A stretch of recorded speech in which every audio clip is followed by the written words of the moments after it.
So huge numbers of regional jets were produced with 50 seats or lower. Like CRJ 200s, basically, or The E145s. CRJ 200s and the 145s. But there's one type of Embraer that was produced for one customer.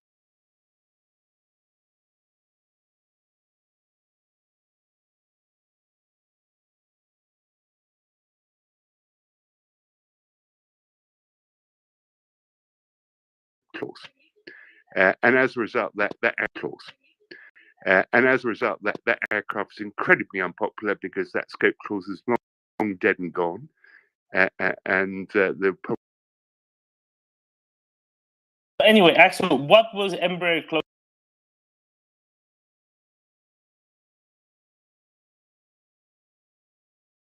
to back in the 60s and 70s? That's to back in the 60s and 70s. That's what I'm curious about, because I think there's some interesting history that I don't know about.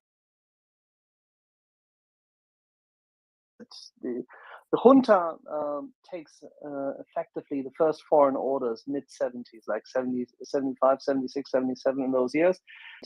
This happens at a point in time when essentially they had come out of just licensing old designs, and they built different kind of planes. And in the run-up to the, say, mid-90s, when air travel yet again became very interesting, they took in a lot of cash from external shareholders.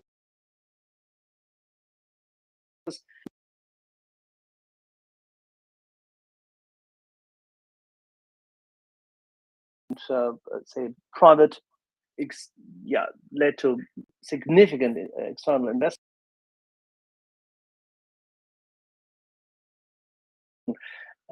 Say development back. They could not push the deals. They could not compete with the Americans, with Boeing and the likes of Lockheed at that time, as well as, of course, the upcoming Europeans. And so they had to find different ways of doing so. And the only way to do so was obviously tapping into not so kosher sources of co-financing.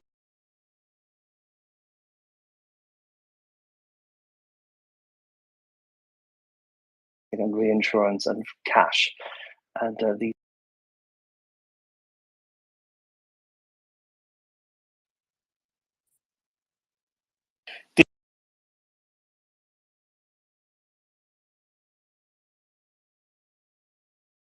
Did they get technological help to be able to start with it? I was always curious, where the tech came from. Joint venture with Piper and Boeing, and that's it. But back then, Axel, they would have been making Banderantes, the Embraer 120, a turboprop, right? And then later there was the Super Banderante. Yeah, but that is.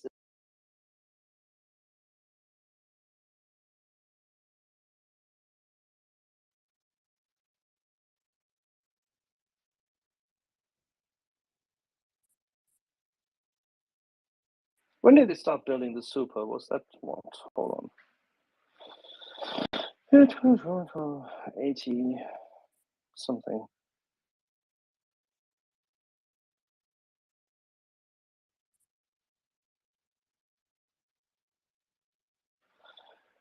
Dover, now you're dropping me back into aircraft leasing and old school, what's it? Regional aircraft. I apologize. Yeah, it's okay. It's just I mean, it's like me going back in time and flying from Rio to Florianopolis. I suspect that Doman is a closet airhead. No, I think there's far too much stuff in there to be called an airhead.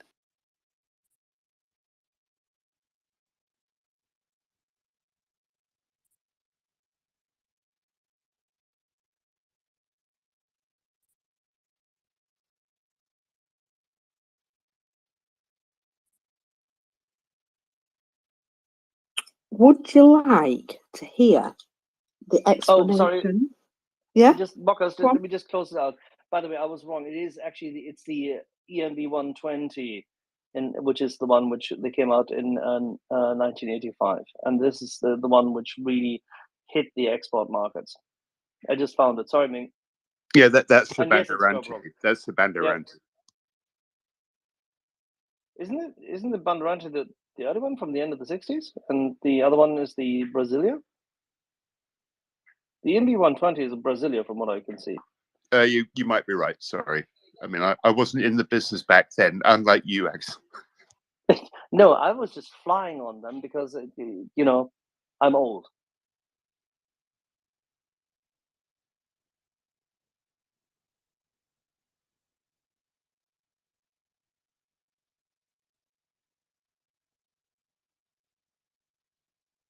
Marcus.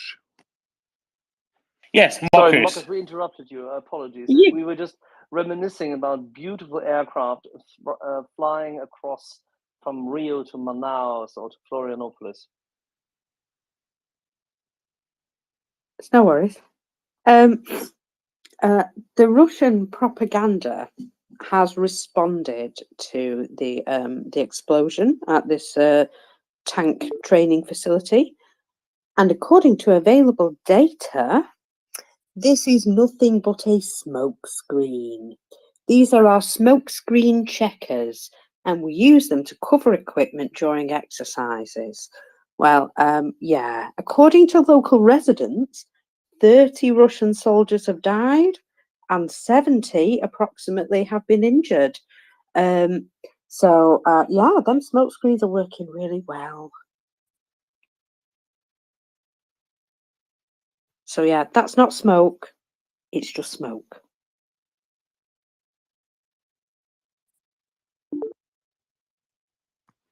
I have another complete tangent for you. Go on. Go ahead, Marcus. I was just making a joke. Go ahead.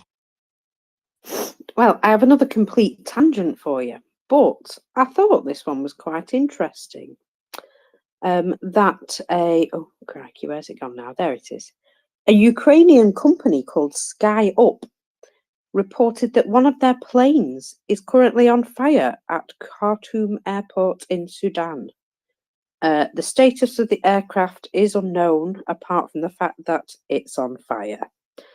There are 36 of their employees in Sudan at the moment who report that they're relatively safe and in contact with the company. Of course, SkyUp's priority is to assist them to get themselves to safety, if it means leaving the country even as soon as possible. So there you go, the Sudan connection.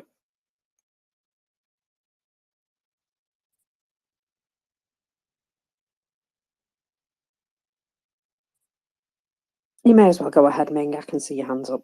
Yeah. So on Sky Up, I took a look at them about 6 months ago, and I think they were quite lucky in that they had, I think, they have a pretty small fleet, maybe 4 or 5 aircraft, and 3 of them were outside Ukraine when the airspace got shut down. So the question is, what's an airline like that doing somewhere like Sudan, like Khartoum? And what they're doing is flying charter flights. So they'll be out there shopping for. They'll be shopping for people who need capacity to do one-off trips around the place. So that'll take them to places like that. It won't be a regular scheduled route or anything. Well, it's definitely not now if the plane's on fire.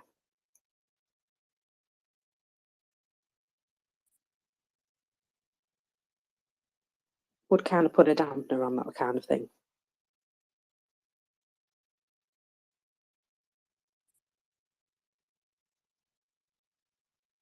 There is some more news, Marcus, also from the Ministry of Defense, that Russia has lost 10,000 military vehicles since its illegal invasion of Ukraine began. According to, and that's also interesting that they mention Oryx, it has also fired most of its modern cruise missiles for little strategy gain. Russia is now scrambling to mobilize its defense industry. Well, what do you know? Well, they've lost much more than 10,000 vehicles, surely. looking at Yeah. what I don't get is so they've lost 7,000 plus IVs. They lost 3,500 tanks. That together is already over 10,000. So why are they now saying it's over 10,000? Because they also lost 6,000 trucks and 2,000 artillery pieces, some of which will be self-propelled, etc. So more at 12, 13, 14,000, at least 17,000 probably. So why do they say 10,000? I don't get it. It's because Oryx recently visually confirmed 10,000. Oh yeah, that's true. Yeah. Well, I know that happened, but Oryx is always a floor, not a total, right? Of course, you were also right, Doman. There are more equipment of the Russian that is demolished. So, but those are not counted in yet. There lies a lot of stuff still on the battlefield. So,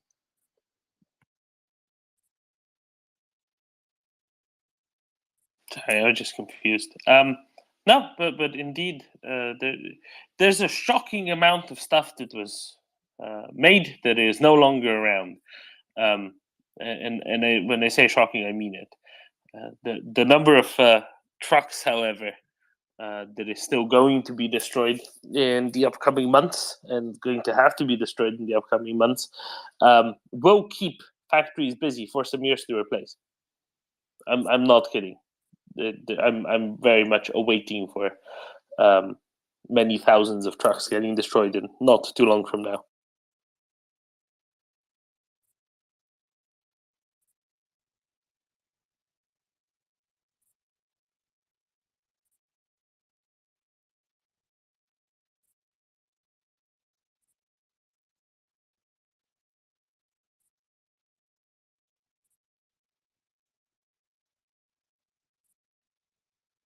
so if no one's gonna speak, I'm gonna do it. So you're listening to the Maria report on this Saturday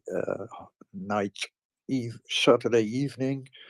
And if you have a question, you can send Doman or Axel a DM. They will surely try to bring it into the panel, and we will try to answer it. If you don't like or like to speak yourself, you can also push on the microphone button in the lower left corner. It's now just white, and then it will be purple, and then the co-host will try to bring you up. Please retweet this page. Please consider a donation to the Maria Report or organization. You can go to the website, and there's a link you can click on, and you can choose which aid you want to support. There are several. I also seen some from Verlaine. She has also a donation campaign going on. So please be my guest and go and look there. And if you have the time or the money to donate, please donate. Thank you for listening to my rant.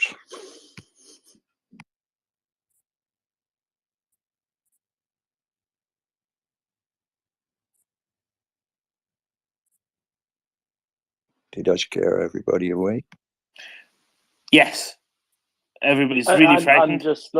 I'm just looking at old pictures of plane flights via Rio, via Brasilia to Manaus and the likes. Anyway, sorry, forget the reminiscence. Let's go back to Ukraine.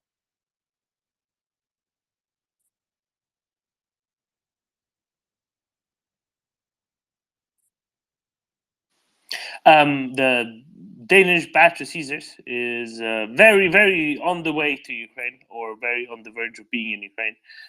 There's been talk of the training being concluded and them now having to be shipped. And I think those 19 are going to make, what can I say, quite some bang.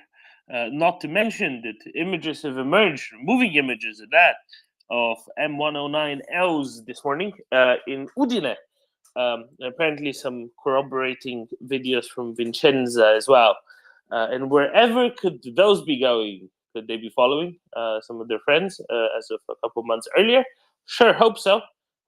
Because there can never be too many tubes when you're trying to lay down lots of fire on Russian positions when you're about to or are currently conducting possibly a counteroffensive against Russia. Not that I'm saying it started already. I'm just saying when it will have started, there will be quite some desire for as many tubes shooting shells at the Russians as possible.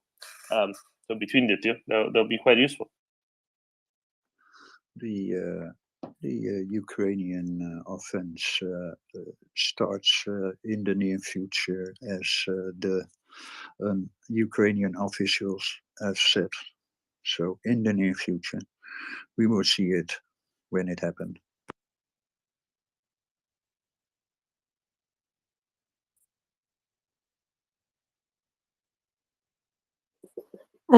Axel and Doman, I've just sent you a video of something which I find incredibly interesting. Because I love things that go boom, and well, this is slightly bonkers. I've just retweeted it, and it would appear that 40mm grenades taped to an RPG round. Well, it's good. It almost looks like they're making a Christmas decoration with yellow tape. I wouldn't.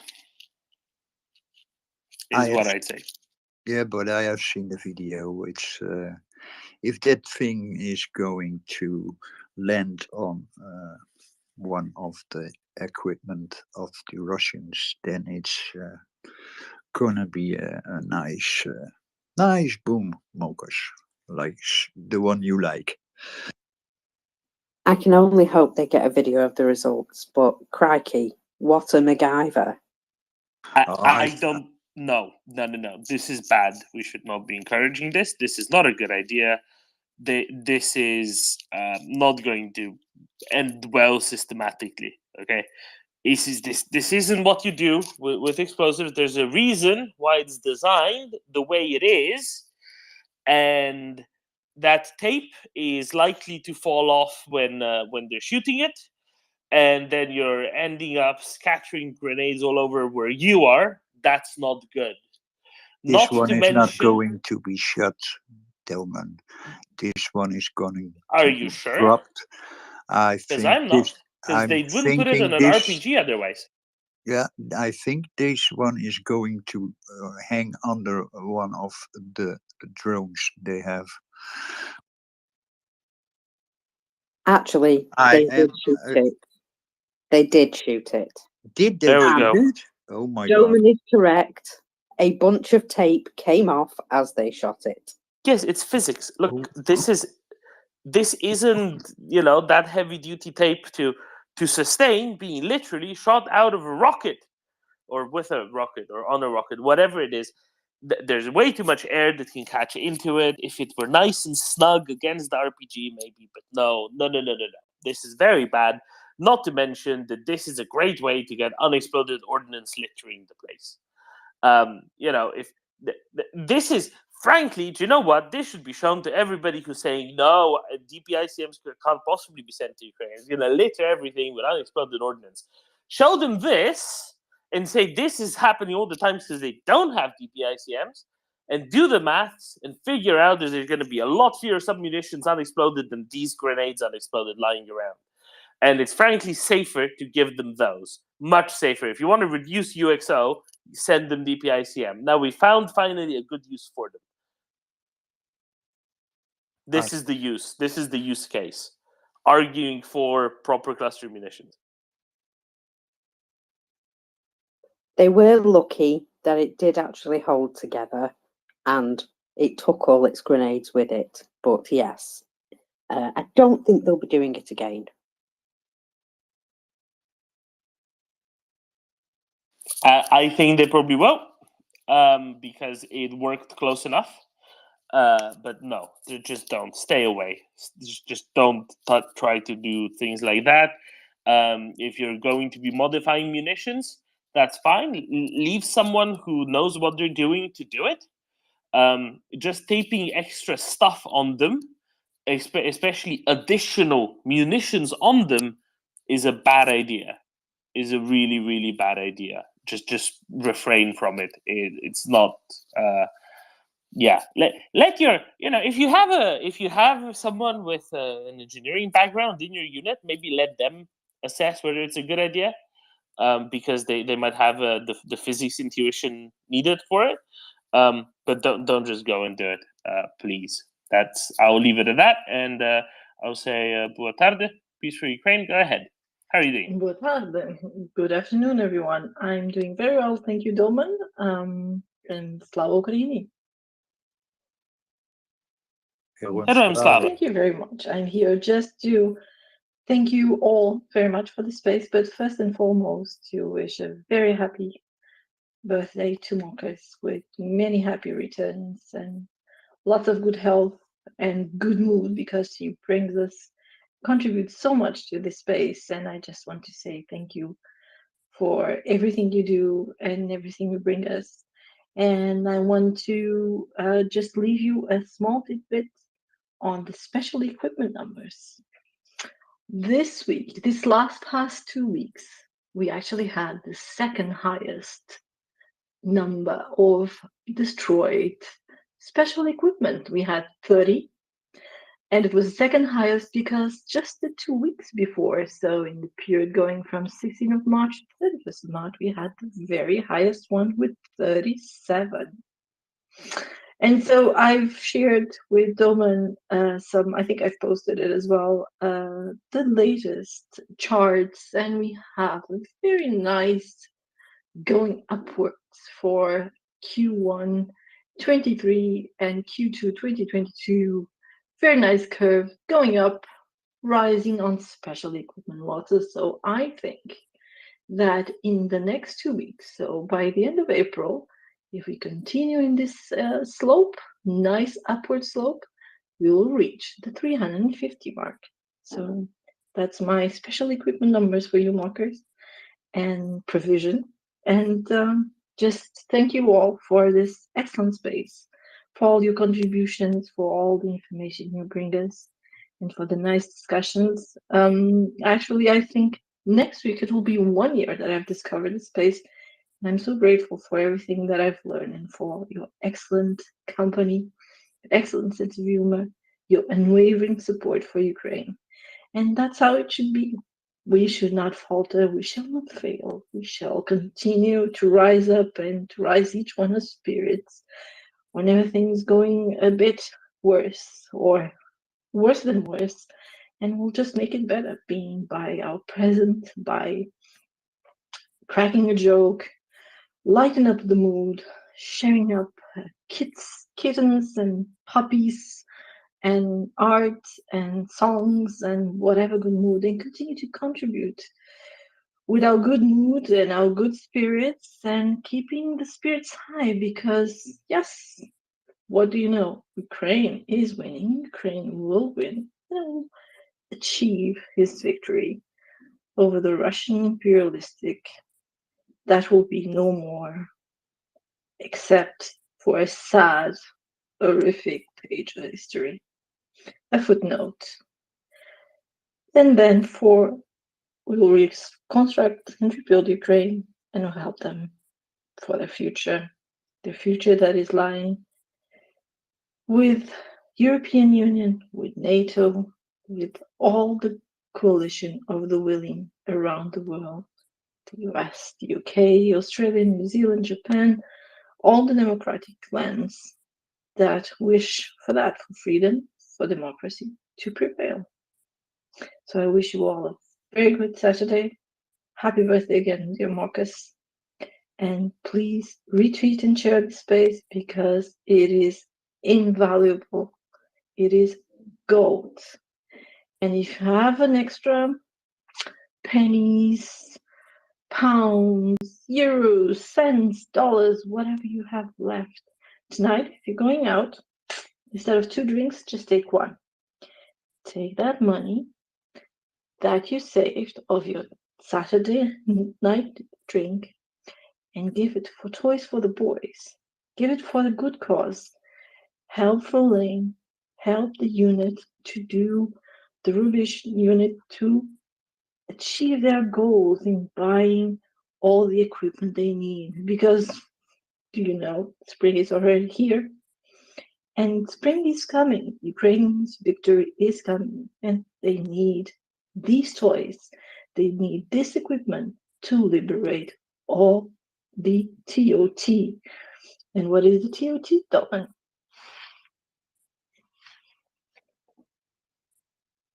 No reply. The TOT are the temporary occupied territories. It's often used by many people into their tweets and message. And sometimes you can ask yourself, what is the thought? Why liberate the thought? What is TOT? And then you start asking yourself, well, temporary occupied territories. This means Donetsk, Luhansk, and Crimea. So everything will be Ukraine. Have an excellent weekend. Hugs.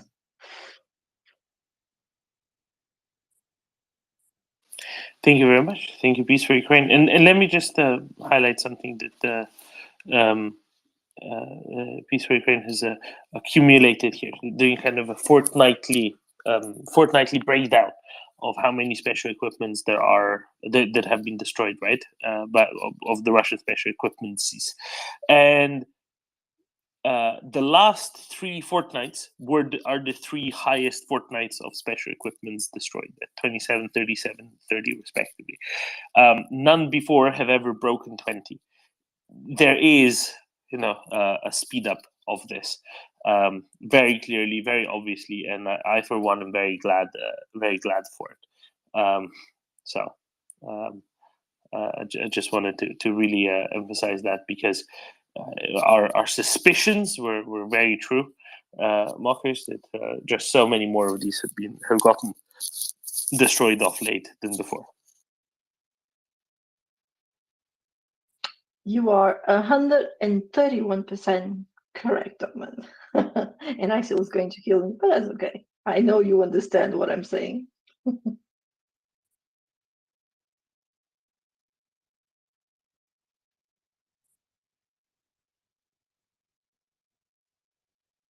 So for those who also want to share, coming into the internal joke, from the eliminated and liquidated personnel, I've been doing this sort of assessment since the 100K mark was reached. And this was on 21st of December, we reached the figure of 100,400 liquidated personnel. So every day I just update my small spreadsheet, because I'm sorry, I'm an accountant, I love Excel.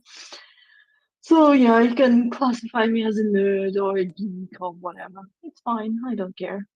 And then, so from 21st of December, where we had 100,400 liquidated personnel, up to today's,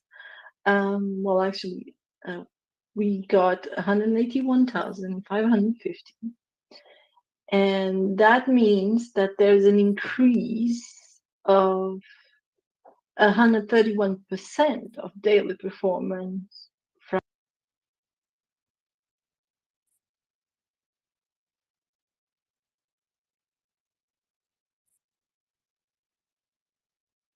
Oh, she disconnected. Maybe Hong Kong. Who knows?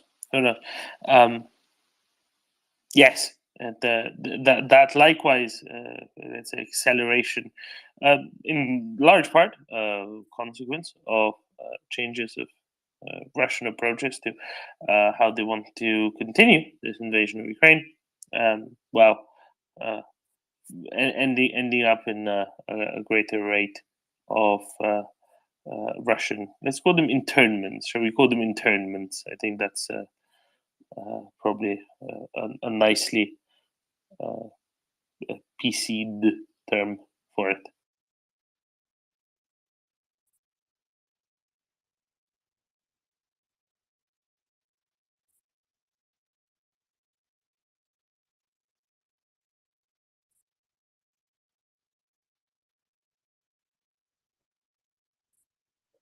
I've just tweeted a nice video of, well, let's just say an extensive cemetery of Russian fighters from Wanga.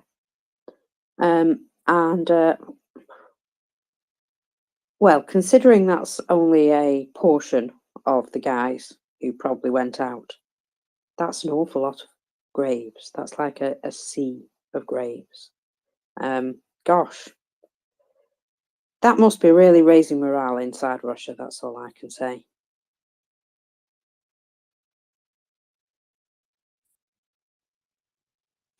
Yes, indeed. And I believe that now over 20,000 Russian soldiers who have died as a consequence of Russian invasion of Ukraine have been identified by name and grave.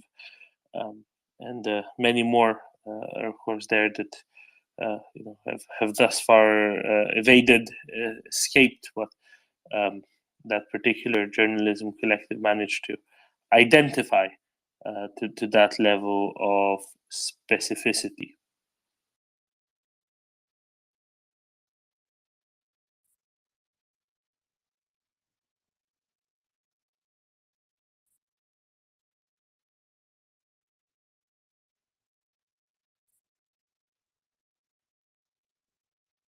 Among them, before I'm going to hop off, I just saw that the commander who you polled out, apart from the fact that I think that both you and I thought that he might pass out in just about a few minutes, yes, most of the users have decided that, or no, it's less than half, but still most of the four options plurality. have yeah, you could call that, but most is completely fine. Most of the users have decided that the bottle is half empty. So there's still way to go, is there? Yep, indeed. So about 12% of people said that he's sober.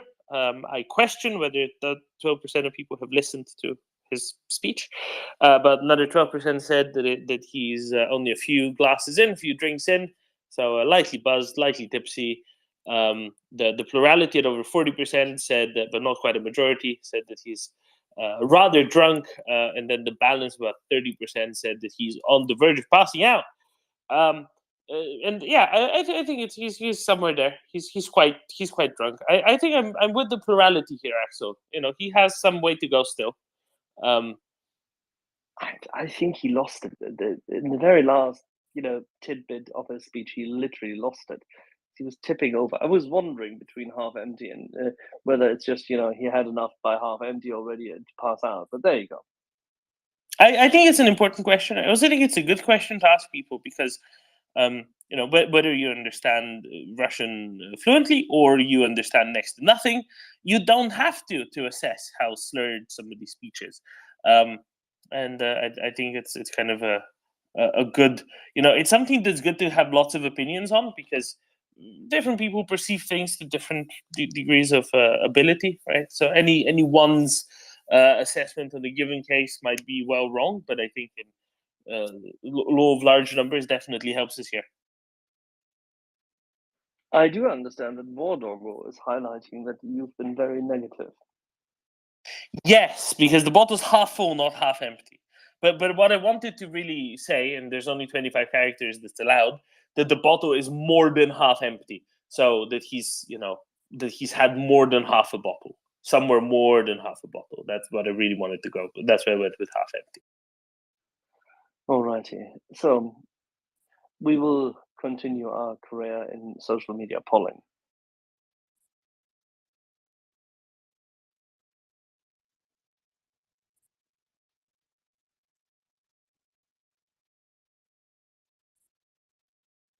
I mean, why not?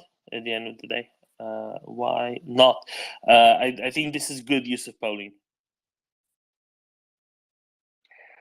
And then, as I just highlighted, best regards from our friend Paul Sorty, who was so kind as to a few hours ago also publish what he has been actually doing today, because our Finnish friends obviously have embarked yet again in the week after Easter on their first proper sensible spring marches across the Finnish countryside. He's been enjoying the good weather. Absolutely. And I understand that they've been doing a little short march, but then again, that's okay. That's a good start to get in gear for the summer. 25 kilometers today with a proper backpack, 40 pounds for American friends, or 17 kilo. So very, very decent. In order to get ready for conquering Crimea, Domen will have to start marching.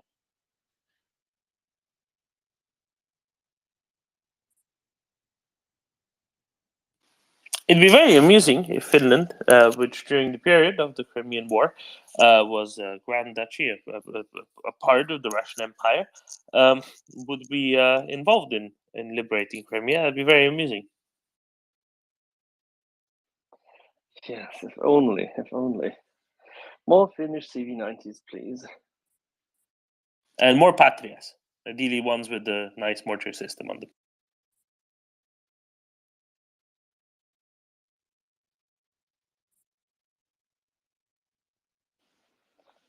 Marcus, I will have to hand over to you.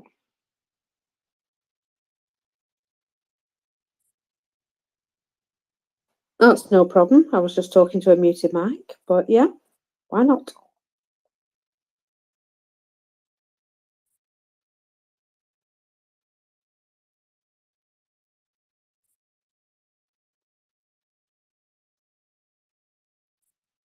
So while I'm waiting for co-host, oh, there it is. I'll just witter to you because now I can't close my mic until it finishes doing its cycle. So you'll all be glad to know I've had a lovely birthday so far.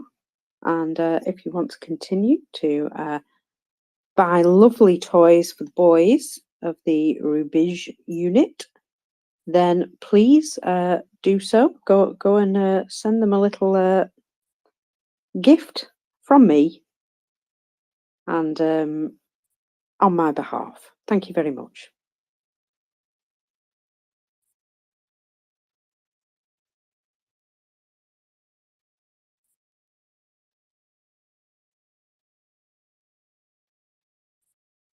And welcome back up for Lane. Howdy. So I've gotten some feedback on your singing earlier, and there's been some complaints. There's been what? Sorry, I'm just having a little bit of background noises because I have 4 dogs in my house. Sorry, say that again. There's been complaints about the singing. There were complaints about the singing. Yes, the complaints range from it wasn't going on for long enough. We weren't told it was going to happen. All the way to why doesn't this happen on a regular schedule so we can plan our life around it? I don't know how to answer them. I think it's all your fault fundamentally. So it's up to you. I believe that's the easiest thing, to blame it on some random Ukrainian who is doing all the things at once. Yeah, of course. Okay, yeah, I accept that being my mistake. Just blame it on the sunshine, blame it on the moonshine, blame it on the good times, or blame it on Well, the actually, when I was when I was driving to the unit with Starsky, all I did was sing in the car. So I think he's the one who had suffered the most. So that's why I was like, maybe I should yeah. Usually that's what I do in the cars. I sing all the time. And I hijacked his Bluetooth, so we were listening just to my music, which he didn't complain. He didn't have any choice, to be honest. Been there. You muted. Exactly.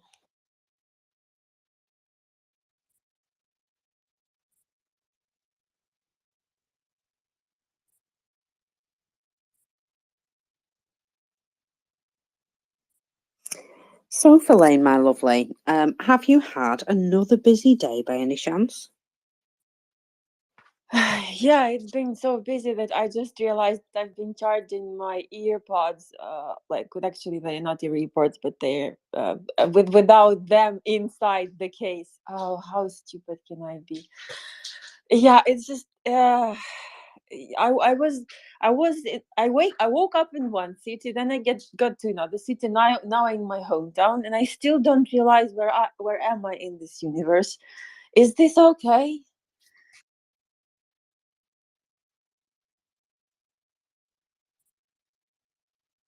No, but joking aside, it's been extremely busy because today and tomorrow we're going to be celebrating Easter, but there's no celebration as it's used to be, and it's some sort of, I don't know how to even call it, some hybrid celebration which you kind make up on your own. It's like be your own holiday. Sorry. I know that there are a lot of different efforts to bring the Easter to the front lines. To be honest, our guys had the hot cross buns even like 5 days prior to the actual celebration, because there's a lot of efforts to make them feel this kind of holiday as well, so they don't feel detached. That's what's been going on every big holiday or big celebration. So they were actually boasting of having them of having eaten having eaten everything in advance. So I don't know about the singing. I'm pretty sure people will just get bored at some time, because I'm not the best singer, and oh yeah, here they are. I'm not the best singer, and singing a cappella might be tiresome for just listening to a cappella might be tiresome to people. Plus, I'm singing in the language they barely know or barely heard. I don't know. Like, you tell me. If anything, I think it makes it so much the better, because it's something that's otherwise, inaccessible, and knowing who is behind it, Verlaine, I think makes it also much the more special.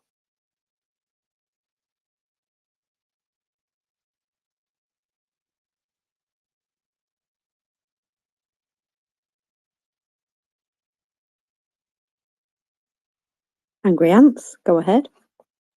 How's everyone doing today? I just got done with a lovely soccer game. It was the first day that we had a soccer game that it was extremely hot, so I had to rehydrate. But I wanted to come up, spend some time with everybody. I know not a lot of the folks from the track ruts are able to come up today for various reasons, but I'm happy to come up, spend a couple hours. And if you guys want to walk through a little combined arms conversation, there's a few things I wouldn't mind talking about. And along with supporting Ferline, and I would love to talk to her a little bit about a few things, especially with some of the ways that this money can help those soldiers on the ground that we need to support so much. But how's everyone doing? How are you doing, Doman? I'm very well. But did you know it's Mokker's birthday? Oh my God, I saw it. I'm so sorry. And I if I was a good singer, I might sing you happy birthday, but I don't think we want to do that to the audience. I don't want to put them through that. We've had one of those today already. You couldn't possibly do worse. And I don't mean Verlaine's. We've had one before. Verlaine's was great. We've had one before that was dreadful. My singing career ended when I was 16 in a punk rock band, and it was a very limited three song set, and we don't need to be doing any of that up here. But did you know that Starsky actually has a metal band, and he can? Yes, like a metalcore kind of thing. It's extremely metalcore. That's exactly the thing. You definitely need to hear his talent once. But yeah, I'm pretty sure it's really hard to beat both the my version and the other one, because they're way too they're bringing polarization in the best and worst kind of way.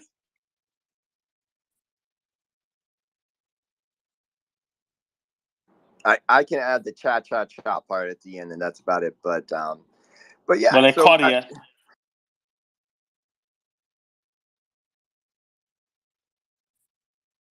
Well, Yeah.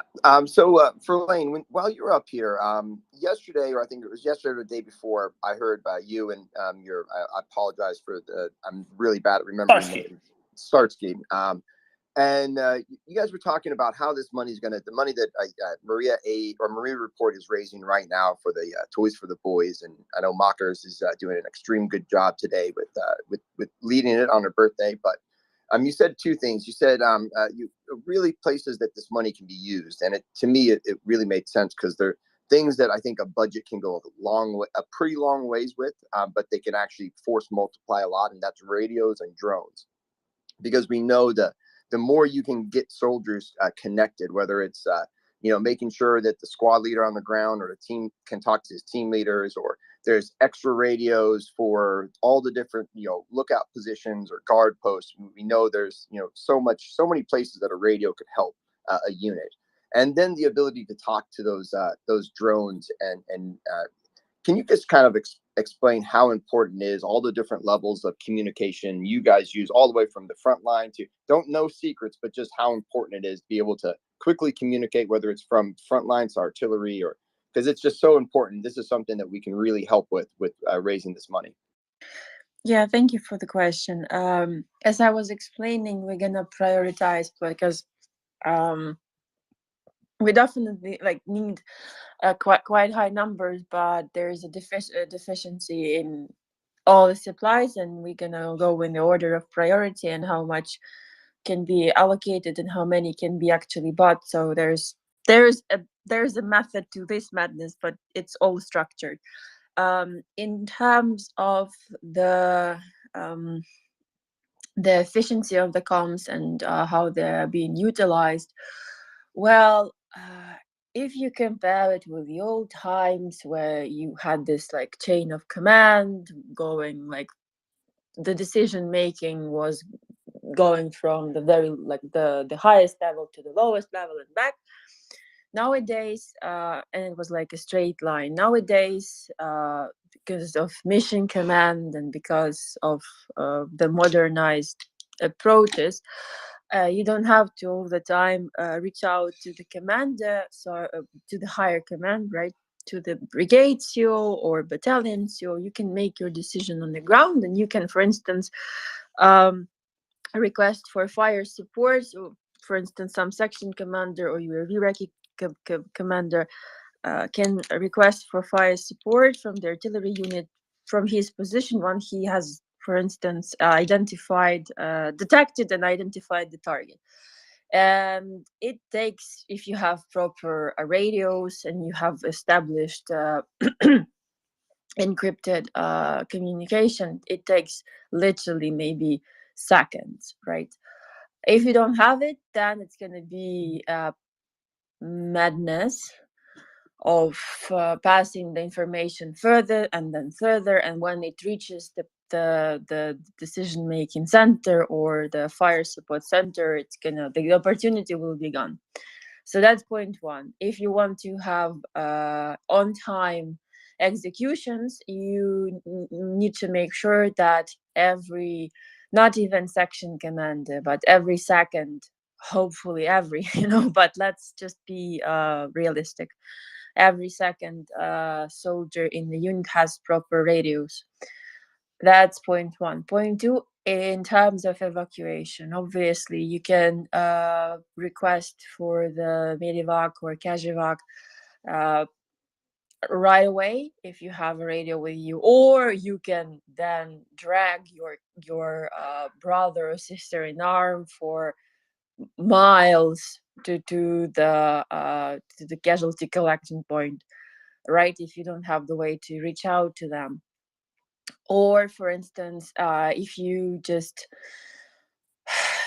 just lost, it happens. Yeah, it happens. You don't have the bearing. Maybe you had a concussion, or there was a shockwave, whatever. You can always reach out to anyone from the unit or from from someone with passwords and so on and so forth, to finally at least understand where are you and how to get back to A, safety, B, your unit.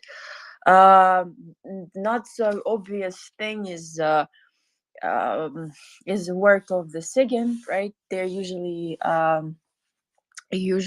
analyzing the data from the enemy, but they also support the communications within their own unit, making sure that everything works and that nothing, let's say, no information is missed. But the majority of information is passed through the radios, if you want it or not. Obviously, using mobile phones when we have Signal app is good as a backup plan once you're in like heavy combat, because you can be easily tracked.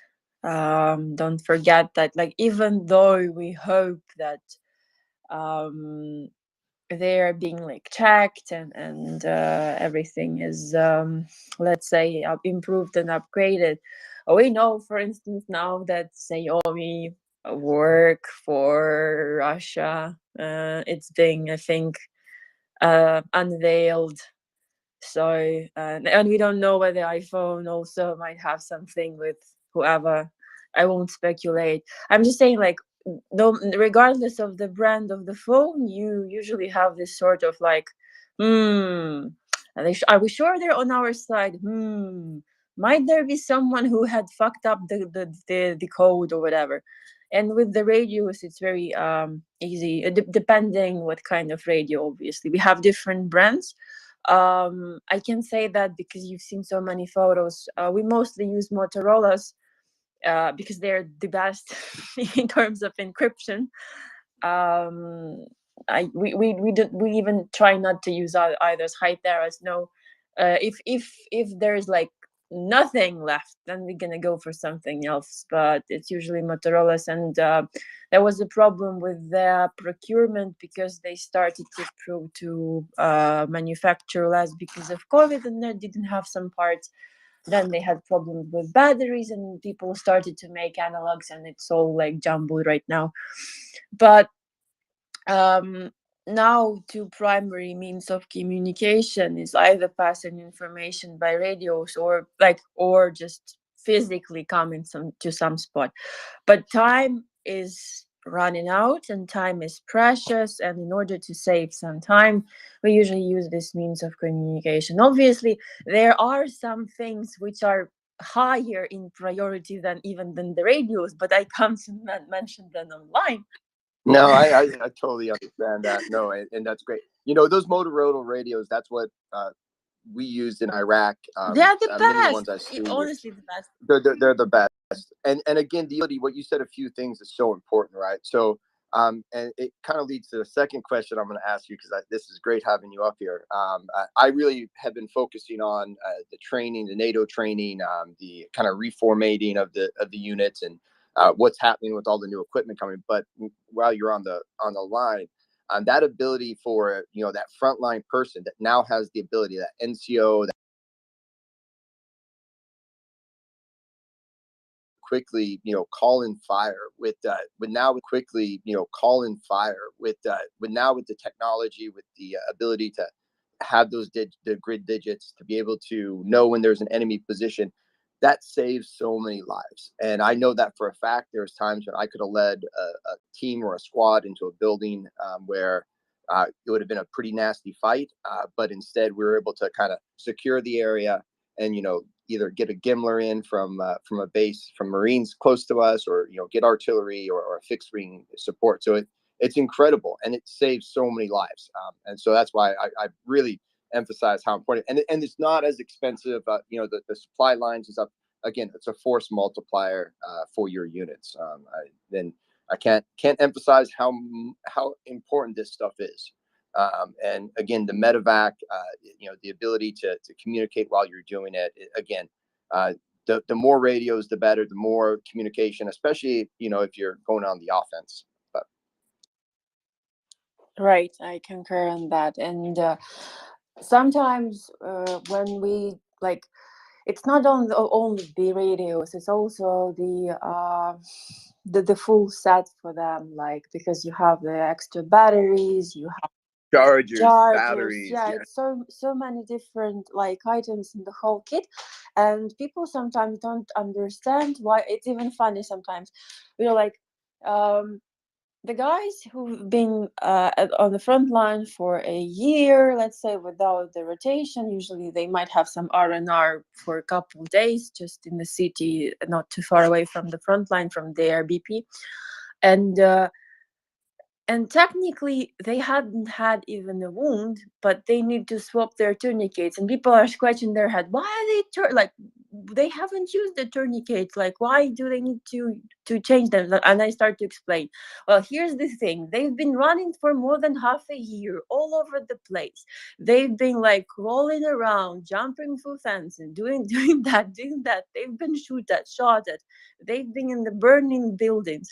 Obviously, even the tourniquets that they didn't use physically might be already worn out, and we need to swap them. And it's not because they've been using them in the wrong way. No, it's just because they've been doing their job so diligently that the equipment that they even didn't use, which they should have still, should be swapped.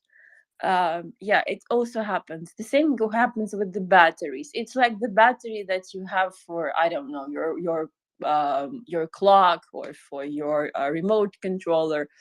With the time, even though you keep charging in it for like, I don't know, 20-40 times, it just dries out. You need to swap it, and it becomes consumable and essential. And the drones are consumables and essentials. Do we use a lot of drones? Yes. Do they break all the time? Absolutely. Can you fix them all the time? Not really. Can you use them as spare parts and donors? Sure. And like this cycle keeps on going.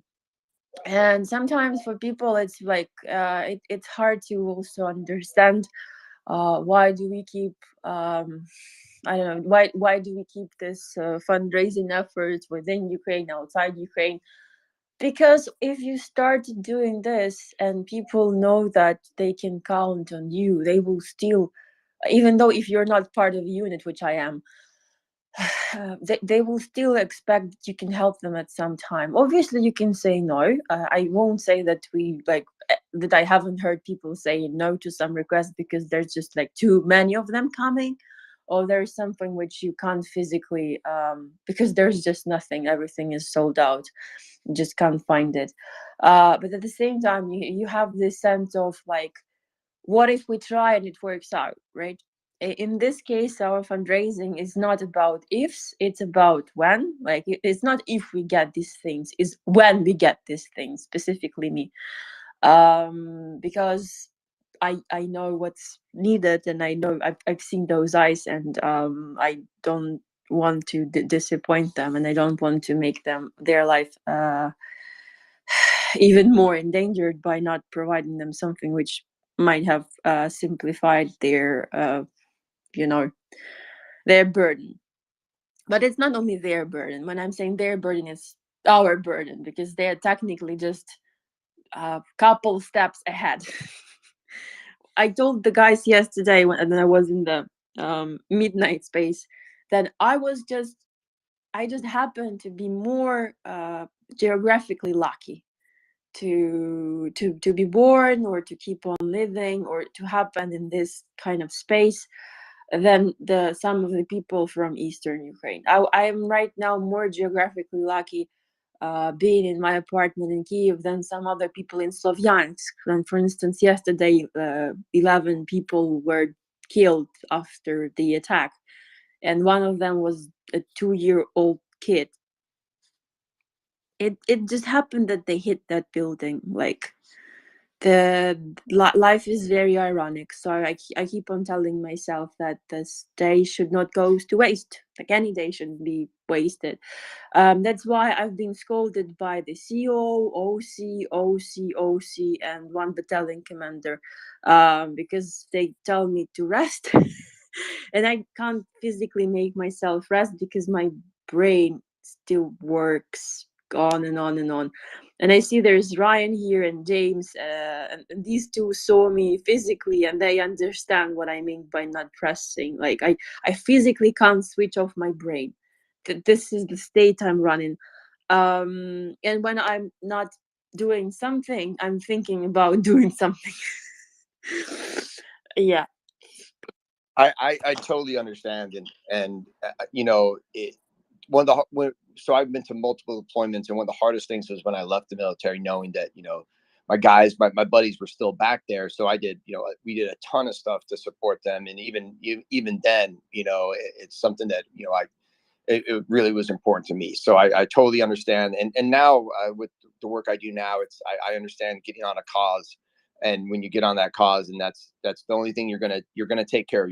You're gonna work for other people, and if you have that as your, you know, you base your daily life around, you know, what can you do to help the greater good, or help your country, or help your fellow humans. It's just, there's not too many people, or there's a lot of people that have that ability, but it is all consuming, and it's I think that's a lot why a lot of us are on here today, and are always on. So if you're listening, make sure to retweet and share this space to listen to voices from Ukraine.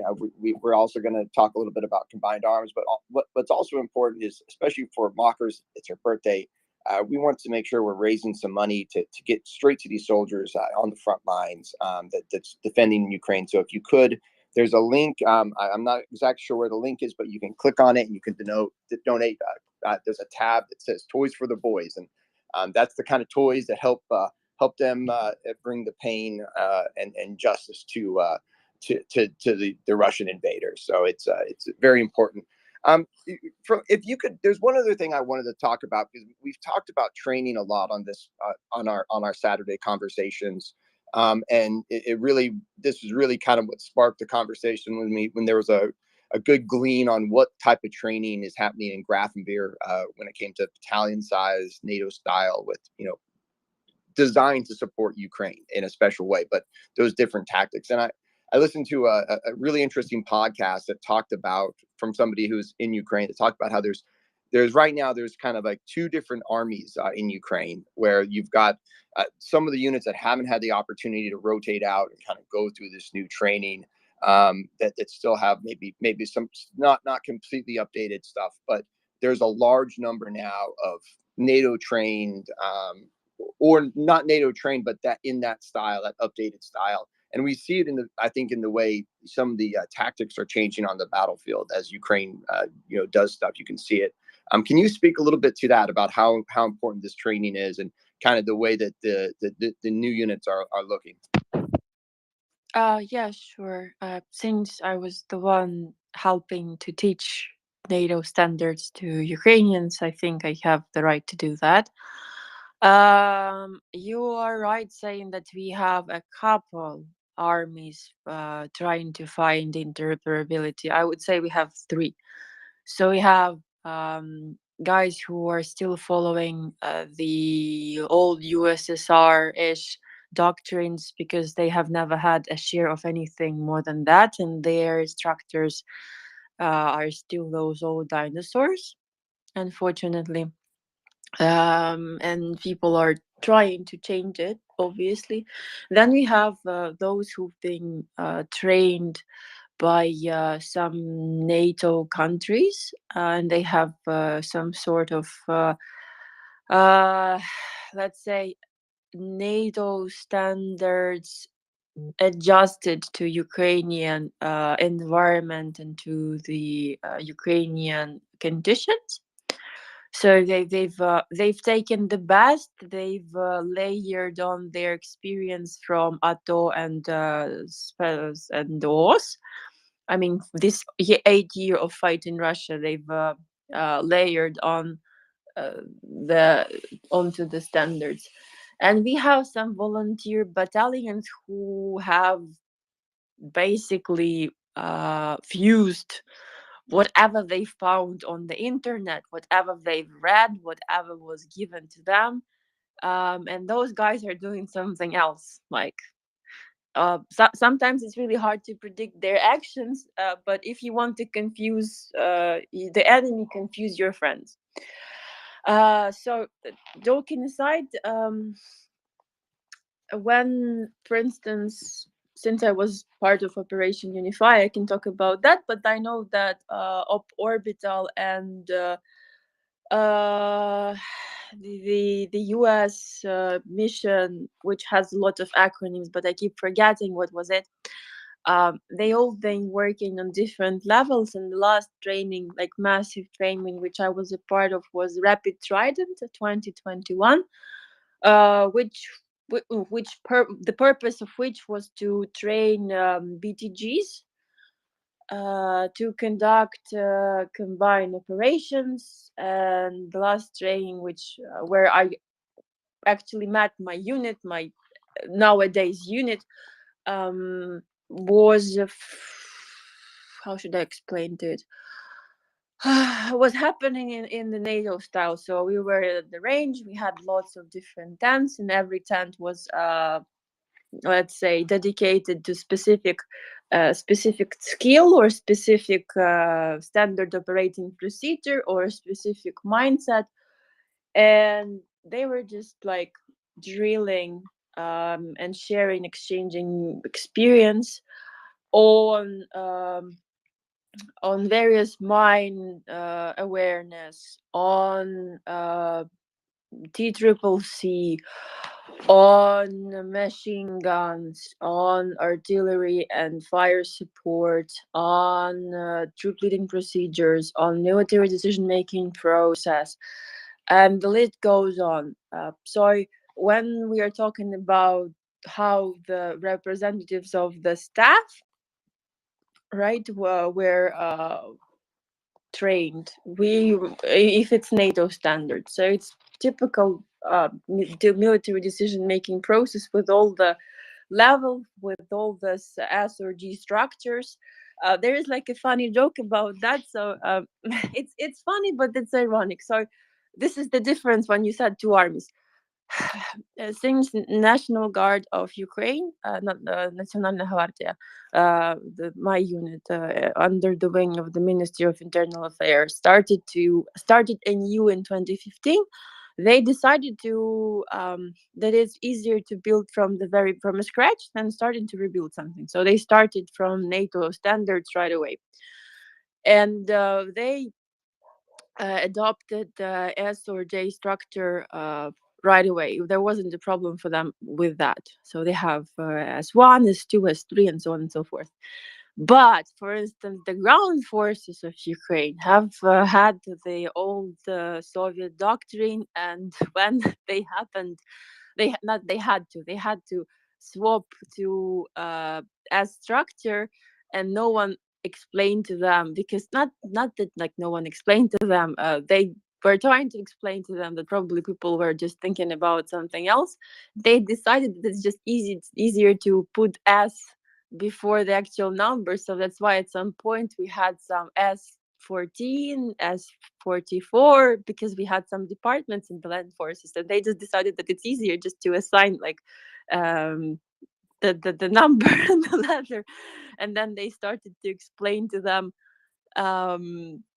what was the actual point. Everyone was just were just like laughing, wow, they're so stupid. It's like, no, you just were making rash decisions. And to be honest, the transformation, which I mean tell right now, I still need to keep up the OPSEC.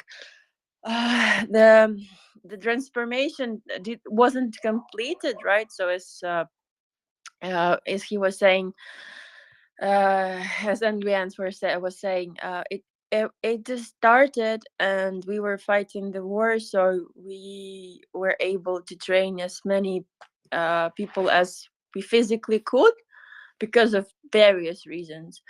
And if we talk about the timeline, it should have taken like at least 8 to 10 years to get everyone at that time on board. I'm not saying that they would have this like just excellent set of skills and all the understanding. No, just get them all on board, just to make them accept things.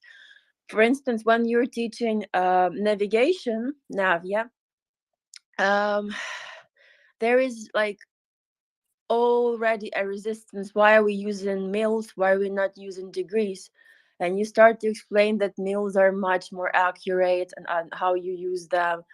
but the guys who were taught with degrees were like, well, but we can just use the old system. Why do so? There's a lot of things which you change not because people don't want to change. It's just because they have been using this for a while and they find it efficient, but they have never seen how it can be even more efficient, but they still resist. So it's a lot of internal struggle. Well, it was a lot of internal struggle before Russia like violently invaded the whole country with the terror we've never witnessed before.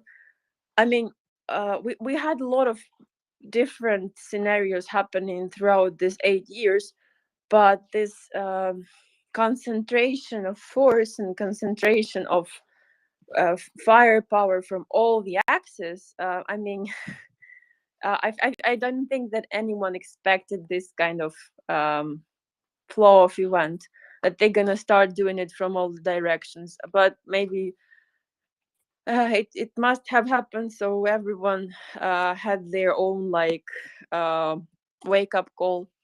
But in terms of the training that was that happened in Ukraine, thanks to Op Orbital, Op Unifier, and the US mission, I think it was a challenge for the instructors to try to on one hand invite Ukrainians who were eager to absorb, to process NATO standards and procedures, but on the other hand, it was a challenge to see that these standards are also not like fully completed, because there is a level, like a whole layer of experience which NATO didn't have. For instance, this kind of experience fighting with Russians for such a long time, and they haven't had a chance to utilize all the aspects of the theoretical training that they had undergone. So they had more theory, we had more practice on some things, right? I mean, the instructors that were coming, and it was very, very interesting dynamics to witness. And I hope that once the war is over, the dynamics will continue in terms of sharing the experience. Hopefully, hopefully there's going to be more. Like there's going to be a lot of people who will be able to share this combat experience, because unfortunately a lot of people just die and not being able to tell their story. So at some point I mentioned in the thread that I will be telling some stories of the people who are still with us, because I think you need to celebrate their life once they're here. It's a good thing when you tell stories about people when you're gone, but I think it's more it makes more sense to tell about people who are still alive and who can't tell their own stories because they are freaking busy. I cannot agree more. So let's kind of go down that line a little bit. And I think as a soldier, you know, you get so attached. That's your family. Many times, if you go through an experience like war, it's very similar, even if you don't go through war, but especially if you're going through war. If you're deployed for a year together, you're living 2 feet away from each other. You're spending hours on guard. What are and every time everybody, the war isn't just nonstop shooting and stuff like that. There's so much time of just kind of long looking down, looking out of a guard tower, waiting to get on the move, whatever it is, waiting to preparing for that, your mission that night. What are the kind of stuff that you all do? We would do all kinds of stuff, and I could talk about that. But what do you all do to just kind of unwind and just kind of decompress even that little bit together as a little family when you're not, say, in the middle of a firefighter getting shelled? That's a very good question. Well, there are a couple approaches. I will tell you right away. If we're in the apartment and we're just, and by the way, I also tell that to the guys that they are my family, my second family, and their order doesn't matter. Like, it's just a fact. If we're just in the apartment, far away from the BP and not somewhere like closer to the positions, we can just play charades, smoke hookah, play with animals.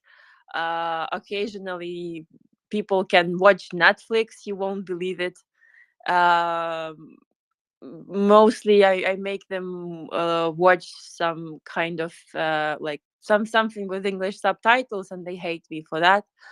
But it happens once in a blue moon. Because some of the guys, though they had nice English at the beginning of the war, they had to basically put it under the rug, their skill of speaking English or reading in English, because their brain was so focused on survival. And that moment, English wasn't in the box of them needing the skill. And after a couple of concussion, which do not help to don't help your mental abilities, they have to restore the skill, for instance. So it's smoking hookah, just sometimes reading something. A lot of guys read even in the trenches, so that's why even if it's really like sunny day, nothing happens, and they're just keeping the watch, and one of the duty guards say that you can just do whatever. The other the swap of the shift can just read something and then share it with everyone in the group chat, like, oh, I found this quote, let's think about it. Or you're joking about some random things. Some of the guys like to watch TikTok. You won't believe it, especially the number of cats I receive daily, because the guys have found a really nice account, and they feel that it's just so lovely to see that the 21st century wars are different. Trust me. I was talking to someone last night. They were kind of, it was a younger guy, and he was kind of asking me about Iraq, and what I was trying to explain to him is that I'm a senior citizen millennial, so I'm kind of at the point where we didn't have the internet that much when I was younger, but once I was in my teens, we started to get it. But in Iraq early on in 2004, 2005. That was at the very start of social media, Facebook or Twitter at the time, not Twitter at the time, but MySpace. And then Facebook was only if you were you had a college, you had to have a college. But those things, just having those online banking, being able to order stuff off a line really just happened. And it really benefited the soldiers so much. So I could only imagine, we were still pretty analog back then still, even though we had that. But now I could see that it'd be you could really spend your time and be able to kind of step away from that, battlefield with all the ability, at the hand of a smartphone, Oh yeah, absolutely. Plus, some of them have Starlinks, and on that day they just call me and want to chat, because they know that I need to decompress and they need to decompress, and there's nothing better than talking to a friend, right? I think some of our there's a quote like, if you don't have your psychologist, talk to your friend. It's sometimes better than psychotherapy, but for those of you who have their psychologist, guys, still keep on going to that person. I'm just saying that in our circumstances, it is what it is. Animals help a lot. To be honest, even when I'm not with the guys, when I'm with my parents, or when I'm visiting friends and I see the animals, it's just such a joy to see this little furry fella, not mistaken, not to be mistaken with the Nefa fella, just coming to you and loving you unconditionally, and just wanting your attention, and maybe sometimes even not being fully aware of war, even though some of the animals were rescued from the area of operation. To be honest, right now, one of our units, one of the recce elements that I help, they I think 6. Yeah, 6 puppies were born, and we are trying to 6. Yeah, 1, 2, 3, 4. Yeah, 6, and we are trying to find them families. Hopefully, we're gonna find them the sooner the better. We call them Dalmabai because it's like a Dalmatian with the alibi. It looks like that. And we also have, since it's spring, every like the nature has been very generous with gifts. We also found like a cat, and now we have kittens in one of the posts, a little bit further from the front line, as you can imagine. So we have something to do in the terms of adoption and shared custody as well. What else? Listening to music. Any beavers? Sorry, say it again. Any beavers? Beavers? There's only one beaver, and that's Angry Beaver. That's me. Sometimes when they're not listening properly, when I'm asking guys, what do you need? And they're like, we don't need anything. And then you send them like a care parcel, and then the parcel is on like halfway gone, and there's like, oh, there's the thing I needed. And I was like, oh no.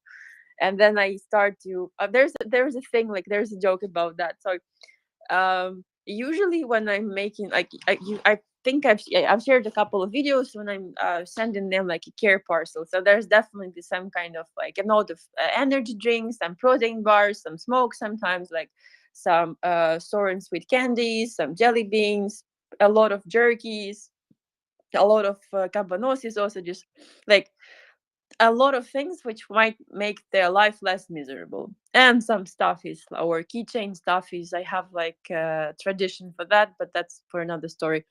And usually when I'm making like this box, which is eventually 20 kgs, and guys always called me like, why are you carrying this heavy stuff? And I was like, come on, I'm almost like 176 centimeters, something. That's 5.98, whatever.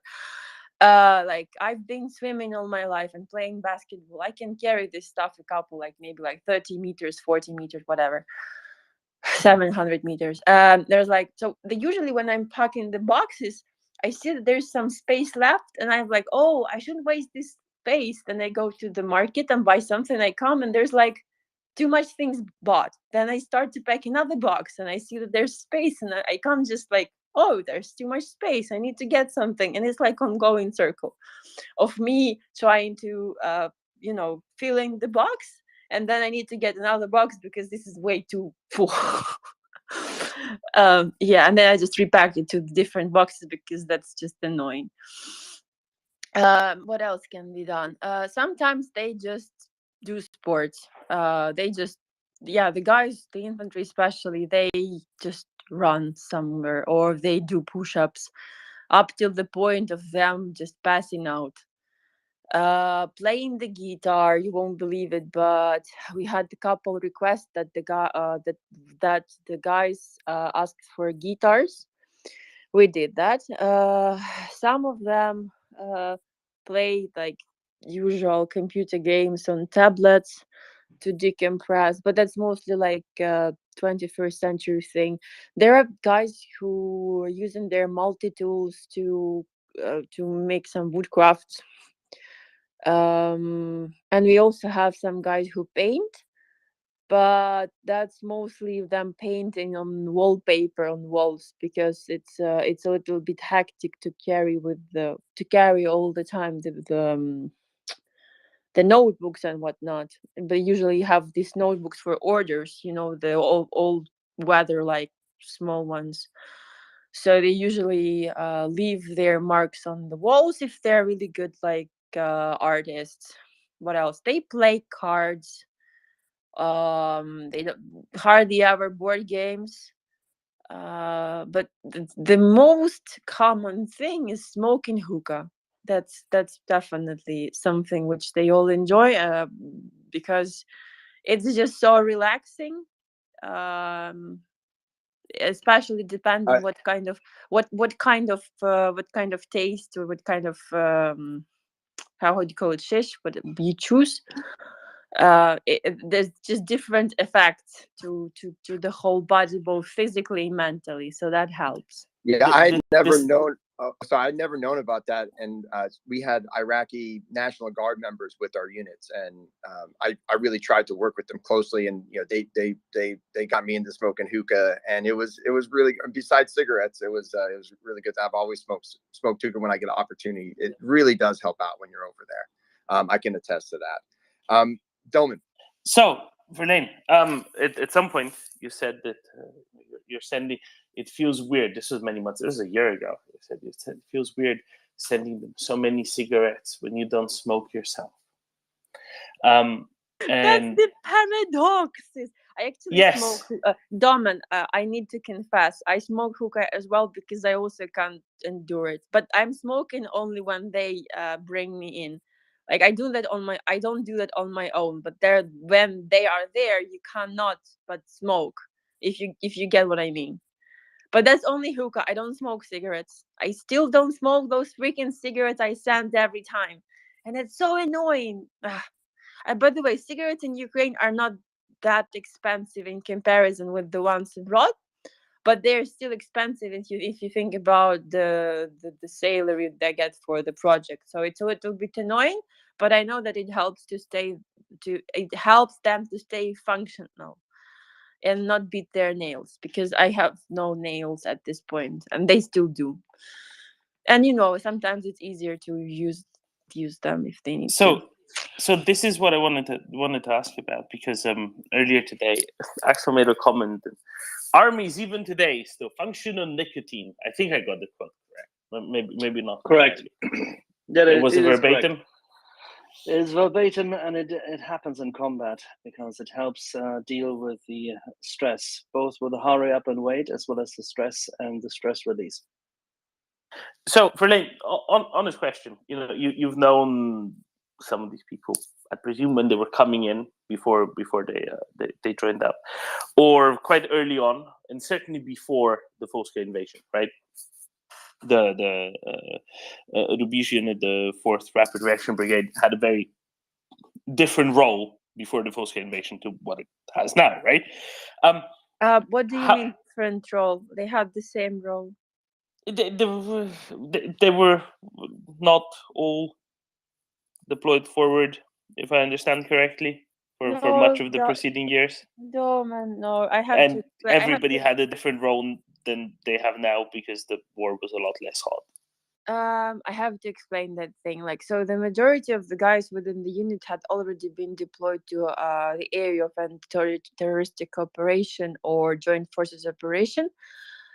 Not each of them had combat experience like they were forced to have, because there are some in every other country there are staff personnel like accountants, cooks, and whatnot, and usually they do not engage into combat unless everything is just blowing up, right?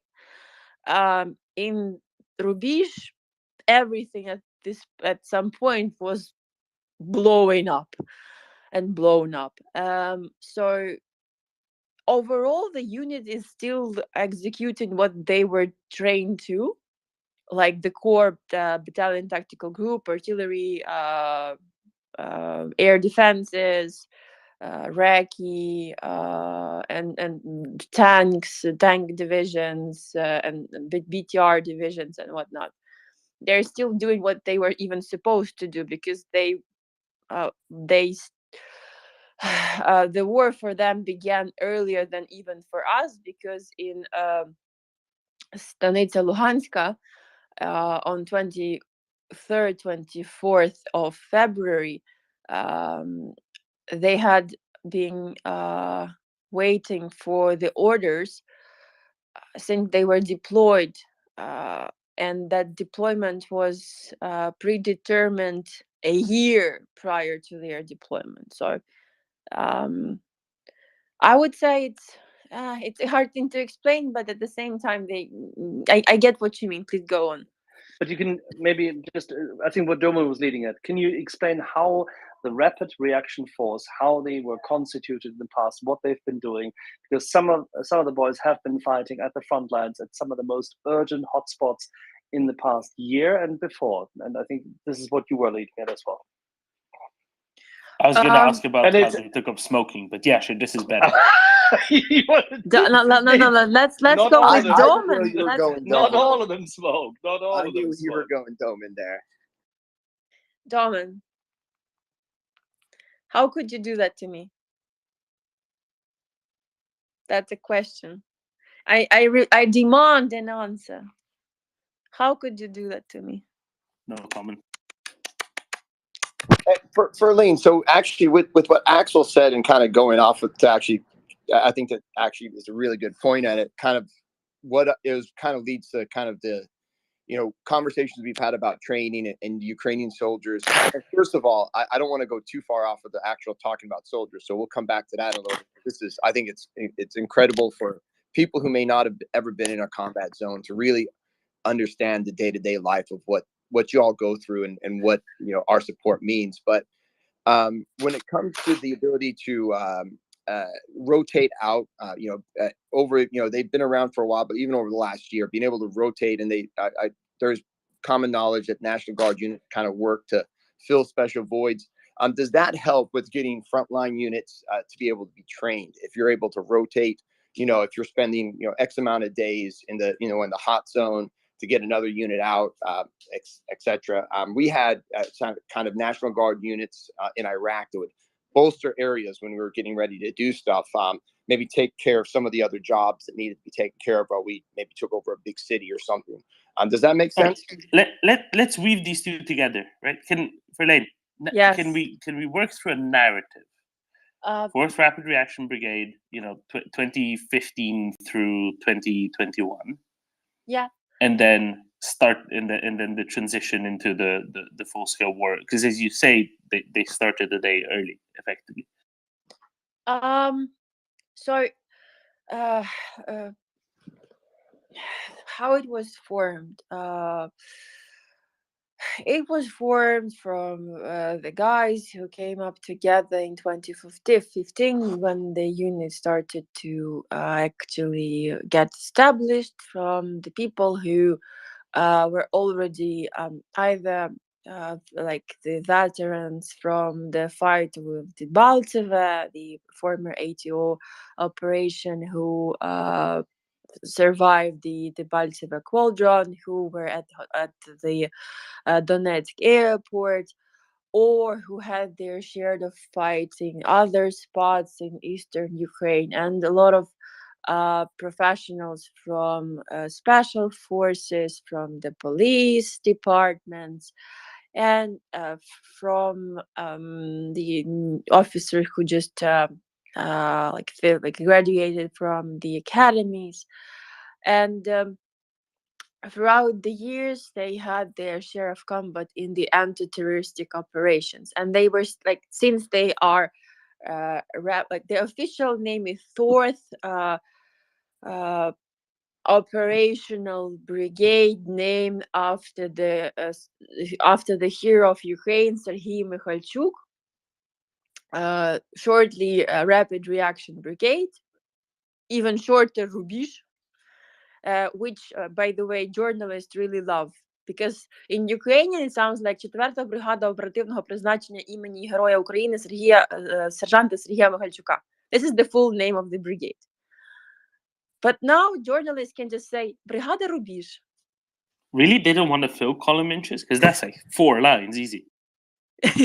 It's like, no, it's that's technically like a tongue twister if you think about it. Like just listen. 4-та бригада оперативного призначення імені Героя України сержанта Сергія Михальчука. This is the full name of the brigade. But you can just say Brigada Rubish Brigade, and that's it. That's the same thing. Or Unit 3018. Anyways, so what was I saying? Yeah, so they had their share of combat at that time, and they were always drilled for the offense, defense, mostly defense, to be honest. This is the biggest problem. Ukrainians all over the course of the years were mostly drilled on the defense. Like 70% of what we were doing, not even 70, let's say 80% of the things we were doing is mostly defensive.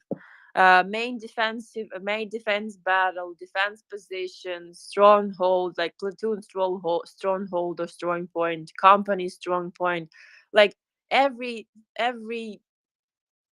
I don't know. Yeah, it's 75-80% was all about defense. So that is now so this hard to make this offensive brigade because people don't have enough experience on offensives and they don't have this much expertise in the offensive because we were always focused on the defense and the other 20% were just medivac. I'm not even joking. I remember only a couple of times where we just focused on the offensives. Yeah. So that is why it took them this long to plus we had to prepare the troops. We didn't have enough numbers of troops to conduct the offensives. Anyways, yeah, these brigades, the operational brigades, we have 8 of them. We had 8 of them. Now it's the number is larger within the NGU. I think 8. I might be mistaken, but like, anyways, less than 10. Let's do it. Less than a dozen, and they were all scattered around the city, and so cities, so all around the country, meaning, and they were always their purpose was to be deployed to some spot to engage in combat. Mostly it was defensive combat.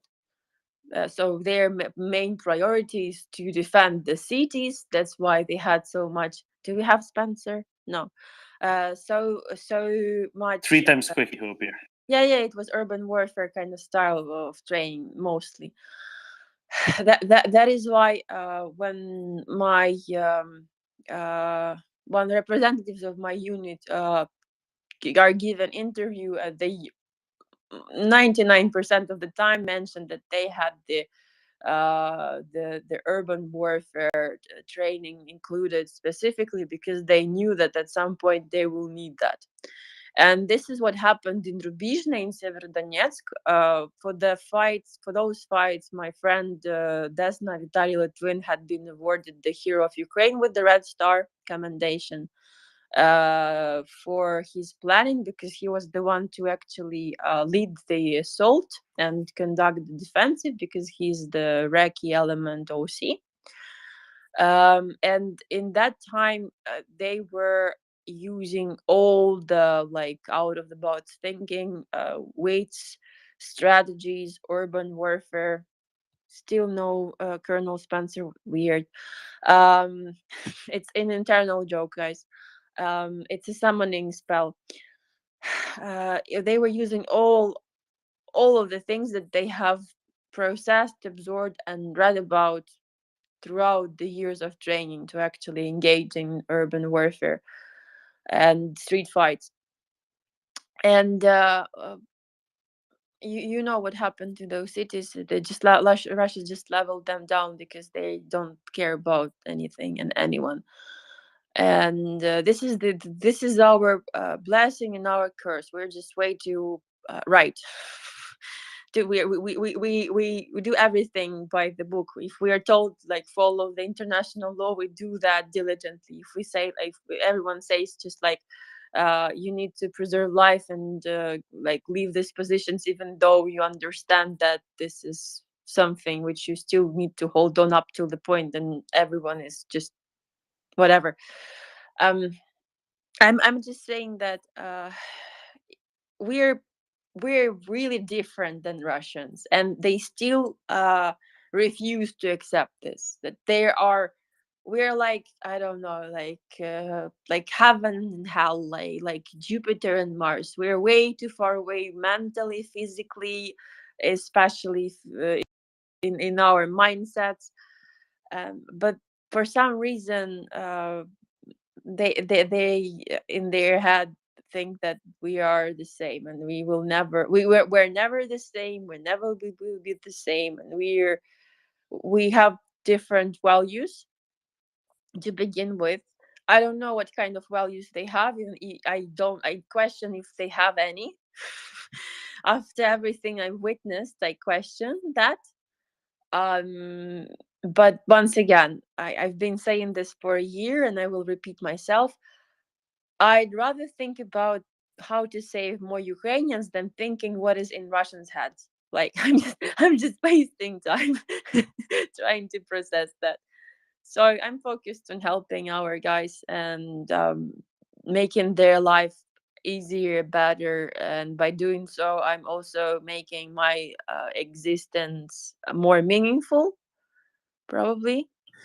For Ferline, I think that this is a great conversation, by the way, and how lucky are we, and how special of a opportunity we have on a Saturday to talk to people directly in Ukraine that's doing so much, and that's why you need to reshare this space. And if you just came up or came on, make sure you donate to the MriyaReport Toys for the Boys campaign that we're doing, that will get equipment straight to the front line, and Ferline and her unit that she's so great talking about.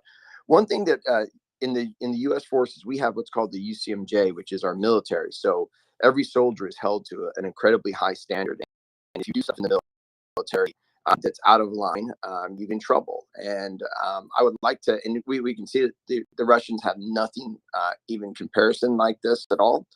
They're barbaric. Again, I don't even want to talk about them. I don't want to think about them. It's disgusting.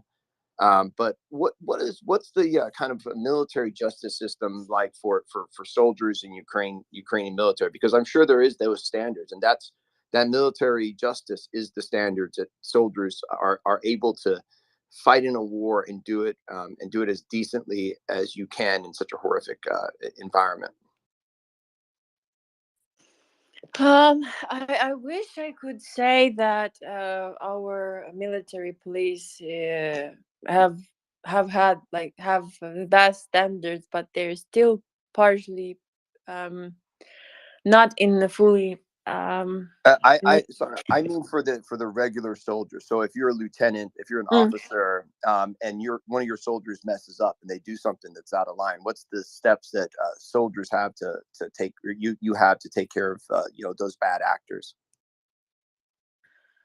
Well, usually it's conducting conversation with the person, seeing what's going on, checking with the peers, understanding what's the situation. If there's something where the chain of command needs to intervene, then you inform your chain of command. And then if it's some kind of a situation that is not internal, for instance, some kind of, let's say there was training, someone fucked up, there was some kind of ricochet, someone was hurt, then obviously there's going to be a full investigation of what happened. The military police will come, they will obviously conduct interrogation.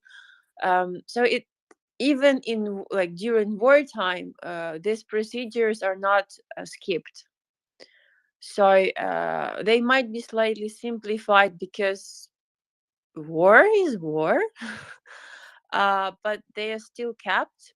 Some people are very annoyed because of that, because, well, especially when you're training and the majority of guys have PTSD or haven't slept in a while, a lot of bullets might go the wrong way.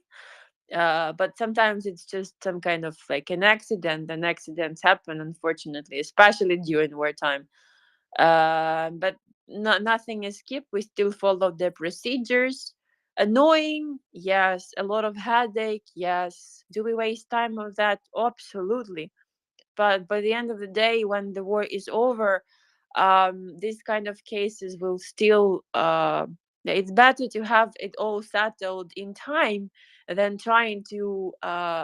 Hopefully, after the war, some people will still, there are a lot of different people, right?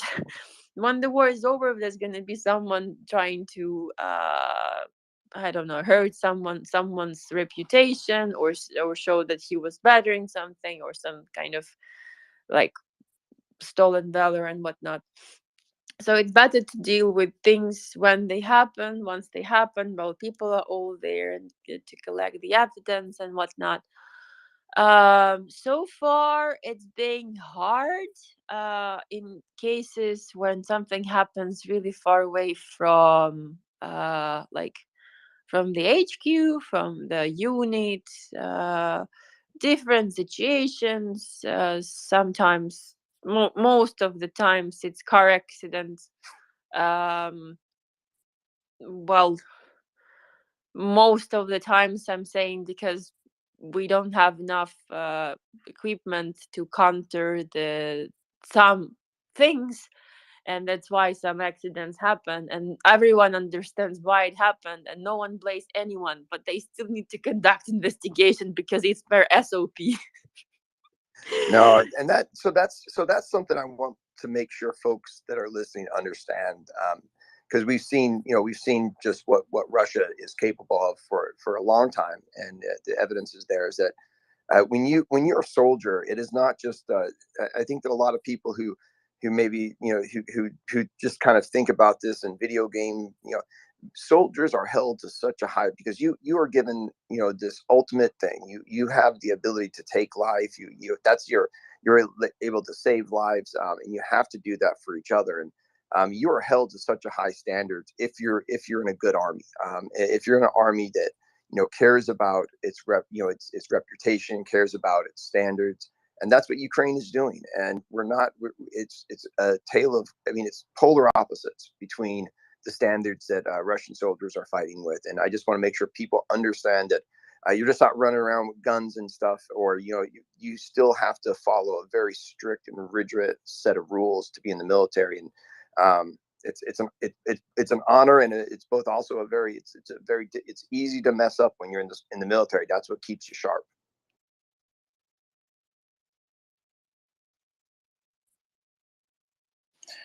So, Berlin, let's go back to where we were.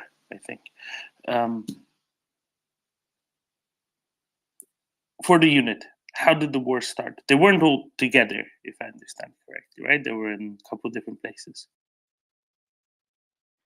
Yeah, and there was a joke about that, because some of the journalists at the beginning, they don't understand the concept of like delegation of authorities. Is if the commander is not on spot, obviously the 2IC then is the one, the acting CO, and then it gets lower, whoever is like has the higher position.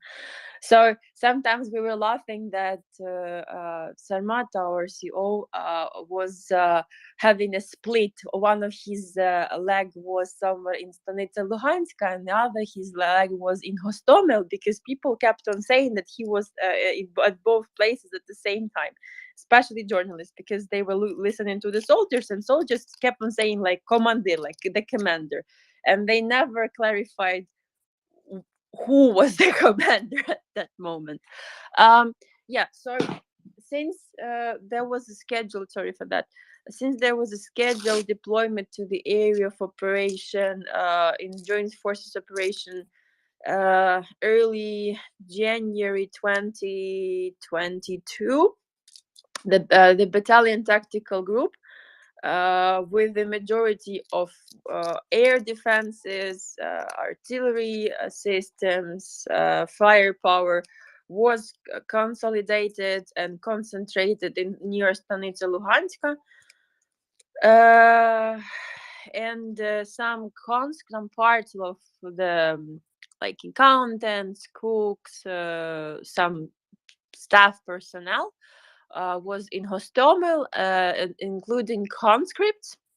There was a company of conscripts and some attachments to that in Hostomel when the war started. So the unit joined the fight in two locations at the same time. We had some artillery systems 15 to 30 kilometers from the airfield, just in case. So those were the systems that eventually destroyed the airfield after the command, also supported by the firepower of the 72nd Brigade, the Black Zaporozhye, Черные Zaporozhye. But the majority have been near Stanitsa Luhanska, and then Rubizhne, and then Severodonetsk. Obviously, then Russian troops withdrew from, well, they were cast out of Hostomel. We managed to bring back a decent amount of machinery and whatnot back, since we were supported mostly. But you have to understand that not a lot of units on February 24th were resisting Russians coming from east. And we were one of those units who were holding them during the massive offensive that they had conducted. Unfortunately, as I mentioned, now we didn't have Western equipment delivered to us up till like middle of April, so we're just holding everything on our own. But nowadays, we like, let's say we hope to get some more equipment, since it has been coming. But when the war started, the let's say brigades, the CO had his mind thinking about 2 different locations, the same family, and how to deal with all of that. So I have to commend our CO. He's a person of great valor, dignity, and wisdom. And at some point he was also hospitalized because of the level of stress. His heart didn't let's say there was a problem, and he was hospitalized. But even though he was forced to stay in the hospital, he kind of like he had a prison break, but he had a hospital break back to his unit. And now he just is forced to have every now and then a couple of infusions to sustain his operational state. But if you think about it, he is right now like he putting everything for the brigade and for the cause, literally, like every day. And I think that under those circumstances, everyone did their best, especially knowing what kind of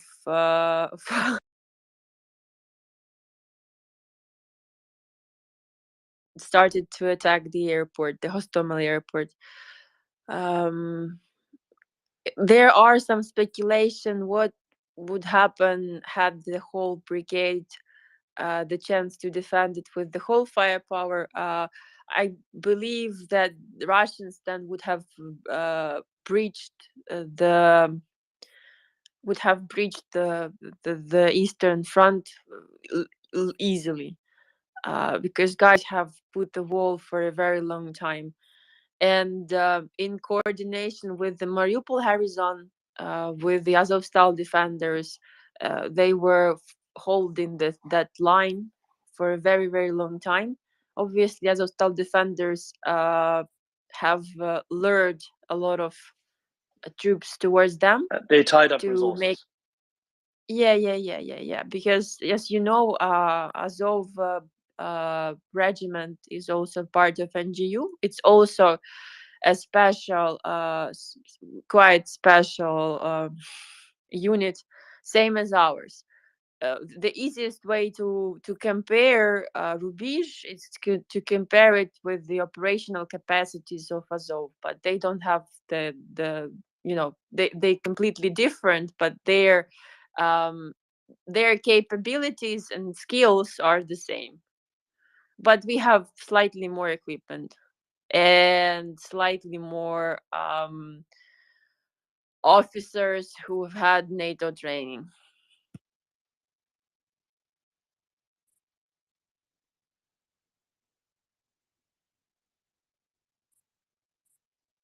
From the get-go, at least to my understanding, the unit was set up as a kind of a model, a new model army. Sorry, that's very Cromwellian. But really kind of as a model unit, right, of taking Ukraine out of the Soviet post-Soviet days and moving them wholesale to moving all of Ukrainian military wholesale to a Western standard, to a different mentality as well. Is that right? Absolutely. I think this is what we all have been trying to prove to the world since 2013-14, that we are ready to join forces with the European Union, with NATO forces. To be honest, we were more than ready even in 2008 when Angela Merkel said that we aren't.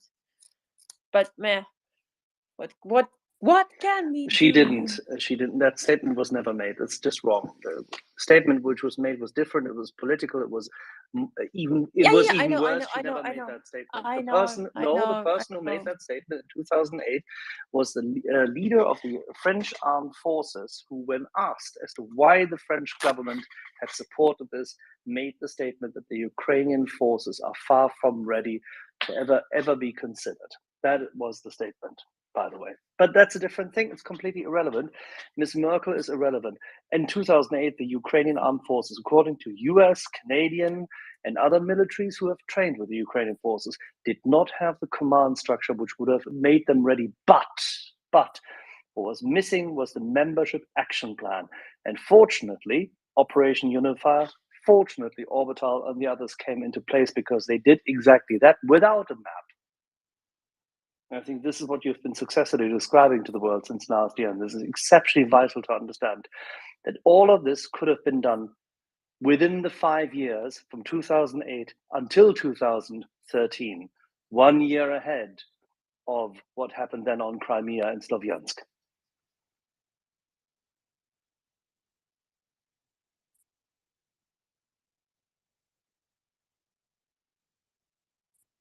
And that is the shameful thing about European and American and NATO policies, if you so like.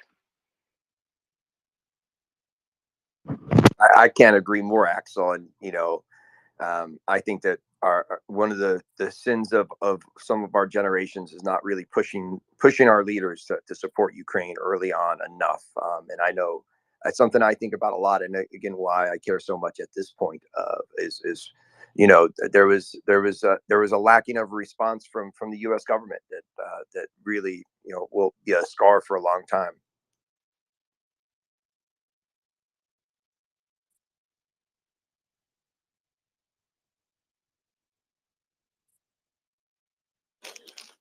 The thing is, we can look at the past and kick ourselves, but you know hindsight is 2020, don't you? So we have to do the right thing now, and that's where I am. We always move forward, never back. So we have to look to the future and make sure that we do it right this time, because blimey, we really haven't, have we?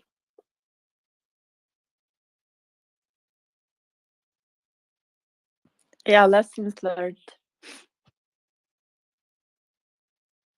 In the meantime, Chuck Farrer sends his best regards from his travails and lets us know that where he currently is, the food is awful and that he'd rather be with Quebec.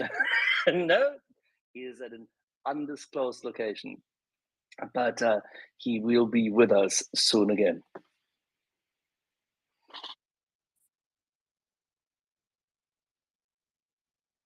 Good, because somebody was asking me earlier today, and I said, I don't know. I'm not his PA. I don't know where he is, when, why. So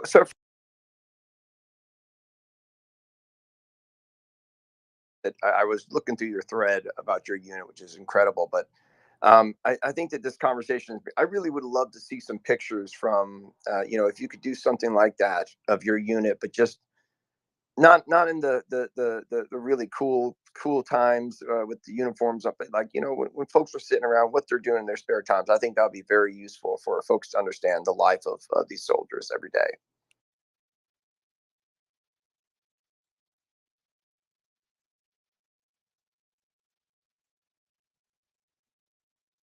Elaine?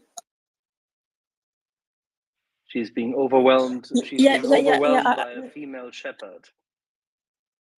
No, the female shepherd decided that she has. She just remembered that she still feel pissed at me not coming back for a month and a half. So it was like I will also answer the question, but so she was extremely overwhelmingly happy to see me. She was running around, zoomies, all of that, and then suddenly she recalled that she was pissed because I wasn't here, and now she's all grumpy and looking like um I need to do something to kind of flatter her. But anyways, I was just looking through my photos if there is something I can share. Yeah, like there are some photos like that. I will try to make like I will try to post more. We have some photos of them just singing. I have some video records. Like spoiler alert, I will meet some of the guys this week, hopefully. I was in the hospital yesterday, so we played a little bit. Like even when I had, so for those of you who followed Twitter drama, I was attacked at some point by Alona Colt and whatnot. I'm fine. There was a fucked up situation, but now I'm fine. And I almost was on the moment of a mental breakdown because there was just too much. And my guys were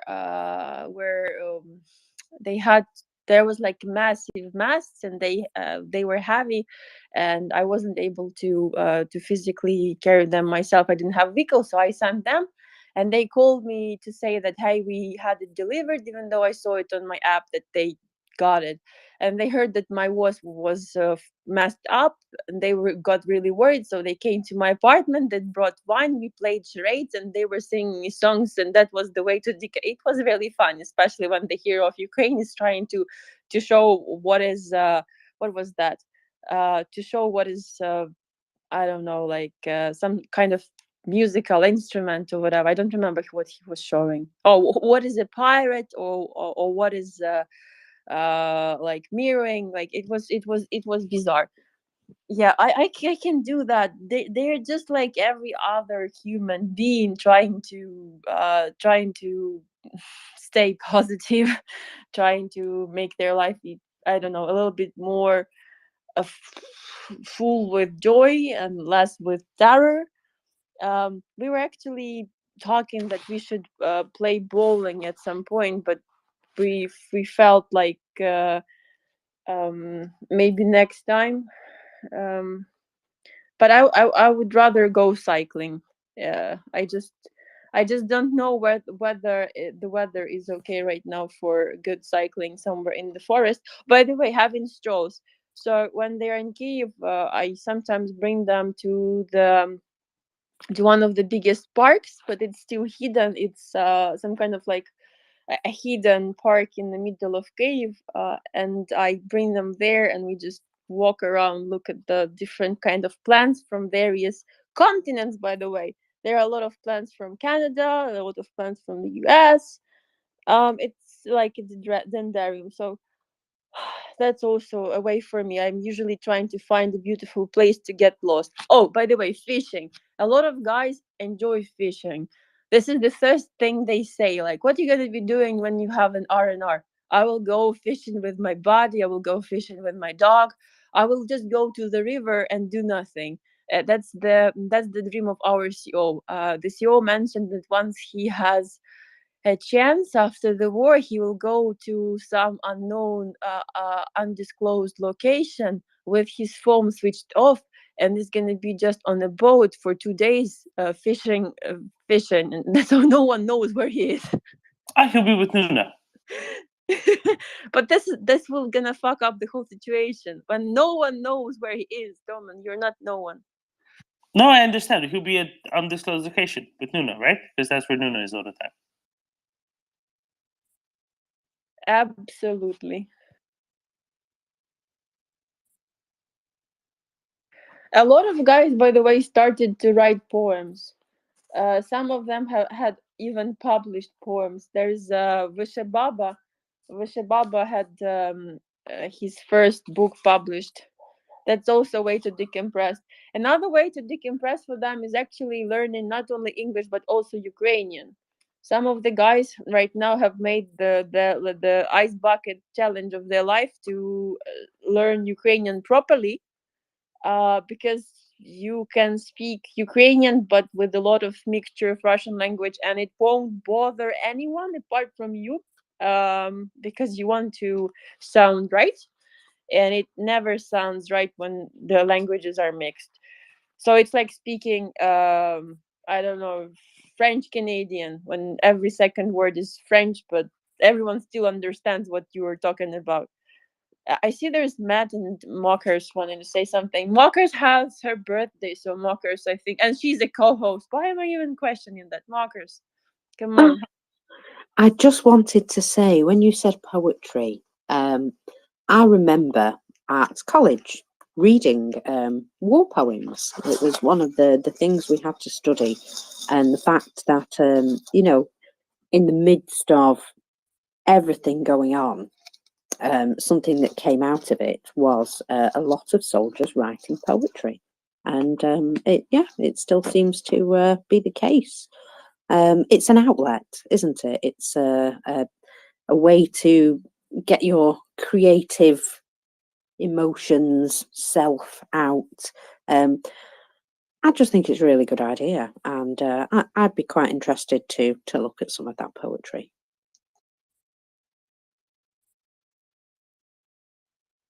It's not as though there's a long tradition of this in Ukraine, is there, for them? Daman, why are you doing this to me? Why? Why? Are you Let me singing? guess, Are you Mockers. singing again finally? Oh, yeah. He's just gonna say like, because I missed you, with his with perfect Daman pitched, and then he's gonna call me zombie panda and he's gonna tell me to go to bed and Well, sleep no. and The eat. question is whether Zombie Panda is also doing poetry now, or whether you'll be singing again. I do some poetry sometimes. Yes, I write poetry. But I mostly just translate a lot of things for other people, and that's really time consuming and energy consuming. So, um, I think I already had my prime time with the song. Come on, guys. I'm afraid that you will stop cherishing those moments. Stop bullying the poor girl to sing. Also, Fellaine, Yep. believe it or not, I have written poetry in my time. It's not very very big or clever, if you know what I mean. I'm sure it's not very intellectual, but it is an outlet, and yeah, it's just something I felt inspired to do once or twice. So yeah, I think it's a great thing to do.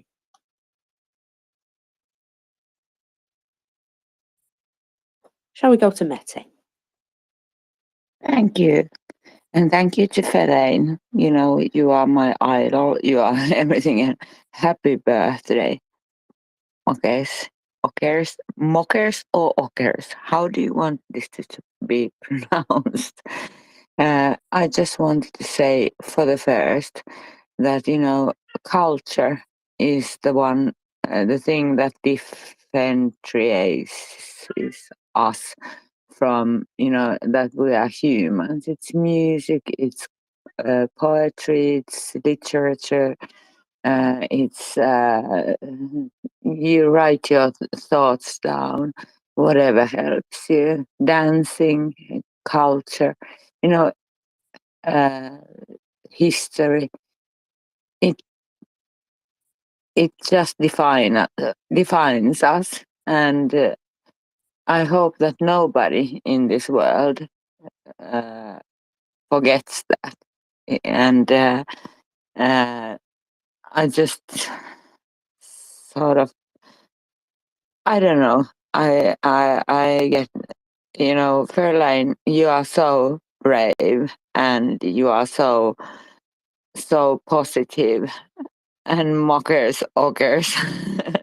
you are so brave as well. I just wish that we all remember, you know, our culture, whatever it is, poems, our whatever grandma told us, and you know, whatever. But you know, it differentiates us from, as humans? Thank you.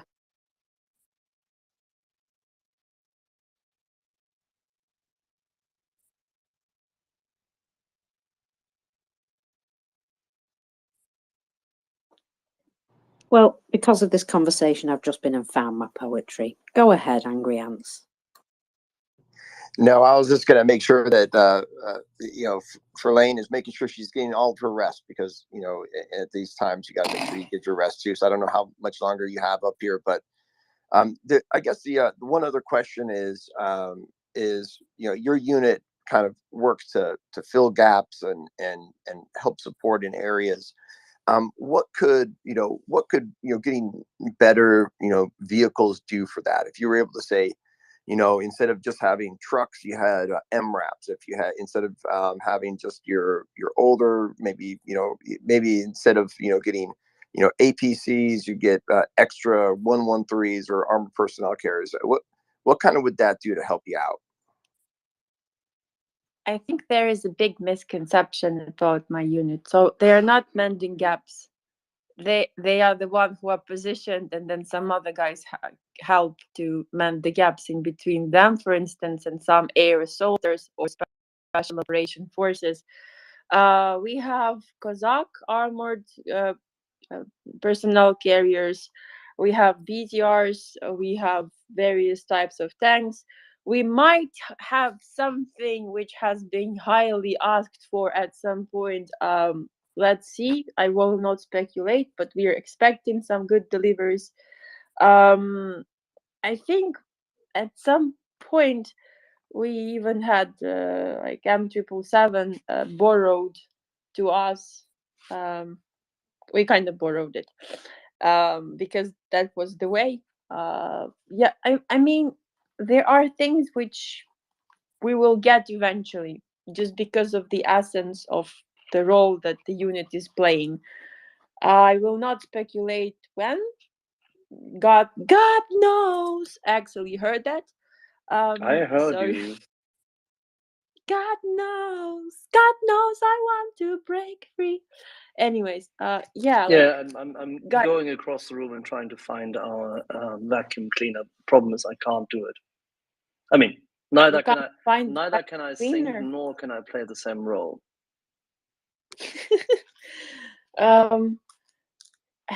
That's it. You just didn't have a broom. They say that the majority of Ukrainian women have been witches, especially the ginger one. Do you know I'm ginger, by the way, guys? Sorry, Seriously, I can are you lend asking you my. us or are you asking whom? I can lend you. I don't know. I can lend you my broom. I am not camp enough. You? I am not camp at all, darling. You? Yes. Yes. You don't quite understand what I mean, I think. I do understand what you mean, but I think you underestimate yourself.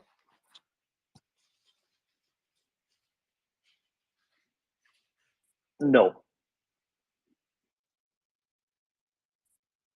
I got what I wanted. This no. Anyways.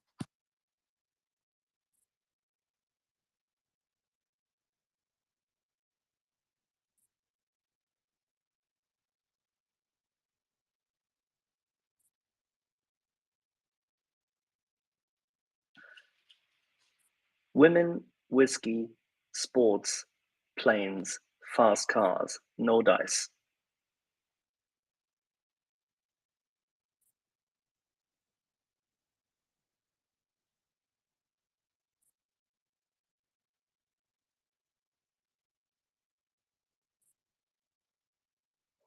I'm going to say I missed the reference.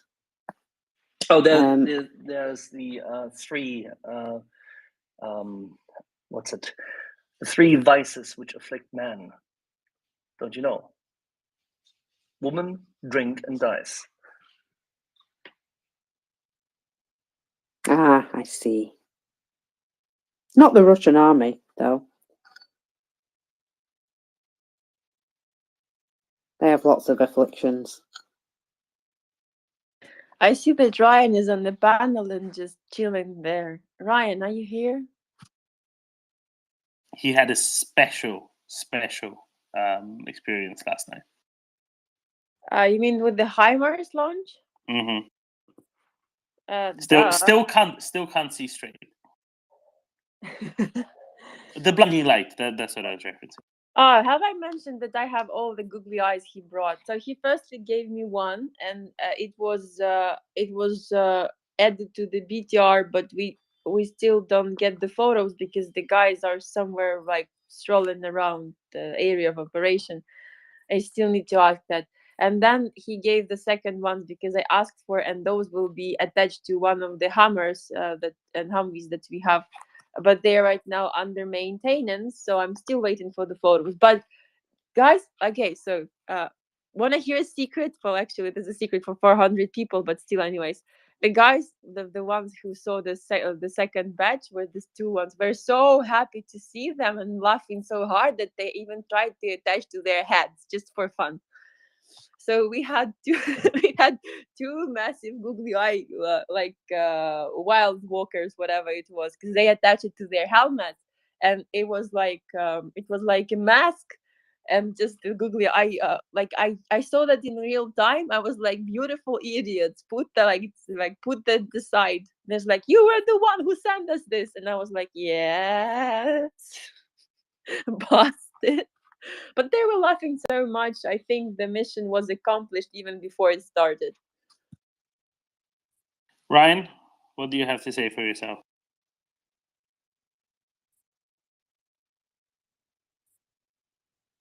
Ryan is in shock because we used the material not for the purpose it was supposed to be used. Ryan's pleading the fifth. The trash panda is trying to find something in the trash, and we are trashing him. I think there's a really cool recursion there. Anda's here. Hi, Ferlin. How are you? Heidi, I didn't even recognize you with this beautiful fox. I think it's a fox. It's a fox, and it has a question. It always has questions, but I think Mette had her hand up before me. So, and she has a beautiful. Is that a Pomeranian. Yes, that's the one. Yes, very cute one. Mette?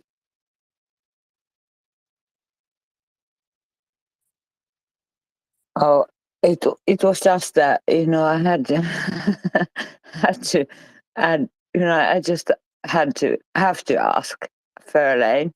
You know the France. Have you seen this TV show called Walking Dead?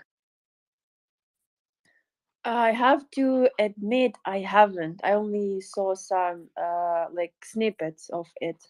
It's because she doesn't like to watch herself on TV. It's just it's. I'm sorry.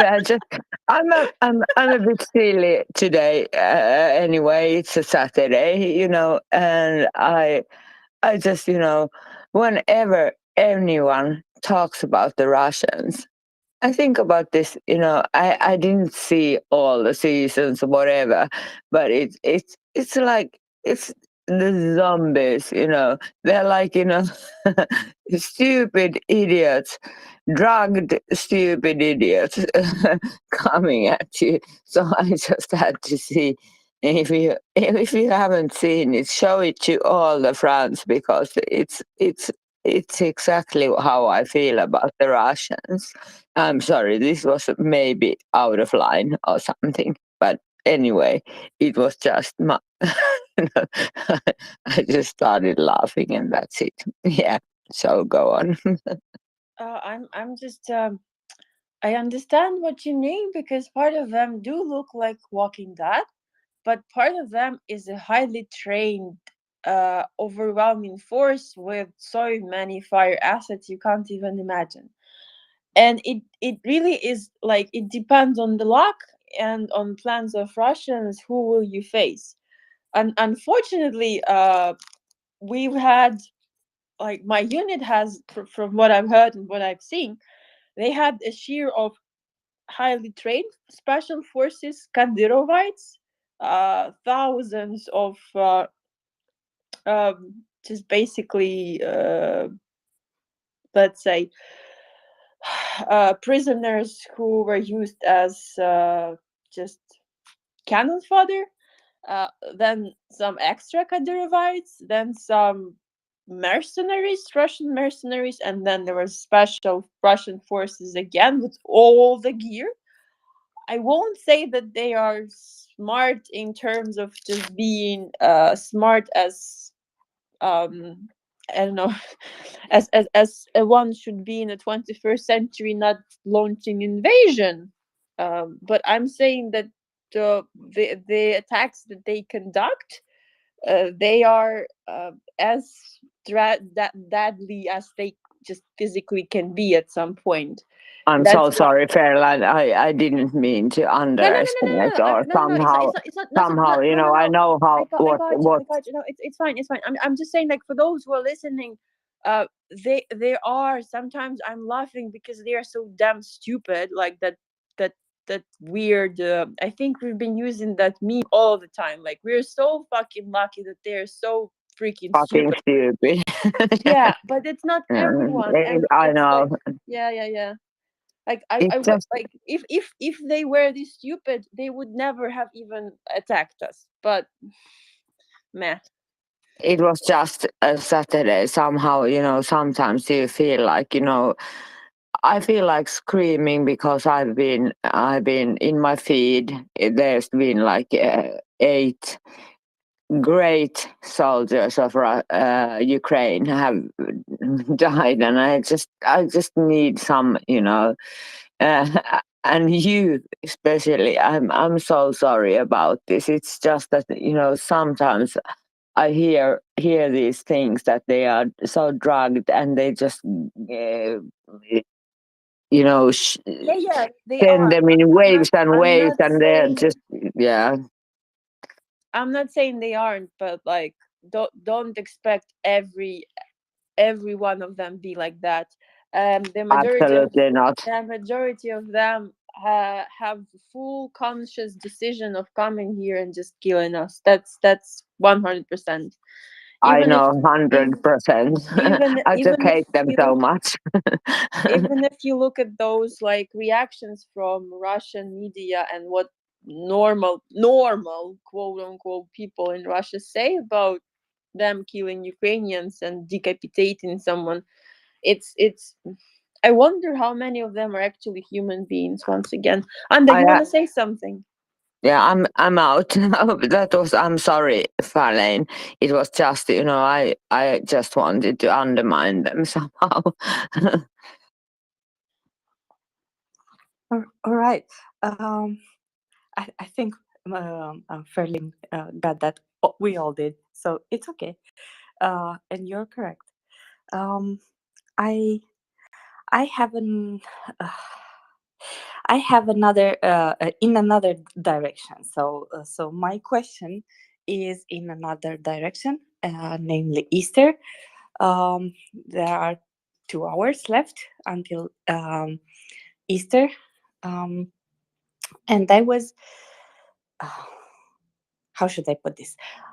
I was bummed, but the fact that Ferlane is always singing in the space lately, when I'm asleep. So that took me um, to the thought that maybe you have some songs that are sang like Ukrainian songs that are typically sang in this period, so around Easter. Do you have something specific, or because I know you like to sing and you sing beautifully, and I want to um, how do you say,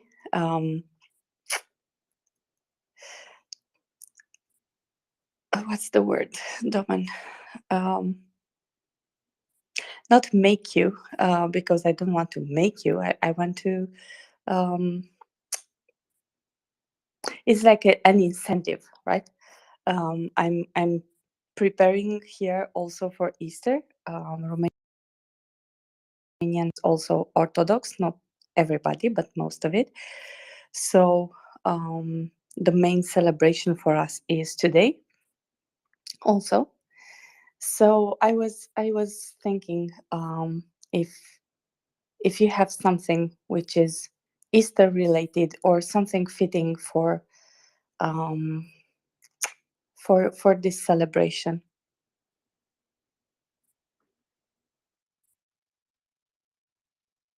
I mean, the only song which comes to my mind is one which we usually hear and listen and sing to in the church, which is one of the main anthems of the Easter in Ukraine. But once again, that's very like, I'm gonna sound like a choir in the church. Is that okay? Maybe you want to do that after midnight, or tomorrow. I don't know. I can do that even now because this song starts. It starts in mid. You understand what I'm referring to, right? Yes. I think I do, and I think we have something similar. The sermon here starts. The preparation start usually half an hour before midnight, and that's the song that we sing at midnight, right? Yeah, this is the one. And you kind of repeat the every second one. Yeah, this is the one. We have that at midnight and then pretty much the whole day. And we have the greetings, like pretty much like you have the broad, like Chris has risen, indeed he's rising, but like it's the Christos Voskres, voistinu Voskres. And part of this greeting is in the ceremonial. So I can sing that even now, but like, because I understand that you guys have already had your Easter. So technically I can sing this for your Easter and then I can sing it to my Easter because it's still, it's like everlasting Christmas. Come on. If you think about it, it's an everlasting Easter. We just decided to designate this day. At Okay? least it's only a week apart instead of 2 weeks. Yeah. Well, you see here we have this the gap is slightly shrinking. I can sing that tropar if you want to. Okay, guys, who wants me to sing the usual Easter song that we have in Ukraine? Finally. Yes, It's please. gonna be weird for my parents to hear it now, but because it's gonna be It's like a rehearsal. okay, but it's really short. Let me just let me find the proper. Just give me a moment. Give me a moment. Okay. Okay. Yeah. Okay. What are you doing, guys? Let me do a timestamp for our friends. Oh Lord, no! Don't do that. Don't record now. You already recorded this.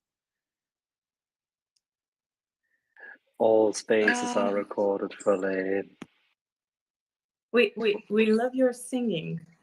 That's it. We love your singing. Singing sets you free. That's another song. Set me free, avenged sevenfold.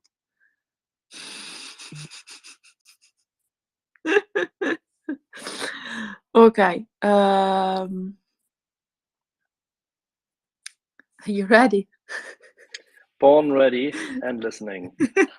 Okay, so this is the ceremonial anthem, which we hear in churches and not only during Easter and the whole day, and sometimes even longer than day. Then it's followed with the greeting, but greetings are more individual, and this one is sing by a choir. I never thought I'm gonna be doing this. Okay. Христос воскресе, із мертвих воскресе, смертю смерть поправ, і тим, що в гробах життя дарував.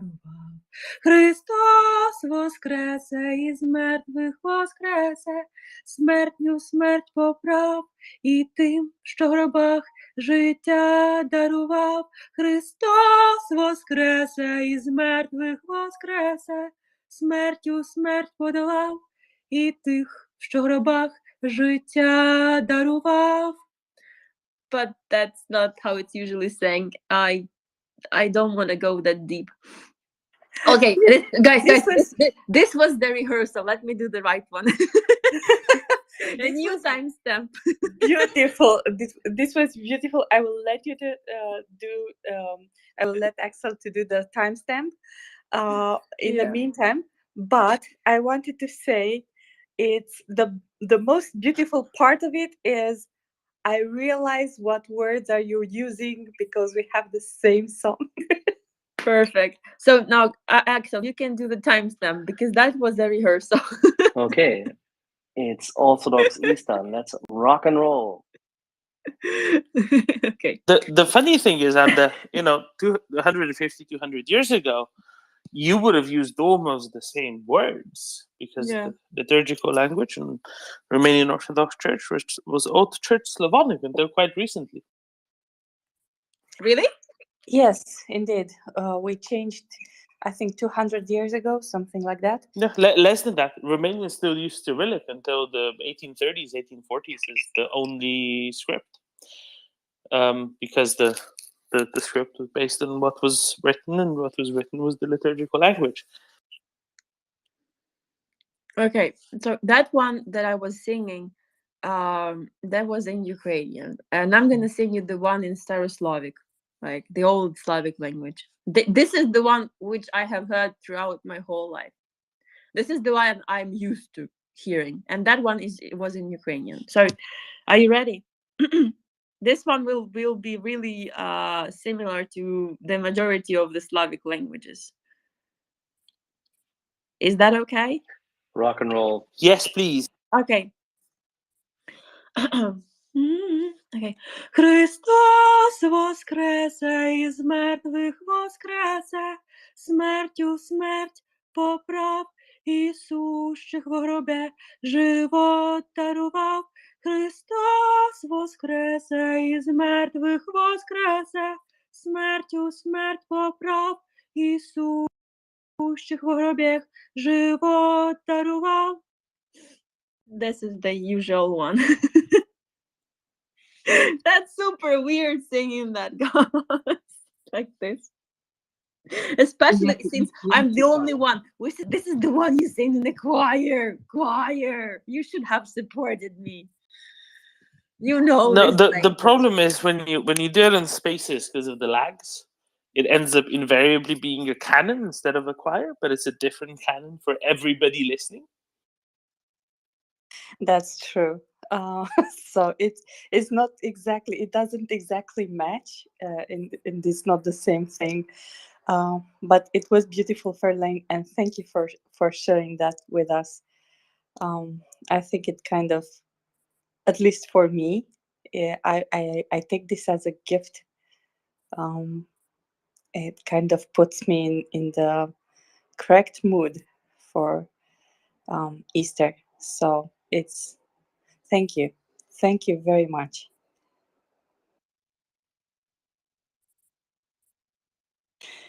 I know I should not ask,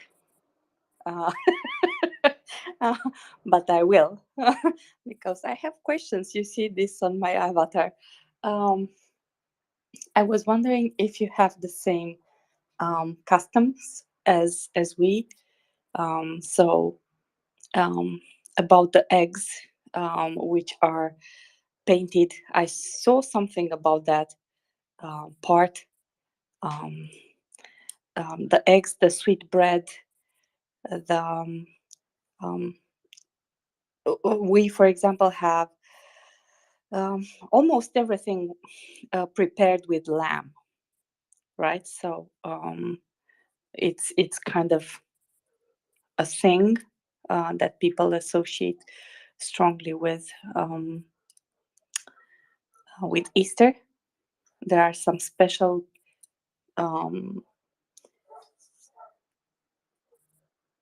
courses which are served only at Easter.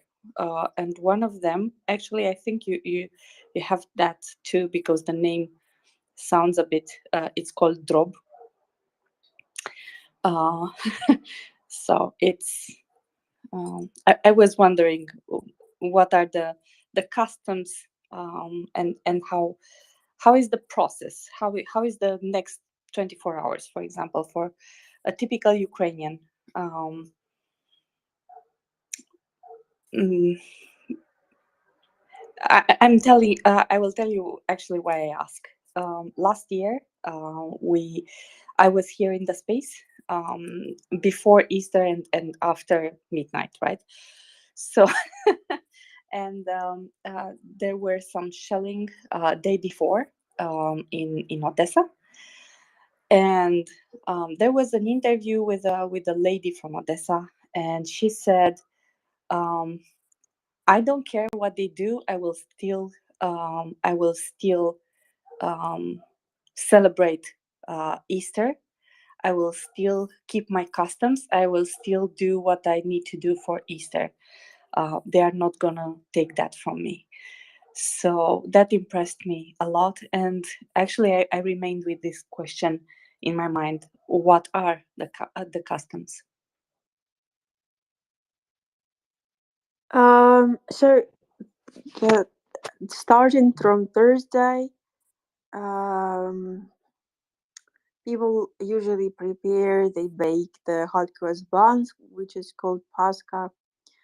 Then they decorate the eggs, which we called krashenka, or in different regions it's called plisanka. The techniques vary. You can either color them completely, or you can make some pattern. There's a way to do that with hot wasp, and then with different colors. Typical days. So, for instance, when my grandmother was still alive, uh, we I helped her to bake pascas on Thursday. Then we had some, and always also Thursday is the day when you clean everything, because you need to make sure that the house is clean, your thoughts are clean, and you had showered and whatnot. On Friday you go to the church because on Friday the Christ was crucified, so you go there. You try not to eat, and mostly just you just fast technically. Then on Saturday, also the day of preparations, you kind of like prepare the meat part of the feast on Sunday, and then Saturday/Sunday night, you go to the church. You stay there up till 4 5 a.m. Now we can do that because of curfew. So you go to the church. You stay there during the service. Then at 4 5 a.m. they baptize your basket, and usually you have hot cross buns, colored eggs, which is krashenka. Someone brings like wine or liquor, and other things like what you deem you need to have. Then they bless you. They baptize the baskets. You listen to the whole procession, and you get back home. You eat with your family. You're extremely tired and sleepy, but the first thing you do coming back home, you eat. This is how it goes, and then you kind of have this competition of fighting with eggs, with those colored eggs, with your relatives and whoever is with you, and whose egg breaks like the last one doesn't break at all is the winner. no one wins anything, but that's how it goes. It's easier actually to then remove the shells. And then for the whole day you kind of like greet everyone with the Christos Voskres, Christos Voskres, obviously talk about the Bible and the events, but you try to reflect on them in the modern perspective, see different people, not now, but usually you visited some of the elderly people if they can't help, or you if you have, and we usually bake more hardcore buns than needed, you give them to someone who didn't have a chance to make them themselves, or you give them to your like loved ones, friends. You kind of exchange them. So, for instance, we already have one hot cross bun pasca from mom's friend. She brought it today in the morning, and my mom cycled an hour ago because she just finished decorating ours. I didn't take part this year. She just finished decorating ours, and she desperately wanted to bring it today, not tomorrow. What else? You just enjoy the company with your relatives, and sometimes you go to the woods and have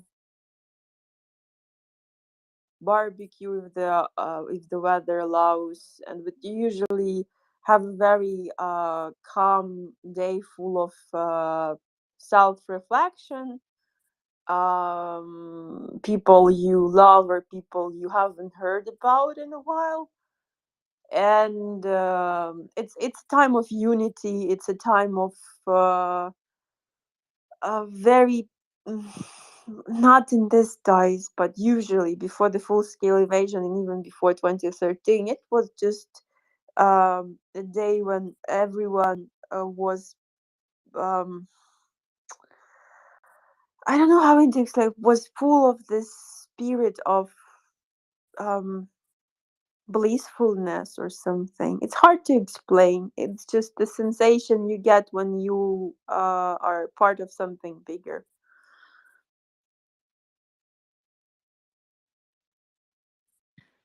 I think I get it, and I think it's beautiful. Also, I think you're more close to how it's supposed to be.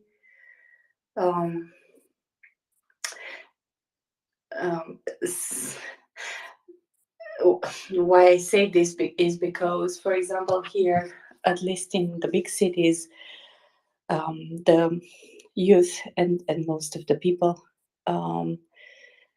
they don't wait until the end of the sermon. So we take with us the light, right? So people usually wait until the singing is done and the proper sermon starts, and usually they leave. Most of them leave then, taking the light with them to their homes. They eat and spend time with family. I think your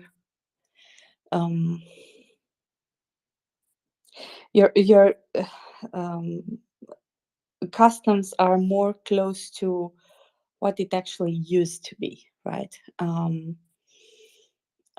it's supposed to be, more close to that than ours. We kind of shortened everything. There are people who are doing the whole process, but very few. So yeah, thank you very much, Verlaine. All right, and with that we go to Mark.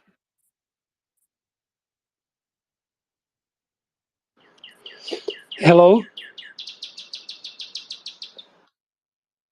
Hello. Yes, I'm sorry, I couldn't quite hear, but I wanted to thank Verlaine for singing that. I can't imagine the courage it takes to sing that a cappella in front of 400 or 500 people. And it was beautiful. But for me, it was particularly heartwarming and even brought a tear to my eye. It brings back fond memories I had 45 years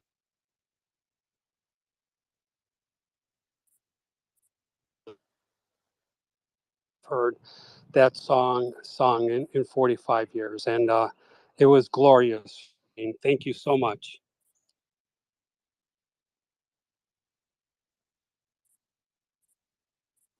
Thank you, Mark. And yeah, I think we all appreciated that. Would you all like to hear something amusing which I have stumbled across? Well, I haven't stumbled across it. Somebody pretty much pointed it to my face. Well, I would say this is a sign of something going on. See what you think, folks, because Grey Zone are a bit grumpy. So, this is a statement from Grey Zone. Some of it's a bit garbled. After all, we are not at war with Ukraine, as you know. We are friends with Ukraine, so why not fly the Ukrainian flag over the Kremlin, so to speak, in honor of our friendship and peoples? Russia 24 have also decided to keep up and release a real cuckold video. It invites Russian women to actively, well, he says mate with, but it's actually a dating site, so date with the Chinese. Oh yes, after all, the owner is now whatever he's called. In general, the moral is something like this: Ivan, go off to fight under fascism under Bakhmut. He didn't say go. And for now, we will hang the Ukrainian flag over your house and give your Masha, which I'm assuming is your lady, to the Chinese. Could CIPSO come up with such a thing? We strongly doubt it. So far in the Russian Federation, they're doing an excellent job themselves. Ooh, ooh, ooh, that's a bit of a slap, isn't it? And yeah, the video, I mean, you know, those Russian ladies look perfectly happy with their Chinese men. Yeah, I don't see any problem there.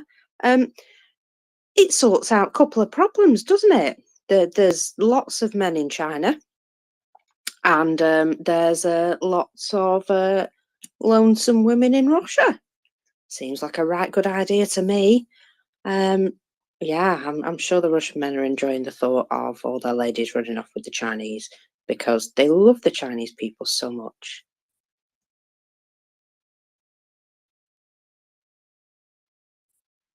Bit of a angry words from the Grey Zone there as well. Have we noticed recently that these people have started eating one another? I mean, you know, Potato Head's Prigozhin is not having a good time, is he? He's moaning and trying to pull his wangers out of Bakhmut. He's just leaving them the prisoners, as far as I can tell, which is fine because he didn't care about them in the first place. He's been on some sort of recruitment drive as well, here, there, and everywhere. And I don't think he's necessarily recruiting for Ukraine because he's had his eyes on other places. Yeah, he's not made any friends, has he? I think that's quite funny. So yeah, apparently on Monday we've got to look out for something especially damning coming out about Mr. Potato Head Prigozhin. So hopefully we'll see something that will be worth getting the popcorn out for. Yeah, that's the interesting part. The internecine warfare continues and it spirals probably out of control. That's the beauty of it. But then again, we have seen this before.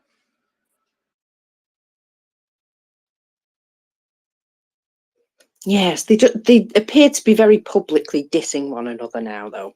and they definitely weren't doing that before.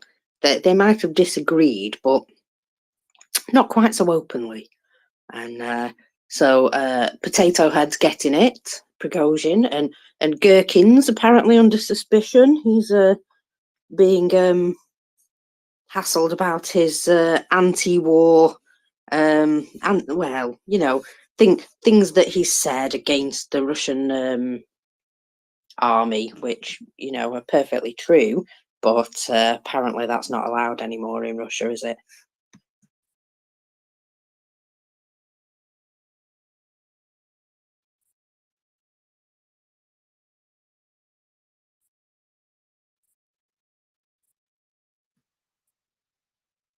Okay, obviously a rhetorical question.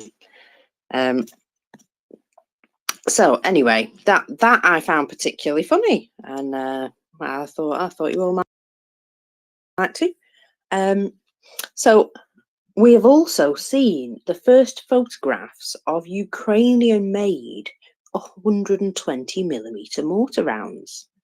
Apparently, these are OF-843Bs, manufactured together with an unnamed NATO country.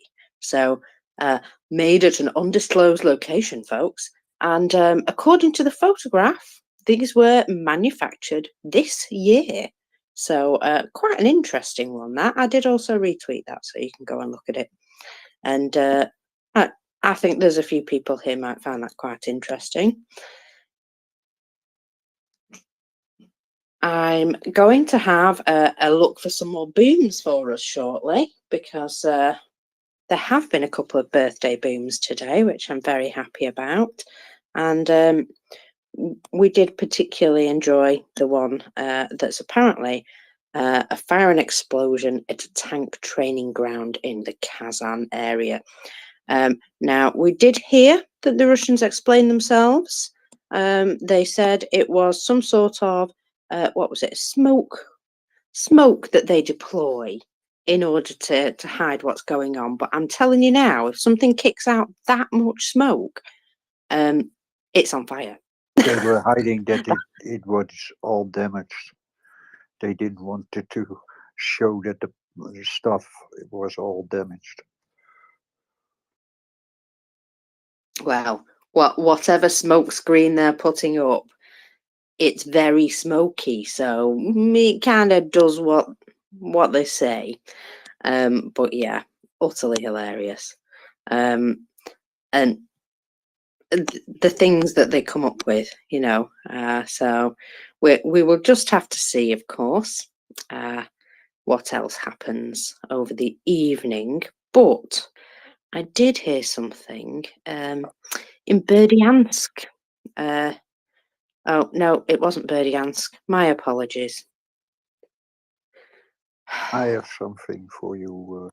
Oh, yes. Yeah, go ahead. It seems that the Russian spies are recruiting representatives of the Bundeswehr and German politicians through Tinder. It is reported by the Welt with reference to the statement of the German military counterintelligence service.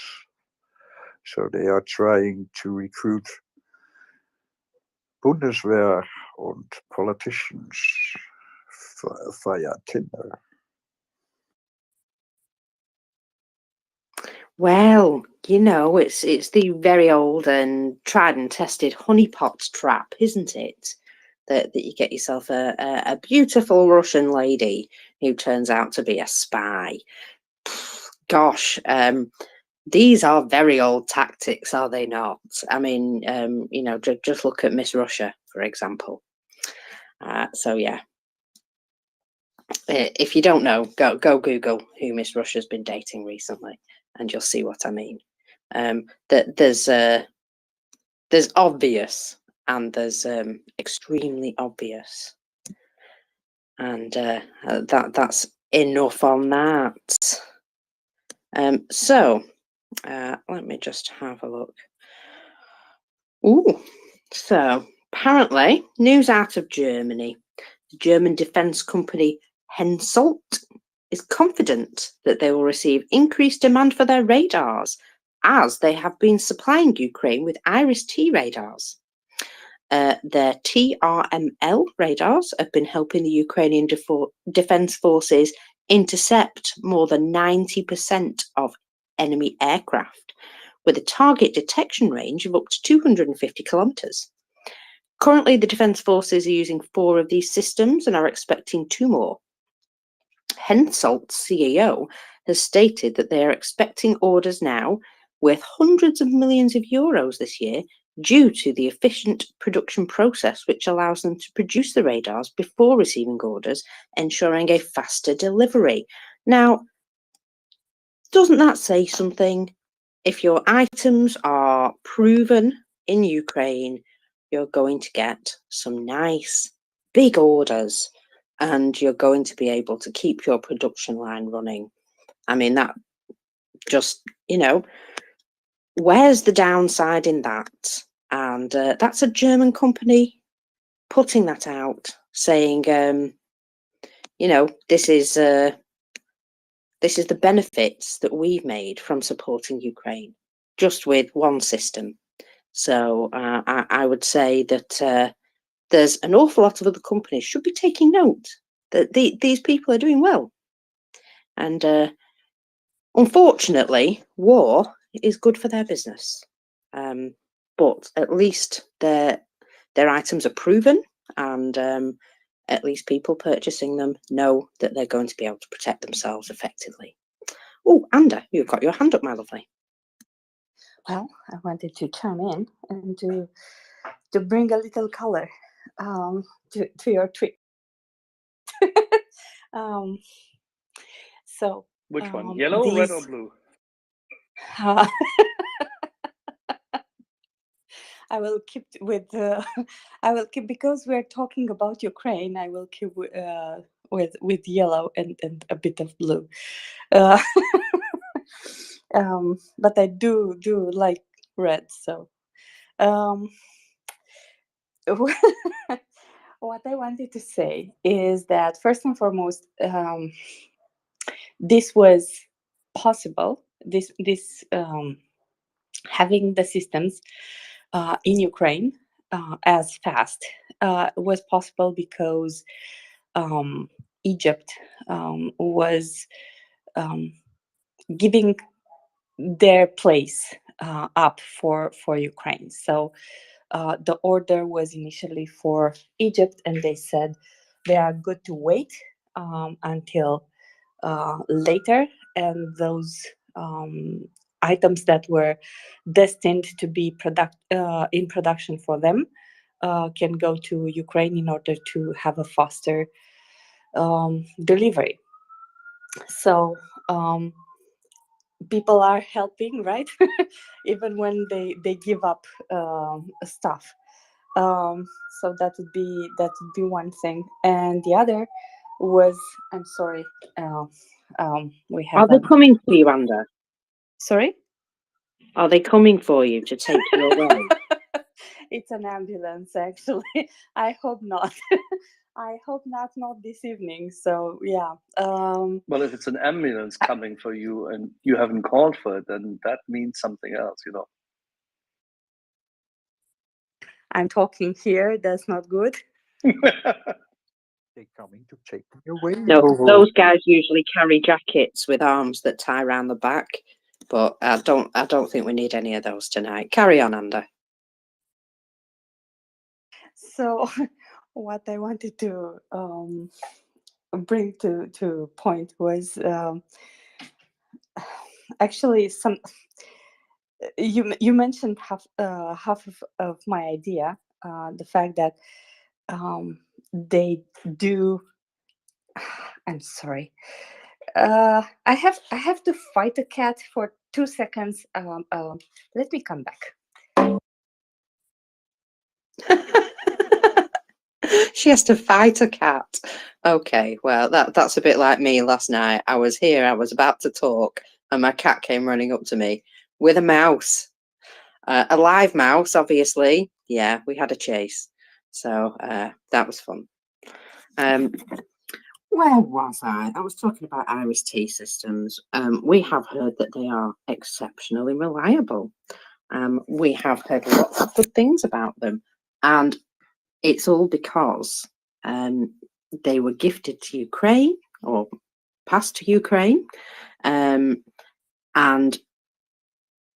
they've been able to test them out in the field. So here's the news, you producers of equipment. Anything that you got that Ukraine could use that you want to sell, why the heck is it not already in Ukrainian hands? Because it seems like a very good advertisement. Things that are tried and tested in Ukraine are going to end up being the items that people purchase all over the world, I would think. Certainly in the Western world, as it were. So, yeah, I think it's important, actually, for these companies to support Ukraine in order to support themselves better. I mean, come on, it's just good business. Anda is back. She's obviously won the fight. Go ahead, Anda. For the moment, not for long, she's looking from the other part. I can only see her eyes, so I know you know what that means. She will attack later. So what I wanted to say is that not only are they tested in the battlefield, so in real conditions, but as we saw with the M777, you can actually learn something from Ukraine as they are using the products and not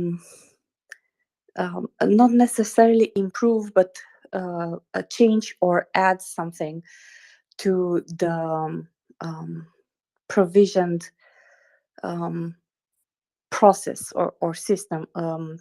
What do I mean? For the M777, for example, one thing that was that Ukraine realized was that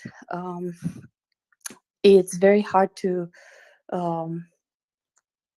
run fast enough from the drones, right? From the loitering munition. So one thing that they realized next was that if you put a net above your system, it's catching the system. It's catching the loitering munition without letting it explode. So this way, you basically save both the equipment and time and people and everything else, right? Because they don't explode. They are caught in the net, and that is that. So for example, there was a tweet, I think in January or something like that, from CJ, who actually explained that this is actually taken into consideration right now and put up in the process of setting up an M777 in the US Army, right? So other armies can learn from Ukraine from practical use. It's one thing to figure out how you do it, and it's another to look to someone else who's doing it, and you can notice differences in approaches and in the situation around you. So it's really relevant and interesting to change that part, to improve yourself going forward. So it's not only, my point was, it's not only the company which is benefiting from good advertisement, right? But it's also the armies which have these systems, but they are not using them right now because they are not at war. They are training, but the training is done through a procedure. It's not real life training. You know what you have to do. Your adversary knows what they have to do. So it's not like Colonel John Spencer mentioned that at some point that the adversary, the enemy, gets a vote, right? In training, you kind of know both sides, so it's not really a vote. It's not really the same thing as in battle, where your enemy is not playing by the rules. They are not playing by the book. They will try to outsmart you to find new ways of getting you, right? So it's actually learning new things by seeing these systems used. And I think that's great also for the NATO armies. Do I make sense?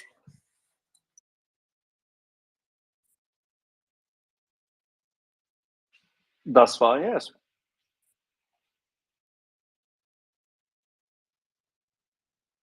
So that was my point. Half of it was already stated by mockers. The part that the company is benefiting, right? People can actually see how useful the kit is, but also the armies can use it. So that was the second part. Thank you.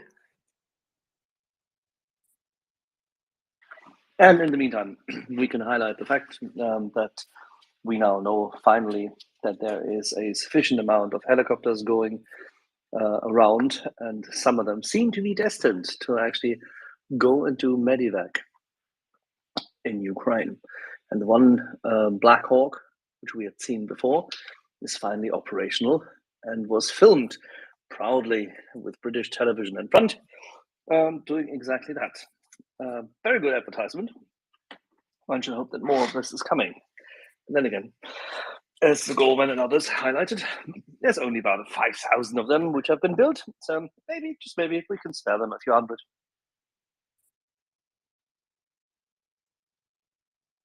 What do you think, William? I think it's a great idea. I think it's on the list of things that I think that being able to give Ukraine whatever way best capabilities to evacuate casualties for one is incredibly important. But to see what they've been able to do with the older helicopters that they have, and it just would, I bet you it would blow our minds what they could do with a fleet of Blackhawks. Air mobility. Do stuff with. Air mobility. Yeah. Move the air assault brigades they have around quickly, drop them, if need be, even behind lines from time to time or on the flanks, and move them quickly, move them around the battlefield. That's exactly what this is for. And yeah, 100%. I was going to say what they can be used for, in these big battle areas that possibly could happen is to be able to insert, teams behind enemy lines or in, very critical areas where they can say, big overlook positions, places that you might, Russians might, we know that it might be their exfil route.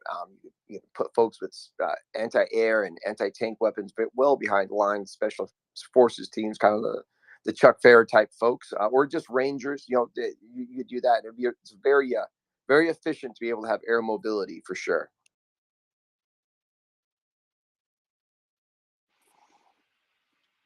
Which brings us to the point yet again that it's not good enough to just bring Black Hawks, because they won't survive themselves. You will need to add a couple of Apaches. You will need to add some airplanes. We're back in the ring. No, I agree. And I think that, what I really am really excited about, Axel, that's actually what I wanted to kind of talk to you. And we talked about this, I would say 3 months ago, actually. We went in long detail about, you asked me what I thought the role of Leopard 1s could do for Ukraine. And we kind of put it in that crossover area where it's like, it's not the best of the main battle tanks, but It's something that could just add massive amounts of fire support to infantry mobility and lighter groups. It's a great vehicle. And to see the amount that came, I remember thinking a few months ago that was something that you could get a ton to it between the ammunition and seeing them. I think it's going to be great to see those Leopard ones doing work too, and I think that's going to be a big boost. That many, if they can get them there quickly. Yeah, we see it. But we need planes flying over the top of them. Yes, exactly. I was just about to say, you're going to be in Congress next week, right? Actually, I'm going to be doing a lot next week. I'm real excited. I'm working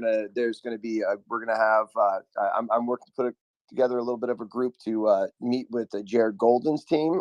We're very excited about that. There's going to be some news that comes out. I think that we're going to have some action items that we can be able to help and support Ukrainians in a real way in North America for sure, coming out pretty soon. And next week also the Minister of Veterans Affairs is going to be in Washington D.C. and there's several events that I'm going to have the honor to attend along with the Minister of Veterans Affairs and work to try and not only talk about work in Congress to get the weapons, but also work to make sure that we're getting the support to the many veterans of the Ukrainian military to make sure that they've got the support systems. And it's really exciting to be able to share our knowledge as veteran groups, folks who work in that world, to share that knowledge we have, to help out, our fellow veterans in Ukraine. Yeah, lots of work upcoming in that regard. Somebody should just probably take a little tour around Congress and swing back and forth between the House and Senate, because there's many senators and many members of the House on both sides of the aisle who've said already this administration should do more. So let's make sure that the pressure is increased. Yes, sir. Yes, sir. And actually, if folks are on here that live in the DC area that have any experience with advocating or lobbying, not official lobbying, but this is as a civilian, on your own time, there's probably going to be opportunities to do just that very soon, with a very, very direct pointed ask and message. So if you do, if you live in the DC area, shoot me a DM. I want to put you on a list. And we're going to make sure that we're going to have to verify folks and stuff. But there's a lot of good stuff in the works. Just last week, we were able to, in 2 days, in 24 hours of trying to of getting folks to engage their members, and we only hit not every member of Congress. We're able to get an additional 2 folks to verbally say that they're going to reach out to Jared Golden's office next week and sign on and sign on the support for the F-16 letter. So if we sharpen the spear, we can move mountains, can't we, Axel? 100%. And Jared has been very, very vocal in that regard. And I think this is the key aspect. You need to have individuals who are willing to stand up. They need to have individuals who say, I will take this topic and I will run with it. And I really couldn't care less who does it, as long as they do it. You're 100% correct. And when I look at the list of folks that are on the letter so far, the 17 list, it's a great bipartisan list. But you know what it's led by? It's led by a large group of there's a group that work together, Problem Solvers Caucus here in the United States, and it's mainly made up of ex-military folks. And it's one place that maybe we disagree on everything, but it's a place that folks can come together and actually try to do work. And it's something that they've done great work in the past. And a large majority of that group is in that, on that letter. And it's a lot of very centered, very smart Democrat veterans, along with some Republican members and people like Don Bacon and I'm missing the rep from Texas that really stepped up when it came to this. So we can get more names on it. We know how many people actually support it. We've heard vocally how many people support F-16s. Sometimes it just takes that direct ask to get them to sign on to that letter. But that letter then gives a massive amount of support. If you read it, a massive amount of support for the administration to then be able to say, look, we're going to start unlocking these floodgates a little bit more and quicker. And that's the ultimate goal. I think you should be walking across to the offices of John Cornyn and definitely also Lindsey Graham. He's there. He has been outspoken. He has been hard hitting in that regard, and he doesn't want to anything put in between Ukraine and the United States of America's armed forces support capacity. On the contrary, he's been very, very vocal. I think we should use that momentum. I think every single one of them who has made statements in that regard, and I couldn't care less where they come from, as long as they're not completely nuts. One should knock on their doors. I mean, I can't help you there because I'm not there and I'm not a US voter, but I would literally walk my socks off there.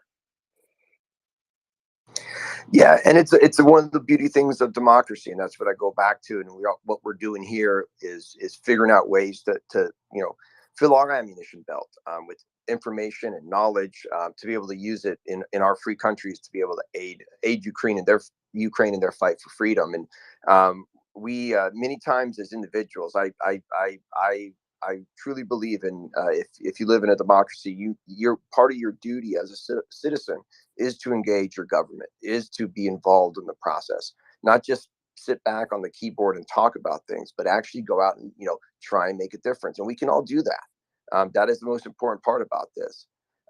Is that we all have that power because we live in democracies. If you have the luxury, it is not. There's no free ride. It's something people talk about a lot, and I take that to heart. Is that we need to be able to give back to our communities and give back to this many different countries, the coalition that's of countries that are willing to let their citizens have a say in their future, unlike places like Russia that they just don't care about their people. So we have to use this opportunity all the time to do that. So that's just my rant on civil engagement. Anybody can walk into the halls of Congress and knock on a congressman's door or your state house and say, hey, look, I want to talk to somebody about Ukraine, or at least I'm here as a constituent to say, I want to talk about Ukraine. And you can do that. Any single person that's listening here in North America can get on a plane, go to Washington, D.C., and advocate directly. Or you can go to your office, your local community office, especially if the members of Congress are in district, and request it. That's the joy of living in a democracy, but it's also a privilege. So we need to take more care of our own democracies, in my opinion, and get more involved. Yeah, I actually took that advice the other day, wrote to my MP, and he did write back. I'll be honest, his answer was a bit wet. So I challenged him on a few things, and he has agreed to take it forward for me. So we shall see what happens. That makes my heart so happy, Marcus. I truly love, I get to, I work in advocacy, and I what I try to do is I love to empower folks to move up what we call like the ladder of engagement, of being involved in issues or in your society. And that starts with just simple wanting to know about issues and moving on to taking talking to your friends and neighbors, to taking a little bit of an action, and then continuing to move up so you're doing you're leading people. And to hear that someone took that action, that you did good, you did your homework. I love it. Well, that's the thing. When he responded to me, and his reply was unsatisfactory, shall we say, I was able to use some of the knowledge that I gained here to say, actually, mate, I think you should look at this because, and I was able to give him some reasons that he could use to take forward. I mean, the thing is, he knows the answers he'll get back, I suppose, with my initial inquiry. But after I was able to put some more meat on the bones, he was able to say, oh, actually, that is something that I can talk to somebody else about for you. So it, even though his first letter was a bit of a dismissal, I thought, no, I've got a bit more to say on this. And I shot something back to him quite quickly. And within an hour, I had a reply. So, I'd obviously caught his attention. And the very fact that somebody takes the time to personally reply to you, because both letters that I received were personal replies, I think it's important to make that person think about writing you back. think about what they're going to say, because it puts your issue into their head.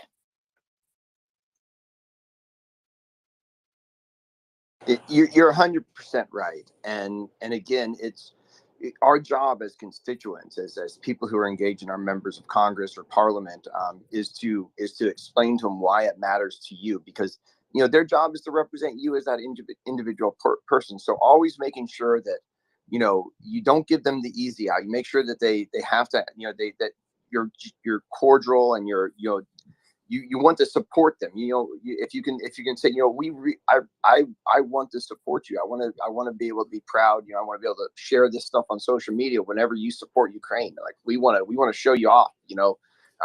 And if you kind of use that carrot, it is sometimes a lot better than being a little more harsh when politicians aren't doing what exactly you want.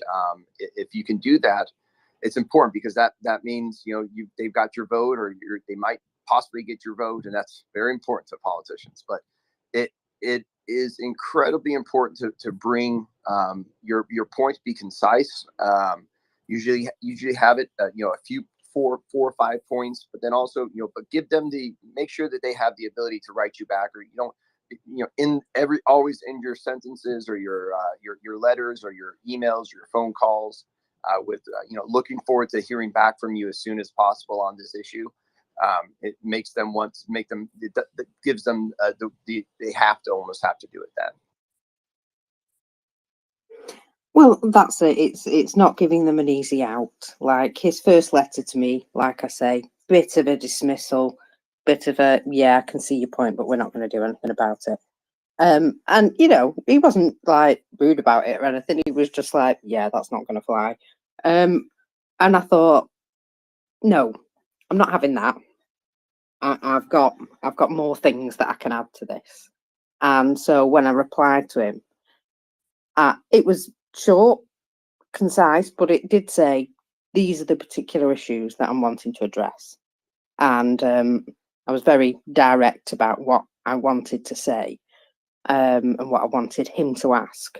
And I also included,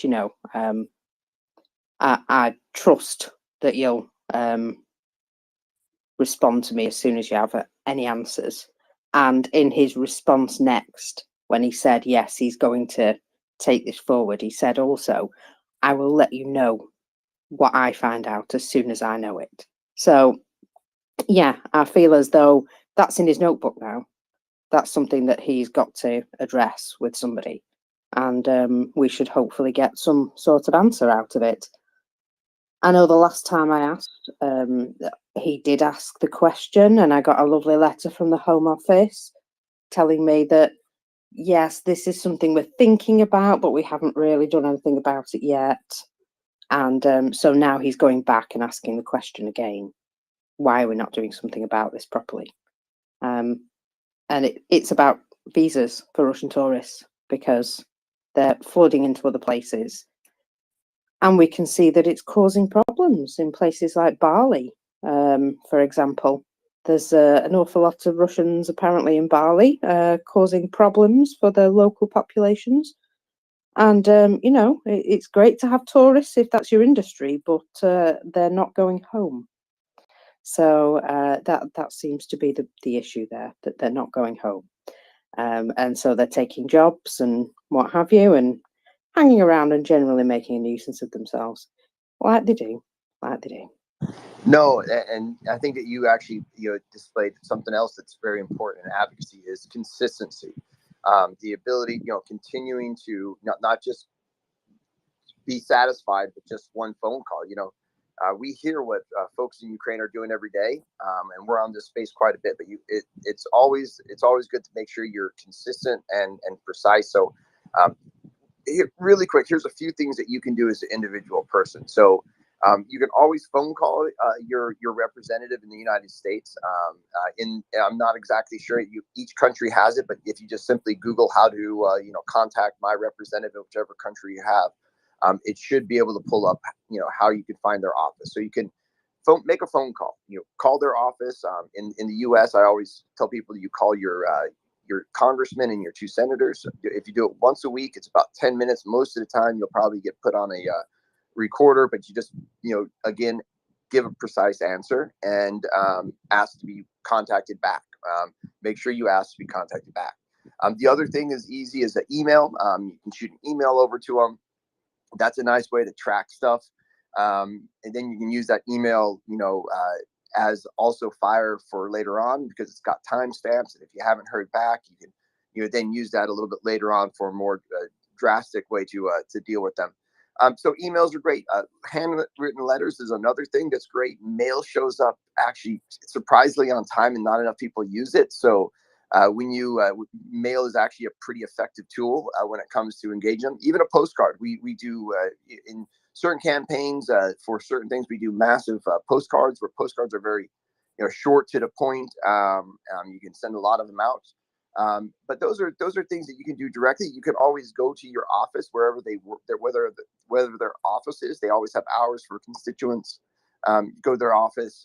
You can engage them even higher. And then the last thing is one of the best tools is social media, because these politicians really care about how people think about them. So if you can positively give them positive reinforcement, give them a shout out on social media saying, we're really looking forward to seeing you, sign on to this letter or pass more bills for Ukraine.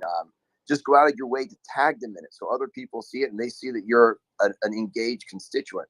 But then again, if they don't do what you're wanting, if they haven't really responded to you, you can kind of then tag them in a post where other people are going to see them in the public and say, respectfully, here's a picture of an email I sent you 3 weeks ago. I haven't heard back from you, and I would really like to get an answer on that. So that's a way you can kind of shame them into things. I will say people overuse the aggressiveness on social media, and people are much more aggressive than I think is helpful sometimes when it comes to engaging people on social media. I think it's just something that we all do when we stand behind our phones. But really, sometimes biting your tongue and giving a more thoughtful point is really good to maybe be a little more effective, because again, this is public, and if you're saying some junk about somebody that you want to get help from, they might be able to see that later on. So those are just a few tips that I would like to give to everybody listening today. And again, use them. Take those 10 minutes every week to do them and be consistent. Yeah, and you can also put a snazzy title on your email to get their attention. Doesn't have to say read me, but it, can be interesting.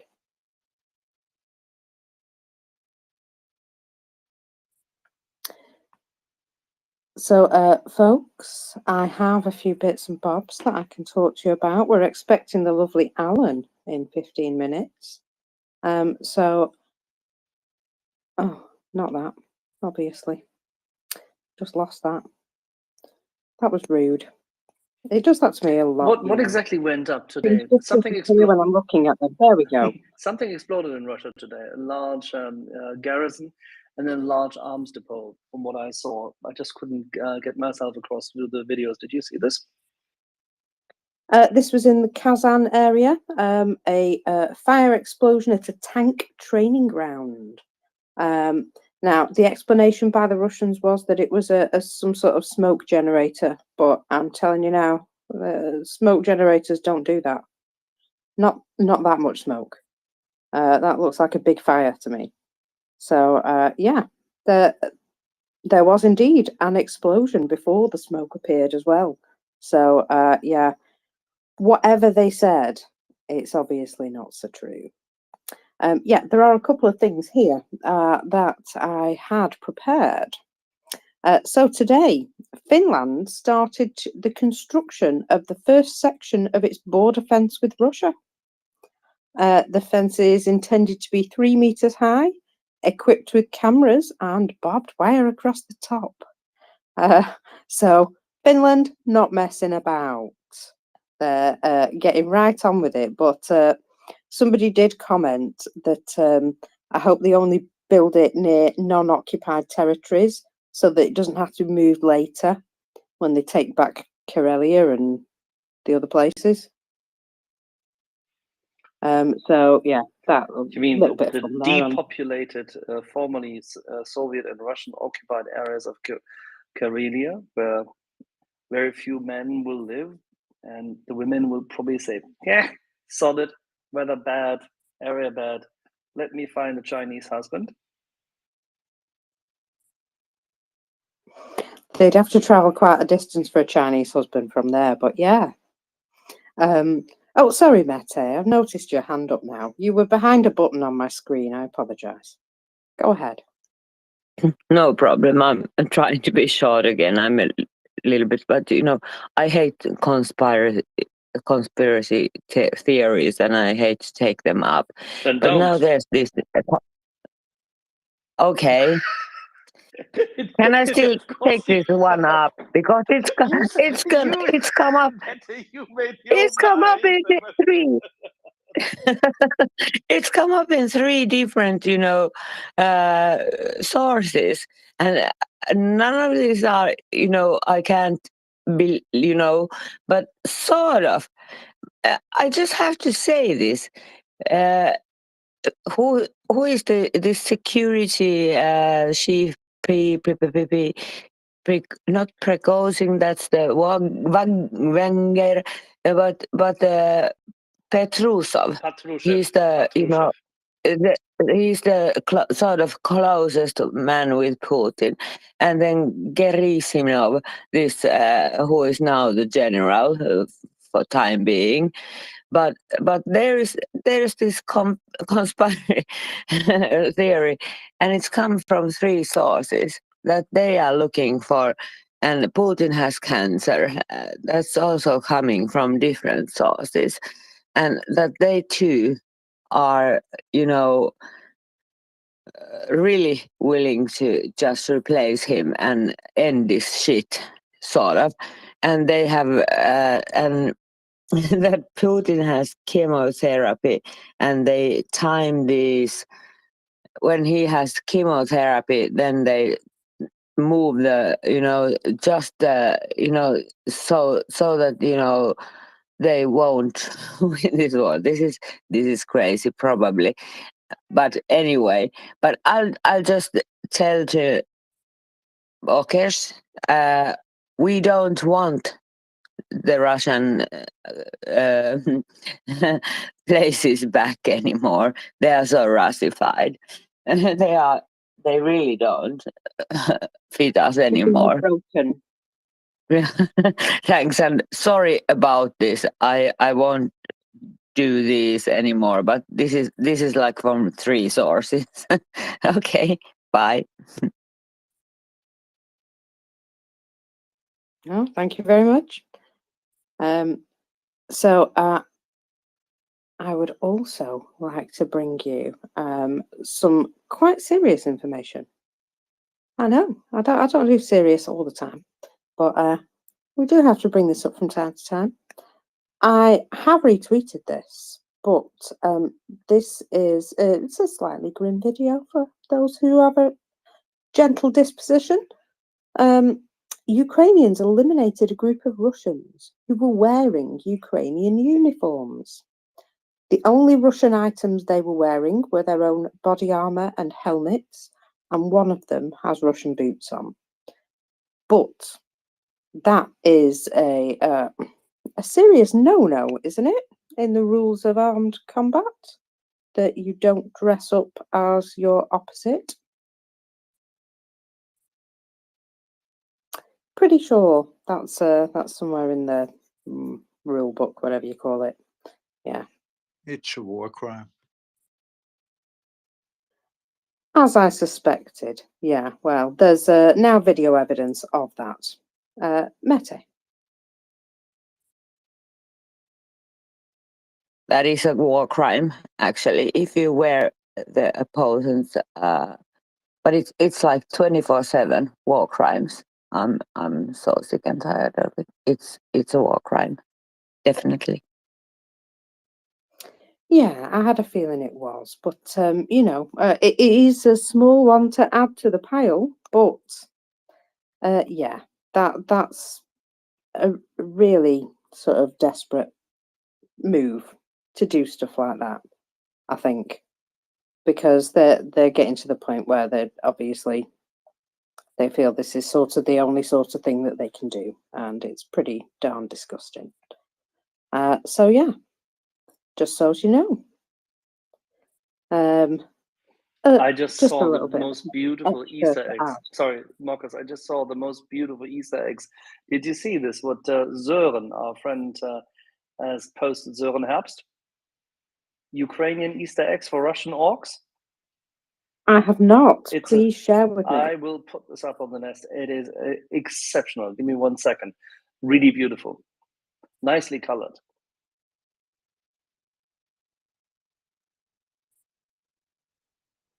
Excellent. I'll look forward to that in a moment then. Guys, what is it with ERA? We're all obsessed. There's ERA on everything, apparently. Have you seen this trend, Axel? As you know, I only came on here today at 2 o'clock, so no, I missed it. ERA. Yes, the explosive reactive armor. Oh gosh, no, please, no. The stuff that Ukrainians stick on everything, it would appear. Well, after a couple of videos showing them sticking ERA on everything, like on every available part of a tank, plus some extras, the meme is going around, the ERA for everything. So I'm going to get an outfit made out of it, I think. It'll keep me safe. For me, the ERA is always associated with the European, railway agency. And then there was the English Racing Automobile Club. And we had what? Oh, yeah, shit. Here in Estonia, we have lots of ERAs. Everything starts with E for Estonia, of course. But then there was this Academy of European Law. And that's pretty much where you lost me. Right.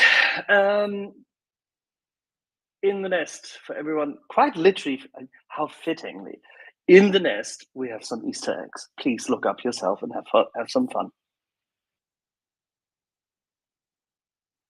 Oh, they're just perfect. Gifts for the Russians, yeah? Hand colored. I like it, yes. That is a really good idea to send them some Easter gifts. And they make boom. They go boom indeed. Axel, I've been sent this video a number of times today of an awful lot of Ukrainians walking somewhere. Where do we think this is? Yeah, it's interesting. It is so plain flat and it's green, and it's a little bit too green for Ukraine. It's also a little bit too flat for any of the areas of Ukraine. It is not in southern Germany, I can definitely tell you this. It is also not in Munster. I had a thought that I might have recognized something in the background at the very beginning, but I was wrong about it.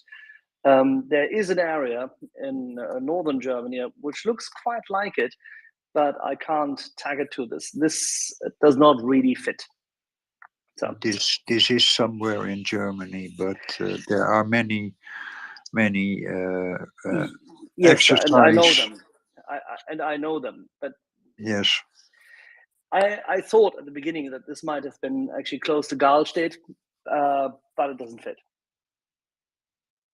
it's somewhere with the water on the side. You can see it in the video that there is I saw. a canal or a river. So, but I recognize that it's. Das ist ein Graben. Hallo. Ein Graben. Okay, eine Graben, so wie du wünschst. No, seriously, Marcus, it looks a lot like exactly the plains of northern Germany and either in Lower Saxony and the likes. But I'm not aware that we had such an amount of troop contingent in the northern area. That's the whole point. Well, you know, sometimes they just don't tell us everything, do they? Not until afterwards. And that's okay. We don't have to know everything. Well, all I'll say is that sure is a lot of very dedicated looking dudes. So I'm very pleased to see them looking happy there. The massive boom that went up in the air directly in Bakhmut yesterday. Did you see that one, Axel? I did. It was a particularly lovely one, wasn't it? Apparently, there was munitions stored in that building at the same time, so that'll probably add to why it went quite so boomy. You're back, Angry Ants. Yeah, I had to run outside for a little while, and I thought I left my windows down. We had a thunderstorm, but no, I wanted to really make a point of those videos. We've seen a few really interesting videos over the last couple of days of big troop movements, both vehicles and soldiers in all kinds of different places. Who knows where they're all at? But I think that there's a reason for it. You know, that they usually let this stuff out. Maybe it's to freak the Russians out, but the one thing that is uniformly clear is how well how fit that fighting force is. They're well equipped. They've got everything is in the right place. They've got good equipment. They've got, you can tell that they're energetic. They're well fed, and that's really important as soldiers get ready to go into a fight. When they're going to be the angry ants jumping out of a Bradley, to storm a trench line here, anytime, between now and whenever Ukraine decides to do it, you need to have your soldiers in good shape. And when we're looking at these videos of these Russian folks, most of them look like they're over 40, and but the difference in these two, the biggest difference I see right now happening is you've got a fighting force that's scraping the bottom of the barrel with untrained, unmotivated,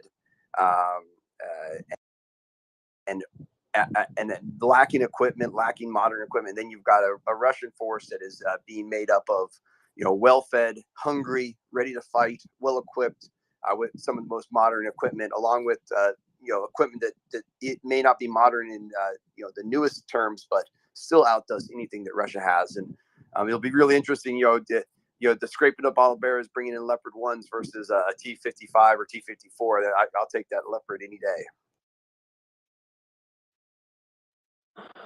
Absolutely. Yeah. And you're right, they do look a very fit fighting force. Did you see the picture of the Belarusian forces the other day?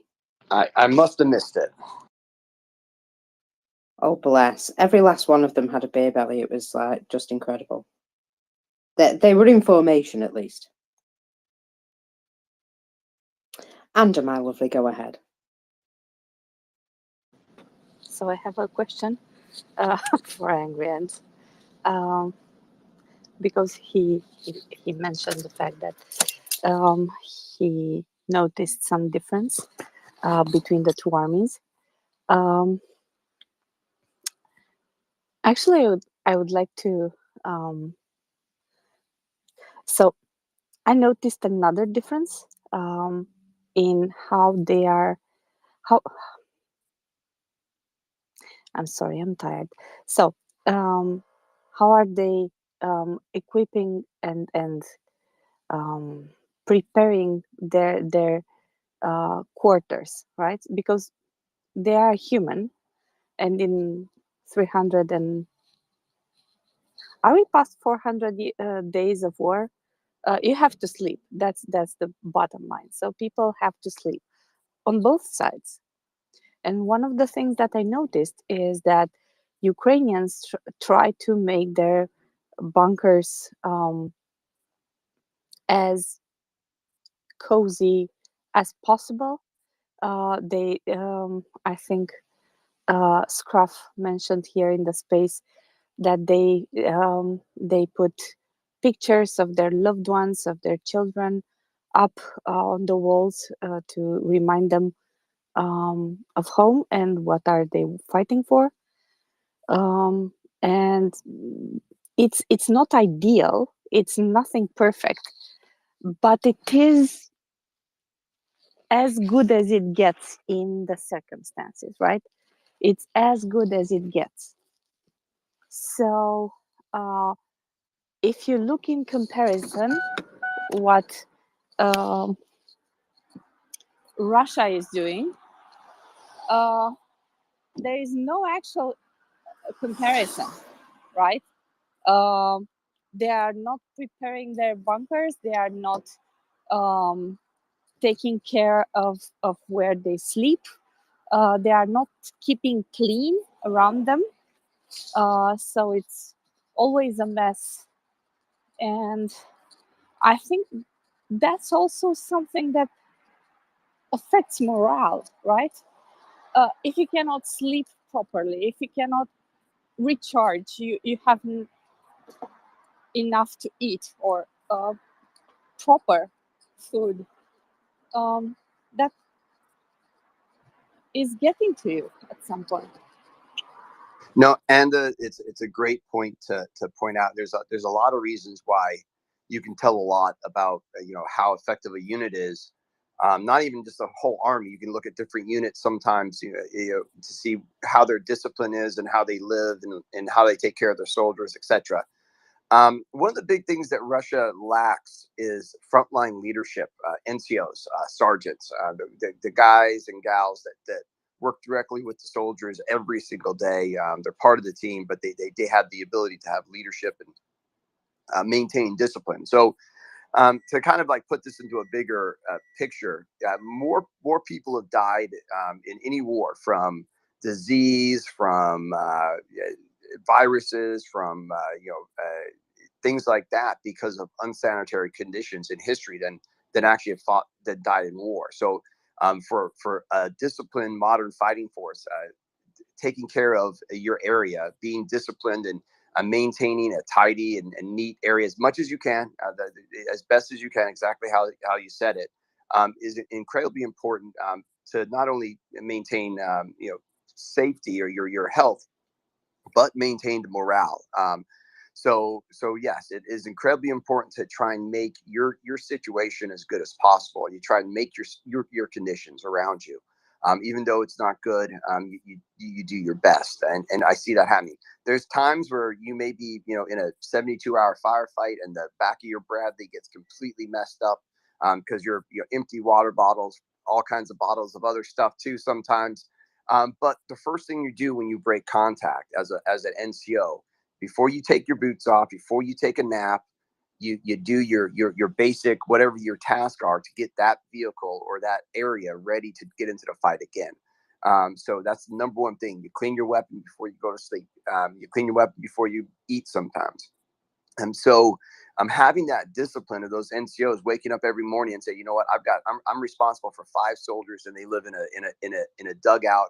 I'm going to make sure that that we're not going to let one day go by without making sure that every day they wake up, they do some sort of type of task to get them kind of engaged and ready to go. But it usually includes tidying up and making their area as good as possible, and that it does help morale. And you can see a big difference in the two forces. It's a great point, Anna, to bring up.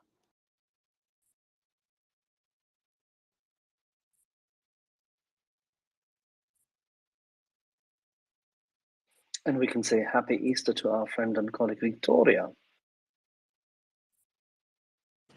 Hi guys. Yeah, thank you so much, Axel, and yeah, happy Easter to everyone who is celebrating. I'm little, I don't want to say lazy, but let's just say I'm busy this year. But I'm usually very good at making Ukrainian eggs and making paskas. You probably know what those are. It's just like sweet bread.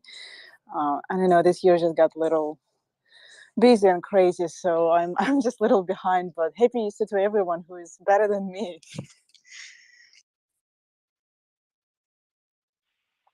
So are you or are you not coloring fresh eggs? No, not fresh. You boil them, and you probably know in Ukraine we Of course, have you boil them. fresh eggs. Don't do that, fresh eggs. No, but do you put them in little nets and put some herbs in there and attach them to them so that you get the color of that on it? Or Yes, yes, and we used to do it all the time in Ukraine, and I did it here with my children. So yeah, you just put some herbs, and then it just looks good. And last year we just coloring with just some blue and yellow colors, just as a Ukrainian flag. And you probably saw this, like those eggs. We call them pisanki in Ukraine. And I don't know. This year is just kind of, I don't know. It just, I don't feel festive. It just things are crazy, and I just don't feel like celebrating. It just kind of doesn't feel right. It's not the same. So in Ukraine, it's usually people get together, like especially families get together, and everybody bake those paskas, and people share. I mean, people go to the church first, to make them holy, and then people share those eggs and paskas, and it's always such a good day. And I mean, even if you are not very religious, it's just it's very special.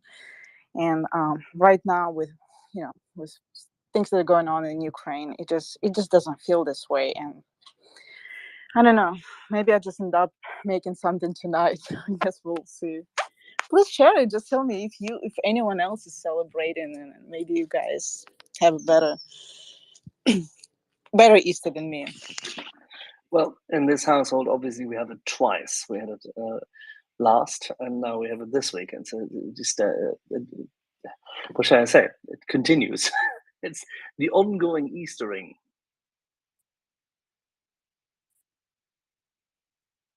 Did you try paskas? Do you know what I'm talking about? Yeah, of course. What did you think? What do you think is going on here? Oh my gosh, your wife making a lot of those. So my mom would make, I mean, I'm not joking, at least 50, 60, because we had to share with everyone, with all the neighbors, friends, and then we would just eat it next 2 weeks. I mean, it was just insane. And then she would spend literally like 2 days making those, and I just think it's insane. Uh, but it's delicious. My son still keeps asking. I know I'm bad this year. I've just made up making them tonight. You can always make them. You know how to do it. It keeps you busy. You can listen to the space, can talk to us, and tell us how you make them. Well, it takes a long time. Those are not easy to make, but maybe I'll do something. So what kind of pastas are you getting this year, Axel? I need pictures. Okay, well, we've been eating already, of course, but just very regular. And by the way, no covering, no, not this stupid stuff with color and everything, and this sugar gloss on top. Very straightforward, proper brown. That's it. Oh yeah, and some of them have raisins in them. But you're not allowed to eat them until Sunday. My mom would be like, we had the first Easter we had already. There's some left from then, and now we do it again.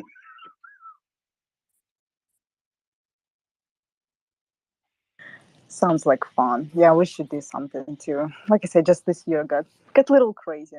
But Mokers, when do you celebrate Easter? Well, I think it was supposed to be last week. I think. So yeah, it was supposed to be last week. I remember now. Gotcha. Yeah, so last week was Easter Sunday for us.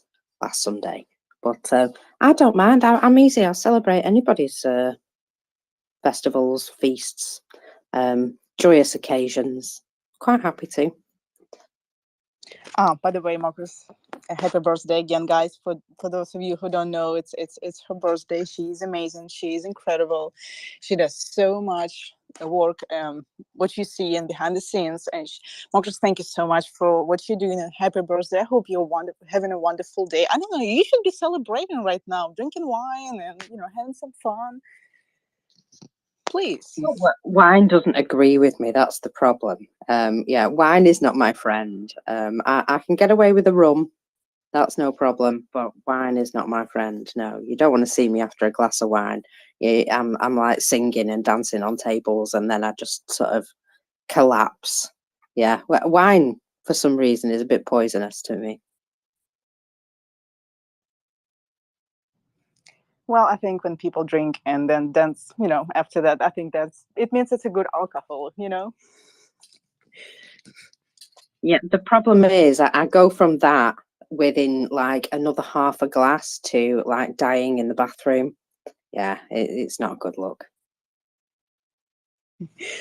I love that. But yeah, please go and celebrate your birthday. I mean, we all appreciate you being here, but you need to have some time. And thank you again for everything you do. Happy birthday. Thank you very much. David, you have come to join us. May we? How Do you are like? Do you like my ability to speak French? I certainly did. Perfect. That. Yes, exactly. How are you, sweetheart? I'm very good. I've still got a bit of a cake belly from this afternoon. Well, wonderful, wonderful. It is. I'm assuming that cake isn't good for cats, though, right? Oh no, I eat all the cake. They just have treats. No, there. Well, I was trying to listen during the day, but when you've got petrol hedge trimmers going away, it's very difficult to hear. So I've missed pretty much everything. What have I missed? Oh, I'm not telling you if you've not listened. Well, I was listening. I just couldn't listen very well. Well, let me see. You have missed some extreme coping and crying by the Russians. They don't like one another at the moment, and well, I'm liking it quite a lot. I think it's a bit of fun. Unfortunately, I got so many DMs today, I almost lost it completely. There we go. So, here's what's happening. They appear to have started to turn on themselves a little bit. We saw some, some general videos and things like this, like, the mobilized saying they're unhappy with their commanders and what have you. And then Gherkin spouting off about the fact that everything's turned to a big pile of turnips. So anyway, the State Duma deputy from United Russia, Is that a football team? I wish. No. Unfortunately, they don't play football. Is saying that Gherkin should be imprisoned. For discrediting the army. He was invited to the front to see if his words would be as well received there. So I thought that was quite a popcorn moment. And there was a question today that came up. How do we defeat the Ukrainian slur if we didn't win one war without their help? That's a very good question coming from a Russian. That's a brilliant question from a Russian, isn't it? Yes. Absolutely. I mean, come on. They've actually started to ask the right questions, and that person, whoever asked that question, that they need that to be like spread far and wide. And more people should maybe be asking that question. So now it's Prigozhin's turn, Mr. Potato Head himself. Because I was going to ask about that. I heard something. I'm going to tell you what I heard. I heard something along the lines of he said something like, "We should just give up." Was that right? What he said was, we should halt the offensive and consolidate the area that we've got now, which is, I mean, they've said it a few times already, and he's, jumping on that train, basically. But here's something funny, which comes partly because of his moaning. I think. But bear with me 1 second. So, poor you. yeah, I know. I've always got a cough. Smoke. So this is coming from, what are they called? gulagu.net. These are well, they're Russians, we'll say that. So they have come out and said that they're going to make an announcement on Monday. And here is the full translation of what the guy said. So Prigozhin is once again trying to wriggle out of this. He wants to evade responsibility for these terrible war crimes, but it has been exposed. And on Monday, we will present very valuable, very important evidence. I must say right away, not Andrei Medvedev, but another former commander, one of the divisions of the PMC Wanga, who directly says that such cruel methods of reprisals were not only authorized, but they were carried out on the direct instructions of Evgeny Prigozhin. On Monday, we will present the testimonies of those who saw it all and took part in it. And the person whom we will show on Monday says that more than 20 people were brutally killed in this way. Prigozhin's powers will shrink under the pressure of evidence. I think that on Monday we will drive the final nail into the coffin of Prigozhin's military political career, because after what we publish, not a single colonel, not a single general, no matter how Putinist he is, will sit down with Prigozhin to poop in the same field. I find that just the best slap ever. It is pretty good, but why wait till Monday? Why give Prigozhin time to find the people who are making these accusations? And why give him the opportunity to go and kill them all and find what they were going to say? Why not just do it? Well, you're absolutely right, but they've got to drum up the right amount of eyeballs for their propaganda piece, whatever. So you know how they are. To be fair, though, it would be good for him to, get himself in some hot bother. I don't see any problem with that. Maybe he's the next full guy that's been chosen. Certainly his troops are causing bother in a lot of places right now. So, yeah, I think there's reasons that he's probably upset a few people, but I don't think he's completely outlived his what do you call it? Usefulness.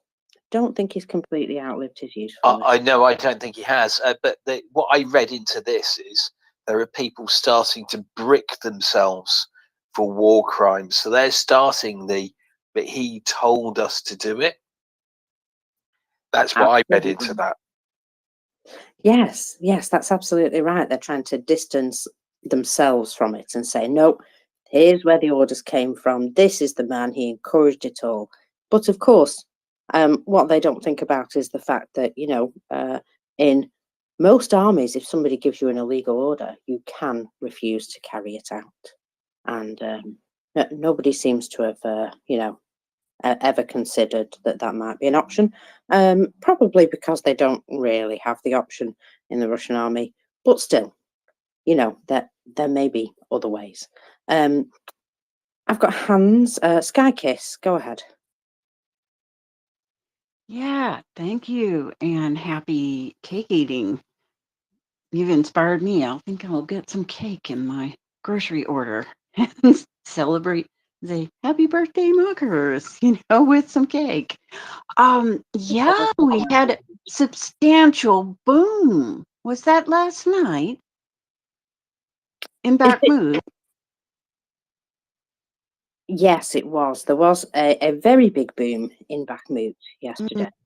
A building that blew directly upwards, suggesting that there was probably mines in the basement. Oh, yeah. However, oh my goodness. And it looked like a pyroclastic flow. I'm going like, is that a volcano? No, that's a big boom. Oh, Ukrainians did it. Wow. Oh, That well, was wonderful. we believe that Ukrainians mined the building. Oh. However, there was also a suggestion that the boom was that big, there was probably some ammunition also stored in that building. Mhm. Probably Russian ammunition, they'd Yeah, brought it in. some of And that. I just think that's really good that the Ukrainians are using this tactic now. Oh, look, we'll mine some buildings, we'll know Mhm. which ones are mined, and we'll watch. And when they move their stuff in, we'll just take them out, like almost Yeah. like on a chessboard. We'll just take out that building there, that square over there, boom. And yeah, Mhm. it's a beautiful thing. Oh, yes, that was something else. It's like, what in the world was in that? It just looked like, straight up volcano. Wow. Yeah, Amazing. well, that's what Amazing. happens when you've got mines under your basement, apparently. Oh, I think that's one of the things you wanted for your birthday was a nice boom. And there were 3 special equipment. So maybe some more today. Yeah, that was nice. 3 special equipment. There Yeah. wasn't masses of everything else, though. Did you notice? And that suggests that they're dwindling supply. well, they're dwindling. Maybe they've still got lots of stuff, but they're not bringing it to the front anymore. Well, they're scraping the bottom of the barrel, Or that's they're what. holding you back, maybe. Yeah. I think they're holding back. They do still have lots of stuff. It's not brilliant, but it would appear that they're not pushing that forward into the danger zone anymore. They appear to be having a little pause. Still losing lots of people on a daily basis, though. Yeah. Well, that probably was starting to get a little concerning. And this Prigozhin thing, that's really interesting. Yeah, like you say, he's not outlived his usefulness yet. He's probably pretty damn scared. Oh, I think there's a lot of people are pretty damn scared at the moment. Yeah. Yeah, that was very interesting. David put in a little plug for something that might happen. Well, we'll just have to see. It's interesting. And in the Good day, meantime, thank you very much, Axel. meantime, at In least the meantime, I can see, for the benefit of Mockers and myself, Birthday Girl and I can swap ourselves across to the speaker panel because we have the wonderful cricket team of Alan and David. Alan, do you play cricket? I'll be honest, David. I have never played cricket, but I know what a googly is. Oh, go on, tell me what a googly is. It's one of those tricky. Testing. One of those tricky pitches. You you prance about as the pitchers do in cricket, and then you let go underhand and spit at the ball in midair, and it does some curly cues on the way to what you don't call the plate, but to the those little sticks. Those little sticks you want to knock off, which is actually the beginning of the croquet court, right? Yes, I think the underhand, right? Yes, it's not a pitcher; it's a bowler, right? Okay. Well, in that you were sort of right in that it's a difficult ball, right? I'll give you that there, Alan. Well done, congratulations. But you didn't get a googly. But at least you understand there is a thing called a googly, and it's a tricky ball. So I commend you on that. Well done. Can you? Here's the thing. Can you tell me the difference between swing and swerve? I mean, you do. Have you baseball? Swing and swerve. What's the difference? Before he tells you that, I'm going to say good night, folkies. I may come back up and speak for a little bit, but I have a phone call to make now. So I will speak to you all in a little while.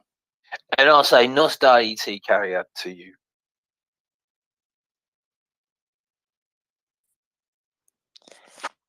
Apologies for being late here tonight, David, Axel, Mockers. So the difference between a swing, did you say a swing and a serve or a swing and a swerve? Well, while David brings back his audio. Mike, there you are. So swing and swerve. What's the difference technically? Well, they both move, don't they? Yes, a swing is a dance on a dance floor. That's a lot of fun. And I don't have the slightest idea where I would swerve unless it would be on the highway. And isn't a bowler a hat? But you have swerve in pitching, right? Baseball.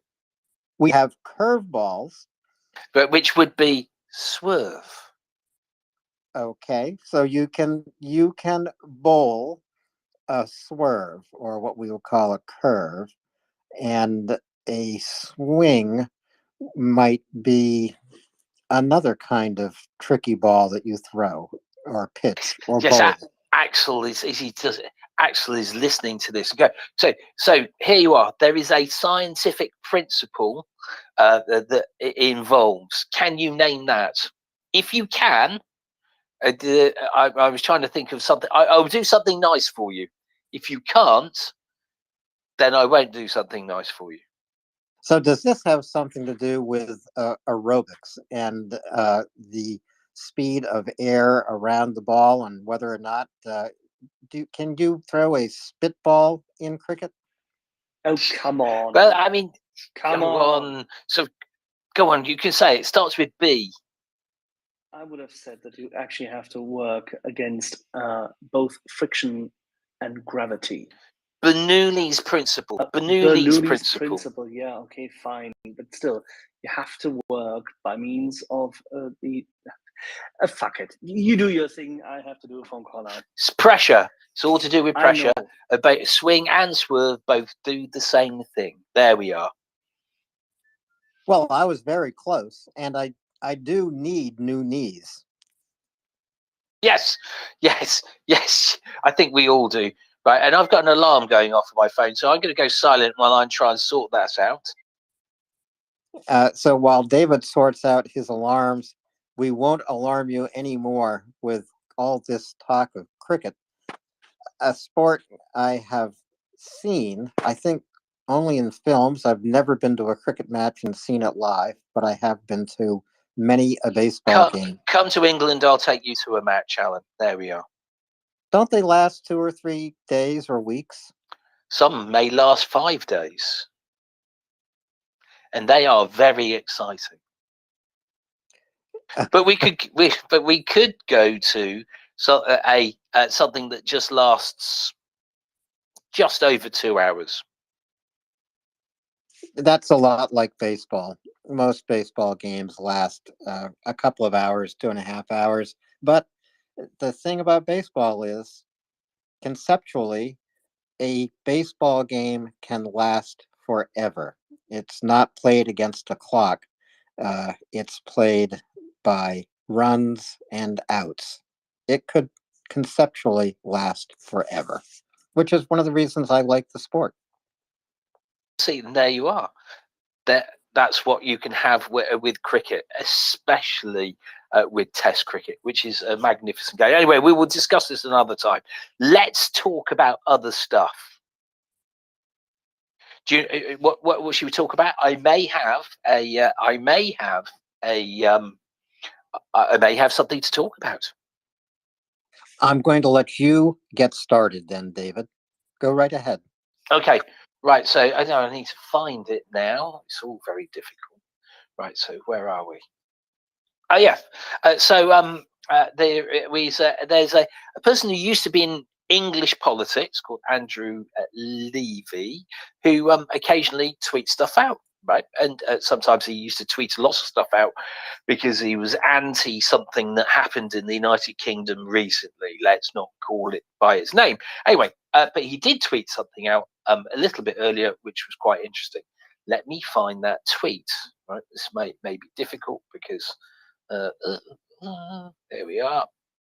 So His tweet is very simple, and I will read a bit. It says, "Russia a future?" ?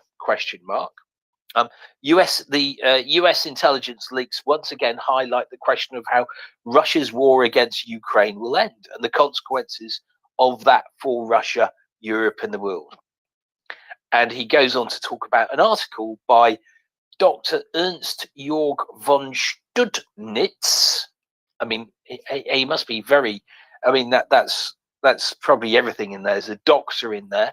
He's got a double-barreled name and a fon in it, so he must be very, very posh. Axel, is he posh? Oh, Axel's gone. All right, he legged it, didn't he? Right. Anyway, so let me read what this chappie Ernst Jörg has to say. It goes along. What comes after Putin, however the Ukraine war ends, the thesis that there is no security in Europe without the participation of Russia, which is something that pretty much Germany has been saying for quite a long time, right? Wonderful, Axel. He's been saying for quite a while, without the participation of Russia will have to be replaced in the future by the thesis that Europe must organize its security primarily vis-a-vis Russia, right? So Axel's favorite friend, he has him round for coffee all the time, Jens Plotner, isn't in this, but I'm sure Axel can tell us what he said later. Anyway, I will read the article. The uncertain outcome of the Ukraine war, and you've got to remember that this is a German who's written this, right?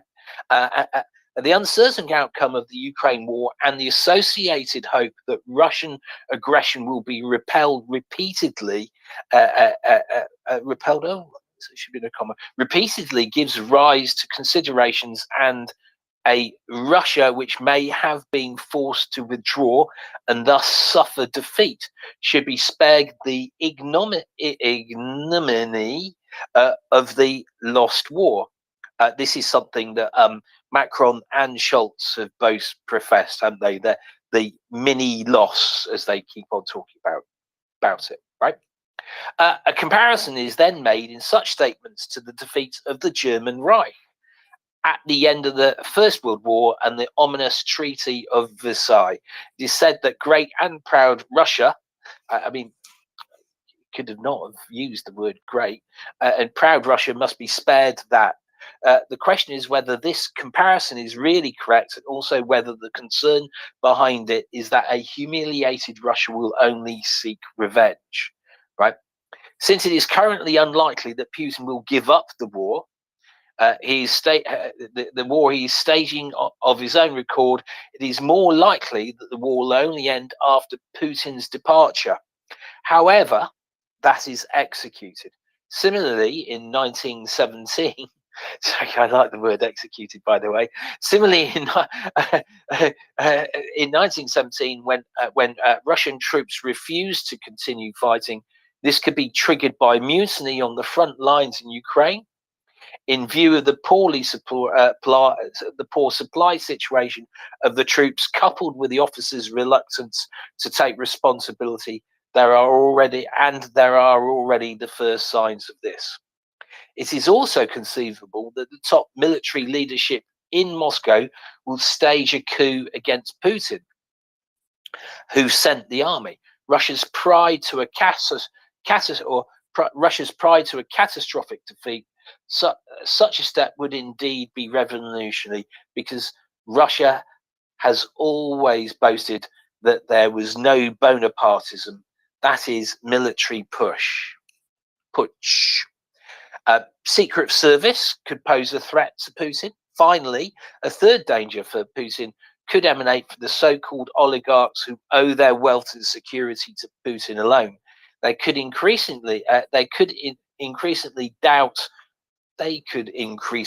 doubt whether they can continue to trust him and what is happening. However, it is questionable which printing options are available.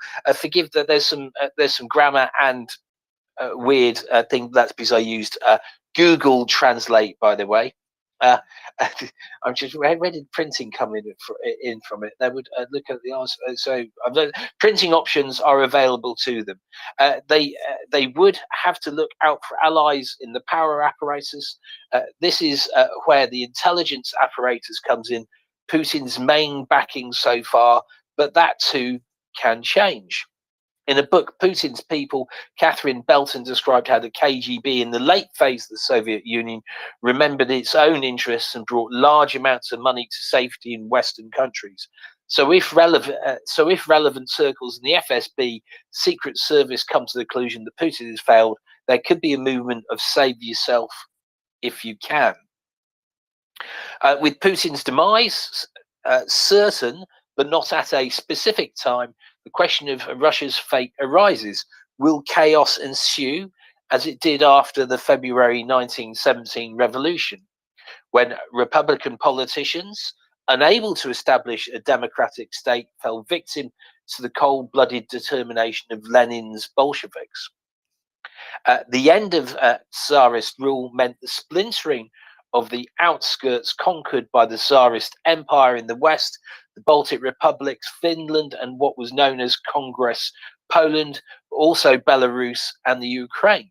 The entire Transcaucasus, where the republics of Georgia, Armenia, and Azerbaijan exist today, was also lost. Likewise, the Central Asian conquests and even the Far East attempted to break away from the Russian Empire. Soviet power was able to undo some of these secessions. But after the end of the Soviet Union in 1991, these states finally gained their independence. Putin reiterates appeals to Russian patriotism. In 1991, however, further fault lines became visible, especially in the aspirations Chechnya, who lost 2 bloody wars for their independence. The situation in Dagestan is also highly unstable. What is more, the Yeltsin government only managed with difficulty to prevent the emergence of a Ural republic with a focus on Ekaterinburg and a Siberian republic around Novosibirsk. Yeltsin granted the Tatar Republic, with the capital Kazan, more privileges than any other member state of the Russian Federation. The riots in Khabarovsk in the Far East in 2020 also witnessed reluctance to Moscow rule. The cracks that appeared in the Russian State Federation point to the history of conquest of the empire and could prove to be possible fault lines today. Putin is trying to counter such tendencies, which cannot be ruled out, by growing appeals to Russian patriotism reinforced by the war in Ukraine. However, the fact that such fears exist has become clear that the repeated statements that a development such as that led to the disintegration of Yugoslavia should under no circumstances take place in Russia. This attitude also explains the never really giving up support for the regime of Milosevic in Yugoslavia. Obsolete thesis of the German Ostpolitik should be a transfer of power after Putin's demise that is similar to the development that took place after Stalin's death. It would initially not be clear whether a new one-man rule or a collective leadership would be established. The centrifugal tendencies in Russia would presumably emerge nonetheless. In this situation, America and Europe should not make the mistake of foreign intervention as it did after the collapse of the Tsarist regime. This would rather result in the Russian defense forces uniting against such interventions. So the West would be well advised to leave the process of dissolving the Russian colonial empire to itself. In the current situation of assessing whether Russia's interest in self-preservation should be taken into account when trying to end the Ukraine war, this means that the collapse of the Russian power is of greater interest to the West for the long-term safeguarding of peace in Europe. The outdated thesis of German Ostpolitik that there is no security in Europe without the participation of Russia will have to be replaced in the future by the thesis that Europe must organize its security primarily in relation to Russia. However, the exclusion of Russia from the European security system raises the questions of Russia's nuclear weapons potential, which is particularly critical if the Russian State Association dissolves. I've nearly finished, Alan. I say nearly. The Russian State Association dissolves by strictly not interfering in the fateful developments in Russia. The West should not give any pretext for the use of nuclear weapons, so that they gradually become obsolete if they are not used for a long time. This is to be expected even if the autocratic system in Russia is replaced by a democratic one. Last paragraphs, which is process of dissolution is in the interest of a free Europe. Because of the elimination of the threat to the security of Europe emanating from there since the establishment of Soviet rule, which was only briefly interrupted by perestroika and Yeltsin phase, the outline dissolution process of Russia is in the elementary interest of a free Europe. Therefore, the answer to the question asked at the beginning, whether consideration should be given to Russia's sensitivities, is to be answered in the negative. The eventual failure of Russia as a global superpower also leads to a significant shift in the superpower conflict between America and China, which will determine further developments in the 21st century.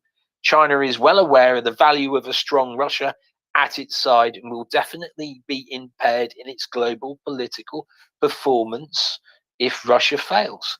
The conclusion for the Western behavior in the Ukraine war is therefore clearly that Ukraine must be given all possible support so it can drive the Russian aggressors out of the country and thus win the war. The war will not be won by conquering Russian territory, Crimea not belonging to Russia, but by the complete withdrawal of the Russians. The Soviet Union also lost the Afghan war by withdrawal. Putin, who so often invokes the Soviet example, can do the same in this case. It's quite a long one, isn't it? It's very interesting, isn't it, Alan? It's fascinating, but I would say the writer took the long way around to get to what should be a resounding no. I was relieved that the answer to the original question was no. But and I think that Schultz has more or less given up on this, as you put it, mini defeat idea of Russia, while Macron seems to be wedded to it. This I do not understand in the slightest. The dissolution of Russia would, in fact, provide greater security not only to Europe but to the world. And the only problem would be the fact that they retain nuclear weapons, which, as you point out, probably could not be maintained by a much weakened Russia as an effective nuclear deterrent. No, I think they would just rust away. Oh, yeah, no, exactly, right. And here's the thing. So lots of people get really worried about this, don't they? If there's a breakup of Russia into little states, right? But the little states will be more interested in other things like development, saving themselves, right? To be worried about their nuclear weapons, right? And therefore, doing something that the Americans and the West did to Ukraine will be considerably easier. Hello, we can help you. You just need to get rid of your nuclear weapons, right? And there we are. And because we know that here, the looking after a nuclear weapon, one nuclear weapon, is astonishingly expensive. And some of these nuclear weapons may be in certain areas that are quite poor, right? Places that don't have 20 billion or whatever it is to carry on maintaining these things, or even have the desire to do it. I was fascinated by this article. I think there's a couple of things to talk about. I know you said that Scholz appears to have changed. I think he has. Do you want to know why, Alan? Oh yes, you do. Right. Yes, I do. I do want to know why. What are your thoughts? Well, so I think, in the way when we break things down and you go, why does someone do something? What are they doing? Right. So whilst he's not saying anything, right, and he appears to have said a couple of nice things, but what's he done that's really positive? What has Olaf Scholz done that is really positive? He has caved. I think he's caved too. Are you sorry? He's K2. He's caved. He has caved, also. like Nick, like Nick, but in the past. He's caved. Okay, but what has he done that's positive? Right. So he's murmured it a little bit. What has he done? Really done that's really positive and says, you know what? I've dispensed with this.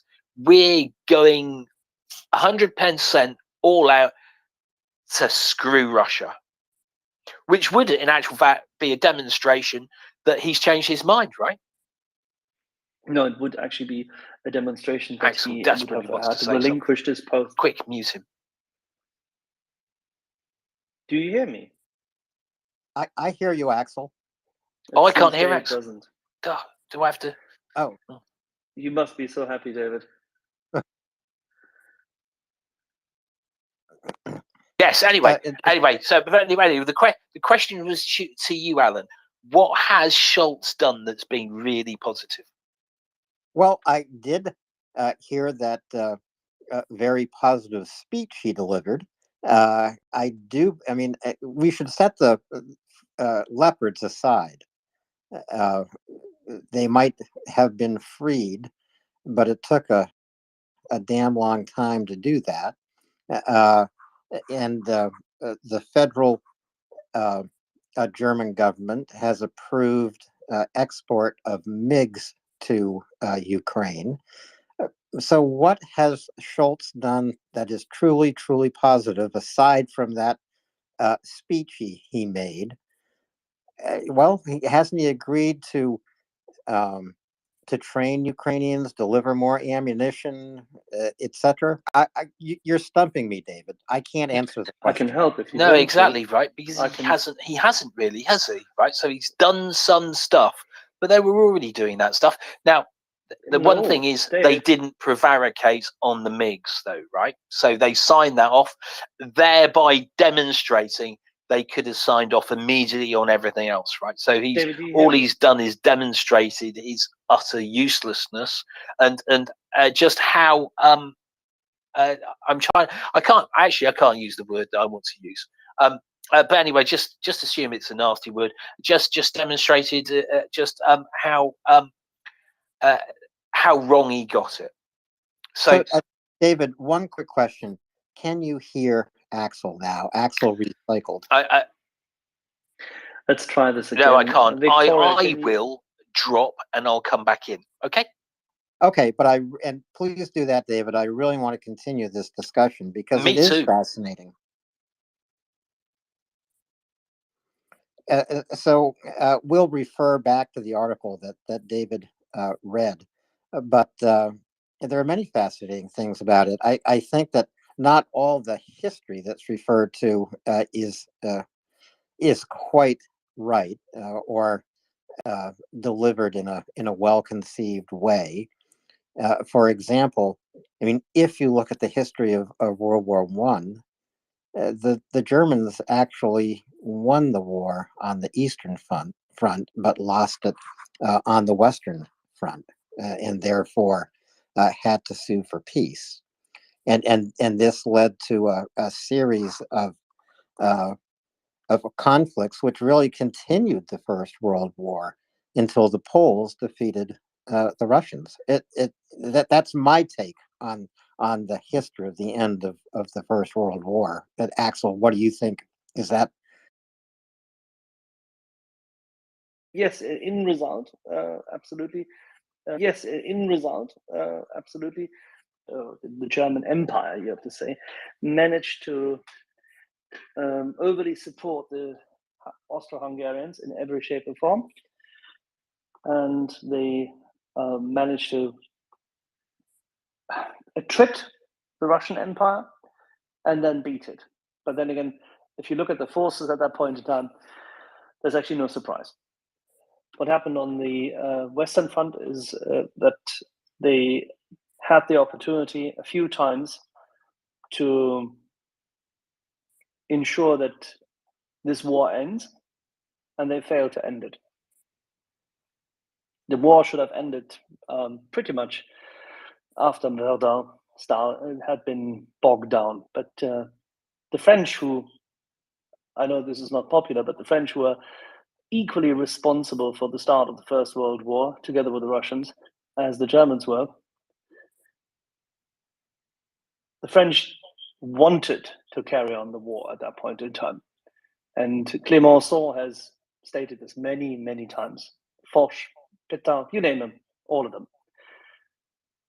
And they could not have easily lived with a war not won on the Western Front. And they were extremely lucky that the Americans arrived. They treated the Americans like shit, with disdain, disregard, and everything else. And the Americans needed to, upgrade their game and up their game. But as always, they did, and did so quickly and forcefully. Yeah, I don't want to go into it. The First World War is the ultimate and original sin. It should never have occurred. Quite true. I agree with you wholeheartedly. So David, on this article that you just read through, and it is fascinating. And where is the article from, if I may ask? And which article is it? I'll put it into the nest in a moment. I need to get it in a tweet. It is by Ernst Jörg von Stüttnitz. What comes after Putin? But I'll put it in the nest. Where does he write this? Cicero. But it was. But the thing is the article was used in the leaked intelligence, an abbreviated version. Well, that's fascinating. I didn't realize it was included in the leaked intelligence, and so it well, in any event, I think that possibly calls it into question. But I was intrigued, and I wanted your opinion. If Putin comes down, and this is a speculative conversation, obviously, the three possibilities suggested were a military overthrow. I find that unlikely. An FSB intervention in which they eliminate Putin and put in their own new leader, or oligarchs finding a new leader and overthrowing Putin. And I find such action by the oligarchs as unlikely as a military coup. To me, it's the FSB. They're the ones that will get the job done. Maybe. I mean, as if there is an all-out revolution from the guys on the front, right? If they turned round and they were mad as hell, right? Then all the troops are there, aren't they? Right? What are the Rosvardia going to do? What are the police going to do? Should they turn round? Can you send me the link on line 99 so I can read it more quickly than what you're doing? Of course. Give me 1 second. I'm going to need to concentrate. We'll let David concentrate. I also find a repeat of the 1917 revolution when defeated Russian troops poured back into Russia off the Eastern Front and pretty much promulgated the revolution in February. But I think the Russian troops that will be pouring home from Ukraine are going to be fully beaten and fully demoralized. And I don't think they would know where or how to point their anger. I really don't. But let me throw this out: weren't they fully beaten and in a poor state at the end of the First World War? They were, but there were also revolutionary leaders ready to embrace them back in Russia. And I'm not just talking about Lenin. There were many revolutionary leaders. There was a consistent revolutionary movement in Russia, under Tsarist Russia, since well before 1905. Since well before the 1905 revolution. I mean, there are, aren't there, in Russia? I mean, I don't want the N word, right? But there are people who are around. But what we don't know, because and this would be Darwin. Someone may or may not come to the fore, right? People who are that pissed off, who just go, no, this is what we're going to turn around. And this is just speculation, right? But who is there to stop the army, right? And that's the thing, isn't it? So Putin is typically terrified of the army, terrified of them having lots of control or and power, which is why he had the Rosvardia, which is supposed to be his pals, right? But he's killed loads of them off. They're not going to be that happy. I mean, literally killed tens of thousands of them off because, let's face it, they're not infantry, and he had them fighting in infantry as infantry in the same way as maybe the Spetsnaz might have helped in the GRU, but they won't do it because there aren't any of them left.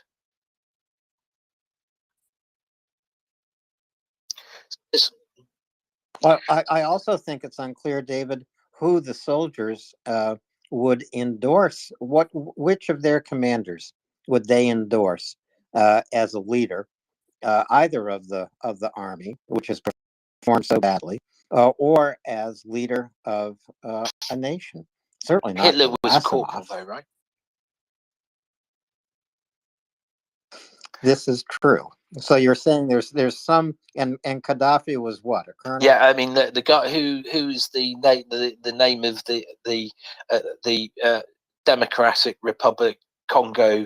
He was there's corporals everywhere, right? Mouthy ones. Alan, what David is trying to help, what David is trying to help you with, Alan, is that people who have never ever been escalated up, be it in the corporate world, or be it in the military, or in both, to actually lead large logistics efforts and be flag officers, will often not be able to appreciate the overall integrated strategic complexities of waging war. But they may believe that they have a handle on it. And I'd also say, if you look at, if you go back in history, right? So and look at revolutions, Wat Tyler and people like that. They've come from really quite ordinary backgrounds. We just don't know. I mean, there's a possibility from an ordinary background would come up.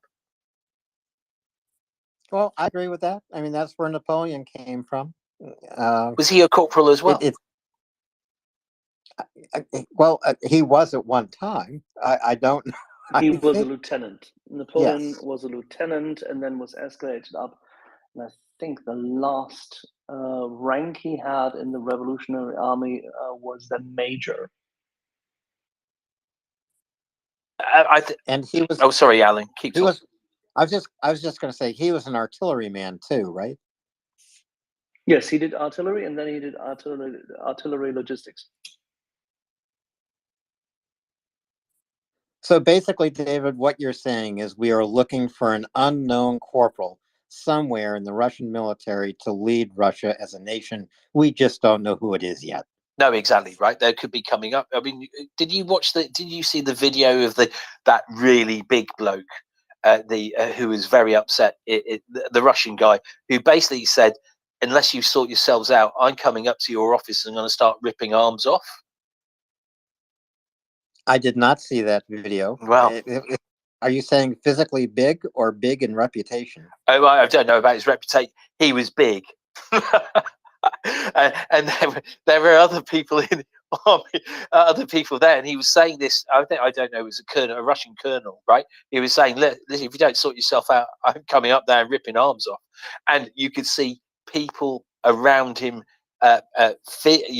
visibly moving away. Right now, whether he's still alive, that's a question, right? But there often there will be people there. You've only got to look at how pugnacious Gunny can be. Gunny is my choice to become the next leader of Russia.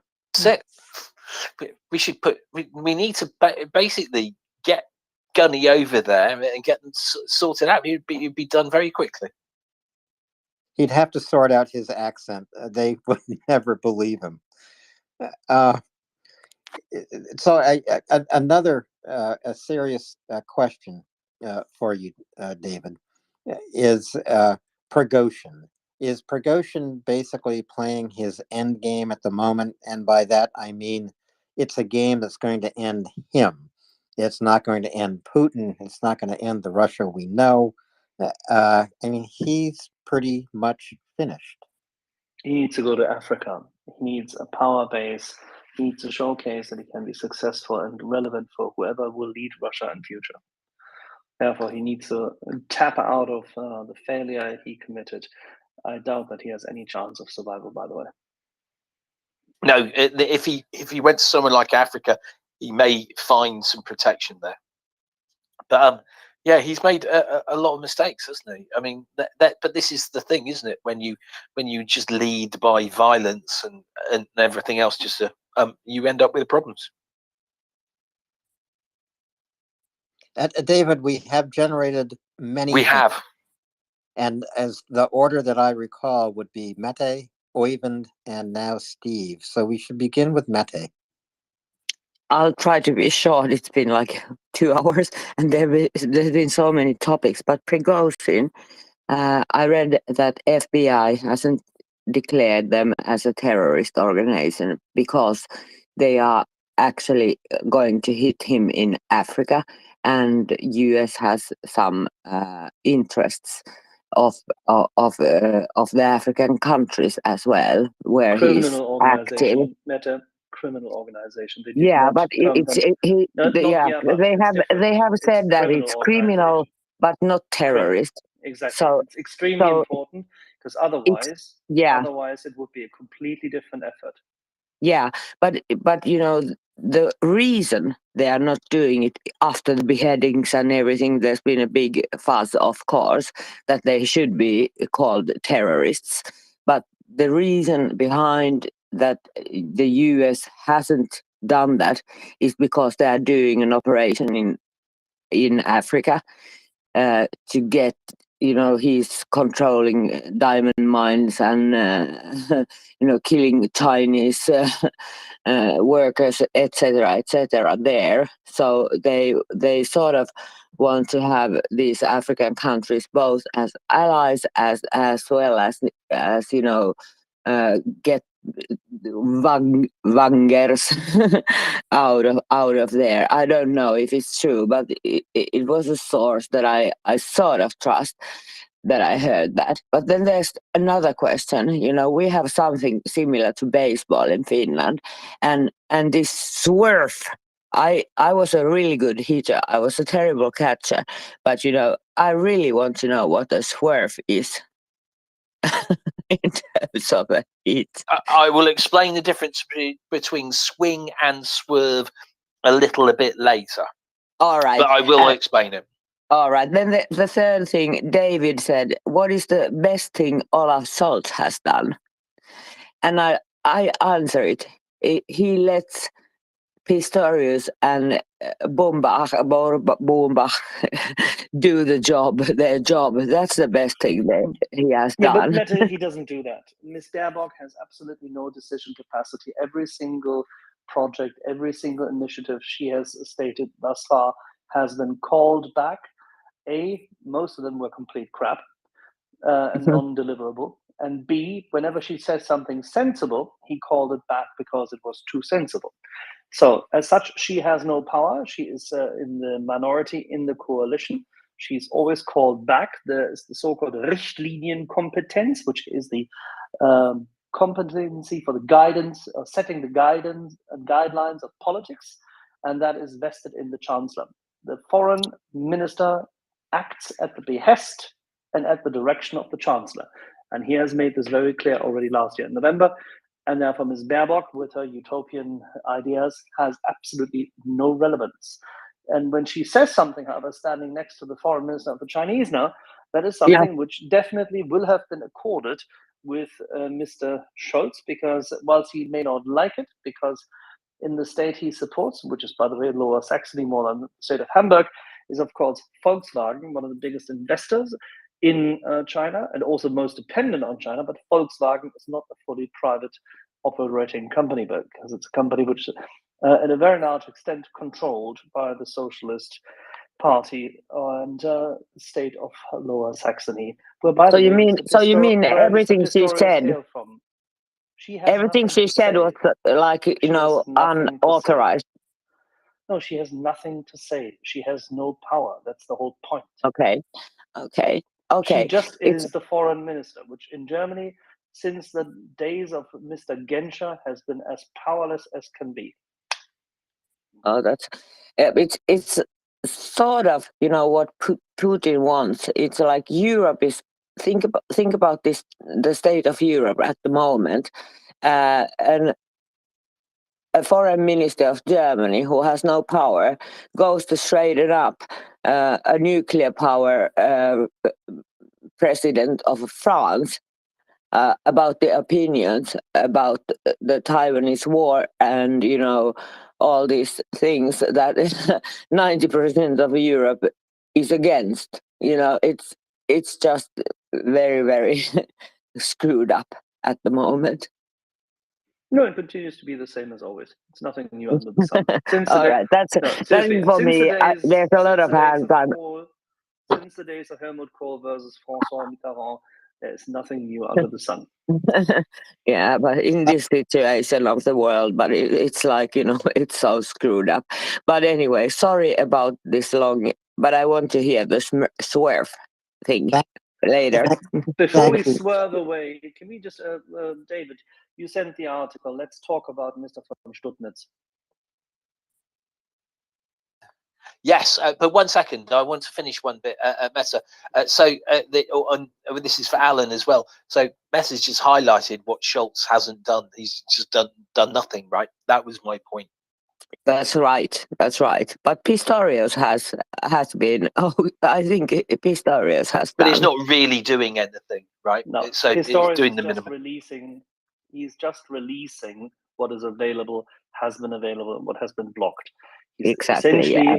He's managing the release, and he can do so because he's been allocated the purview and therefore the power by the chancellor to do so. And he looks good doing so because Germany can do a lot in a very short time frame. And as David quite rightly said, releasing all this material, Germany could have done in the first week after the war. Absolutely. I've been so against Germany since the beginning of the war, and I've been all the time looking for some. Meta, I hope you mean the German government and not Germany. Yeah, the German government, of course, not Germany. I have friends there, and I love Germany. I've traveled there and everything, but this government has been so bad since the beginning of this war, and they have so much more power and so much more they can do. So I apologize if I'm saying it's always the government I'm talking about when I talk about nations, but Germany has done really bad, I think. Yeah. Thank you, Mette, for clarifying that. So, All right. David and Axel, you want to talk about the writer of this article? Well, the article, as opposed to, I think that I don't know anything about the writer. I just like the article. I read it. I thought finally someone with a little bit of sense, the way he's looked at the situation, right? And it was very it was very different from Jens Plotner's position. Yeah, and as we know, that's Axel's best friend. So I'm interested to know what Axel's got to say. I find it so funny that you confuse the audience all the time with me being supposedly the best friend of the guy, because they don't catch the irony, my friend, because they don't know who he is. I do. I know who he is. Good. But just to be clear, if anyone who's listening, Axel is not really the best friend of Jens Plotner. No, I do have a sense of patriotism, a sense of reality, and I don't like to sell out to those who completely and utterly failed since the very first moment when they have started serving. Don't forget, Mr. Plotner comes from the state of Schleswig-Holstein. He did actually even go to the German Bundeswehr as part of conscription, but he has, since ages, always been in utter, completely bereft of any sense, hardcore, how should I put this? Elitist, authoritarian, leftist, Frenchified German. He believes, since his time when he studied in France, he believes that, and he is exceptionally anti-American. He believes that Germany's policy should be much more in line with Russia and France, quite literally. He doesn't say so anymore publicly, but he did state this for many years and often enough. And it's very unfortunate that he has ever been taken into the services of the Ministry of Foreign Affairs in Germany. And it's even worse that after having served even as an ambassador, he's been taken in as a political director. But then again, he cannot be helped. He was a terrible advisor to the former Social Democratic Foreign Minister, Mr. Maas, and he has not been any better since. His understanding of national security policy is driven by a elitist sense of general authoritarianism, derogation of cultures. He fails to understand Central Eastern Europe. He has never, ever lived up to the possibility to actually understanding economics. He's extremely bad at that. And his understanding of law, I would challenge. He may have studied it, but he has never understood it. But that's a different thing. The best part of him is that soon enough he won't be in power anymore. And he's that would be good, right? Frank-Walter Steinmeier's, before Mr. Steinmeier supposedly went from Saulus to Paulus, he was Frank-Walter Steinmeier's whisperer. And Russophile, social democrat. But intellectually he's a low caliber. That's the whole point. He does find the right tune for the party he serves, but he cannot escape when he is in discussion, in public discussion. He cannot escape showing his disdain for Socratic method discussion because he simply does not have the depth for it, both cultural as well as abstract-wise, and in his deeper understanding of how economies work, he is an utter failure. And for that reason, he then constantly construes possibilities which do not exist. You could say he could have been a perfect minister of public procurement in former totalitarian regimes in Germany, completely overlooking the fact that economics and competition work differently. Having said this, and I've just literally liquidated here his political acumen on space, but then again, that's nothing new, and I'm not the first one, because a series of American ambassadors and politicians from both sides of the aisle have come to the same conclusion and consider him to be a national security risk. I think that's enough for someone who is just merely a very important foreign and security policy advisor of Chancellor Olaf Scholz. Let's come to Mr. Stuttnitz. Von Stuttnitz is interesting in many regards. Not only because he's been at a very early stage in his career, he has been already also in the foreign service of Germany. He had been in the days of what is then the time of Willy Brandt. He was assigned his first position, having come out of studies, and he studied in the United States, by the way, at the wrong university in Indiana, but still. But then again, there's only one version to study law there, so you can't do it the right way. So he was at the university which our friend Colonel Jeff prefers. The boys with the bunkers were also CJ and others have been looking about. And Mr. von Stuttnitz, at a very early stage, came to Moscow in 1969 and worked at the German embassy. He later on had been designated by the government of Helmut Kohl to be the representative in the what we call Ständige Vertretung. David will remember this, the ongoing or continuous delegation of the German government in the Soviet-occupied zone, also often misnomed German Democratic Republic. Nothing democratic about it, of course. You can't be democratic if you shoot at your own citizens when they try to escape from the country and leave it.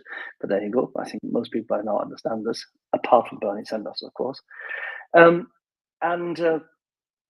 He was the last representative there in Soviet-occupied East Berlin before returning to yet again to the foreign services in Bonn and responsible for Central and Eastern Europe. The reason is that his family hails from Western Moravia originally, and the whole family has been part and parcel of the German center-right or even very conservative spectre in Germany. He has an uncle who's been a very conservative journalist, unfortunately also during Nazi times, but then recovered his spectre a little later. He himself is center-right. He has been very prevalent as a German ambassador in Moscow from 1995 to, I think, late 2002. And Mr. Fischer, the then foreign minister from the Greens, didn't quite like it, and he was called away at a later stage. He's always been in the, say, discussion between Germany and Russia. He speaks Russian, he understands Russia, he has a detached view as to Russia. So all this being said, or with this context, you will probably better understand that whilst he has been part and parcel of the so-called St. Petersburg dialogue for many years, and therefore had to deal with the Russians and did so, he also argues in the article that whilst there are various ways as to how it's going to happen, that Germany should expect that a Putin's demise is secure. Losing the war is a certainty. The question is what happens afterwards, and how will, for example, Germany as a power in Europe actually deal with it? And he recommends and suggests strategies which are not dissimilar from what David and I have been arguing here for months. On the contrary, actually, it's extremely similar. It's eerily similar. And that the resulting careful, detached containment, which he implies, he doesn't write about it, but he implies it, would allow for Russia to disintegrate, and that one should welcome this, because he highlighted that Putin is actually constantly making moves to try to, by means of the projection of power in Ukraine, justify and also insinuate that Russia will still be in charge of the vassal states. And he gives the examples of Chechnya, where they had to enforce it from their perspective massively with 2 wars, given more freedom to Tatarstan, because Tatarstan is so important industrially and for the military industrial complex of Russia, or the Russian Federation, I should say. And then, of course, then the movements in the Far East, where a number of populations did not quite agree with the central government state. He only gives the example of Khabarovsk, where there is quite a wily political elite, which rather focuses on Japan, on China, and Vietnam and Korea, as their focus and would really like to deal with the Americans, funnily enough, which is no surprise, given the fact what we heard from Peter Doran earlier today in the Stories of Freedom segment, where he spoke about the Czech Legion and that they had to escape from Vladivostok in the years after 1918. And that brings us to the example, David, I think, which you were referring to, and that is that Mr. von Stuttgart highlights that it is not quite clear how Russia will collapse, but he indicates that the mutiny, the rout of 1917 of Tannenberg, or the Battle of Tannenberg, which was decisive, which was extreme in terms of how many Russian soldiers died vis-a-vis the German opposition, how many Russian soldiers went into captivity, and how the Russian troops at the end of the battle actually fled. And then the whole front line disintegrated after that loss because it was so momentous and monumental at the same time. It is interesting what kind of projections come out of this, because if you think back to what we discussed here with both Mick Ryan, who is always extremely careful and calm, and he has been quite vocal in recent days, by the way, if you read his Substack or what he then conveys onto the interweb through Twitter, or if you take the example of Ben Hodges, who indicates that if we allow Ukraine to hit Russia correctly, that fragile, brittle force will break. It's essentially an army of glass. It's a matter of logistics to beat them and hit them hard. That is what he implies, and I think Mr. von Studnitz is quite correct.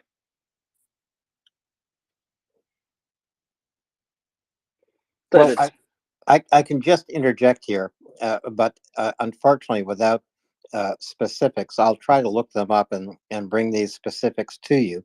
But while driving this afternoon, I did hear a fascinating interview with a young Russian journalist who left Russia, worked for Novogazetia. I might have that wrong. Novogazetia, I believe, has been banned in Russia. They opened an office in Europe. He is in Berlin writing for Novogazetia Europe or Europa. And he expressed a fear as a Russian. He certainly spoke a lot about Russians opposing this war, but he also expressed a fear of Russians that Ukraine would, in fact, be attacking Russian cities.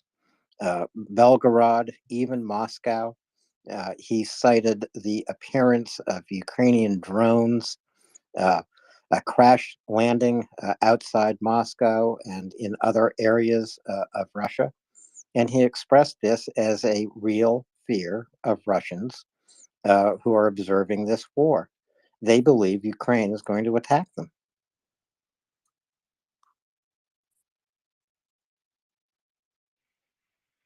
Well, by the way, Nova Gazeta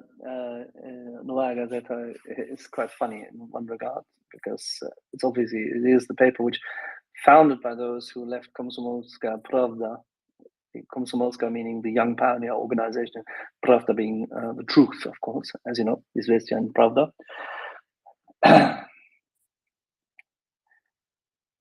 In Izvestia there was no news, and in Pravda there was no truth. But Nova Gazeta is actually the newspaper to which Anna Politkovskaya belonged, and who was murdered by the Putin regime. So David, you were going to say? Yeah, I was going to say, so it's a really interesting article, but there are some things that are very interesting and very interesting, especially with regard to an abridged version was in part of the files that were there. It says, and the bit that goes is, with Putin's demise certain. So this is a categoric statement, isn't it? Putin's demise is certain. Right, and then he goes on to explain how that breakup may happen, whilst albeit he's talking about what happened in the past. But he goes about how they are with the Transcaucasus, Georgia, Armenia, Azerbaijan, by the way, who are both fighting at the moment, right? talks about Central Asia, the conquest, and going into the Far East. And what's really interesting in this, because as it stands, what Putin has done is he stripped those areas of troops. So anyone who may be over there, for instance, and be inclined to maybe defend Putin, they're not there. They've gone to Ukraine, so they've experienced pretty much all of it, right? And the people who are left there, it's their friends who've gone to Ukraine. So that it's their friends who will be looking at it. So I'm still going back to I think the oligarchs. I think he's weeded out the people who may or may not try something, because how many has he killed? 16. Kill some of them and their families. He's pulled them into line mainly, right? And at the same time, he will have put into or enacted certain defences against these people, right? So where is the risk likely to come from? So okay, the KG, FSB, for instance, right, could do something. But I think his risks, the biggest risk is with the army.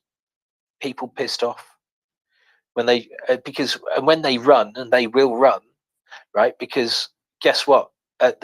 So how far is Prigozhin's thing about let's just consolidate?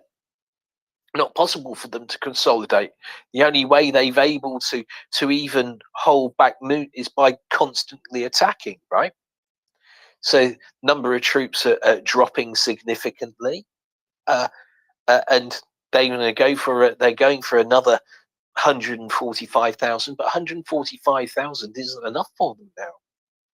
Their lines are still incredibly long, right? Because guess what? They didn't do what they should have done in the first place. So if they'd have left Kherson in June and went go on, have it, and left Melitopol and then defended that region, then it would have been a very different. If the Luhansk, Donetsk and Luhansk area I'm talking about, then they would have had all the troops. You can't defend the southern bridge without. But there you are. But the thing is you can't defend it with it, right? Because they don't have the troops. Yeah, which is exactly what we're all saying. They cannot. But that's how it was. Anyway, Axel, you interrupted whilst I was still going. So this was the logical step I was going to, right? Basically, they can't do it. They don't have enough troops, right? The lines are too long, etc. So it doesn't matter. So even if they send another 145,000, it doesn't matter. The battle lines are too long, and the people they're sending just won't be experienced enough. It's all irrelevant. They are, as we keep going back to, the only difference these weapons will make is the speed at which the loss goes. At which why we are all perplexed that Europe and the United States isn't doing everything possible to get them the kit they need. And we know they're not, because guess what, right? We've got 20 tanks inside Ukraine at the moment. And what's interesting is that in the article, he doesn't really talk about the fear of, right, a nuclear fear, because I suspect he's not really talking about it because he doesn't see that there is one. There isn't one to be worried about. He knows Russia far too well to know that. He's been there in 1995 to 2002. He has always been in touch with us. This is the main area of his expertise: German national security policy, foreign service policy in Central Eastern Europe and Russia. And Mr. von Stubnitz is, I'm sure, extremely well informed still from the good old days as to what actually is the case, as opposed to what Ms. Merkel, as well as before Mr. Schröder, but what Ms. Merkel and others have been projecting. The problem is really the unwillingness to wield power. Of course, and let me say something else though, right? What the thing that very much interests me is that This stuff was on an American intelligence briefings of some sort, right? So people have read it, but we're still seeing this slow approach. So what is it? Where's the counter argument that the Americans, whoever it is, whoever they are, that are pushing the let's go slowly, let's not give the F-16s, etc. What is that counter argument? That's what I'm interested in now. So It David, is the Sullivan part and the Elizabeth Warren part of the administration. Elizabeth Warren's staff moved to a large extent to the White House and has been manning various levels of the administration. And they have a completely different focus, both in terms of economic and domestic policy. And there's a very cultivated view as to China, and that China is everything. And Mr. Sullivan hits into that curb very, very hard. That's where it's from. I will bet you every bottom dollar. I know, but I want to know what the counter argument is, not who's giving it, right? Because the argument is that running down Russia slowly will protect us from erratic behavior, because this is a State Department which is afraid of erratic behavior, and they still believe that the Russians are stronger than a part of the military has been telling them. And unfortunately, they have no trust in General Milley and vice versa. And he is unique as a person, as we all know, and therefore very hard to criticize. We may get lucky. We may get very lucky that we'll get a very, very good Navy admiral as the next leader of the Joint Chiefs of Staff. And when that's the case, the pivot to China will be more evident, but we will also see probably a significantly larger push for a bigger Navy, because the stupid idea, which the Democrats have had for many years, to cutting down the Navy and not allowing it to grow back to the right number of ships, is stupid. Fortunately, there's other Democrats now who have come to understand this. This is great. There's also a lot more military veterans amongst the Democrats successfully implemented into the House, which was a good strategy of theirs in order to win more, shall we say, independent voters. And that has helped. And I think will change the way US foreign policy is conducted, and US military power is going to be projected, because they've understood that they need to do something. However, when Grady or someone like him becomes chairman of the Joint Chiefs of Staff, you will see significantly more decisive action towards Russia. And I'm not a betting man. This is just projecting based on what he has said and what he has done in the past, and how the Navy generally looks at conflicts. Significantly and of course, more integrated. Of course, you know what I'm going to say now, which is, how do they square the circle of fixing the problem of Russia earlier solves much of the problem with China? How do they square that circle? This is the argument which large parts of the Air Force and the Navy have been making for quite some time, as I have been led to understand, with the notable exception of those in the US Air Force who currently in the Pentagon work, as Colonel Jeff has said, to only focus on the F-35 program being expedited. And that is insidious. And I have an idea about that. I think that's just sales. Insidious. No, I know, but I'm saying it so everyone else would get it, right? It's immoral, insidious, because it's only based on selling those and actually selling to the Pentagon those damn F-35s without any regard for the efficacy of the existing fleet, which, by the way, of course, would be showcased if you were to give the F-16s now, because you would showcase that the S-300, the S-400, as the Israelis have been saying, and showed it. They showed it in Syria. They can fly into Syria at any given point in time. They were untouchable. And we get the sales argument, we need to move to the F-35, we need to move to it. Of course we need to move to it over time. But maybe, just maybe, let's win the thing in the middle. Yes, no, exactly. So that's the point. they don't want the F-16 to go because they're worried that more sales for the go to the F-16 and the F-35, which, as you know, is just a broken argument, right? Because people who want the F-35, they want them for different reasons they would for the F-16. Right. Okay, we got more hands. This is been very. There's a lot more to talk about of this. It's Ovind next. David, let me add Go one on. thing let me add one thing for the sake of Jeff, because he's extremely busy. As everybody knows, Jeff is finishing his book. All right, has written the finals. He's in the final throes and editing of his book. And before this goes to print, he has taken in advice from friends and colleagues, and he was in Aviano Air Base and talked to a number of boys, and he's now back, and he now has to mull it over. So he needs the weekend and needs to focus on that. But I can tell you one thing. He is absolutely right with the other argument is the insanity of the European weapons systems manufacturers not taking this opportunity. Like, by the way, Krauss-Maffei, Rheinmetall, and others, and BAE have said that they want to, from the very get-go. The German weapon system manufacturers, 4 days after the invasion, had produced the second round of documentation.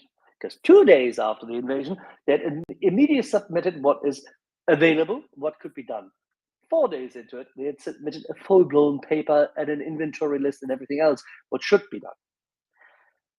But the fact that the European aviation industry is not pushing hard onto German, French, and the British government to bring European air assets into theater, that the Swedish government is still in internal naval gazing discussion and concern.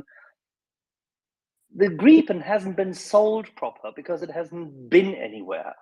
It was always considered to be a little bit more too expensive, but it's a very good one, but it hasn't been sold. Come on, Sweden, send the dang Gripen. Send them, 18 of them. Get the ball rolling. If you have that multi-role combat aircraft, so to say 4.5 generation aircraft, which wins the day against Russia, trust me, you'll have orders up to 2050 for this program and its successor program. And if you want to save European industry, these bastards in charge of the Typhoon Eurofighter program should take their fingers out of their bloody you-know-where and get going. I mean, look, as you know, Axel, this has been my belief for a very, very long time. It's almost a year since we've been talking about this, Axel, hasn't it? The idea that we've Absolutely. got 54 of these things and haven't given them or sold them, because let's face it, we could sell them to them, right? It is just astonishing. And what's most astonishing is we're about to embark on this project with Japan for a 6th generation fighter, right? Well, if the Typhoon does well, right? As you said, you have orders going in for a very long time, and guess what? Do, right? That also brings in money and the rest of it. It's astonishing. Know-how, innovation. It's astonishing. Innovation, what we always talk about. It will create not just jobs and not just sales. It creates ongoing innovation capacity in Europe. That's the whole point. And there's the thing. The reintroduction of manufacturing, right? The bringing back into well-paid jobs into our countries that we've divested elsewhere, right? And that's brings back into the reshoring argument that we've been discussing. David, I am delighted that we have this conversation. It was good, and it was all started by, and I say I was surprised because when I first saw the article, I went, "Oh, is this Jens Plotner version 2?" And I got to the end of the first paragraph. Oh, doesn't sound like it. Very, very good, wasn't it? Shall we go to some hands? Yes, David. Before you do this, can I say one thing, David? Please, please. I'm so sorry, Alan.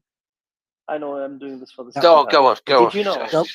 Did you know that the man who authored the article, Ernst Jörg von Stubnitz, because he was the German ambassador. And the German ambassador, of course, received what? Upon departing in 2002, at a time when Putin was still in charge, he received an order from Russia. And then in 2019, because as an ex-ambassador, but having been in charge of this St. Petersburg dialogue, which is this forum where German politicians, industry, politics, academia, and everybody discuss with the Russians for many years, which is a forum, which, by the way, the Americans have the same in a different way, but the Germans have it. And it was very important. What happened? He received another order in 2019 because he stopped being in charge of it.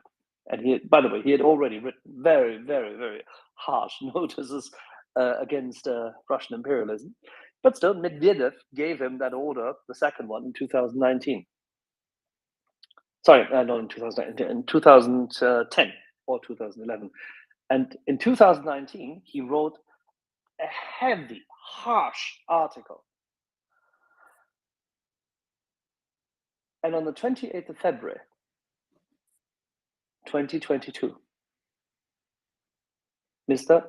von Stubnitz sent both orders and another commendation letter he received from the Russians during his time in Russia back to the Russians.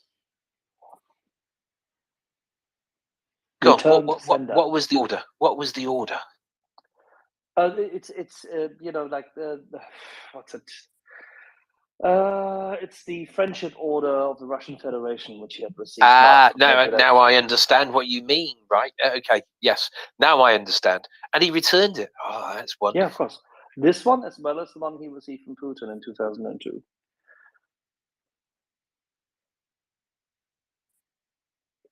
It's the small gesture. I understand this. It's not sending Putin a grenade, which I'm sure he would have done had there been an opportunity.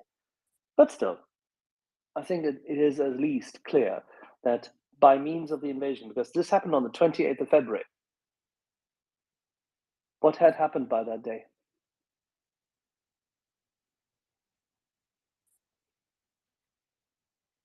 Sorry, Axel, I missed the last 30 seconds because I was interrupted. He sent them back last year, so that on the 28th of February, his press assistant had given this information upon request to German media. So he sent it back because of this invasion, because he was, as he said in another interview, he was completely, utterly aghast that the Russians would go as far as this. And he saw this after decades of suppression as a complete and utter disregard for a path for the Russians into the international order. So he's a good man. Clearly got it right. Okay, we can go to hands. It was Ovind. Nick had his hand up. He's got his hands come down. But if you put it back up again, Nick, and then it would be Sky Kiss, then Stephen. I think we can discuss whether it was Stephen then Sky Kiss a little bit later. But Ovind, and obviously Hello? Luca. I haven't forgotten about you. Ovind, it's to you first. Yes, it's Øyvind. If you Øyvind. Yeah, the O is an Yeah. Irvin. Okay. Øyvind. Yeah, that's okay.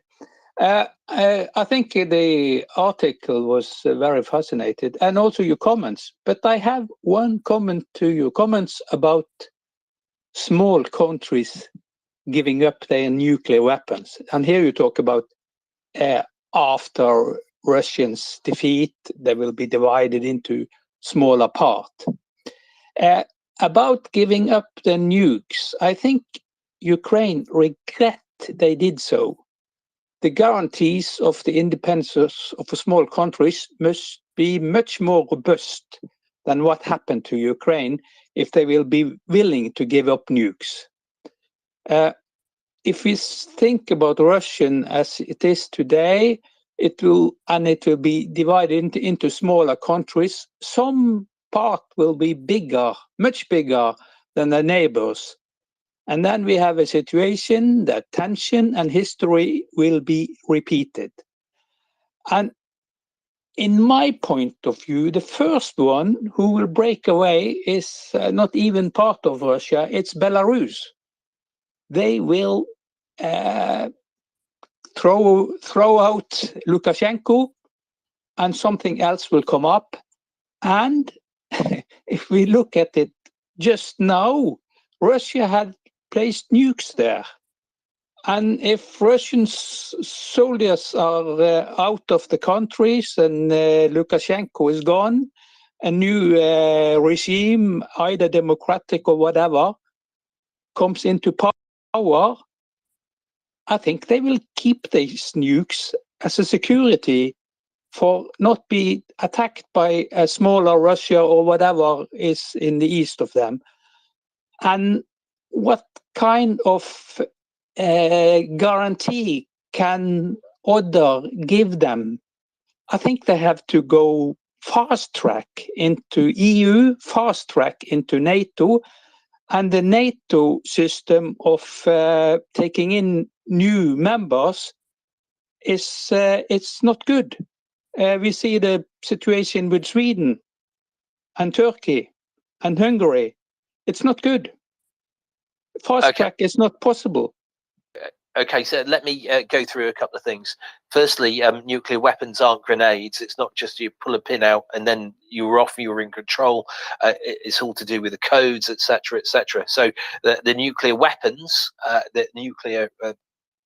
weapons, the bombs, whatever you want to call them, the missiles, they're all controlled not from Belarus. So it hasn't gone, here you are, you're in control of these nuclear weapons. But the thing is that about the breakup of, let's just say there's a general breakup of what was the old Soviet Union and now is Russia into constituent parts, right? So it's astonishingly expensive to look after nuclear weapons, for which they don't have the controls either, right? So I 100% agree with you that that the US, the UK, Germany, and France have caused a serious problem here because they ignored what they should have done before.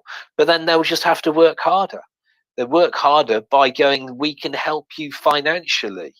And by financially this all depends on whether the breakup goes into more democratic regions, right? So, and that's the problem. But the missiles aren't controlled by those regions. Yeah, that's but essential. I agree with that. But nuke is very special.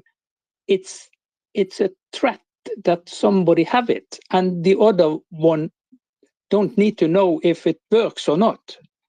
It's only, yes, we have nukes.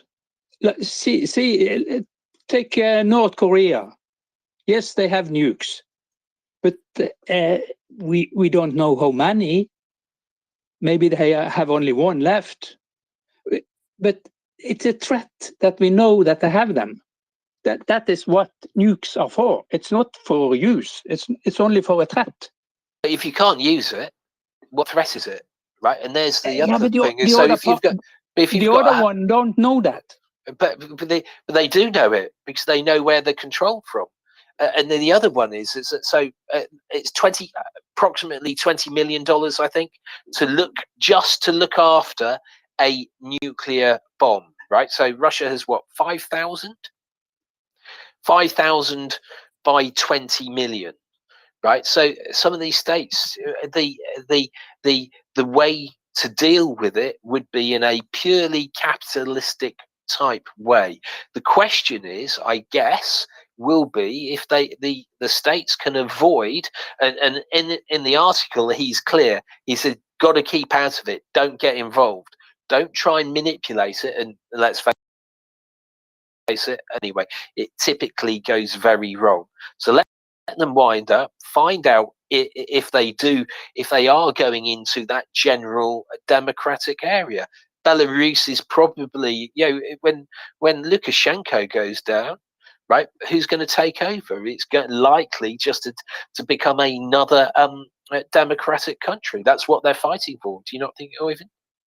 I think so, yes. But I think they will be threatened by any Russian coming after Putin. And they want to have a guarantee. A much more robust guarantee than what Ukraine had. Yeah, but see, that's the point. We, at the moment, and I had this discussion here on the space, both with Douglas London once from an intelligence perspective, and we had the discussion with both Jeff as well as Fred in another thread. The issue is, we know exactly where all the nuclear weapons are. We know it very well. At the end of 2021, the last joint mission and inspection occurred in that regard. The Americans have reasonably good SIGINT, reasonably good satellite-based signals, intelligence, and reasonably good human. Let's just say that. Reasonably, as in, they can't see necessarily every car parking ticket, but they can see everything which they need to see. As we know where they are, and we know their allocation across the various regions and states, there will be, I would assure you, there will be a very clear, granular assessment as to the current and potential and prospective leadership and the potential for upheaval and chaos in various areas of the Russian Federation where nuclear weapons are currently hosted. The control over the nuclear weapons in Russia is extremely strict. It's extremely well organized. It is structural and centralized. The defense of those locations is not in the hands of people who are easily despondent. So it would take a significant force to overtake them. Even if a region, let's say, take a region which not necessarily will be relevant. Pick one. If a region which is not necessarily Tatarstan were to say, we would like to be independent, or we hereby claim independence, and therefore there's one nuclear storage, we declare this as ours. That is not quite how it works. And it's not about possession and ownership. No, that's not it. It is about effective control. Before any such region can assert effective control, they have to take that facility, which is significantly more difficult than you would think. That is the period of time people are looking at when it comes to the ongoing security of nuclear warheads in case of the disintegration of the Russian Federation.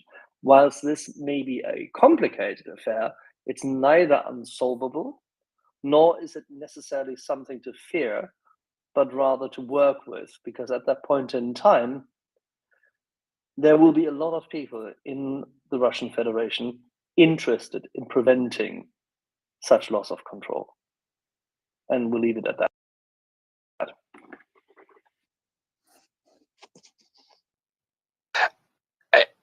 Did that answer it, Oyvind? Yes, but if we look at back to 1990, I think that was not the Russian Yeltsin. Federation, that was the Soviet Empire. At that point in time, Ukraine had decided to be independent. Ukraine had a substantially large land army, a navy, and air force capacity, which was already completely under Ukrainian control. The discussion about the nuclear arms occurred later. Yes, there was a deal where they have to give it up, and it took 3 years to get there. Yeah, but if they didn't sign it, wouldn't they have Then they been would have kept it. capable of maintaining it and be?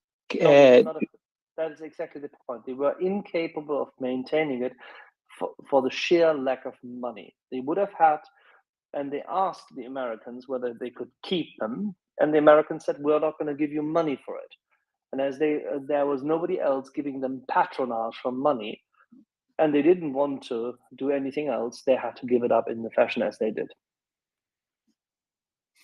The failing, as you spotted, is the fact that we didn't hold our part of the bargain, and we didn't uphold it as a result of a failure of foreign policy everywhere, right, and a lack of understanding of what was happening. And as we see it, I mean, if the Orange Revolution didn't teach anything to anyone, and then Maidan, then you've got to go, everyone was blind for whatever reason. Okay, I'm going to go to Nick next, then Sky's just put a hand down, so then it will be Stephen and then Luca. Nick. Yeah, just in reaction to Ivan's comment about fast tracking things, we all want the people we support to be fast tracked, and we don't want the people we don't support to be fast tracked. There's a reason why there's a slow track, and it's to ensure that when countries are fast tracked, that they can handle it. Ukraine is not ready to join the European Union. Axel thinks it will be in, I think he said 3.5 years recently, or 3 years after the shooting stops. I think it'll take longer than that. But you don't fast track a country into the European Union with MEPs in 6 or 12 months. In terms of NATO, Finland is already in. Sweden will be in 3 or 6 months. And in any case, Sweden is already behaving as if it's a member of NATO most of the time. There'll be some meetings they're not formally allowed to go to. So Hungary and Turkey are not particularly making any huge difference to Europe's defense by arsing around with the vote for Sweden. It's performative. It's for their own domestic consumption, and it will go away. So and also, in any case, if you wanted to change the way in which NATO admits countries, you would need a unanimous vote of all the countries to change the way that they had admitted. So that doesn't get you anywhere. We have to get beyond the idea that because Hungary currently has a rather obstreperous government and Turkey has a rather awkward authoritarian, that we somehow kick these countries out. Being in NATO is a state of being. It's not like being subscribed to the season ticket at your local football ground, and if you're going to be away for a year, you can cancel it. All of these countries are far too firmly integrated for that sort of thing.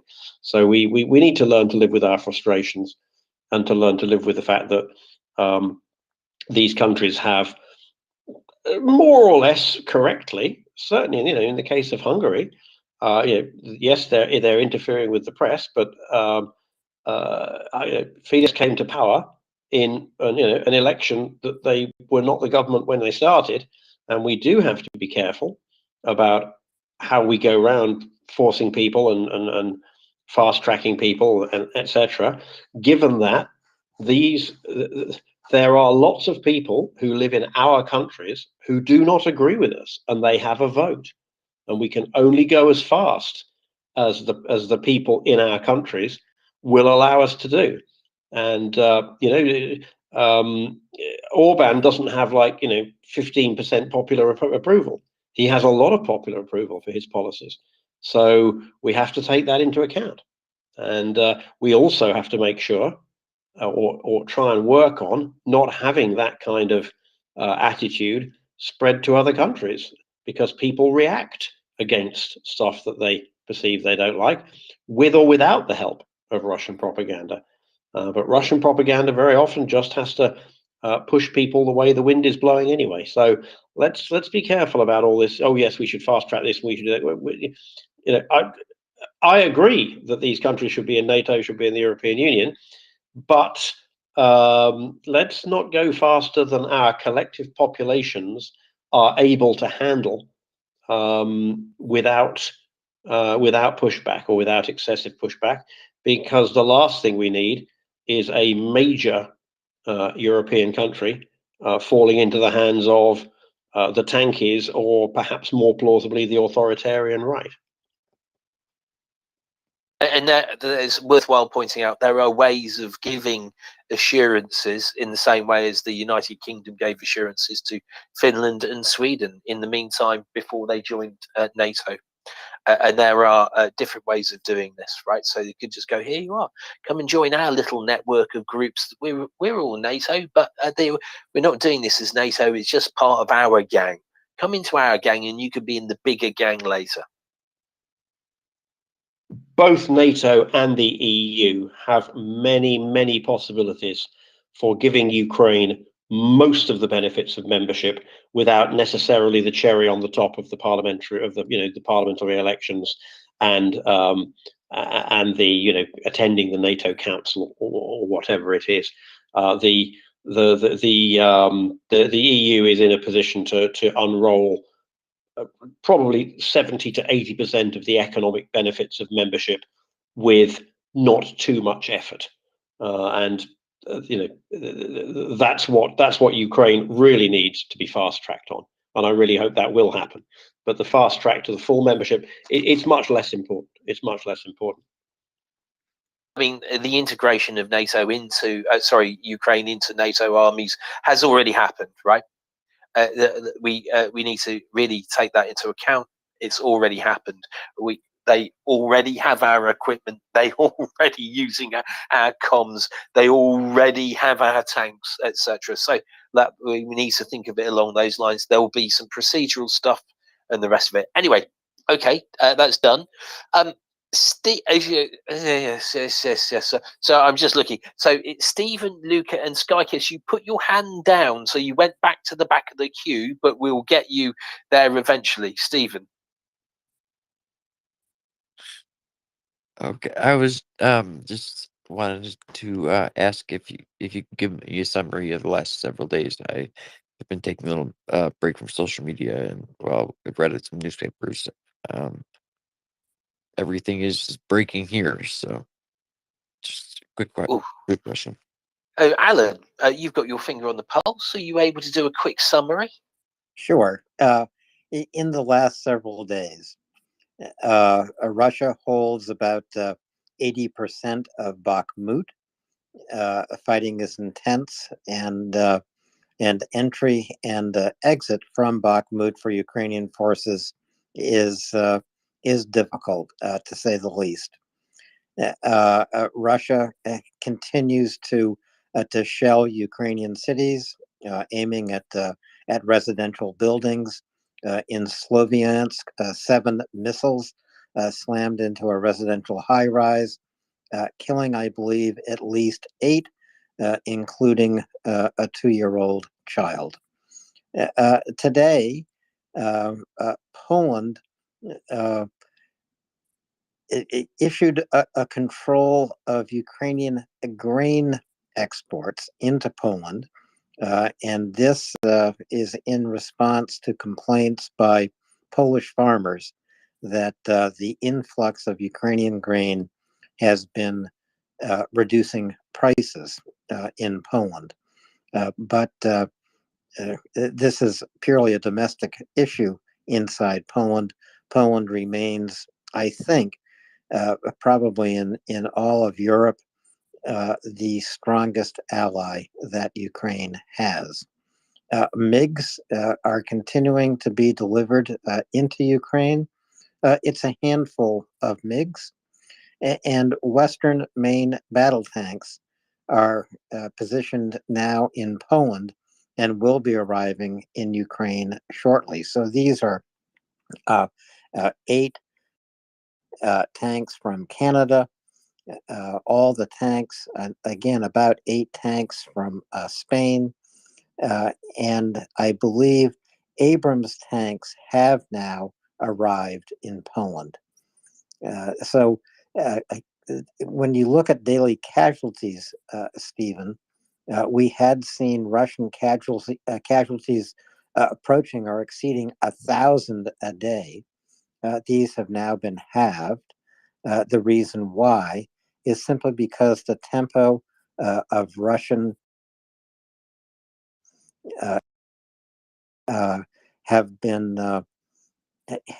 cut down. The Russians, although they're making some advances in Bakhmut, are not advancing in strength anywhere on the line of engagement. That's kind of it, I think. David, did I cover things relatively well? I think you missed out the challengers. They're on the way as well, aren't they? Or did I see a picture of them in country? I don't know, but they're clearly on the way because the troops have left and they're on their way back. I was surprised. I thought they might travel back with them, but who knows? So yes, those are on there. We're waiting for the IFVs, of course. I think have Marder's been seen in Ukraine? They're there. Yep, They and haven't been seen. They're all there. And The whole Bradley's contingent promised by the German government has been delivered. Which, by the way, now comes the best differentiation and also the best and the worst part. The strongest ally in Europe for Ukraine is not Poland. Poland is certainly very vocal and has given a lot of kit and has received a lot of refugees, but the strongest supporter in terms of military kit and money is, of course, the strongest economy in Europe. It's Germany. The strongest supporter in terms of percentage of GDP is Estonia. Second one is Latvia. The strongest undeclared supporter is almost likely going to be Finland, but it's undeclared.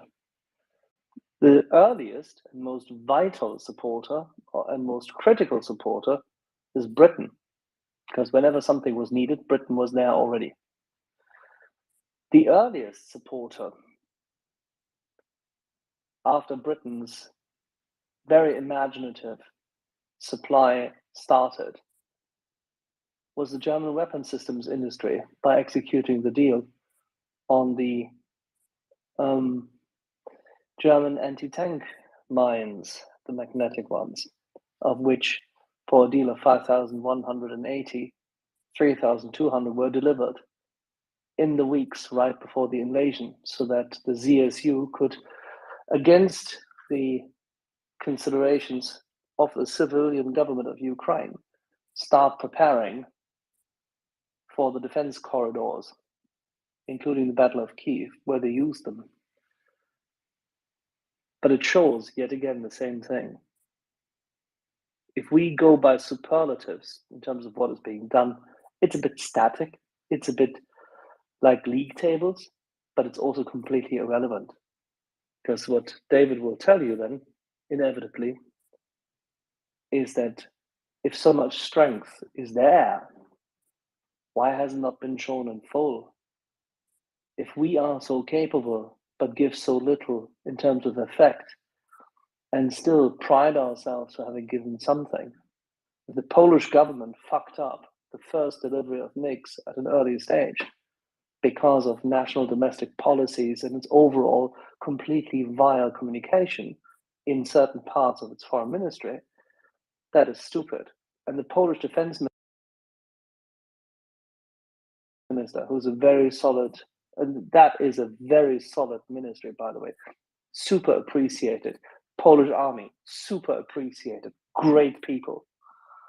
They are still today livid at their overall government for this. I'm just telling you. They are livid on a level which cannot be expressed. The seething cold rage which exists there can only be described by Polish interior politics, even on the same side. So many mistakes, so much procrastination, so many deferrals, so much navel gazing, so much immoral passiveness. or passivity, however you want to put it. It is astonishing, and it's a testament to the strength of the Ukrainian spirit and this wonderful population that they still have managed to fight as well as they have done. Okay, and I will add to that, Stephen. One thing you might have noticed we didn't say, that I think, was it 100 MiG-29s that the Polanders agreed to give, Alan, Axel? It doesn't matter what they agree to give. It only matters what arrives. How many they've got, right? Okay, but the agreement was those MiG-29s will go, right? Yeah, it's a very Polish agreement. Okay, for which is what you were just talking about, right? Okay, so I think that about covers it. There have been some inroads into little bits near Vuhledar, and some villages that are being liberated at the moment. So there's some interest stuff, as Alan was saying. The reason why things stable, or whatever you want to call it, in those regions is, as I said, they just don't have enough troops. They're running out of troops. Someone somewhere is learning that they don't have an infinite supply of people, despite the fact that so many analysts went, there's millions of them. It just simply isn't true. That's not how it works, right? You have to train people and do all these other things. And I'm quite frankly have always been amazed that the analysts and the rest of it, people who should know better, made those statements. Sky Kiss, then back to you, Nick. Sky Kiss. Oh, sorry, I do apologise. Stephen, you got any more other questions? All good. Thank you very much. Pleasure. Sky Kiss. Yes, I'll be brief. And I see Luca has his hand up for quite some time, and then Nick as well. Oh, yes, I'm glad you pointed that out. It is Luca, then Nick, right? Yeah, yes, and I've been watching the screen while I'm trying on dresses. Lots of fun, and we moved on from the Easter egg discussion. So this has been a very fascinating discussion, David and Axel, and everyone who's contributed. I did have a question though. I think it escaped me. I've been. I wanted to tell you guys that I've been in discussion with Scruff, and encouraging him to get his fundraiser together, for his brigade. And I tweeted out several things from him. He's been very busy, so he visits us evening here in the States. So and I went off to a birthday party a couple of nights ago. Major Ukraine supporters. We do a lot of fundraising together for Konstantin and some other people, other soldiers who have brigades that they're fundraising specific items for that they need. And the birthday girl requested some music from our DJ, and one of them was a song called "This Is Why We Fight" by the Decemberists. I had heard of the Decemberists. I had not heard any of their music. It was exquisite and really brought tears to everyone's eyes and just touched our hearts. It reminded us so much of the Ukrainians in general, the defenders very specifically, and also all of our support in this entire 14 months now. So again, great thank you. And David, I sent you a link, something Dr. Nick tweeted out maybe about 2.5 hours ago. So Yes, I responded to it. Yeah, I haven't done anything yet because I've been busy doing this. But yes. Oh yeah, of course. I wanted you just to have it in case that topic comes up of Russia and China teaming up to some extent. All right, thank you very much, guys. And yes, it was Luca next, and And then Nick and Peter S. has raised his hand. Thank you. Oh, thank you very much, Luca. I do apologise. I keep on missing you. But I'm not missing you now. It's okay, David. I was chilling anyways. I'm listening to you guys talking. Yeah, no, I was just like, it's a point that I think you raised like quite some time ago. You were saying something about the slow speed at which the tanks are coming to Ukraine, and you said there are only 20 tanks in Ukraine. Did I hear that correctly? Well, there may not even be 20 tanks in Ukraine. Then at the moment, I was trying to find. I was looking to see if we could see the proof that the 14 challenges were here, but I don't know if we can. So we may have to wait. We've got obviously the Leopards on their way. Maybe they're all going to arrive on the same day. So, but are you saying that they're purposely being moved slowly? Isn't it because of OPSEC? We should not know where they are, and then hopefully maybe they appear all at once. I'm just trying to understand the. Oh no! So what I'm saying is, I think the training on the challenges there's been enough time for the challenges to have got from wherever they were into Ukraine if the need was, right. So maybe it's just OPSEC. Maybe there's no need to tell anyone at the moment. Okay, got it. Thank you. Yeah, David, I think by the end of April, all the promised Leopards and Challengers and Abrams operational security right now. Operational security right now. They also sent training. I'll call them training pods or something like that. But these are virtual training. Tank simulators. They're just like They're just like plane simulators, but they're for tanks. Thank you. Tank simulators. So Canada sent 3 tank simulators along with its Leopards. And so training continues. But what is most important, I think, is that Ukraine has already trained all the tank operators they need, all the tank crews they need on Western tanks. But with these Canadian tank simulators, they can keep training while Western tanks go into battle. Yeah, yes, they can. And here's the thing: I'll say it again. I think it needs repeating all the time.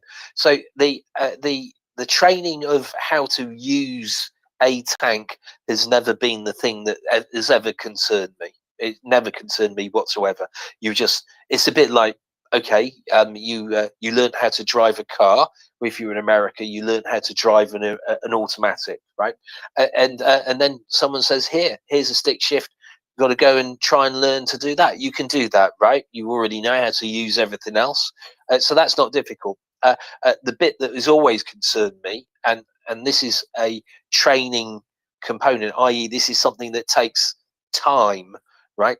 Is that what are your immediate actions? How do you interact with not just other tanks around you? How do you interact with those IFVs around you? And that would be depending on the type of IFV that's next to you. I.e., is it a Bradley or is it a Marder that's next to you? What do you do on contact? These are the important questions, right? What do you do as well? And as we watch this all the time with the Russians, right? What do you do if you hit a minefield, right? Do you carry on at full speed?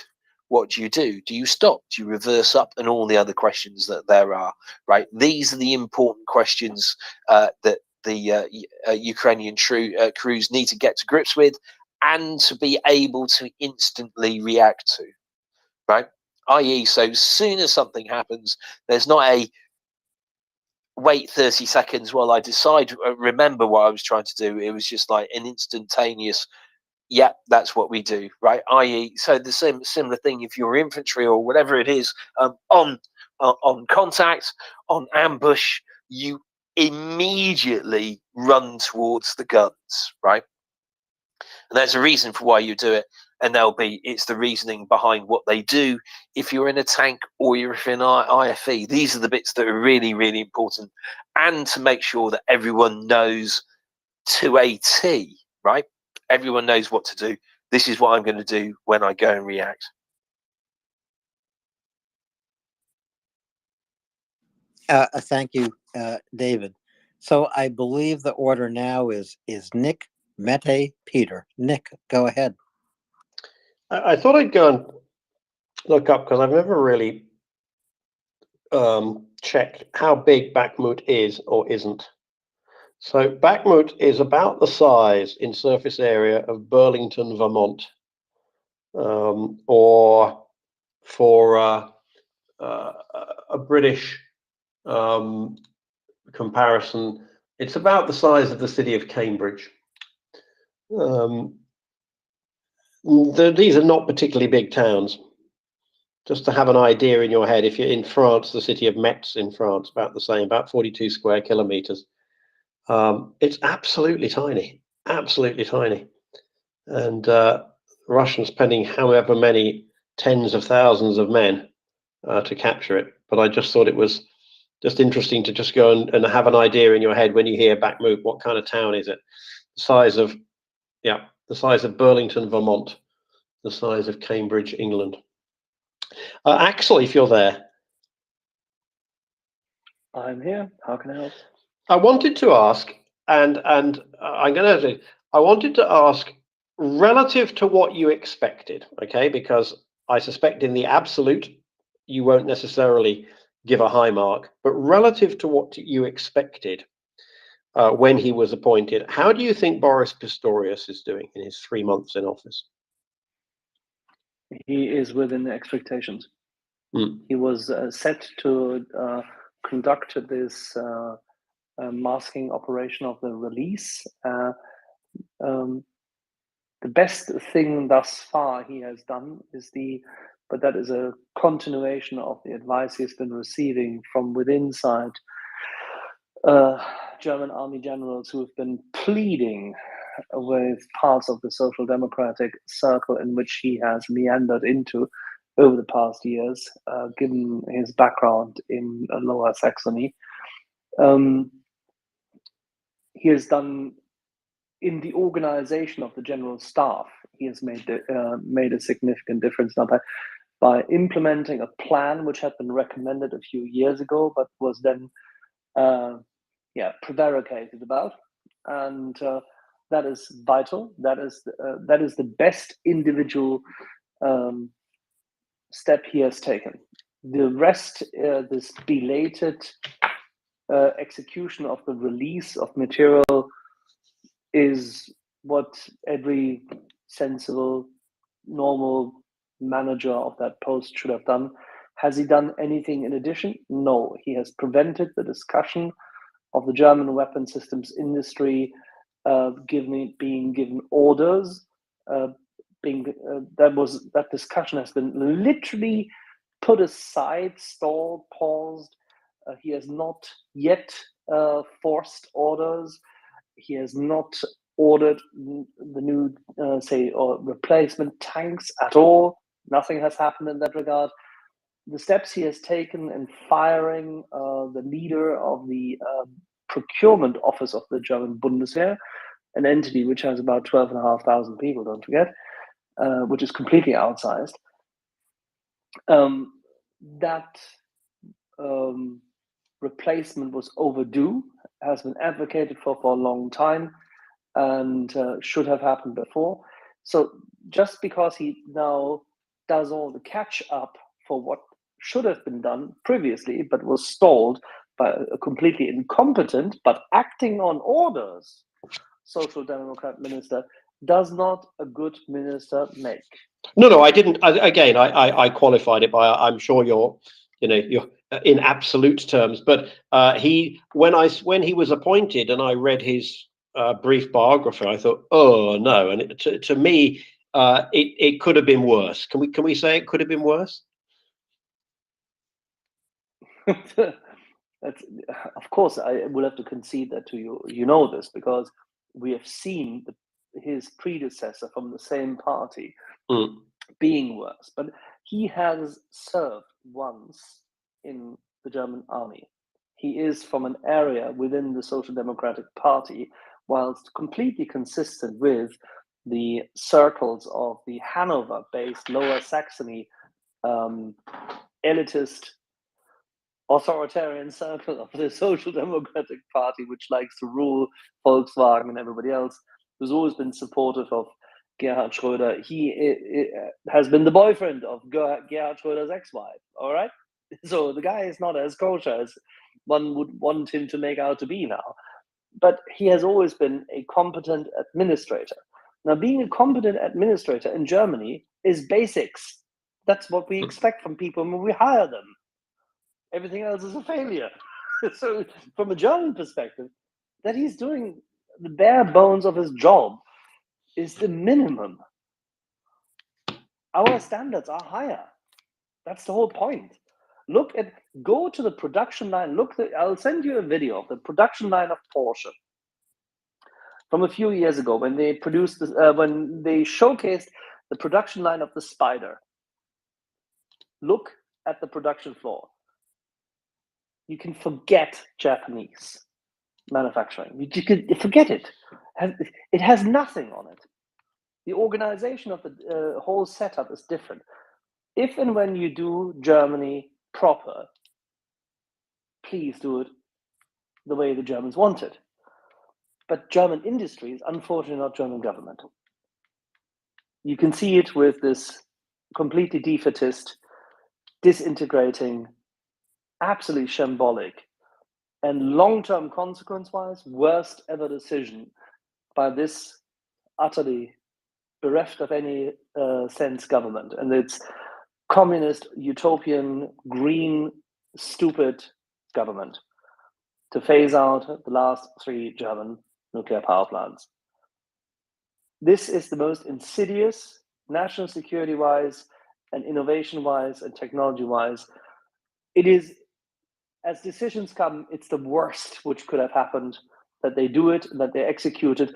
For that alone, America should tell Germany that they will never, ever be yet again taken seriously. But then again, hey, what should I do? The Americans don't care at the moment. They're busy already with other stuff.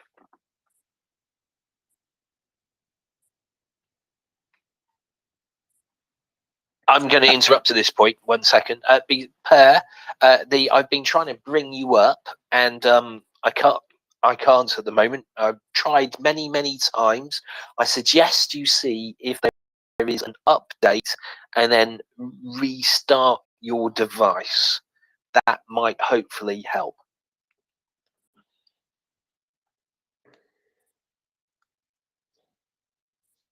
And now, David, I think we have Mete and then Peter. Mete. Hello again. Hi. I was just well, one comment about the Germans. I can't enclose what I've been working with, but I must say it was always the German factories that I have relied on when there's something important, because they've always done the job. They were expensive, but they, performed outstandingly, and it's just very pity that they don't step up. But that's what my question was about. CV90s, do we know which version is coming from Sweden? I don't know if I have my Swedish friends here at all, but which one? Because it's of importance, which gun and which armor, and etc. Because I'm in my little head, I'm counting what kind of forces, how many counterattacks they can do, and CV90 can be the main tank or the second tank. And I'm just so curious. That's all I have. I am unaware. Right, I thought I think it's just being secret, isn't right? We're just being kept in the dark for the time being. Smog Alan, of do you know? Smog of war. No, I do not know, David. But I do think it's operational security. I think this is something we don't need to know. Okay, yeah. Just counting all the time because I trust in the CV90 the Ukraine, for us, etc. It's such a good tank. I'm just so curious which version they will get. All right, that's all from me. Thank you, Mete. And remember, David and I will be discussing the difference between a swerve and a swing later tonight. We will, and not dancing, right? Yes, I just saw something. It was I should remind everyone because we're talking about things arriving. Our friend the space Thomas Tyner has just tweeted out. He's been tweeting out for a while though that the 100 plus M109L self-propelled howitzers on the way from Italy, and they're on the trains on the way. Right. So for any I can't remember the word is. So my brains fail me. Not assault. Anyway, for a change of direction, those self-propelled howitzers will be very very useful to go with the 30 AS90s coming from the UK. That would be brilliant stuff. And by self-propelled, David, what we mean is not that they drive themselves. I believe. Correct me if I'm wrong, but there is a crew inside the vehicle on which the howitzer is mounted. Otherwise, they would be towed into battle, right?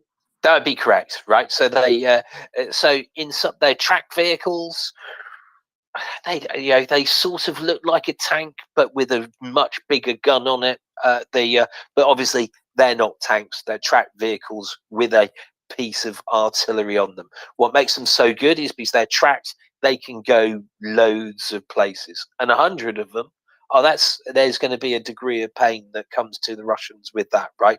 We're starting to see the numbers of artillery pieces that Ukraine really needs. We've got the 18 Caesars about is it 18 Caesars about to arrive from Denmark as well. The 30 AS90s, and then some other stuff. Yes, all that stuff is arriving, and this is the buildup that's going on, and this is what requires us to be patient. Let the weapons arrive. Ukraine will launch its counteroffensive with the force it has, and they will be successful. The other thing I was going to say about howitzers, David, they look like tanks, except the barrel is in the center of the vehicle, kind of on the center top. It's not aimed forward, as I recall by looking at photographs of these self-propelled howitzers. They're balanced differently. That's the way to see them, and they're bigger, right? Quite a bit bigger. So when you look at them, you go, "Oh, that's a big barrel." Balanced differently with the big barrel. So Peter, please be concise, and then Johns. I thought swinging was batting for the other side, but I might be wrong. I kind of from my angle, it concerns me a great deal. I mean, you had discussions last night on that the offensive would not be the end of things in Ukraine, and it would kind of be a slow motion sort of drawn out, which I hope it won't. I'm hoping they will just think that's it now and run. But what really worries me is when they do get, call it a lull or whatever. Axel mentioned 600 billion to rebuild Ukraine. I kind of read somewhere that it was more between 800 and 900 billion. And we are going to need a mass of people going into Ukraine to start, architects, designers, business people. and you need the airspace open. Now, that won't open if you have another airline shot down, as was done in MH17 on the east. So the question I wanted to ask is, how would you see an interim period before Ukraine goes into NATO? I mean, I was thinking around this and wondering whether, because it can't be that, I mean, this is the rate we've been giving stuff to Ukraine has been terrible. I mean, there are 54 Typhoons which should be going there. You can't win a war on tanks alone. There should be F-16s going there, and they're not, and there's no explanation why. And there's this huge reluctance. Now, when there is a semi-win or whatever, I'm afraid there has to be European forces, American forces on the ground in Ukraine in a peacekeeping sense, and whether they could set up some sort of perpetual exercise regime, so that there needs to be something which is a really clear message to Russia that we are here now, so lay off. And if it's just, oh, we'll bang some F-16s over to Ukraine in the autumn and do it yourself, I just don't, I just think it's going to be a disaster, because there needs to be people coming into those airports, and they need to be setting up the rebuilding of Ukraine. Thank you. Okay, so let me go to one thing, right? So I don't think the Ukraine will need American troops or British troops in Ukraine once Russia is left, right? I don't think it, and I think it would probably it'd be a bit of an insult to Ukraine after having pushed out the Ukrainian, so you pushed out the Russians from Ukraine, to then say, oh, here you are, you need our protection. They don't need our protection, they just need our kit, right? So once we've got them the kit, they won't need it, right? Russia, at the point where they've left, they'll be in a you call it complete collapse. We don't know. They're in collapse at the point where they've left en masse. I can say so. There is this was happened very early on. I think it was in the first month or the second month of the war. So the Ukrainian government passed a law that meant that I think it's something like 20 kilometers they've along the border, that they have assigned that land to being a no man's land, minefield, or whatever you want to call it, right? Which is the bit that they'll protect, right? Russia isn't, once they've disappeared, they're not galloping back in any time soon, right? So it will be a question of getting the weapons, right? I mean, as we know, it's a question of getting the weapons that they need now. Once they've got it, they'll be more than capable of being able to look after themselves.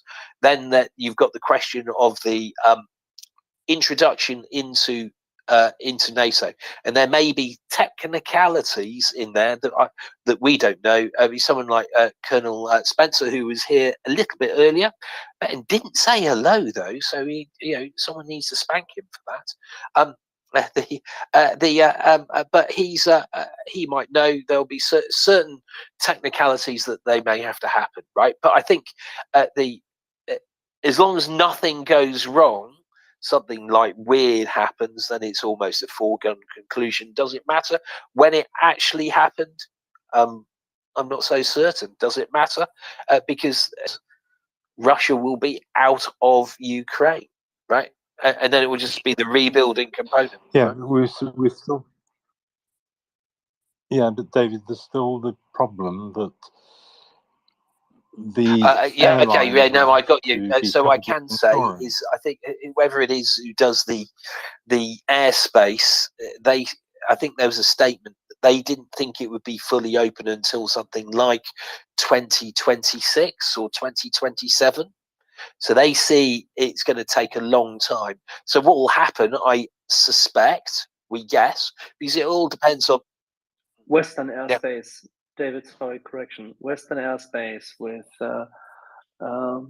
probably the cargo airports and cargo airfields will be open sooner. It is also likely that, given the fact that Crimea will be free, that Odessa will be opened as an airport soon. So there will be openings, but they will be sequential, phased. You're quite right. It is not yet fully understood as to how cargo airlines will be able to deliver into the Kiev Oblast or to Kharkiv, for example. This all depends on what kind of anti-air capacity we will provide for Ukraine and how destroyed and degraded Russian rocket artillery and missile systems will be. Yeah, and what sort of capitulation? If they just capitulate and go, we're off, then maybe something else. But would anyone trust them? There's a good question. But yeah, look, it is something that's important, Peter. There's only one Russian you trust. The dead No, Russian. exactly right. So yeah, and then there's the question of getting other stuff in, more air defense, right? More air defense and more air defense. Yeah, I mean, when I last flew there, which was just before the invasion, I mean, we had special procedures. Even then, I mean, it wasn't like they're just filing a flight plan to go from the UK to Brussels or to wherever around Europe. We used a specialist company who arranged our flight plans into Kyiv, and we had to follow a designated route. We had to put estimates for the waypoints, although they had us on radar, etc. But they still wanted that. So even since 2014, when I used to fly on to East Ukraine, there has still been special procedures to go into Ukraine. Now, you know, that they have to sort that out because it is going to be fundamental in Ukraine's recovery. Yeah, but we didn't say they wouldn't. We said that it will be phased and air cargo can be brought into Odessa, and there are plans for Ukrsaliznitsia to have a different rail hub availability. You might even say the one airfield of all airfields, which, if you remember, we've had here for what, more than 60 strikes? Chornobyivka being built out as a complete cargo center, and Kherson being the southeastern cargo central for Ukraine, because it has a good distance to the northern front, to the eastern front, and is not as remote from the remaining cargo capacities for centralized distribution within Ukraine. Poltava doesn't really lend itself to that for various reasons, but Chornobyivka and Kherson may well do so. And that in itself, as you know, when you build a cargo airport and a cargo center, rail lines, you have to replace the bridge anyway, as we all know. If you put, say, a 4-track bridge, rail bridge there, and then distribute across Crimea, southeast, and onto the Donbass and go to the north, you have a rail cargo terminal which is in the right kind of distance, and you can actually connect rail and air cargo well, just to give you an example. Those are plans which are not unrealistic, and you will see plans being made, I'm quite sure, by some of the friends we know, including those who now work on strategic industries. Okay, thanks. Kyiv is too close to the front. Yeah, it's a shame because it's you know, I just know those airfields really well. Yeah, well, that's a reality. Yeah. All right. Thank you. Thanks, Axel. Thank you, Peter. Then John, go ahead, please. Yeah, I think now we've moved on. So my comment is a little bit, yeah. Well, but yeah, I wanted to have a go at David because he mentioned some artillery pieces, AS-90, Caesar, Panzer. How is it called? Howitzer, and so on. If you all press on my emoji, no, what do you call it? Avatar. I'm tired now. Then you can see he forgot Archer, which is deadly sin. There will be 8 of them. And Alan, I need to have a go at you as well. I didn't plan to, but you said that they all look like tanks. No, they don't. Again, press my avatar. We'll see how some of them look. They look like a something else, 6-wheeled. But yeah. So, Dan John, I was saying uh, in the broadest possible way, those self-propelled howitzers kind of look like tanks. And then David corrected me, and you've corrected me, and I understand exactly what you're saying. Yeah, but here up north, we don't understand. They don't look like tanks, actually. No, Alan, I'm just joking. So maybe I'm, I sound serious, but I'm not. I'm just tired. Anyway, move on. Stupid comments. No, here's what I'd say. They're big. They're on tracks. They have barrels, and they can do a lot of damage. But I understand with David, of course, that they have a different purpose on the battlefield. Tanks with infantry and infantry fighting vehicles help you break through and then control the area you have broken through. Howitzers are really, I mean, David, tell me, I'm not the military guy here. You and Axel and others are, but these self-propelled howitzers are really very highly mobile artillery and very powerful artillery. As I said, other artillery is towed into the battlefield. These self-propelled howitzers can be quickly brought to a point where their attack can make a difference. David, I hope you're back with me. Well, David will be back with me in just a moment. And so I will take this moment to encourage listeners to retweet this space. It's MriyaReport.org. We are here 24 hours a day, 7 days a week. And we have been here now through 60 weeks of Russia's genocidal invasion of Ukraine. We'll be here until Ukraine wins. We'll be here after Ukraine wins and rebuilds its country. We bring you verified news from Ukraine, and we bring you Ukrainian voices. That's the most important thing. So please do retweet the space.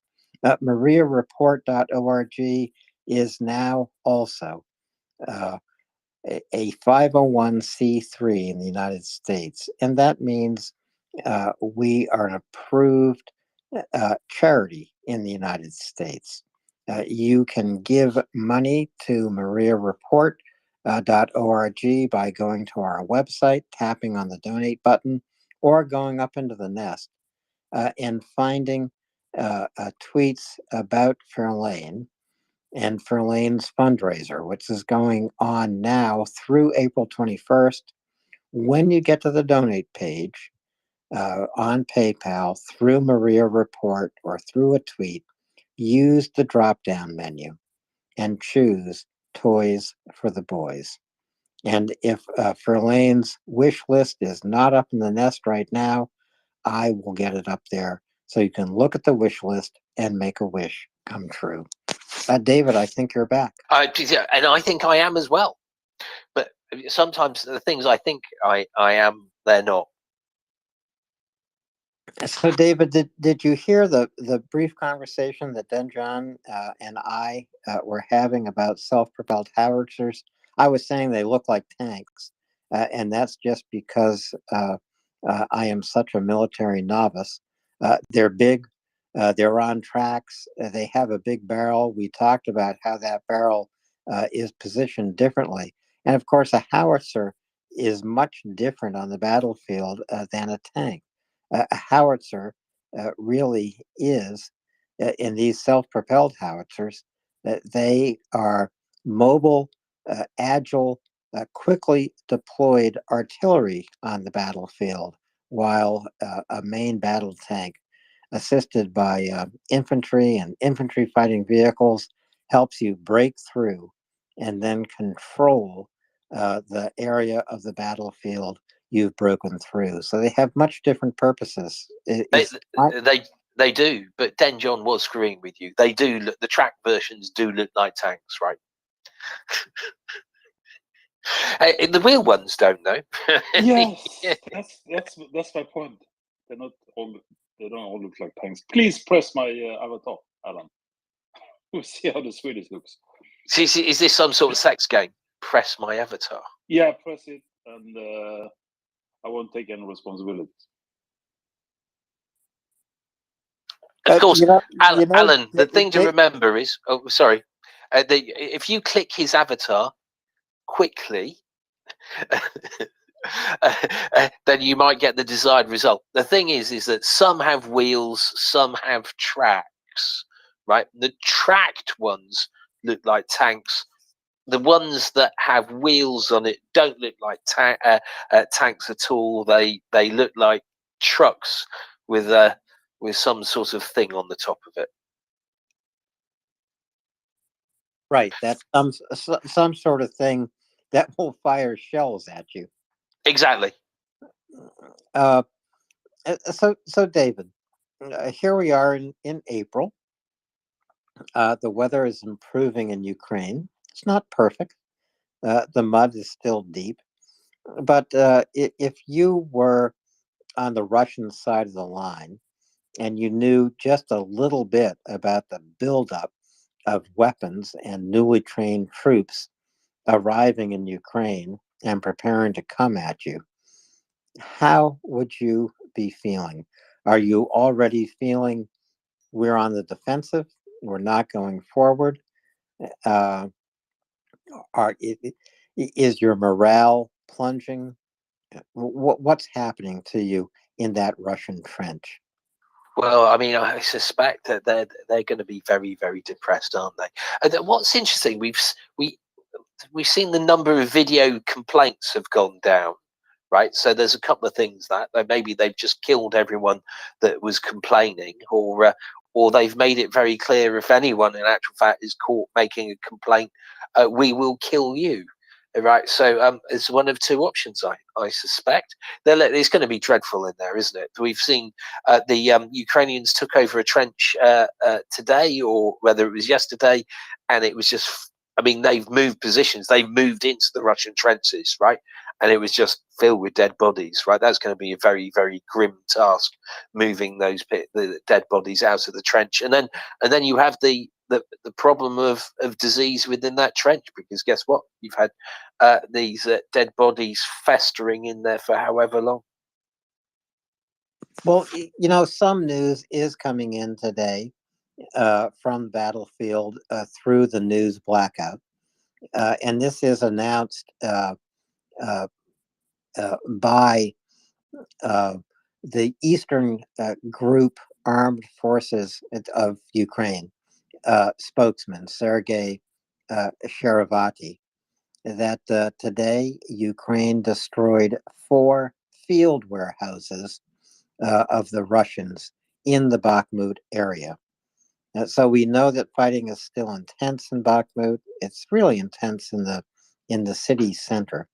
But again, Ukraine is getting good information where Russian forces are either concentrating or where they are collecting the material they need to move to the front line.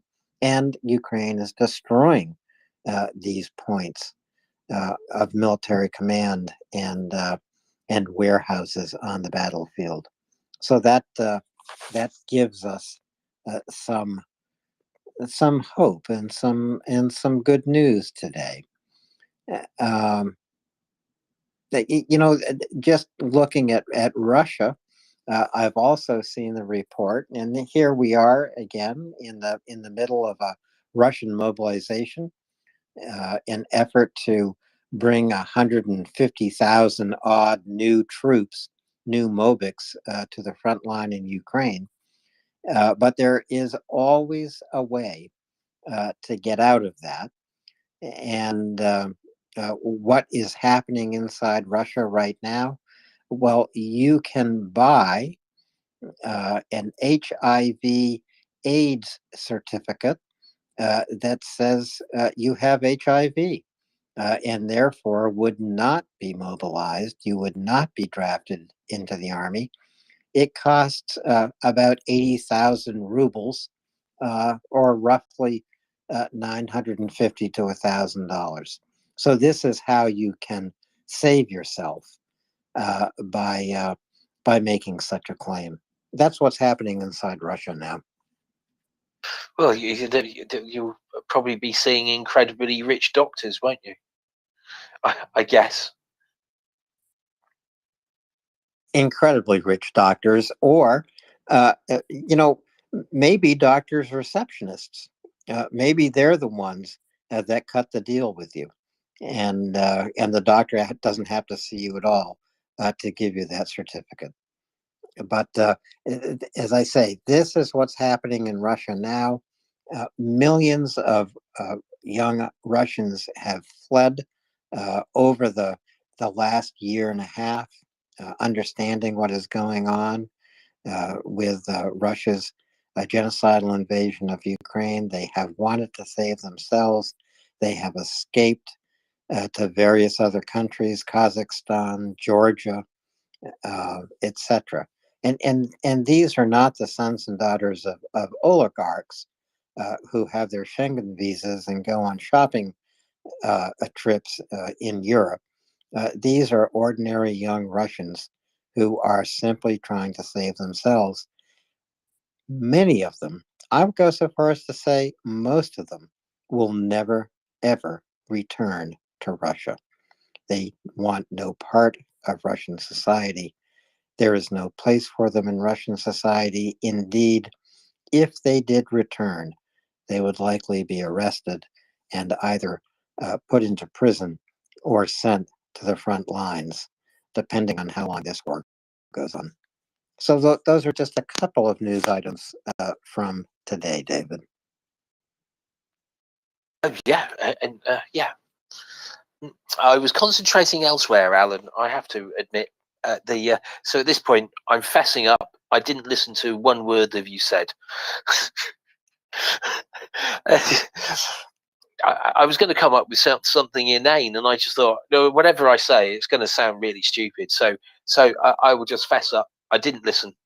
I was answering a message, and in actual fact, the message I didn't understand either. So there you are. Why do you argue? Just move on. Alan, that's the problem between those who have always been in charge and those who have to conduct the business. Sometimes they constantly come and try to exculpate them instead of moving on. David, next. Yeah, well, I'm struggling at the moment. Okay, let's talk about Mr. von Stucknitz one more time. Let's go for it. Because there is an important feature. You highlighted a little earlier today when reviewing the article in Cicero, which is a very, very low-key, small distribution, kind of it's not even a think tank format. It's a little platform of those people who are really nerding out on the topic of foreign security, let's say foreign policy, national security, and considerations, both cultural as well as logistics and historically in Netherlands and Germany. This is the level of distribution is so elitist in itself that it really hardly spins off into general media. However, it of course forms premises and principles and ideas for discussion. It germinates, so to say, further, hopefully, if and when whatever is being published there is good enough to stir the pot. I'm quite certain that what he wrote is pretty much in line with what you and I have been reading from our colleagues at the Frankfurter Allgemeine Zeitung. Certain people reflecting upon it in Welt, albeit fewer because they hardly read this kind of stuff. But also a number of other parts of German society where people do still like to think. But that's it. How this made, as you indicated earlier, its entrance into the realm of the pages of US intelligence, then processed through a leak, is insidiously interesting. No, that's what I was saying before, because right? it is So that written by him, the former ambassador who sent his orders, his medals back, which gives you a clue. And this is the most important thing we could say about all this. It gives you a clue as to who pursued the leak, who orchestrated this. The people who felt it was an affront that the former German ambassador would go so hard against them since 2011, right against them since 2019. The leader, the former leader, or co-leader, because there were two of the St. Petersburg dialogue, going against them, and then sending back the medals, publicly stating how terrible Russia is, that they have lost their way, that they have lost their war, that it's a strategic defeat, it's an ongoing defeat, and that Russia is about to disintegrate. This Can I stop you is a there? Russian operation. Otherwise, this document, which is so arcane, so remote, it's a needle in a haystack document. You only pick it up if you're annoyed by it. So the leak is orchestrated. That's what I'm saying. And this document proves it. Sorry, what I was going to say is it was Colonel Mustard in the dining room with the candlestick. Well, Axel, can you hit this royal Axel, I engineer have over a the head, serious. please? This is what happens Saturday night. No, seriously, Saturday night in the officers' mess of the engineering corps, you get these kind of comments. Well, so my serious question is this. I regarded that article being in the leaked documents as just kind of basic intel that would normally be digested. I don't understand why it's the needle in the haystack document that suggests this leak has been orchestrated. The source. It's the source. The source is a remotely interesting, fringe, elitist, so limited in terms of distribution, German liberal conservative forum. Its distribution is less than 8,000 people. It's only people who take offense or who take an interest in it. If you look at the distribution and the public reflection of the distribution of foreign policy, which is way, way past its half-life anyway, as you know, given the fact how bad they have been, how failure-prone they have been since last year. But if you think about it, it's astonishing. It's absolutely outrageous that this document would be found in the leak. It has no business being there unless this is a Russian orchestrated campaign. And let me add something there to Alan, right? Because the kid who put this stuff up there, apparently, right? Why did he choose that? Of all the stuff that he might be boasting to on his Discord channel, von Stugnitz is what he chose.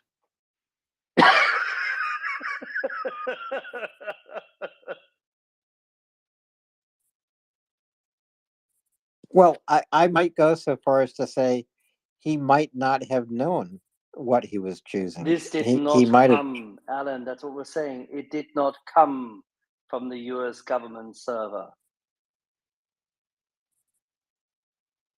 But keep saying, I want to hear what you've got to say, Alan. Ignore Axel. Well, no, I don't want to ignore Axel. It didn't come from the US government server. What server did it come from? A Russian server somewhere. It is the confluence of different sources which are commingled in what is then leaked. That is the chain. That's the interesting part. And the confluence has a managed facet. It is managed, it's orchestrated, it's controlled. So this is an insight that will be lost on the American audience. It will even be lost on members of Congress who are going to launch investigations of this leak. It's not lost on the US intelligence authorities, intelligence community, trust me. David and I picked up on it. They know it. But they don't know it for this only. There's many different signs, and they are way ahead of us. But David and I picked up on it. Just shows you how inane the approach was. Why was this leak orchestrated? This is Russia attempting to do what? How many days have they now managed to wreak havoc on the perception of US handling of intelligence data? What kind of discord and distrust and frustration have they been causing and inciting? Have they not actually moved the needle yet again with a narrative? What are we talking about for many days? We're talking about this. We even had I'm sorry, O.J. Simpson kind of manhunt in Massachusetts, of all places. I mean, seriously. I have a question. Oh, Luca, go ahead. I know there is something weird about this leak, but why did the US authority almost immediately said, yep, these are like our documents and this is a true leak? Because part of the documents are their documents. Never lose the opportunity of a crisis. This is the classic Alinsky and classic Trotsky approach. Make use of every chaos which can be created. Make use of every crisis as an opportunity. It's so simple. So, Axel, let me ask you this. Is this 21-year-old guy in the Air National Guard in Massachusetts, is he really the point person in this operation? I do not or know. Is there someone I do else? not know. I cannot know. I'm sure there are people way above our pay grade. Don't forget, if the Waldorf and Stettler of MriyaReport, David and Axel, can come up with this easily, trust me, there are people significantly faster and smarter, not Kermit, who will have found out what's what. He is one source. One source.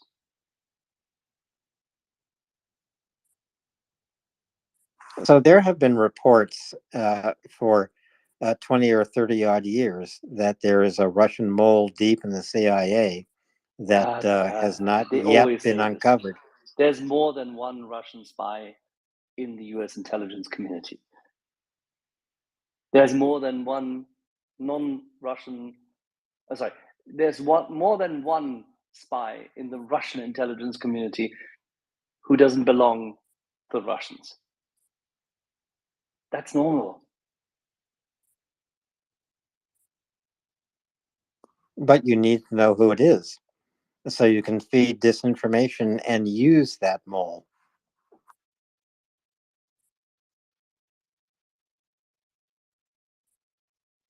Well, this is cloak and dagger, spy v spy stuff.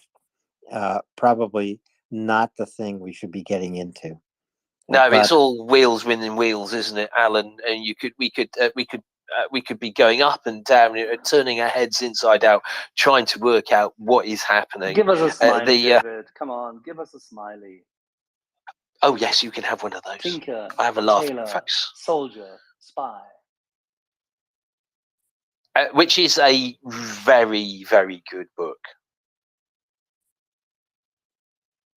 And a very, very good series with Alec Guinness, and actually a decent movie. But it is a superb book. Yes, it is. Just one of a trilogy that John le Carré wrote, and actually quite accurate. If you want to know how spies worked in the 50s and 60s and 70s, read John le Carré. So much of it in secondhand bookshops, right? Which is exactly where you might expect some kind of dead letter drop. Or a le Carré book, which is what I was thinking. I'm so glad that the continuity of the kingdom saves us from all of this. God save King Charles. And with that, let's go to Prince. Yeah, I've been reading some stuff about this leak stuff, and it's rather interesting to me because the way it's being portrayed is that this 21-year-old Air National Guardsman put it all on this Discord server with these friends who whatever, but it was a private group. And now today in an updated Wall Street Journal, it was not the 21-year-old Air Guardsman who then ended up disseminating it. It was some young California teenager, as he is described. And he is the one that ended up disseminating this information.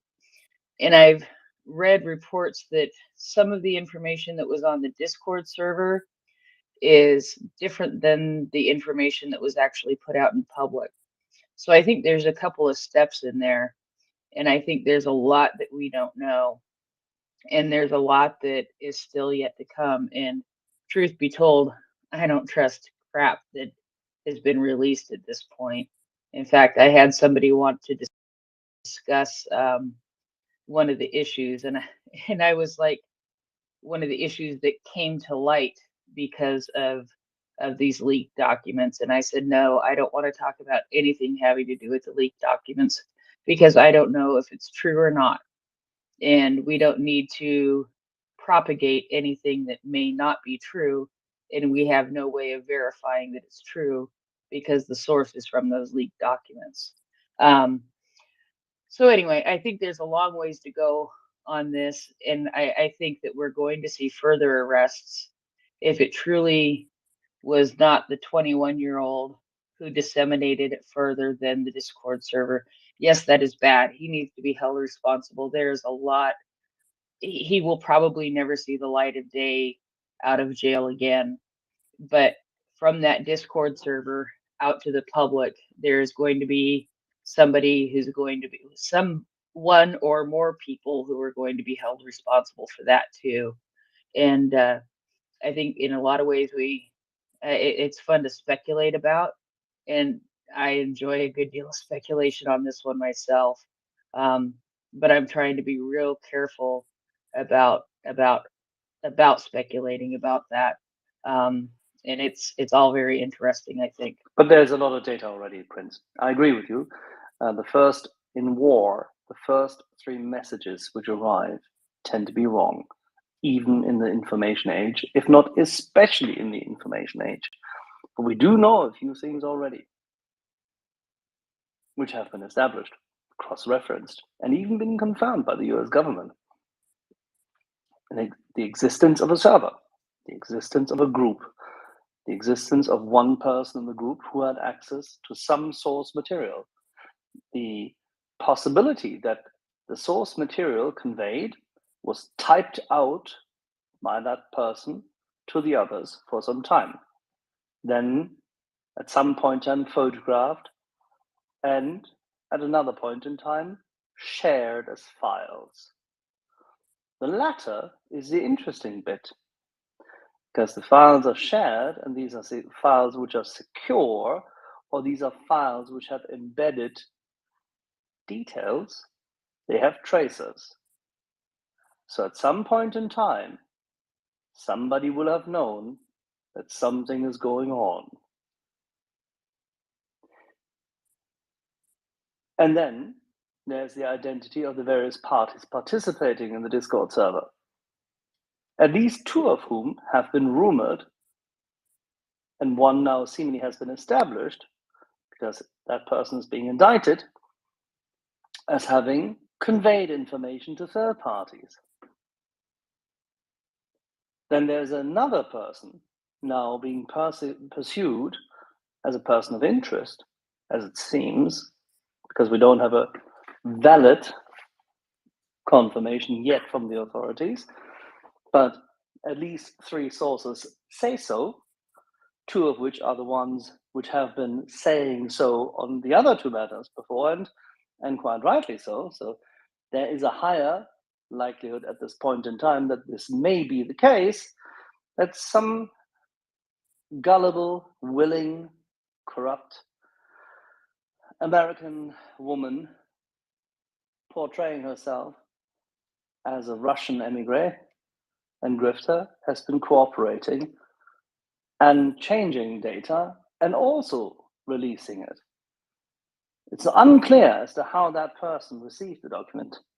That is a broken chain thus far, but it's interesting because it might be that this broken chain is not so broken, just not visible to us, and might have been where the tracer actually hit a tripwire.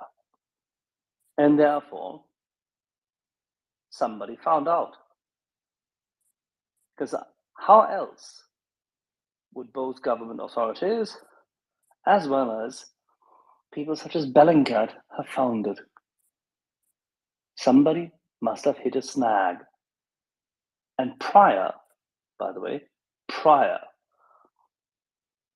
to releasing it to telegrams or to Russian sources, which then portrayed it on Telegram. This is becoming a very interesting topic. And the confluence of the documents which are found in the release is what David and I were alluding to. And that the collection of documents supposedly includes something which comes out of the passive-aggressive unhappiness of the Fifth Directorate, as opposed to a typical leak. Because nobody, absolutely nobody in American intelligence would have included Mr. von Stuttnitz' document necessarily in a briefing. He's important, yes. His opinion is clear, yes. His guidance is substantially good, yes. The State Department under Mike Pompeo had the same guidance, by the way. No surprise. Mr. Blinken's State Department may still have the same document. Whether he shares the same opinion, I can't judge. I hope so. There should be some kind of continuity across different political dimensions across the State Department, although that maybe Foggy Bottom always has its own view anyway. But it's interesting that this specific document shines up in that post because it has no business being there other than being arranged. And it's not arranged at all by the American intelligence community. And it's not something which this 21-year-old would have. Or, if the tripwire had been hit earlier, and the 21-year-old would have been already found out to do so, one could have disseminated documents which would appeal to the Russians through him. That is, of course, a possibility. That would be interesting.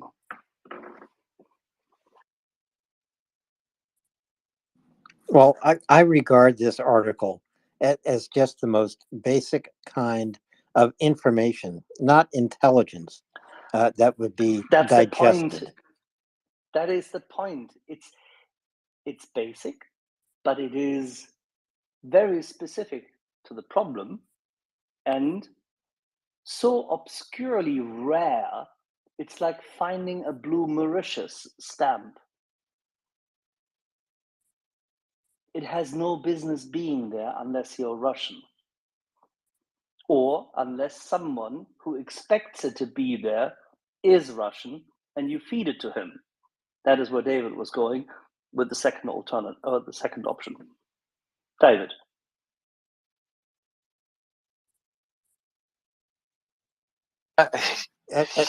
You know what I'm going to say, don't you? Say it. I will organise for you to come up and take over from me, if I may. Okay, that's fine. I'm going to drop that back down to listener because I prefer to come up to co-host from listener. Thank you.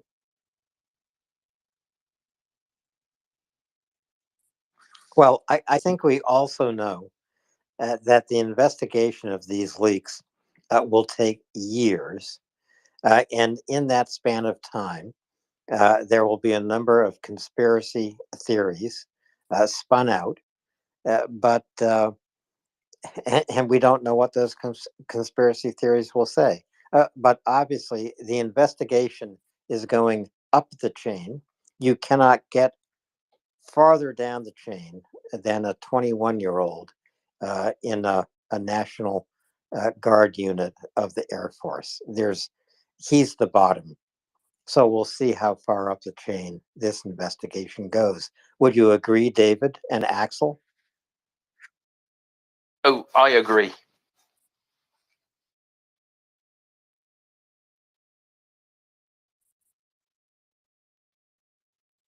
Well, this is a topic that we can take up in the months and years ahead, because that's how long the investigation is going to take. You know, this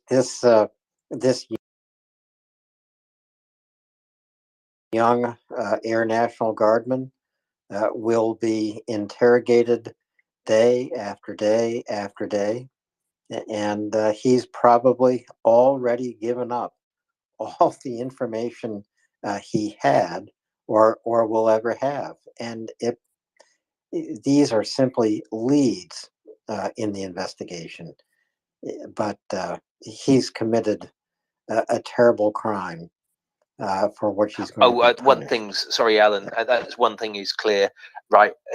The next 3-4 months are going to be a hideous prelude to the rest of his life, aren't they? Right. So as you said, if he's got any sense, he will have just told everything about his entire life, and there you are, right? So this is a sensible decision. Wasn't top of the Darwin, well, he's top of the Darwin list in a different way. It wasn't something that's going to help his survival. So, yeah, it'll. I guess he might do 50. I guess he might do 15 years or something like that. But your system works very differently, doesn't it, Alan? Yeah, yes, it does.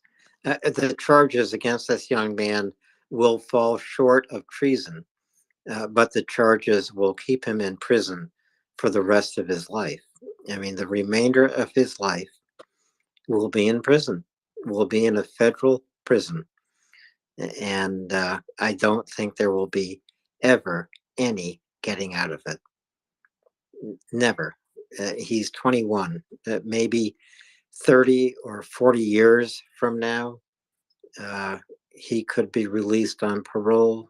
Things might change in that period of time, of course, but the remainder of this young man's life will be in prison. I'm very sorry, I have to say this. I know that you don't like it, but David and I would definitely vote for it. Such people who carelessly, but also willingly and with menace, conduct themselves in such way and commit acts which are treasonous should take the whole punishment which has been extended to everyone like that since 14-year-olds served in the Royal Navy in the 18th century. I know what you're going to say, Axel, and I do disagree with it. I know that you do. And I would hang him.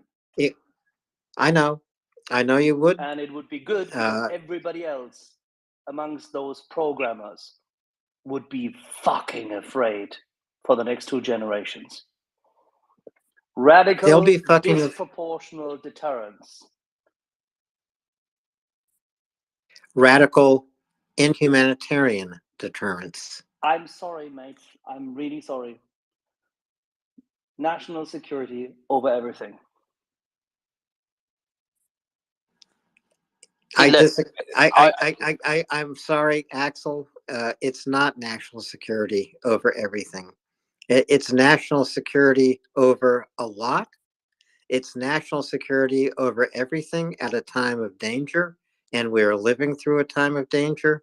But what is wrong with life in prison? What's wrong with that? It's not deterrent enough. I disagree with you. You want to spend the rest of your life in prison? I don't care what kind of goddamn prison you go to. I don't care if the golf course has 9 holes or 18 holes and the food is gourmet. You don't want to spend the rest of your life in prison, especially if you're 21. I understand this, and there's good arguments for it, Alan. There's very good arguments for it. I know that. But the people who are so crazy and so careless and so juvenile don't see left or right anyway. Why pay for them? I would. I have to say I'm on Alan's point here. I don't believe in the death penalty. I believe that if you're going to lock him up for the rest of your life, you lock it up for the rest of your life. It's just what happens. But I do see this as a failure of the system to be pointing out. I mean, I joined at 16. I knew absolutely what the Official Secrets Act meant, and I 2 weeks in, or sort of week in, on the day, and in fact, no, I think I had to sign the Official Secrets Act before I joined, so I knew then. Yes, and I see. I knew then what I know now, right? So I do see it as a failure of the system to make sure that people appreciate what security really means, right? But there's the problem. How many times has the IT guy? So really, Cluedo's going to change now, isn't it? They're going to have Jake, the IT guy, in the kitchen with the ladle, I guess, at some stage. But with that, I'm going to drop. I'm going to let the lovely Prince Heather take over. It's been this has been a good chat, and regardless of whether the article, the von Stugnitz article, was part of what was leaked or not, it's a very interesting article. I agree with you, David. It is a great article to bring to our attention. We haven't put it up in the nest. I don't know if we have an English translation, but you should do that.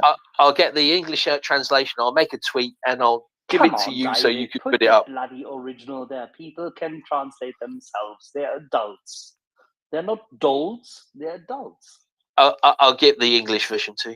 Oh gosh. People. Well, you know, David, I've seen the German original version. I can put that up in the nest, and then you can put the English version up in the nest, or we can do it together. Well done, Alan. But what I was going to say, Axel, is I don't actually think this 21-year-old had menace as his motive, because I don't think he is smart enough. Oh, menace can be so like a collar. Do you know what a collar is? No, Okay. tell me. In finance, a collar is where you have a cap on a forward-looking price and a floor, and by that means you actually arrange for say an exchange rate to be within a certain range over time, for example, or an interest rate within a certain time frame. So you contain the risk for a third party. You sell them a collar, which means you have to do different kind of mechanisms in order to safeguard yourself as the seller of the product. But that's a collar. It's very classic old school stuff. You do this in trade finance, structural violence, and the likes. And this applies here just as well. It's a collar. It's nothing else. I don't know. We need to, let's turn this back. Let's drill back into this. We need to get away, and this is why I know this was shock therapy for people yet again. We need to get away from the lack of deterrence. If you're in the field and you commit a crime,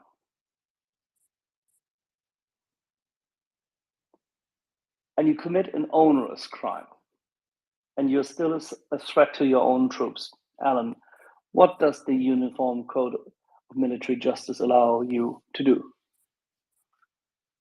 It allows an execution in the battlefield. Excellent. Interesting contrast, isn't it? This 21-year-old had signed up to protect and preserve, to serve. He will have signed up for loads of documentation. Yes, it's just, so to say, the National Guard, but he still signs the same documentation. And when he's an IT administrator and the likes, he still signs this documentation. Yes, he's been there for a little time only, but he has been trained, he's been briefed, he's been told. And he still does this. And despite his job, he finds so much time in his private life that he does this instead of playing football or baseball or going sailing. This young man had so much time on his hand that he could create still a Discord server group, run it, and play games. I think his work hours were too short. He was not sufficiently exercised. I don't even know what the standards of the National Guard are for proper, sensible, daily exercise. Maybe these seat warmers should actually do more exercise. Maybe they should actually be wherever they go in military uniform. Maybe there should be significantly more discipline. Something has gone completely, utterly wrong there. That's not your dad's army, mate. No, it's But not then again, my father's but then army. again, You're right. his stepfather, and his stepbrother are also there. His stepfather left just now, terminated his contract discharge. We don't quite know yet. His stepbrother may still be there, interestingly enough. I'm sure that the FBI and everybody else in the Defense Intelligence Agency will have drilled into this, and they will know everything about these people for quite some time already. But don't you think that this is a very bad sign? I think it calls into question a new American generation working in intelligence and serving in the military forces. I think it is that broad. I will also say this. I've taken an oath to defend the Constitution of the United States of America. I took it when I worked on Capitol Hill, and I took it in the halls of Congress. It's almost like receiving communion, if you're a believer, in the Vatican or in Notre Dame. And I knew exactly what I was raising my hand to take an oath to. And I was aware of it every single day I went to work in Congress. And the senator I worked for served on the Armed Services Committee. I've seen top secret documents. And you know what? I've never, ever, ever, even though these top secret documents mean nothing today, I've never, ever revealed anything I saw or heard over 40 years of time. Over 40 years of time. These are things I take to my grave. That's what the oath meant. And do you now know why I said somebody should be hanged over the yardarm? Because otherwise, I understand that, not, Axel. Otherwise, you will not wake up the 25 million idiots of the same kind of complete incompetence and absolute complacency. Well, I am completely against the death penalty. We can talk to it until you're blue in the face, I'm blue in the face. Which is why we're not doing it. Which is why we're not doing it. I love you for it. And you know what I'm saying, right? You need to find a way to communicate this to the public now. This is one of the biggest tests of US American domestic policy in 30, 40 years. Without the Rosenbergs, this is not the kind of thing that is communicated to the American public. And this young man is not one of the Rosenbergs. You do not and know he that. will never be You found out do to be. not know that yet. I don't know that yet. You're right. But again, intelligence security or the national security state, call it what you want, is not in the headlines and on the front pages of American newspapers or in American media. It's in conspiracy theories that are spun by Tucker Carlson. And this case is not going to change that. It's just not something at the forefront of the American mind. It's just not something at the forefront of the public, of public opinion. And it's never going to get there.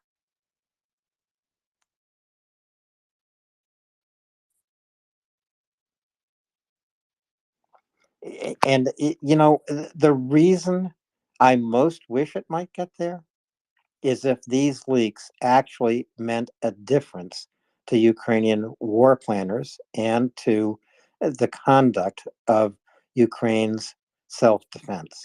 But I don't think these leaked documents do not affect the conduct of war in Ukraine. Okay, I'll play a chess game now with you. It's speed chess. Okay, hit your timer. Simple. Okay.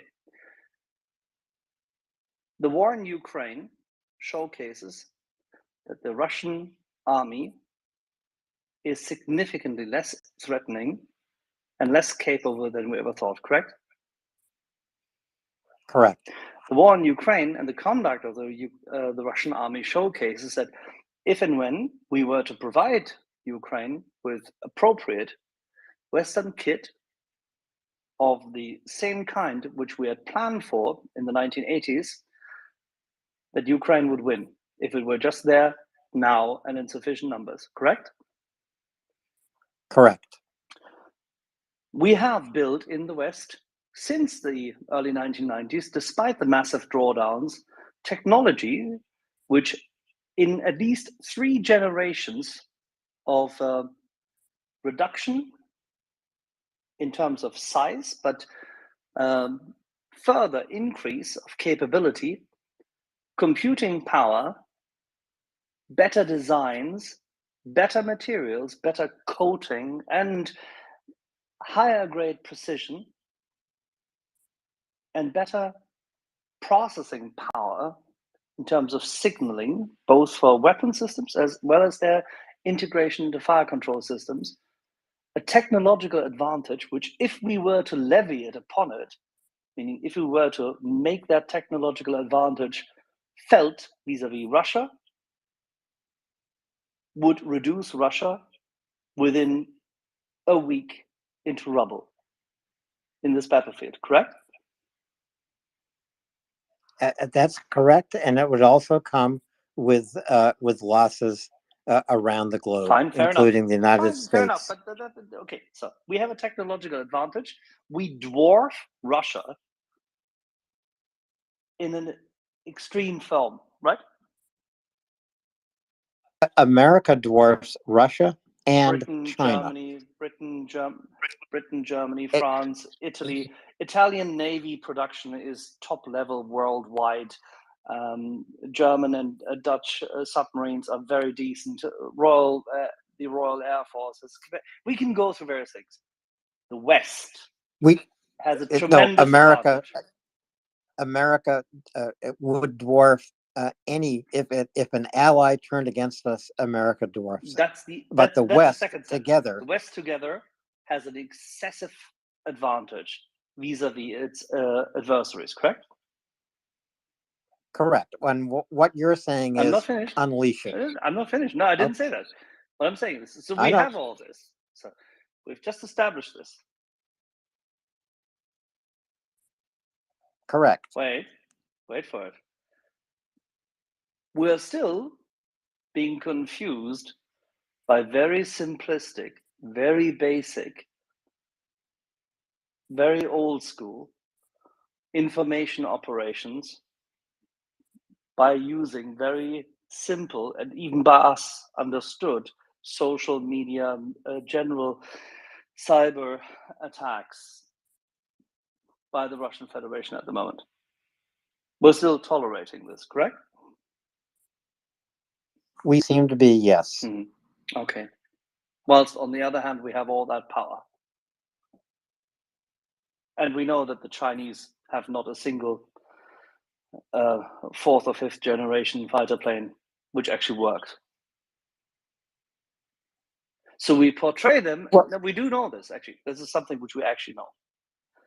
The funny part is now, but we tolerate the Russians poking us. What do you think that technically means for China and their infiltration of the West by many hundreds of thousands of engineering, mathematics, physics, and chemistry students? What do you think that technically means, Alan, in terms of their capacity, rather than the small nation of Russia with their decrepit, extremely consumerist, highly flunky, highly luxury goods, Gucci kind of approach of living the high life in the West, engineers and computer programmers? It's pure espionage, and the United States knows this.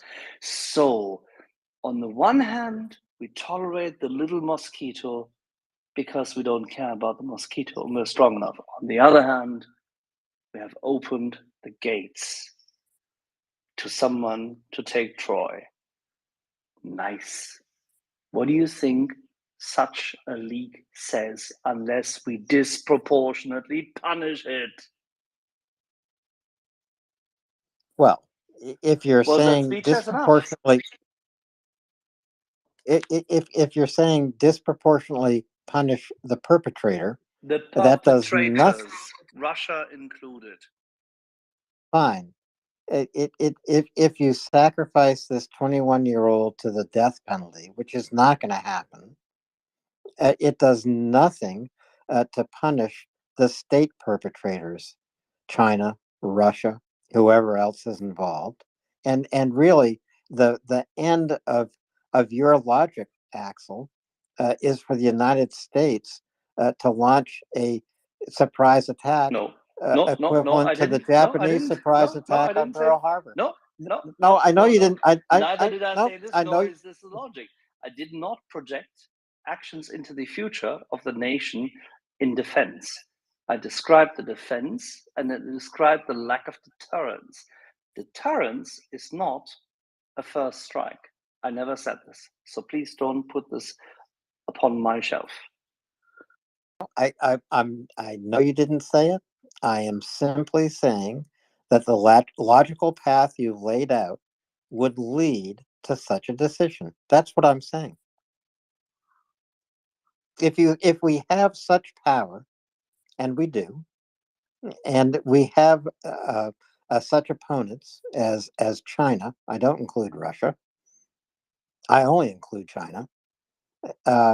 Then what you are really talking about is not a military buildup, although I do believe that will happen over the next 2 to 5 years in the Pacific, especially if Admiral Grady becomes the next chief of the Joint Staff.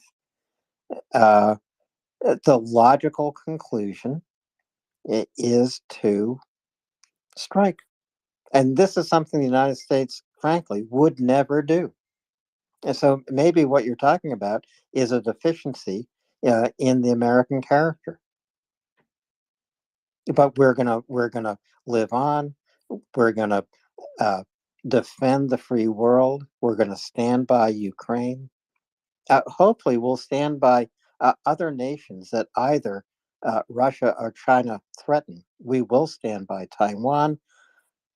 I think we will stand by Israel. Would you mind building a navy to be able to do so? Oh, we'll build that navy.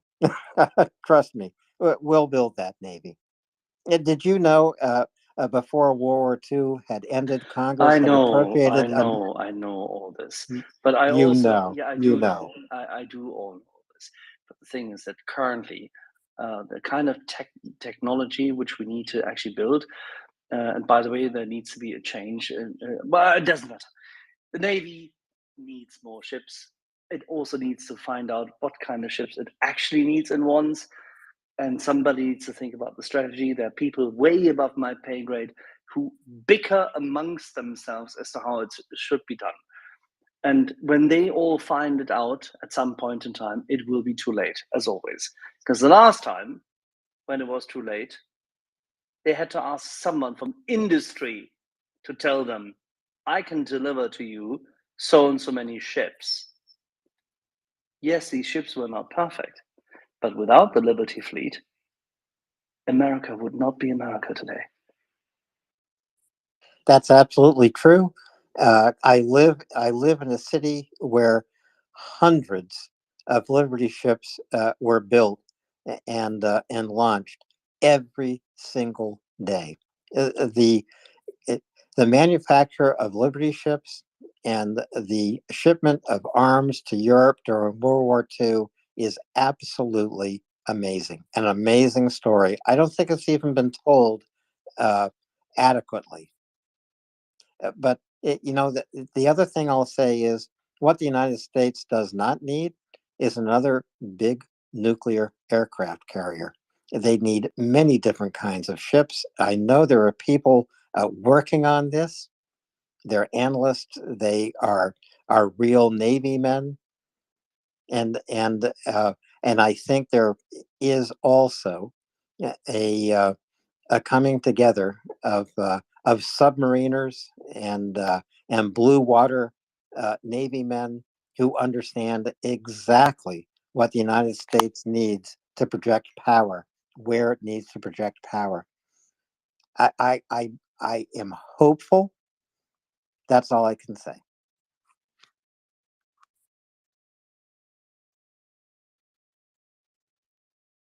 But the United States is a two-ocean nation, and we're a global ocean nation.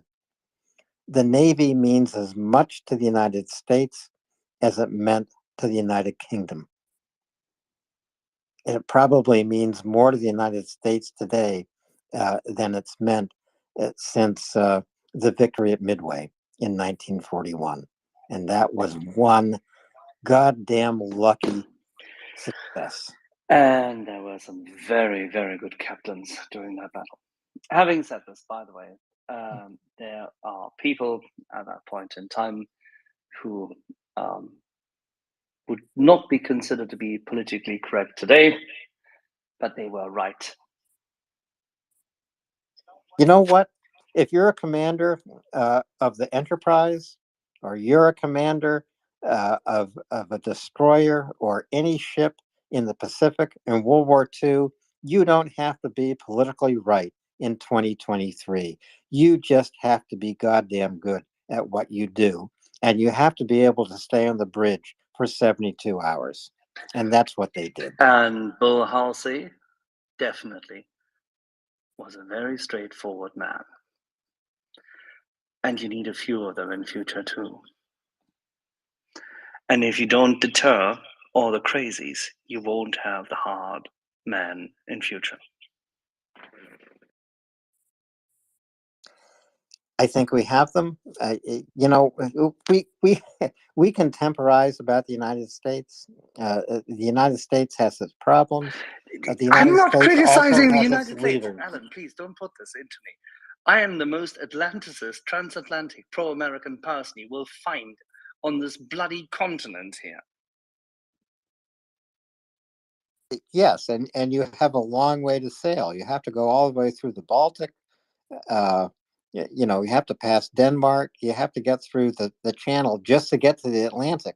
Yes, you are an Atlanticist. I get that. And I'm not saying you're criticizing the United States in that way. I'm simply saying that the United States is actually better at military readiness than a lot of people think it is, and this is readiness looking forward, because that's what the United States has to do. If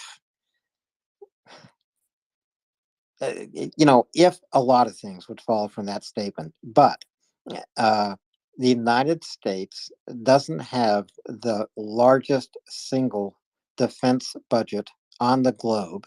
And this is true if you put the next 5 defense budgets together and add them up, we still spend more. And we might waste some of it, but we use it damn well.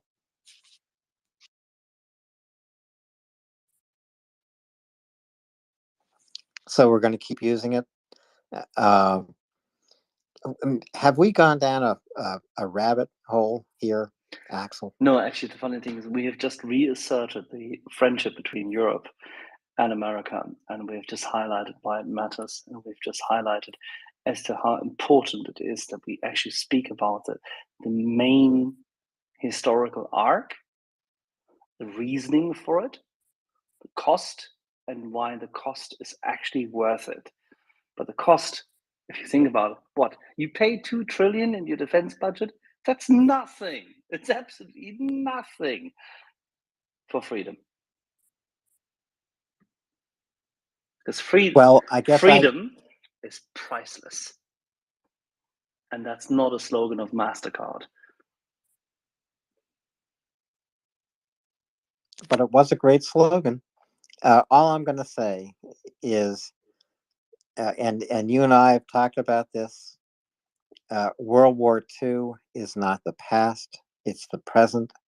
And what we are seeing right now, actually, we hope will be the conclusion of World War II. And then we can climb up into the sunny uplands. But we've got to get this job done.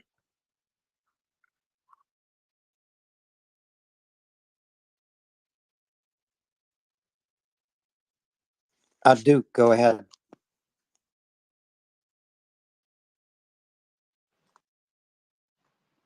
Oh, thank you. I thought Mette was first, but okay. What I want to add is about losing a secret. We had a little thing going on in Holland as well, how do you think Pakistan is capable of having an A-bomb? Because someone was working in the town of Hengelo, and he was a little bit snooping around, and there were already some rumors inside the company from perhaps you must keep an eye out. And all of a sudden he was gone. He disappeared with the folder under his arms, and is greeted as a hero in Pakistan. And I believe he's having even a statue. And they have the A-bomb. Just simple as that. It's incredible. Okay, I admit it was around the end of the 70s. But still, you know, it's stupid. And to my surprise, the first thing where the so-called leaked documents were posted is on Minecraft. I know a lot about gaming You mean the because Minecraft chat system? Is it the Minecraft? It's the game Ah, chat. They some documents were the posted. game Minecraft. In the game Yeah, Minecraft, there's a chat system, and they convey yeah, that. yeah, I know. Okay, sorry, please. Because I have a game buddy. He was at the time he was 6 years old, and he told me all about Minecraft. And I think, okay, nice game. But lately I understood you could buy assets, and the kids did clothing and a castle and whatever. And all of a sudden, grown-ups did steal that from those kids. And all on internet, on the channels for the kids, and were lost and terrible stories. So they changed it. But still, it is a way of putting things rather safely if you don't know where to put it. So that it first ended up at Minecraft looks to me as a childish way of thinking of when you stumble upon a secret or have a fascination for things. So, and I what about to say about acceptance of spying. There's a famous story of Minister Luns. He was Dutch Minister for Foreign Affairs. He was in Moscow in a hotel. And of course, he was overheard by the KGB at the time. And he just accidentally said from, oh, it would be nice if I had tomorrow some nice caviar to take home. I'm curious if they will think about it. And indeed, while leaving the country after his official visit, he got some caviar. So yeah, that's the. And I've got only one thing on my mind for next week. I haven't heard much about it, but China stated they have to look for wreckage of one of their rockets or missiles, and that's why they have to block a part of the Taiwan Strait. I believe and the U.S. Navy will have a Freedom of Navigation Act at that point in time. A nice sail through, because nobody blocks the Strait of Taiwan just because they believe that they have to recover something. They don't own it, and as they don't own it, the US will show to them where, as the Germans would say, wo der Hammer hängt. Yeah, okay. It sounded like very tough talk, you know. And last thing, I saw that the Turkish Navy has a new naval vessel, and it's like a Tesla. It's, I believe, almost completely autonomous sailing. It's an incredible thing with the lake, this Bakhtar in its armament. So let's see what they're gonna do with it. And yeah, I think it's about the leaking. It's a combination of, I think, sheer luck of Russian agents who found the dump ass and put them in the situation. And yeah, I'm worried, but not scared about it. All right, thank you, and I enjoyed the conversation. Thank you, Duke. Alan, if I may, can we go back to a friend of ours, a long lost friend, the human embodiment of a tank? Axel, how are you doing, my man? Good and fine. How are you? Did you manage to fight the cartels enough? I'll never win that war, my man. Never. The Abrams are there. The Abrams are there. I know, right? Just send the Abrams to Mexico. I actually did. I jumped in and I listened to you guys talking about this whole economic cost conversation of a U.S. military support to Ukraine, right? And from an economic cost. And like, it just baffles me that we have this conversation. And I'm going to premise my point completely ignoring the moral aspect of the moral justification for supporting Ukraine. I'm just going to let's just because when you have these conversations with people that are skeptical providing aid to Ukraine, right? They don't appreciate the moral aspect. Okay, got it. Let's just move on from that, right? Let's look at it from a purely national security interest. There is this belief within certain sectors of America that believe that the US and Russia can get along. And if we don't, it's because of US foreign policy, right? Even if we agree with that, which is bullshit, but let's say you 100% agree with it. Okay, well, we live in reality right now where both the US and Russia both view each other as adversaries. And I would even argue Russia has a deep-seated hatred of America and our foreign policy and our national security interests and what we built in Europe. They view that as an existential threat to the Russian dictatorship and to the Russian state. We are giving pennies to the dollar in military support to Ukraine, with the most of that equipment is not even dollar figures. It's just old school, old weapon systems that we've had in storage, or that some of it we're building now. You can argue there's a monetary value for that. Understood. For the most part, it's just equipment that we've had in storage. It's there. It's just sitting doing nothing. And we're giving it to Ukraine, and they are absolutely destroying Russia's conventional military to the point that Russia's military is not going to be a threat to Europe for at least a decade. And I'm being generous with that. I mean, it's going to take decades for Russia to rebuild their military. And so if you analyze it from that point of view, supporting Ukraine makes absolute sense because it reduces our necessity of having a significant military footprint in the European continent. And that saves us money down the road, right? And so this is a win-win. And we just have to acknowledge when you're having this conversation, even if you want to blame the US, which is not right, but if you want to blame the US for the antagonistic relationship we have with Russia, well, Russia views us as an enemy. We view them as an enemy. So support Ukraine with everything we got. It's pennies on the dollar. And the Ukrainians are doing a favor to America by absolutely destroying their conventional military. And I just don't understand this argument, this conversation. Woohoo! No, seriously, of course. It makes absolute rational sense. And in the good old days, Tip O'Neill and Ronald Reagan would probably have sat together later in the day and had a little sip of something and would have agreed on this. Yeah, it's funny because I was talking to,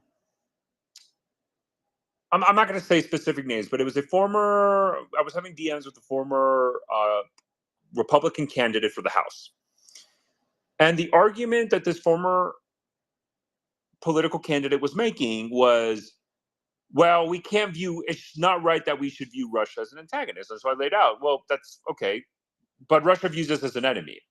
And then it was like, well, they view us as enemy because the typical NATO expansion, blah, blah, blah, blah, blah, blah. I'm like, okay, All right, let's say you're right. Okay. But they still view us as an enemy. So what do we do? Like, if they view us as an enemy and we view them as an enemy, like, there's your answer. I mean, let's not forget, Russia obviously supports countries and groups that are antagonistic to Americans. They have a deep-seated relationship with Iran, right? They have a deep-seated relationship with China. They support anything that would harm Americans. So why not return the favor if like, I don't understand the argument. And so unfortunately, when you're having this conversation, there's people that just, for whatever reason in their mind, believe that Russia can be an ally of the United States.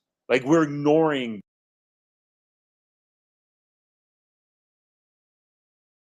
and being partner of the West, and they view and being partner of the. Hey, Axel, am I here? Sorry, you got me? You're good. Yep, You're yep. good. Okay, sorry. You were interrupted for 10 seconds. Sorry, somebody dropped. But like I'm saying is that Russia supports groups that are antagonistic to us, that challenge our national security. We should just return the favor. Again, just ignoring the righteousness of supporting Ukraine, fighting for their national sovereignty and their independence. Just purely geopolitics, purely national security interests. The more Russians die, the least Americans we have to put in Europe. It's that simple. That simple. Less American troops in Europe, more money we save down the road. This is clearly a return on investment. This is how we should look at it if you do not want to touch the moral aspect of this conversation.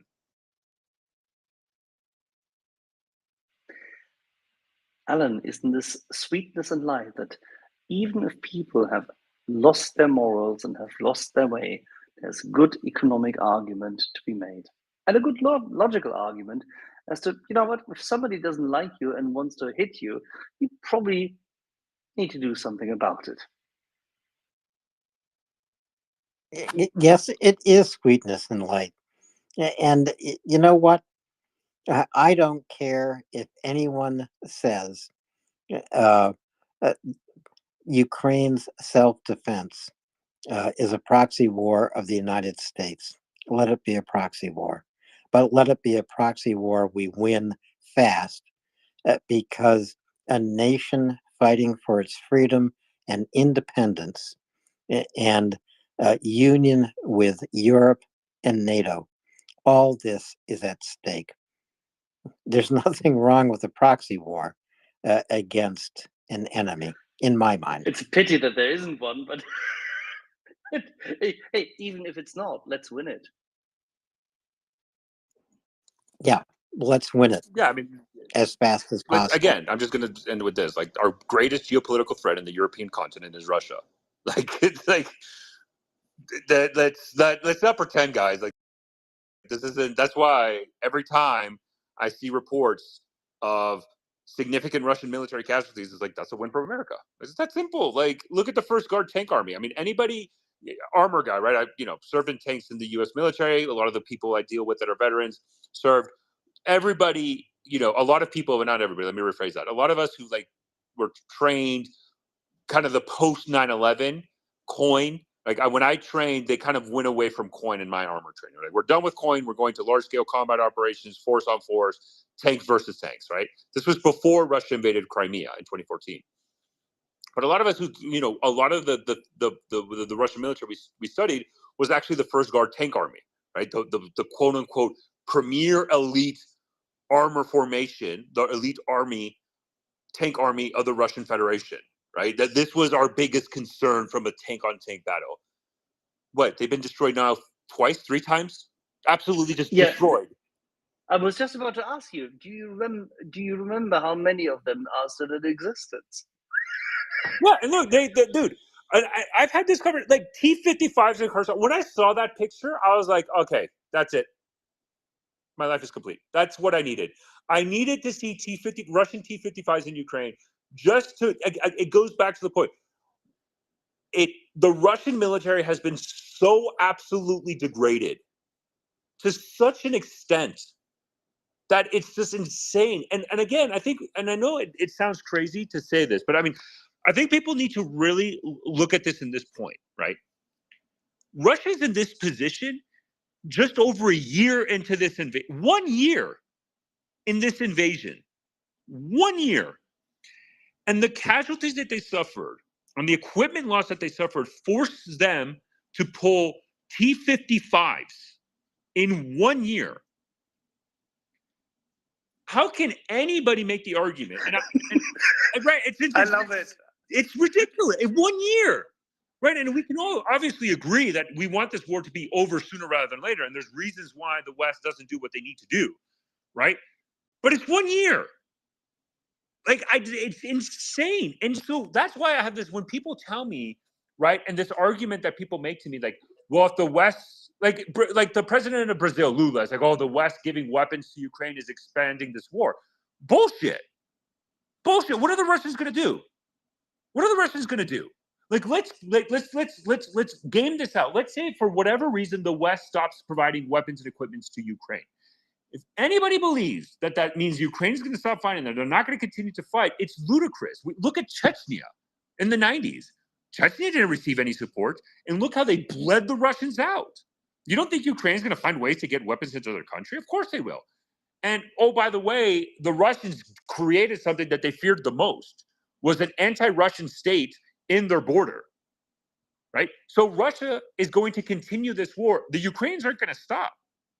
We know this. We all track them. We all know what their beliefs are. And so they're going to continue to fight for as long as it takes. And in 1 year, it took the Russians to have their most elite formations, Spetsnaz, VDV, naval infantry, First Guard Tank Army, have been absolutely decimated. That has forced them to be a mobilization army of conscripts. And it's 1 year.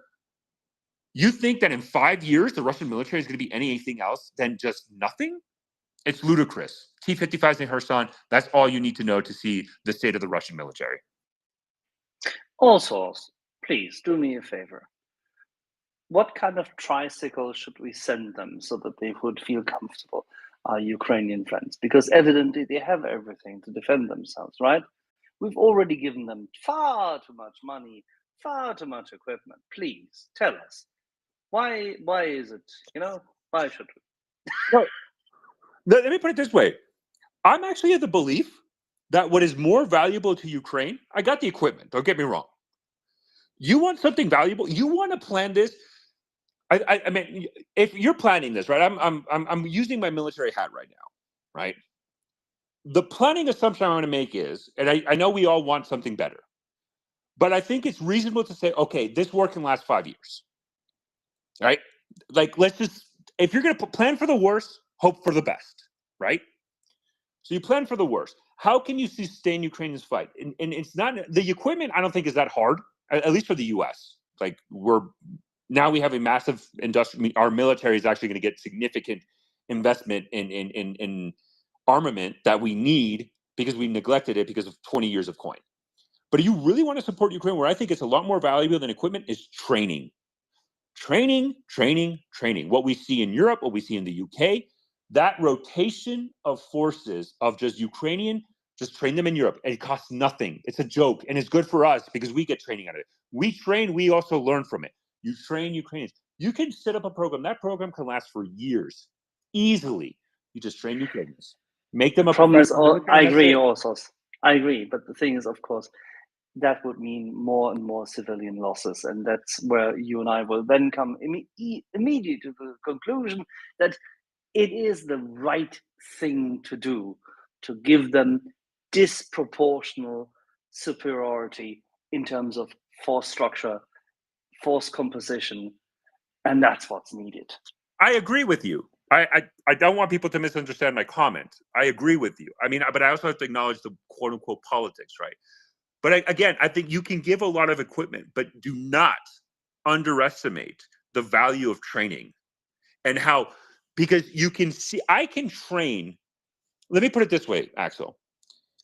I can have U.S. military personnel, if they learn how to operate Soviet equipment, T-72s, like that, and that's not that difficult in the end of the day. I can train U.S. military formations to operate Soviet equipment, but the doctrinal knowledge they have of how to conduct military operations will make them far superior to the Russians. And that is something that is very important, right? Training can actually be that forcing function that causes this war to end sooner rather than later. because the concern I have is if by giving and I think that Europe and the US acknowledges training is important, and that's why you saw a lot of the increase in training. They should have done it a lot earlier, but they're doing it. But you want to make sure that when you train the Ukrainians, you enable them to have the success necessary to win, because it's I think people who talk about Ukraine and supporting Ukraine, it's kind of like this wonder weapon, right? This one weapon that will change the course of the war. And I think what is actually going to change the course of the war is you have hundreds of thousands of Ukrainian personnel professionally trained, because you can give them a T-72, but if they're professionally trained, they will decimate Russian military formations. And I think that is something that's very important to highlight too. Outrange, I'm not in disagreement as to training, but outranging and outgunning and precision gunning is important. So, which is why the HIMARS system, the M777s even, were extremely helpful. But if you now have Leopard tanks, even the Leopard 1 upgraded, but if you have the Leopard 2, you have the Abrams, you have the Challengers, you can outrange and outgun whatever the Russians can muster. Simple, straightforward. You get Axel, they have T-55s, man. You're going to outgun them. We can outgun them with an old Marder. I know. When I saw the image, I thought, Jesus friggin' Christ, maybe we should re-enlist. But anyway, the thing is, of course, they still have a lot of all the stuff, and they have a lot of infantry, and they have a lot of rocket artillery, and they can still wreak havoc. So what General Hodges and Mick Ryan both have said here on the space regularly is that give them ATACMS, give them long range weapons, and give them the capacity to wage Western war, which means, by the way, also F-16s. It means aircraft. We need to have the capability to suppress them. We need to roll them back. And we need to give them more tanks, by the way. It's not so nice to have only a few Abrams. Also, please, you are the human embodiment of an Abrams tank. No, I agree with you. I agree with you. I 100% agree with you. No question in my mind. Give them the equipment to fight. But that's the aspect of it, right? And I think one of the aspects that's very important also to highlight, right? So let's go to the F-16s, right? And you know what? I see Angry Ants is here, and I heard a lot of good things about you, man. So I love your opinion. I know you're a mech infantry vet. Love your opinion on this as well.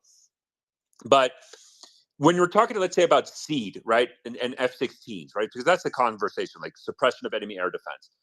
Why does the U.S. does such a good job? One, yes, it's mass and the ability of equipment, but it's training as well, right? I mean, it is a very complex military operation and I think what the Russia invasion to Ukraine showed is that it's not an easy task. Like, I think a lot of people looked at the U.S. and how we did it, and like, oh, this is easy. Anybody could do it, right? But look at the U.S. They just, and people forget, like 91, the Gulf War, like Saddam Hussein had very sophisticated anti-air capabilities, and it was a fucking cakewalk, right? But a lot of that was not only the equipment, people, it was training, and it takes a very, very long time to perfect that, because it's not only the pilots, it's the combat air operations centers, it's the staff. And anybody who's kind of, I think, who went to Iraq and Afghanistan, right? And if you've gone to Qatar and the CAOC, the Combined Air Operations Center, even an operation like that, where there was no enemy air defense, it's not easy. Like, it takes a lot. And so, again, I agree with you, Axel. But if you're going to give them the equipment, which I think they should, and in mass and modernize, you need to have even a more robust training program set up to enable that success.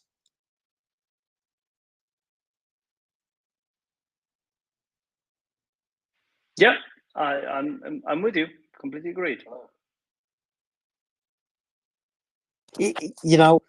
We should go to Angry. I know I'm skipping hands to do that, but I just think Angry would have a lot to add to this conversation. No, thanks, Alan, and it's great to be up here with another tank avatar. We've got a combined arms. We got a platoon here almost, so we'll be doing good. I do. It's a great conversation. I've been talking about this a lot, and I second the training, and I think the training can be, the training is something that can be done right now. The starters of anything that is a long term, I always look at the support as long term and near term. The long term is rebuilding the Ukrainian army to be, a fully fledged, NATO force, completely rebuilt to withstand and hold the wall against Russia and any further, any further incursions. But the near term it is a very exciting thing to look at. I think training is really playing a key part to that. When it comes to what we're seeing is kind of the reconstitution of the different armies, that the kind of the idea that we talked about before, that the two armies that are happening, the ones that are still got the old style of leadership and training, but they're kind of dwindling out.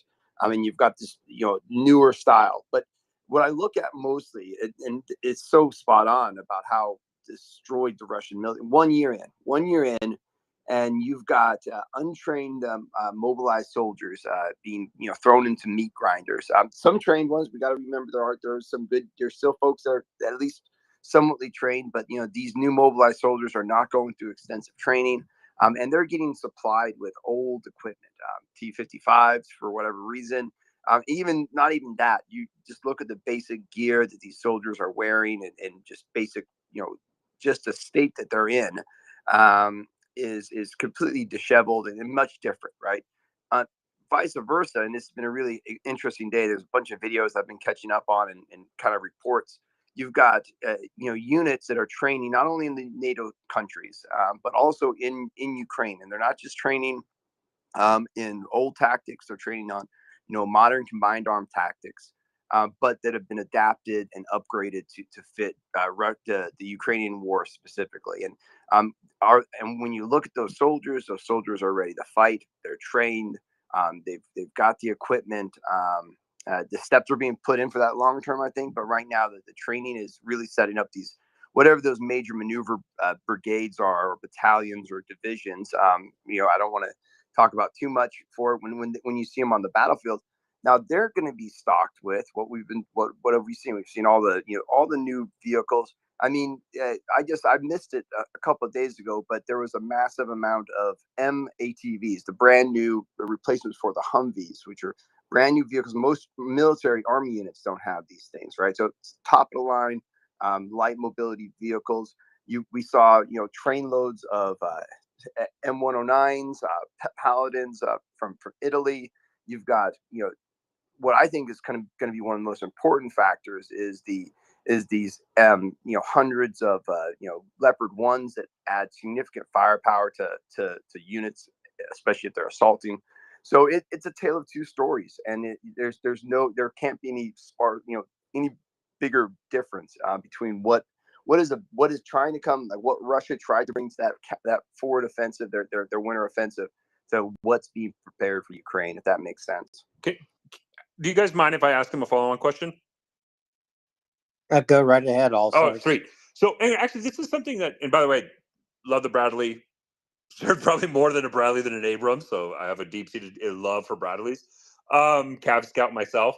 So one of the interesting aspects, right, of this war was kind of before the invasion happened. I expected more tank-on-tank battles, and besides the Battle of Cherniv, which, by the way, if any Hollywood producers are here, make a movie of that, because that's literally an insane story of success from Ukraine. I mean, it was just absolutely ridiculous. But we haven't really seen tank-on-tank battles, right? And if you look at the force structure of the Ukrainian military, right, and the equipment that they're getting sent, and it's something Michael Kaufman, I think, also talked about in depth, and something I've been tracking is, the Ukrainian military is very much a mechanized infantry-centric unit, right? It's really a mechanized infantry, and how we're seeing Ukraine fight is really mechanized infantry, right? And I think the problem when we're having a conversations about tanks, which again, give them the tanks, don't get me wrong, but where I would actually argue that is more important for Ukraine is Bradleys and those equivalents, rather than the tanks, because that's how the Ukrainian military is currently fighting, and that's what this war is dictating, right? You need that infantry aspect a lot more than the tanks, right? So, like, let's use an example. Why did the U.S. announce 31 Abrams for Ukraine?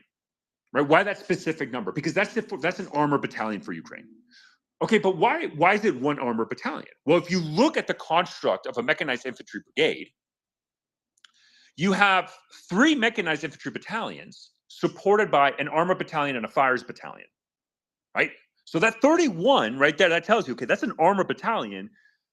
What you need to focus a lot more than what they're focusing on is in the mechanized infantry, because again, that's what you need. You need to provide the protection to the infantry to go in on the offensive and seize the objective, right? Your tanks can either be the front, the arrow that punches through, mechanized infantry kind of goes and clears in. You can use armor as kind of the reserve to kind of exploit success, kind of continue to push on, whatever. But if you really look at how we're supporting Ukraine and how Ukrainian is currently fighting, what they need a lot more is mechanized infantry. And that's why I think it's very important, the BMPs, the Marauders, the Bradleys, and all those equivalents, that is extremely valuable for Ukraine because that enables them to have increased firepower, right? And increased protection and increased speed that then would enable successful offensive operations, right? Because in the end of the day, you need that infantry to really seize terrain. I mean, that's why they're there. That's the whole point. You can have the tanks punch through, but you need that rally. And I think, Angry, I just wanted to push on to you. Do you agree with that? Do you believe that the Ukrainians, because that's my belief, that they're really more mechanized infantry centric? Or do you believe that it'd be more valuable to go to more of an armor formation? So great question. I DM'd you a thread of some slides that I put together. I've got a few threads that I put together that can really go into depth, and it really pulls out the details on what a modern U.S. style combined arms battalion versus an armored battalion looks like. Heavy army, heavy armored combined arms plus the heavy infantry combined arms. And I always look at it, and I think that it is very much important to look at it as a whole, because I think that when you look at a combined arms a brigade, a BCT, or a division, it's a really kind of every piece has an important place. And I think that you are correct when it comes to the mobile infantry is so key, and when you have combined arms, right, you want to have a couple different phases. After penetration, you have to have the exploitation of that penetration, and then the ability to create wide area security. So to be able to hold the ground and actually kind of make new front lines quickly. And you want to be able to do it as quickly as possible. And that takes troops. It takes troops to clean trench lines. You're not going to see massive, tank battles. It's not going to happen. You're going to see, sometimes when a tank and a tank, comes up on each other. For the most part, that's going to be done beforehand. It's going to be done by anti-tank teams. The tanks are really going to be used again as that mechanized infantry support in a combined arms battalion or brigade, depending on how you look at it, I think. And again, when you glean off of what's being trained, especially when you look at kind of the really General Milley really went into depth. I'm talking about what type of training was going on in Grafenbeer, and it was exactly that. And that was kind of one of the things that sparked this, sparked me kind of starting to have a very deep conversation about combined arms.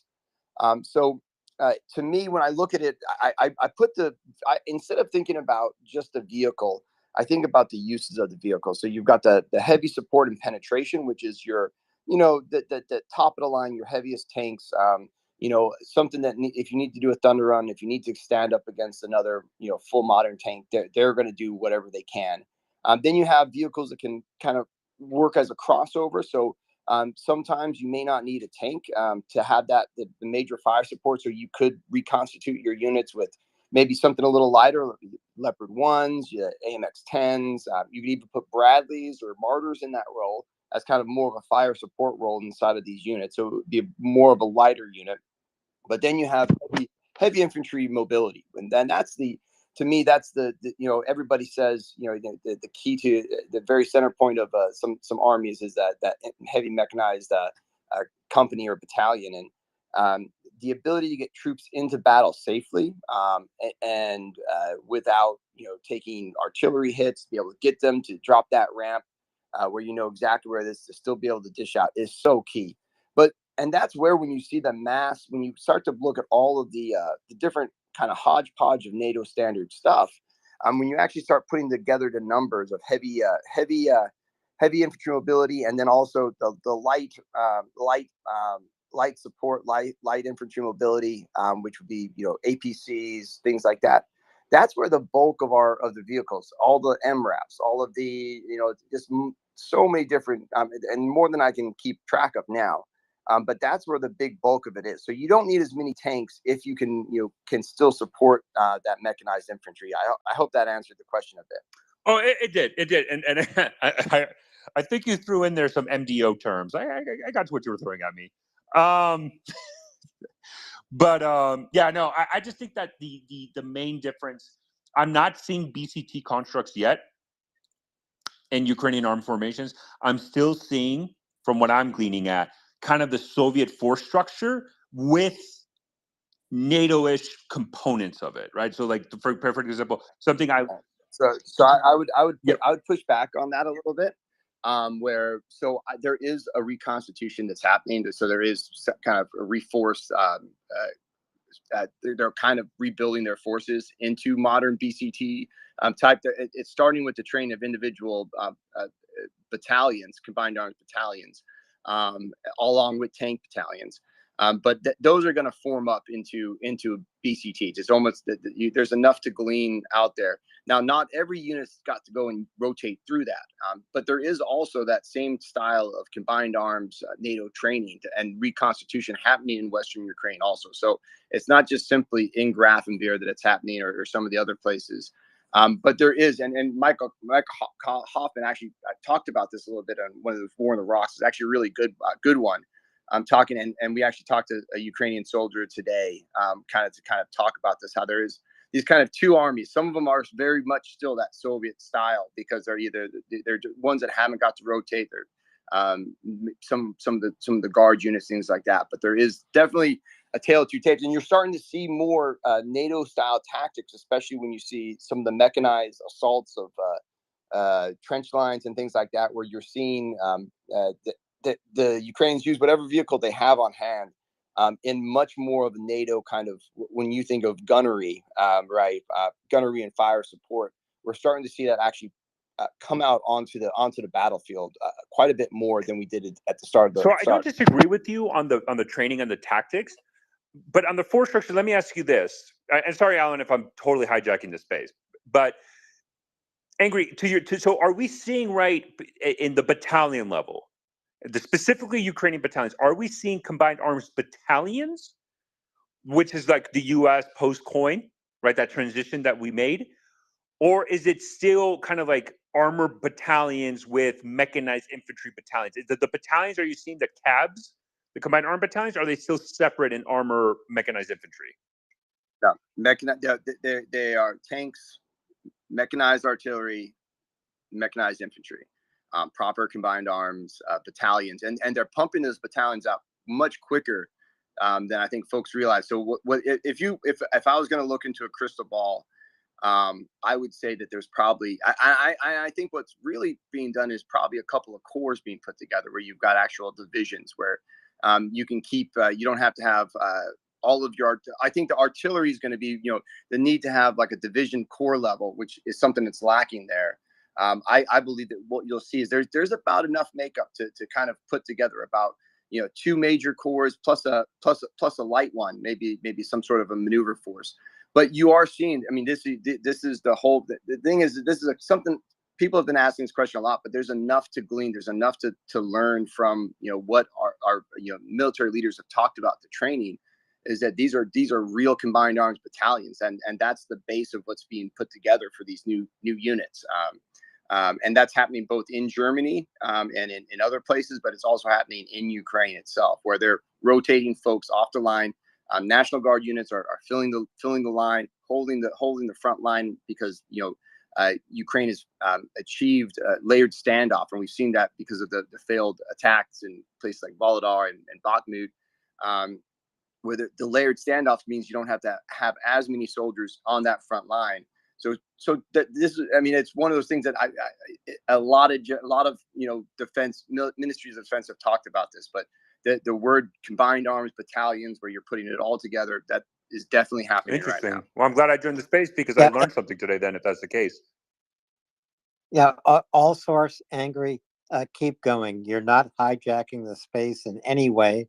And all source, when you talk about the cores being developed by Ukraine, Thomas Tyner said he had hopes for 2 cores. And now he sees Ukraine forming 3 cores for combined arms maneuver in the coming offensive, whenever that may take place. And we don't know when, we don't know where. All source angry. Without F-16s, without tremendous air power and air cover, how does Ukraine strike forward with a counteroffensive? Can they do it with what they have? Angry, then all source. Angry. Now I'm the one hijacking. This is this is actually one of the things that I've been focused on the most over the last I'd say about week or so. Really thinking about we're not going to get F-16s that are quick enough. We're not going to be able to scrounge up enough MiGs to be able to make an overwhelming completely overwhelm the Russian Air Force. It's not going to happen. So what Ukraine has to do is figure out how to use what they have, and if we're talking about, say, a large scale, a big combined arms push where you've got a division trying to do a major penetration and major objective, what you want to do is make sure that there's no targets. The majority of the targets are taken out before you start sending tanks over the berms and infantry soldiers in the trench line. So how do you create that shock and awe with and really that fixing the targets and actually taking out as many of the most important targets as possible? I think it's going to be something that will be written about in history books. I think that what it's going to be is it'll be an amassing of precision fires, tube fires, the ability to use all these modern precision artillery pieces that can shoot long ranges, shoot precision rounds. I'm sure there's a bunch of precision rounds being cornholed away somewhere. But I think that, if you can mass those fires, the ability to put those, laser, GPS guided or laser guided, artillery pieces, in precision, the addition to that, you would have, you've got HIMARS, again, when you put a core together, there would be a significant amount of, you would have some air support. So what they have. And I really think that these the small diameter glide bombs for the HIMARS will actually play one of the roles when it comes to close air support. I really believe that. So I think that we're going to see a shock and awe like no other, where it's more precision fires when it comes to that than anything else. I don't think that Russia can kind of overwhelm a battlefield with to be able to stop a large scale invasion just with their air force. I don't think that they have that ability, and they don't have the freedom of the skies to do that. So I don't think that there might be as big of a need for that massive air dominance when you have the precision fires. So one of the interesting aspects of this war is how not significant the air component, the air domain, has been in this war. Right? It's not been a major focus when you're talking about like the battles on the ground. Right. And again, because that's a very Western way of looking at it. Right. So what I would say is, Alan, I think the problem we're going to run into, right, is so you look at a battle space, right? So you have your corps, your division, and your brigade, right? So you have what's called the close fight and the deep fight. The close fight, everybody just in your mind think about like your guns firing at each other, right? The distance your guns can reach at that unit, right? So that's your close fight. And then your deep fight is capabilities you have to reach back at the enemy's basically logistics there. I'm trying to make this as very simple as possible so people can understand, right? So the higher the echelon, so the core, the big unit, right? Their deep fight is, you're talking about hundreds and hundreds of kilometers, right? In the US, and then the division's a little bit less, and then the BCT is less as well, right? The problem you're going to run into with Ukraine is exactly to your point, Alan, right? Because of the lack of ATACMS, who knows what they have, something else, or that deep fight that we generally would see is not going to be as prevalent, right? So strikes 200, 300 kilometers deep, we're probably not going to see that much of it. I agree with Angry 100% that one of the indications we'll have that an offensive is coming is that we're getting reports of massive amount of strikes across Ukraine, Russia occupied Ukraine. I know, by the way, you don't have to limit yourself to weapon capabilities. You also have special forces resistance groups, right? They also play a role in that completely in those, not only reconnaissance, deep reconnaissance, but also sabotage operations. But we just have to acknowledge that deep fight, unless there's something that we're not tracking, is not going to be comparable to what we would see at the West. So that how do you compensate for that, right? Well, it's what Angry is getting at is probably more at the closer fight, right? And then the ability to amass fires and kind of that core division, really the division brigade close fight. That's kind of where you're going to see the amassing of fires a lot more, because they do have the range for that. So probably think about around 100 kilometers, just ballpark. That's probably where you can see the most amount of mass.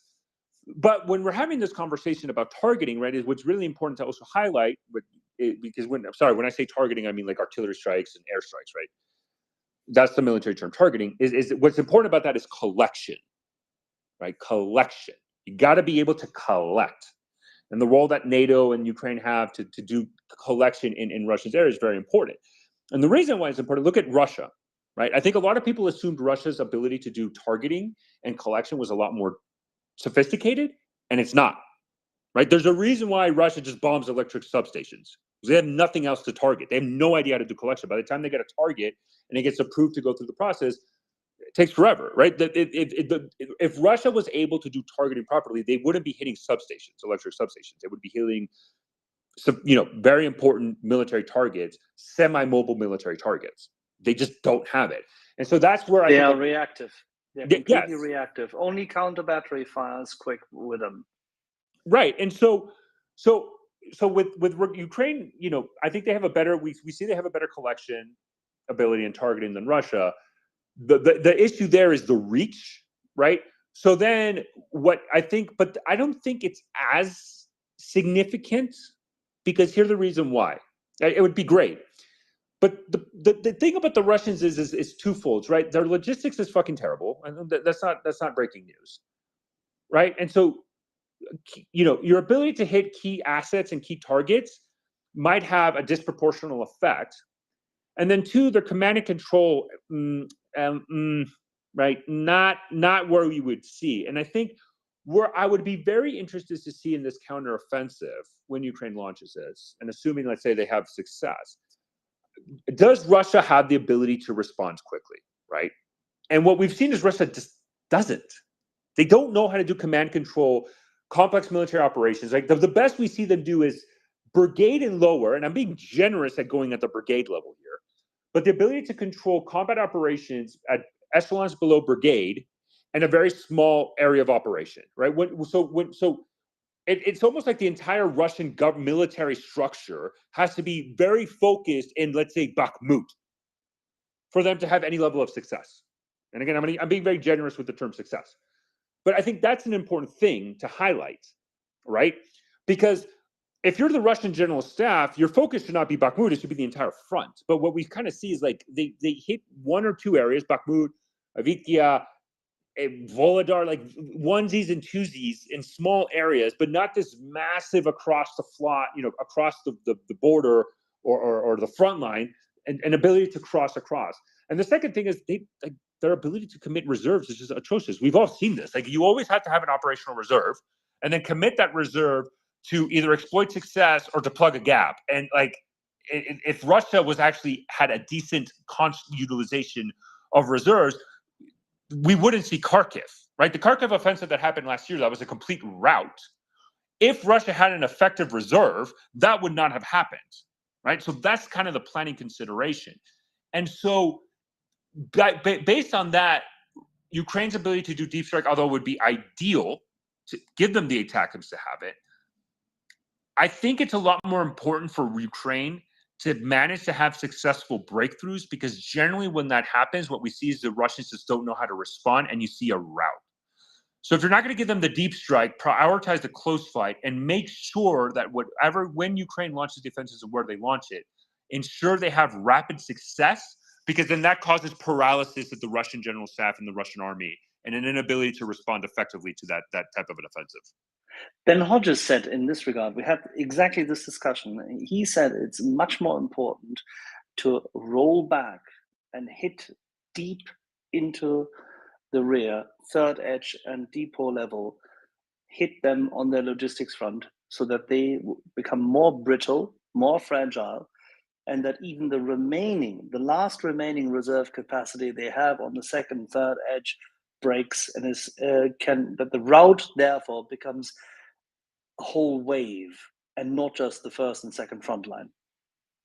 That's why he says the attackers are much more worthy than people believe.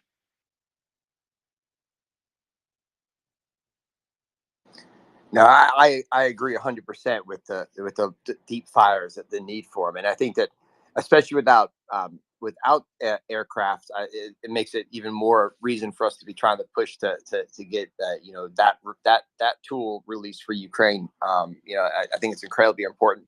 We got to remember too. I think that if during the Kharkiv offensive, if Ukraine had been constituted a little bit more in a NATO style, and they kind of had it, and they had a little bit of a better, if their reserve forces had, a little bit more mobility, it could have been much better, and it could have been, even better. But when I look at, I think moving forward, the idea of trying to take out all that local targets, the second echelons, you can do that with, when you start thinking about the different tools that Ukraine has. When you think about artillery, I've kind of separated the real advanced artillery 155 artillery pieces that, the Caesars, the really good ones that can fire the precision, the Panzerhaus. I'm not, my brain isn't working on the names right now, but I think those will be kept to use that kind of close to midterm precision fires, during that offensive. And then you can start, but then when you have the mobile artillery pieces that are coming into town, that are going to be assigned to these folks, the ability to kind of, as that front line pushes forward, to be able to continue to push out your cone of fire with mobile 155s, and continue to push Russian back. It's going to make this offensive, I think, look a lot different with that one major aspect also. And also, if folks want to listen, if you don't know too much about what we're talking about, because me and All Source could get into the weeds. There's a couple of pinned tweets on my timeline that give some really good details. The main one, the first one, you got to find the second one in the first pinned one. It has a little diagram that I kind of put together, just give a very layman's, for a regular person who doesn't know much about combined arms, a nice visual reference of the different parts of a major combined arms. It's not perfect, but it's just something to give everybody a good look at. You can go through. It's very visual, and it's got little explainers. But it helps kind of explain what a combined arms battle space looks like when you put a division or a BCT on a offensive, counteroffensive or offensive. Angry, All Source. Quick question. So over the next 4 to 6 weeks, Ukraine launches its counteroffensive, has success, and we see Russia respond with more terror strikes at Ukrainian cities, at high rises, at markets, at schools and hospitals. Does this demonstrate the failure of Russia's military response? In other words, how can they afford to continue a terror attack when they are facing a big Ukrainian counteroffensive? Don't they have to change up their tactics and begin to fight a real military war? I mean, it goes back to my comment about collection and targeting. I think they want to, they just can't. They have no idea how to do it. So what are they going to do? They're going to bomb civilians. I mean, it's like they have nothing else to offer. Right? And I know that sounds terrible. Don't get me wrong. But what that shows is the deficiency of Russia's ability to do effective targeting to enable success. Right. And let's not forget, I think this is something that's very important to highlight. Right. When you're talking about Russia, the predominant utilization of artillery, as they are an artillery-centric military, unlike the West, which is more of a maneuver-centric military. But you're not going to be effective with fires unless you have effective collection, both at the close fight, right, or at the deep fight. It's just what we're going to see, unfortunately, when Ukraine has success, Russia's going to revert back to what they do consistently, which is just bomb Ukrainian cities. So that's where then the conversation about these air defense systems has come into play. And what we've seen actually, Ukrainians have very good success. And I think one aspect where a lot of militaries are going to analyze probably now and in the future is how did Ukraine manage to have success and the ability to do air defense comparing to what was thrown at them, right? I understand that civilians are getting killed because of Russia's, Shaheds and ballistic missile strikes and cruise missile strikes. I do not want to underestimate that, but it could be a lot worse. And I think the fact that the Ukrainians have shown that they can employ air defense in a way that mitigates that threat is something that's going to be studied and analyzed. So it's not only Ukraine's ability, Russia's lack of ability to do effective targeting, you can still bomb a city. So then how does Ukraine do what we call in the air defense world active and passive defense, right? Your active is utilization of air defense to intercept those systems. And then passive is, how do you build up your cities, your infrastructure to protect in case the missile goes down, to try to negate civilian casualties or even infrastructure damages, right? I think an important aspect to really highlight is Russia really went after Ukraine's electric stations, right?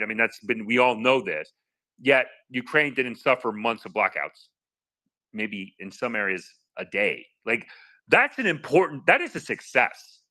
That's very important to highlight, right? And I think we all kind of joked, and I think I remember Ukrainians were talking about it, how Ukrainian civil service was always blasted prior to this war as being ineffective, corrupt. How long did it take them to repair anything?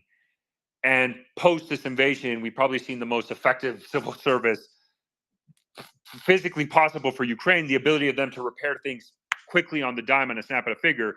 That, though, although that's very important for now, that is very important for passive defense, right? Because a lot of that is going to be relied upon on civilians to do that. And it's important to highlight because it mitigates whatever terror or economic or military impact it will have on the Ukrainians. Angry, go ahead. Yeah, no, this is exactly this is such a great point, and this goes back to I think the night of the invasion for me is, I stayed up and watched it, and you're expecting shock and awe, and that's what I was expecting, and day 2, day 3, and I gave a briefing I had to do an update and a briefing on it, and pretty much what I told people was every day between the shock and awe that Kiev stands, the better Ukraine has a chance of fighting, withstanding this initial invasion part. When I saw it took a decade to repair the infrastructure of Iraq after what we did to them before we went in OIF2. It was incredible what that shock on it. They just didn't show the ability to be able to precision target the infrastructure where it is needed, and they've never shown it since then. And I just think that's just an example of how overrated the military was. So many, everybody, including myself, overrated them. I'm pretty sure. But again, that's what I go back to quite a bit. And I think that they're starting to have a hard time to even do those shock and awe, terror campaigns. I know that they've got some stuff in the banks too, but it seems like they're having to, take a long time to be able to amass enough rockets to put a successful, attack together these days, much more than before. And that's, that doesn't bode well for their ability to wage terror in the future, which is a good thing. And so one last quick question, and then I hope we can go to some hands for both of you. So Russia has not thrown its air power into this war. They face a successful and rapid Ukrainian counteroffensive. They make the decision to throw air power into Ukraine. What effect does that have on the battlefield? What would you expect to see? And would you expect to see them finally use their air power in the air over the battlefield? No. The Russians, if they're going to be effective in air, they would have done it already. They have no idea. Like their air force is a paper tiger, pure and simple. Done. They don't know how to do air to air. They don't know how to do offensive counter air. They don't know how to do defensive counter air, and they don't know how to do air ground strikes, airstrikes. They don't. So what we're going to see is, okay, let's say Ukraine has let's put it this way. Let's say Ukraine has a successful counteroffensive. Russia's like, oh shit, we got to come in our air force. And what are you going to do? They're going to drop dome bombs. Hence why you give them sophisticated armor vehicles to provide protection. Those air bombs are probably going to miss, and now they get risk of getting shot down by SHORAD, because that's also a component of this conversation about the offensive. I'm pretty positive Ukraine's going to have SHORAD capability. You don't even need to have Ukrainian Air Force try to do what we would call DCA, which would be ideal. But to do that defensive counter air in an area where there's an offensive operations, you want to knock out Russian air defense assets, right, to negate the threat to your air force. But I think with the SHORAD, what basically you're going to have, Alan, is I think this war has been basically two militaries that don't have robust air forces, right? And so what you have is what type of fight? This is the war we would see if both countries have robust anti-aerial area denial (A2AD) capabilities. How would they fight if they had those two robust? And so what happens is it's a ground war, right? If you have very robust A2AD, then you're forced to fight everything on the ground. And that's what we see. That's what we're currently seeing. And so if Russia is going to commit their air force, they're just going to risk now suffering significantly more equipment losses. And even if they didn't, we haven't seen them being successful anyways. So it's going to be negligible in that aspect. So I wouldn't be that concerned. Yeah, I would agree with you all sorts, and I think that there's one point that I think that I've thought about thinking about, if they do, if to actually smother an area with airplanes with air power, it takes the airspace is busy, and we've got there's every stinger in NATO's in Ukraine right now. You've got mobile air defense, short range mobile air defense. You've got long range air defense. It is a contested sky, and I don't think Russia, their military, their army is completely wrecked, and they know it. It will take decades to replenish, the modern armor that they've lost in this war, and are going to continue to lose, because we haven't even seen a major counteroffensive they're going to, one day we're going to wake up and there's hundreds of tanks going to be lost again, which I can't wait to see. But what are they going to have then to maintain any form of power and security for themselves? And I think that the one thing that they could have is jets, and I don't think that they're going to be willing to, if they start sending over 20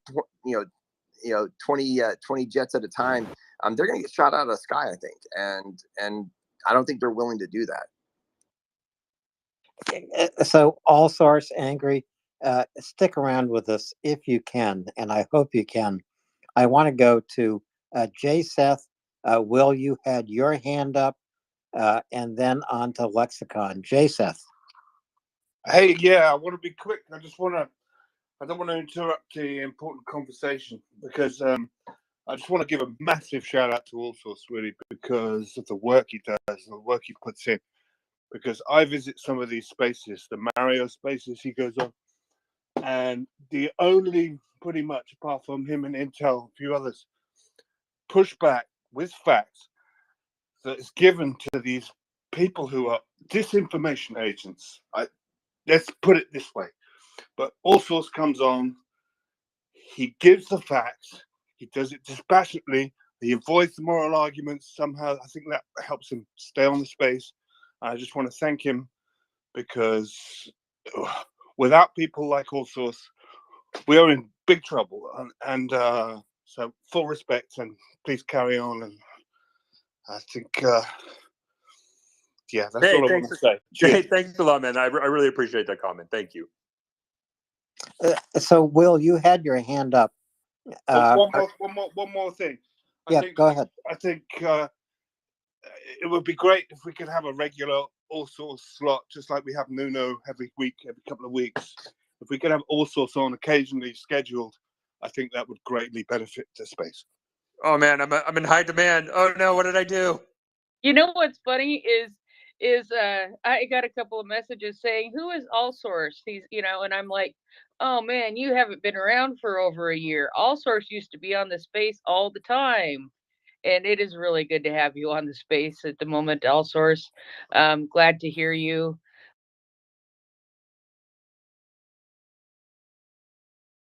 You've been showing up every now and then late, so I really appreciate that. And listening to you and Angry Ants go back and forth for the last little while has just been absolutely wonderful. So, Alan, I'm going to leave it to you to hands because I think you had an order in mind. So, thanks.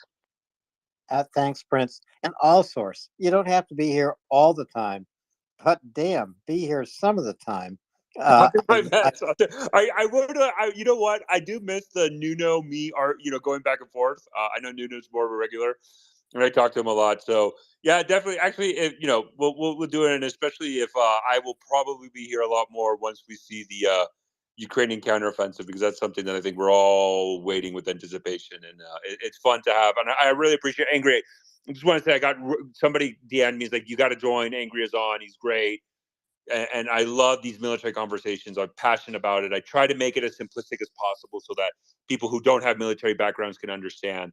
But I just love it. I love it. I love it. I love it. And I love having a conversation with a guy with the Bradley in his profile pic. I mean, go Armor. Yeah, and I appreciate that, and and again, we might recruit you for the track runs. We always need another tank emoji when we're talking about these things, but I'll be make sure we're looking forward to it. And I also want to say thanks again for going into the lines and going behind the enemy lines to try and speak truth to power. It's not always easy, and I've definitely heard you on some of the spots when I've dropped in, and it is good. And I do the same thing, and I always try to give I was just an infantry squad leader. I try to give a very basic understanding of what we do. I think if I'm talking to someone like you, I probably get a little more excited, and we talk about use words that I try not to when I'm just explaining to folks. But I always try and remind folks that war is a horrible thing, and we have to remember that none of these things are silver bullets. All these vehicles we talk about. They are meant to do destruction, and you know what? Sometimes they're gonna things get blown up. We're gonna lose. This is messy, horrible work that what we're doing is supporting Ukrainian soldiers live, and it is so important because a Bradley fighting vehicle can save lives, both getting a infantry soldier into a fight or out of a fight. But the reality of it, soldiers are going to die. Some of these vehicles are going to be blown up, and I guarantee you, the first thing that you see on those spaces, the first NATO big push, and you start to see a Bradley blown up or something like that, you're going to hear, "Oh my gosh, we can't send any more vehicles," and we have to prepare for that. But war is a brutal thing.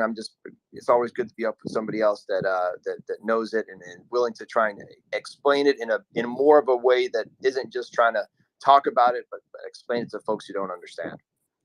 Boys, just say it. Just say it. You want close air support. What is it with all you tanks? You want close air support. You want air power. Oh, I want A10s. I want A10s. I want A10s. I want A10s. I knew it. I will say, as someone who's got to see one of those guys come in pretty close, I would love to see some of those do work. And again, this is where we can come back to way conversations have gone in the past, where it's like I believe that if we can train Ukrainian soldiers to use a piece of equipment that has armor and a gun, we should be doing it. We should be getting it to them. And whether it's older style planes to work as air cover for the cities against drones and cruise missiles, if it's a prop plane with dumb rockets on it, that can be used, we should use that. We see what they're doing with these helicopters, and at least being effective because they're using them. I would love to see a little bit more help when it comes to that air support for sure, and of course a modern Air Force too. That's what we need. So just to the point that Angry is making, I want to briefly quote a former professor of mine, Williamson Wick Murray, who's a military historian. And Wick writes, "War is neither a science nor a craft, but rather an incredibly complex endeavor which challenges people to the core of their souls. It is, to put it bluntly, not only the most physically demanding of all the professions, I want to emphasize that, professions, but also the most demanding intellectually and morally. The cost of slovenly thinking at every level of war can translate into the deaths of innumerable men and women, most of whom deserve better from their leaders. And Williamson Murray is a veteran of the Vietnam War. Why did I want to throw that in? I think it is probably one of the most comprehensive statements I've ever read about war, and Mick Ryan uses it in his book, War Transformed. Talking about Mick Ryan, retired Australian general, perfect time to go to Will. Will, go ahead. Thanks, Alan. Hey, I just wanted to add some supporting fires in relation to training and ask you guys to comment on both Angry and all sorts about something in relation to training, because having read John Spencer's work, and you also mentioned Michael Kaufman, I've been reading all of that since the start of the war, and I think there's a couple observations that can already be made about training and competence that will probably translate into some serious lessons learned from this war throughout NATO, and might get lost. But we get focused on high-tech weapon systems, and as Angry said, the silver bullet that's going to solve things. I don't think there is a silver bullet, but what I do agree with, or also said, is if there is a silver bullet, it's probably training and competence of the soldiers. Because if you look at what Kaufman has read, and the early experience in this war, the first 5 days, that the training and competence instilled in the Ukrainian units that received it from NATO between 2014 and 2022 was considered decisive in making sure that those units could do small unit arms and small unit attacks and coordinate together well in the defense of Kiev, and in also the fact that they had 60,000 soldiers rotated through their ongoing conflict between 2014 and 2022 in the Donbass and Luhansk meant that, as Spencer observed, in the battle for Kiev, you literally saw people coming out onto the streets who were civilians, who were ready to man barricades, and not just man barricades to put up a show. Some of those people actively got involved in the fight that made a difference. And so what I think is important, and I'd like you to comment on after the fact of this, that most of the countries in the world could learn from this, is we put a lot of money into weapon systems, but what we should probably do is focus a little bit on more some of the boring stuff, if you will, and making sure that a high level of competency and capability is available in reserve throughout our countries, even when we're not at war. Because when they go to cut defense budgets, they often say, "Whoa, gee, we don't need that many soldiers. We don't need that." That training is also expensive. It's not as expensive as weapon systems, but the silver bullet, if I saw one near Kherson, where they were able to keep the Russian army from advancing toward Mykolaiv, the Battle of Kiev, as identified by Kaufman and Spencer, means that the most valuable thing given to Ukraine between the 2014 and 2022 was the confidence and capability in the small unit arms that they activated. Yeah, Will. Or sorry, all source. No, go ahead, Ann. Please go ahead. No, I was going to say that's it's a great point to bring up, and so a couple of factors have kind of gone into this, where we again this kind of conversation of two armies. And Verlaine today said there's almost 3 armies, but they've drastically expanded their military. Lately, a lot of new people, a lot of reserve people who were former military have signed back up since this major invasion. So there are still some folks that have not got to go through those training systems, and I think that is it's a factor. It's something that you can see, and it's very different. There's a very different style. And again, Michael Hoffman talked about that on his last War in the Rocks podcast, which was pretty good. He just went over to Ukraine, but and he also was talking about how the National Guard has been able to fill roles so that they have been able to rotate units off the line to start doing training, and that's another really key part. So I'm 100% with you. Truthfully speaking, that training is the most important thing you can do, and the more soldiers that are trained as good as possible. That's why I was excited to see kind of the training grounds kind of being talked about that in the western part of Ukraine even. So I would agree that the silver bullet probably is training, and again, that's the most basic thing you can do. I would add to the battles that I think is very important, Will, is the battle alternative.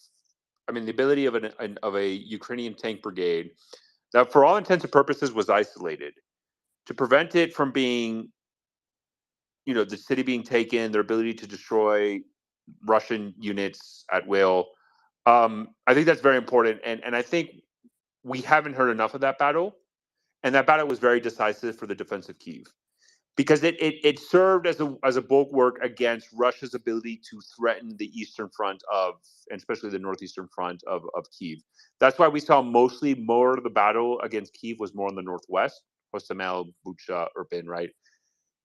And that allowed Ukraine to prioritize the northwest, because the Chernihiv never fell. And it was a brigade, but obviously at that level, and the ability of them to fight. I mean, there was a lot of small unit tactics that employed at that area, the tank side.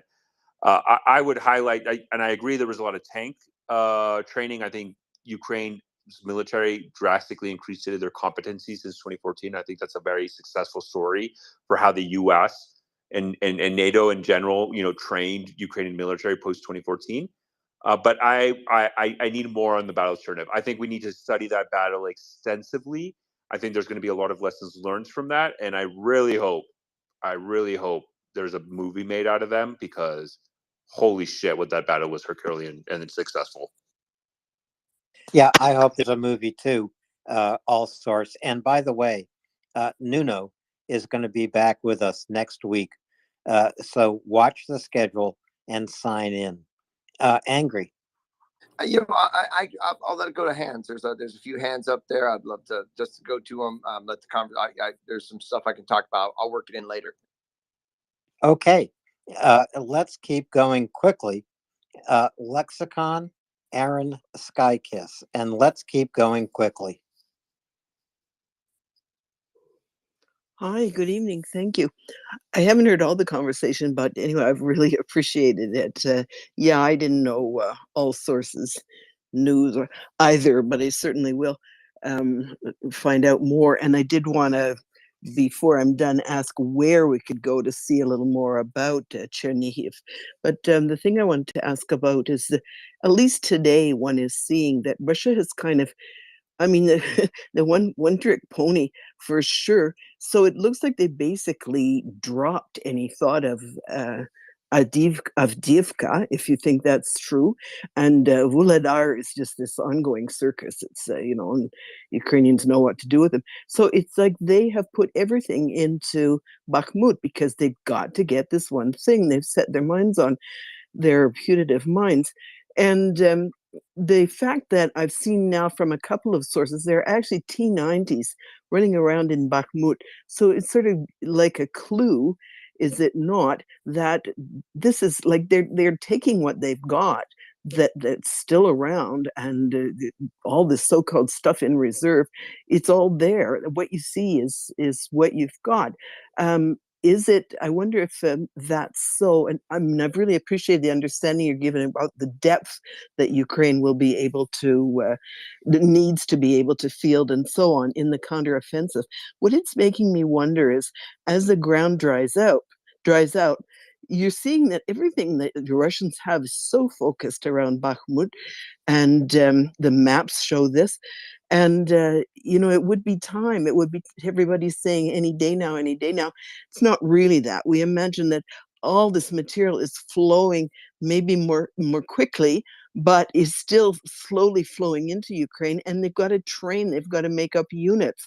So what I'm just wondering if you could talk about, both Angry and Allsource, is in order to turn to this counterattack, it seems there needs to be this material needs to be there like a month ago, and they need to be training on it. And I know they're trying to do that. They're trying to catch up. And so it's the anxiety about the counteroffensive, that the depth that Ukraine can muster when this this equipment is just coming in to the field and still requires so much organization and logistics to get it all functioning in combined arms. So I wondered if that's clear enough. Can I ask you to talk about that? Yeah, so I'll go first. So to your point about Bakhmut, I agree. I mean, so let's back up a little bit, right? So when Russia launched its offensive, their quote unquote winter offensive after the mass mobilization, you can look at the map and where the offensives were occurring, kind of what the plan was, right? So the problem that Russia runs into is you cannot seize the Donetsk Oblast, like Kramatorsk. Let's just use the city Kramatorsk, just with one axis of advance, right? Bakhmut. I'm not sure if people are all here. Oh, can you guys hear me? Can people hear? I lost your audio lexicon, but I can hear you, Allsource. Okay. Hopefully, lexicon, you can hear me. So when you're going against to seize Kramatorsk, like you need to, the Russia's objective is to seize the entirety of the Donetsk Oblast, right? You need more than just one axis of advance, more than just Bakhmut. So that's why you saw Volodar, right? And that was kind of another axis of advance. Volodar was an absolute disaster, an absolute failure, just done, right? So what happened was, because Russia cannot seize the entirety of the Donetsk Oblast, is that they are forced to then try to seize something as a symbolic victory.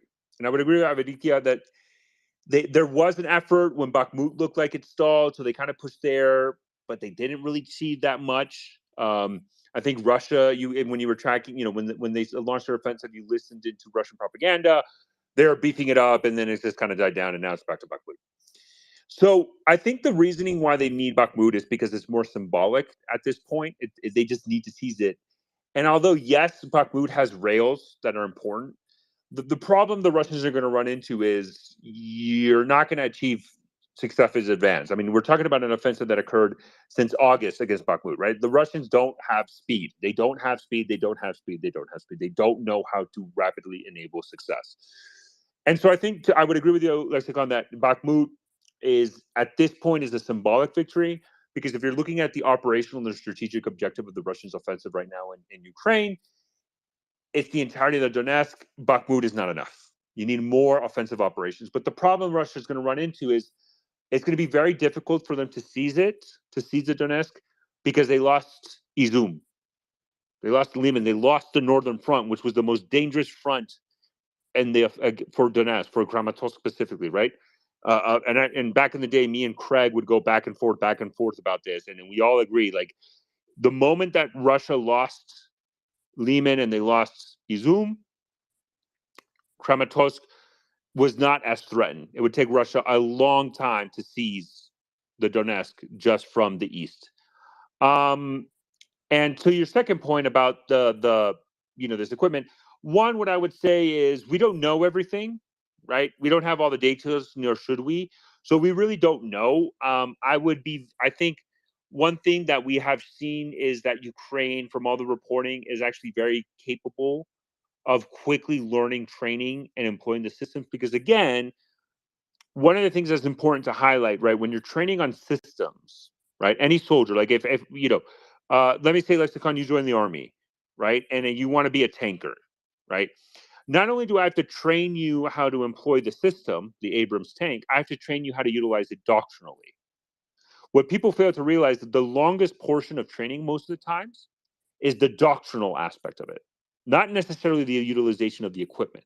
The Abrams is actually very easy to drive. It's not a complicated system. It's not complicated to learn how to fire and go to gunnery and get the systems down. It's like, oh, this is how you fire. Like, not that difficult. It's how to utilize it doctrinally.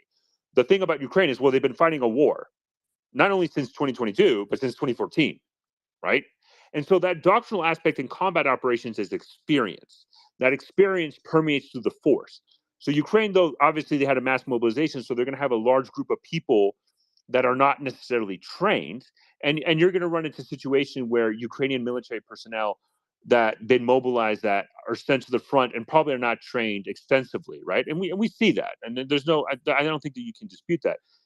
But the benefit that Ukraine has is that since 2014 they have institutional knowledge, and so the doctrinal aspect of the training, they have it down. So that drastically reduces the training requirement to now more, we're going to train you mostly on the equipment and how to utilize and repair the equipment.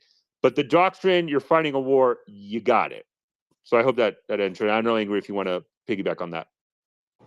Yeah, I would say, so I think there's a couple parts to it. I think that we all want to see Ukraine fighting back and with all this equipment as soon as possible. And I agree 100% with all sources where we do not know everything, but we do know some things. We do know, the training aspects. We know when these vehicles got pledged, at least. We know the very specific intent for this this new round of training, and also the set of vehicles that kind of was announced around 3 months ago. And when you listen to Martin Milley's, every time there's an urgency, and it started 3 or 4 months ago when the training started, an urgency to support Ukraine, to have them trained up to be able to use this equipment whenever they need to go on an offensive. And they always said spring, early summer, whatever it is. I definitely think that again, we want to have more, of course, but I think that you're going to start seeing a lot more of it get into country or on the way to the country over in the next few weeks. But again, I'm not trying to look in the crystal balls. They're going to figure it out. When it comes to that's about that for that. Was there anything else that you want me to touch on? Well, all source angry. I have two questions for you. First question: when you look at how Russia has deployed its forces, and so we're looking from the south bank of the Dnipro all the way up along the long curve to Kremna. Are Russian forces deployed wisely or unwisely? Are they presenting weaknesses to Ukraine? And secondly, specifically in Kremna, where Russians apparently have a great concentration of forces and a massive superiority in forces over the Ukrainians, they've done nothing. I mean, we're here waiting for the Ukrainian counteroffensive and saying, what are they waiting for? But if you were looking at Russian forces in Kremna, you would be saying, what are they waiting for? So, all source? Yeah, I actually made, man, I may have to find it. So I made a Twitter thread, I think it was like June, July of last year, 2022. And I made it because it was the Severodonetsk, right? When Severodonetsk fell. What people didn't, I don't think, was focusing enough is how did Russia achieve success there? The reason why they achieved success is that from all the reporting we were getting, it was that Russia had to commit basically 5 to 7 to 1 ratio to achieve success against Ukraine. So for every Ukrainian soldier, Russia had to have 5 to 7 Russian soldiers. And it's not, and let me just back up a little. Sorry. So when we're talking about offensive operations, right? When in the U.S., when we're doing offensive operations, we're talking to 3 to 1 ratio, right? For every defender, you basically have 3 offensive. But here's a key caveat to that, right? That also implies capabilities and training. In other words, if I'm an Abrams tank platoon, right? I have 4 Abrams, and I'm facing off and I'm attacking a position that has 4, let's say, T-72s, I don't need 12 Abrams to achieve success, because the Abrams is such a superior weapons platform that I could easily take away 4 Russian T-72s. It's not an equal fight, right? But the problem that the Russians have is they don't have advanced training that we all assume they did, and they don't have advanced weapons capabilities, right? So because of that, all they have to, the only way they can achieve success is via numbers. But the problem is, even at a 3-to-1 ratio that we would utilize in the West, let's say we're fighting an enemy in the West that's near peer to us or peer to us, we would just say, okay, we need 3-to-1 to have success. What we see is the Russians, even at a 3-to-1, they don't achieve success. So they need a 5-to-1 to 7-to-1 to achieve success. So that even though they have a substantial amount of combat power, that limits the ability to have successful combat operations. So number one. The second thing is logistics, right? Across the theater, because if you're launching offensive operations, you need sophisticated logistics to support it. And that goes to my earlier point earlier, right? So it goes from logistics and command and control. Russia doesn't know how to operate multiple fronts at once. They don't have the logistical capabilities to support it, and they don't have the command and control capabilities to do it. So because of that, it really limits their ability to launch offensive operations. And that's why we see what we're seeing now is like Bakhmut, Avdiivka, Volodar, and that's it. Like, that's it. And then when you're looking at it, it's not like, you're talking about a Russian formation that is that has hundreds of thousands of troops in Ukraine, and they don't know how to employ them properly. They don't know how to employ them effectively. And so they have severe limitations in the offense. The question that we have now to deal with is in the defense, right? Because I think there's 2 cases. We have Kharkiv and Kherson. So Kharkiv was a rout. Kherson, the Russians were able, for the most part, to withdraw and maintain combat power. And I think that's why we managed to see more combat operations after the mobilization and they pulled from Kherson.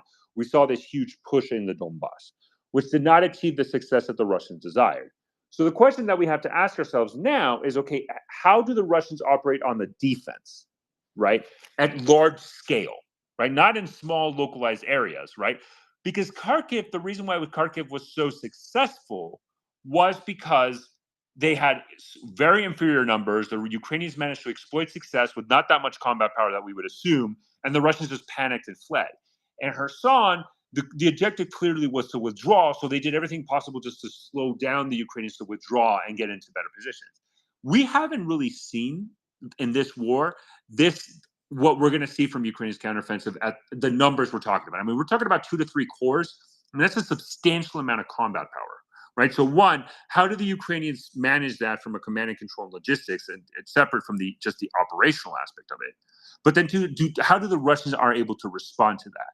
If you see Ukraine launch a large offensive across a large front, does the Russians have the ability to sustain them logistically at the defense? And can they maintain them in a command and control point of view, right? Because we're talking about also the importance of reserves, which clearly the Russians are lacking.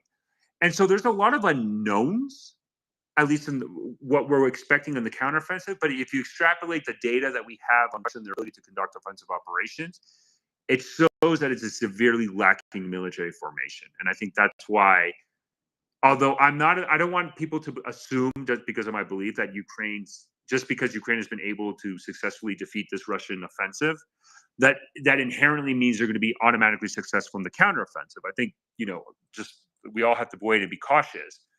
But I think the Russians have significant deficiencies that will favor the Ukrainians. And also, Angry, go ahead. No, I was just gonna kind of agree, and I'll just very short.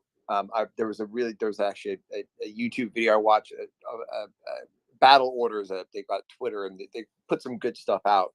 And they did an example of kind of the new constituted, like the Russian style, how they're assaulting, the tactics that they're using, kind of gleaned off of some of the doctrine that had been released. How they're using, Russian soldiers to, take trench lines, and assault.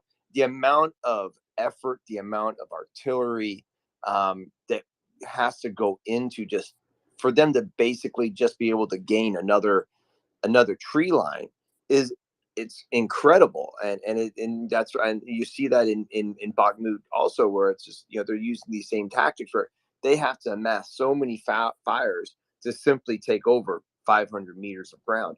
And to kind of say where, yeah, I think that when you look at what happened in Volodar, when you look at what happened in Crimea, outside of Bakhmut, is that offensive got hit in the face, you know, with the Ukrainian, you know, brick wall.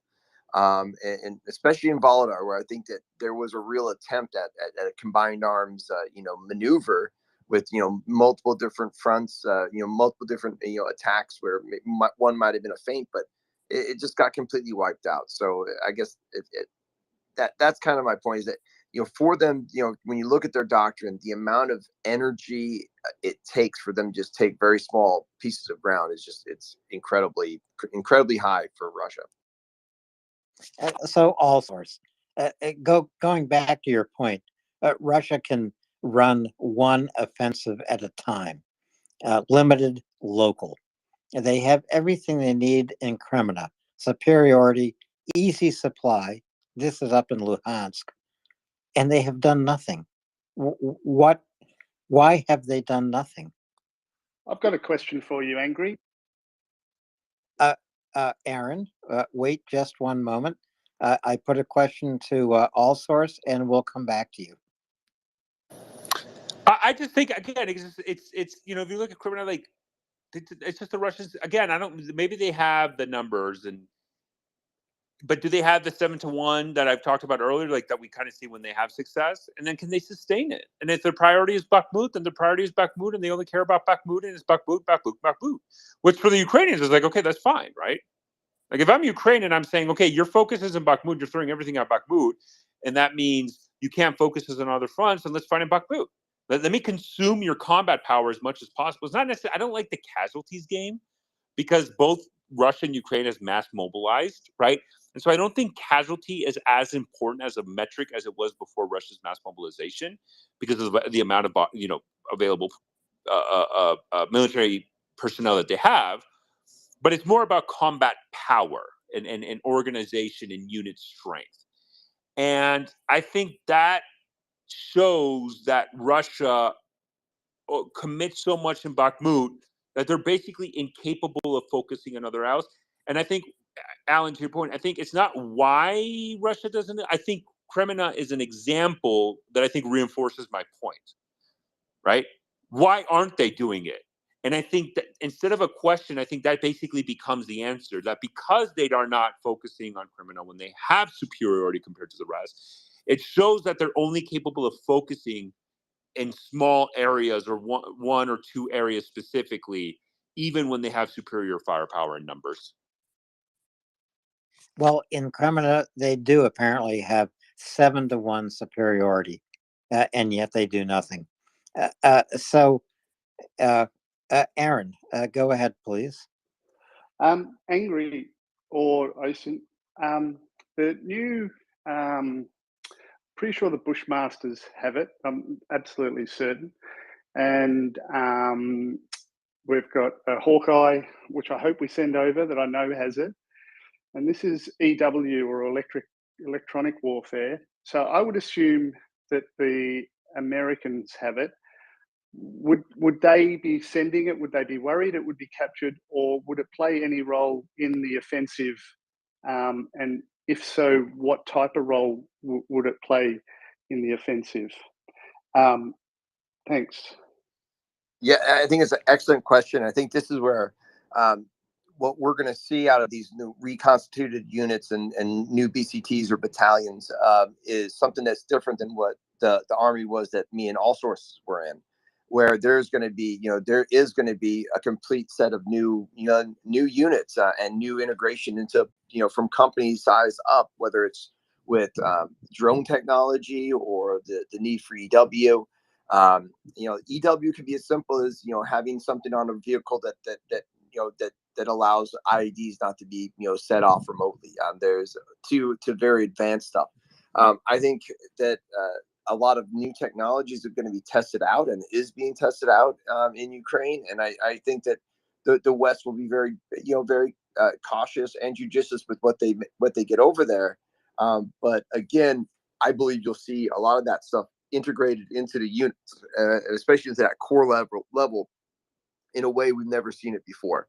How about you? I mean, as I said, that's what I'm really looking forward to when it comes to is looking at, you know, the way these new Ukrainian tactics kind of, you know, blend into the NATO doctrine.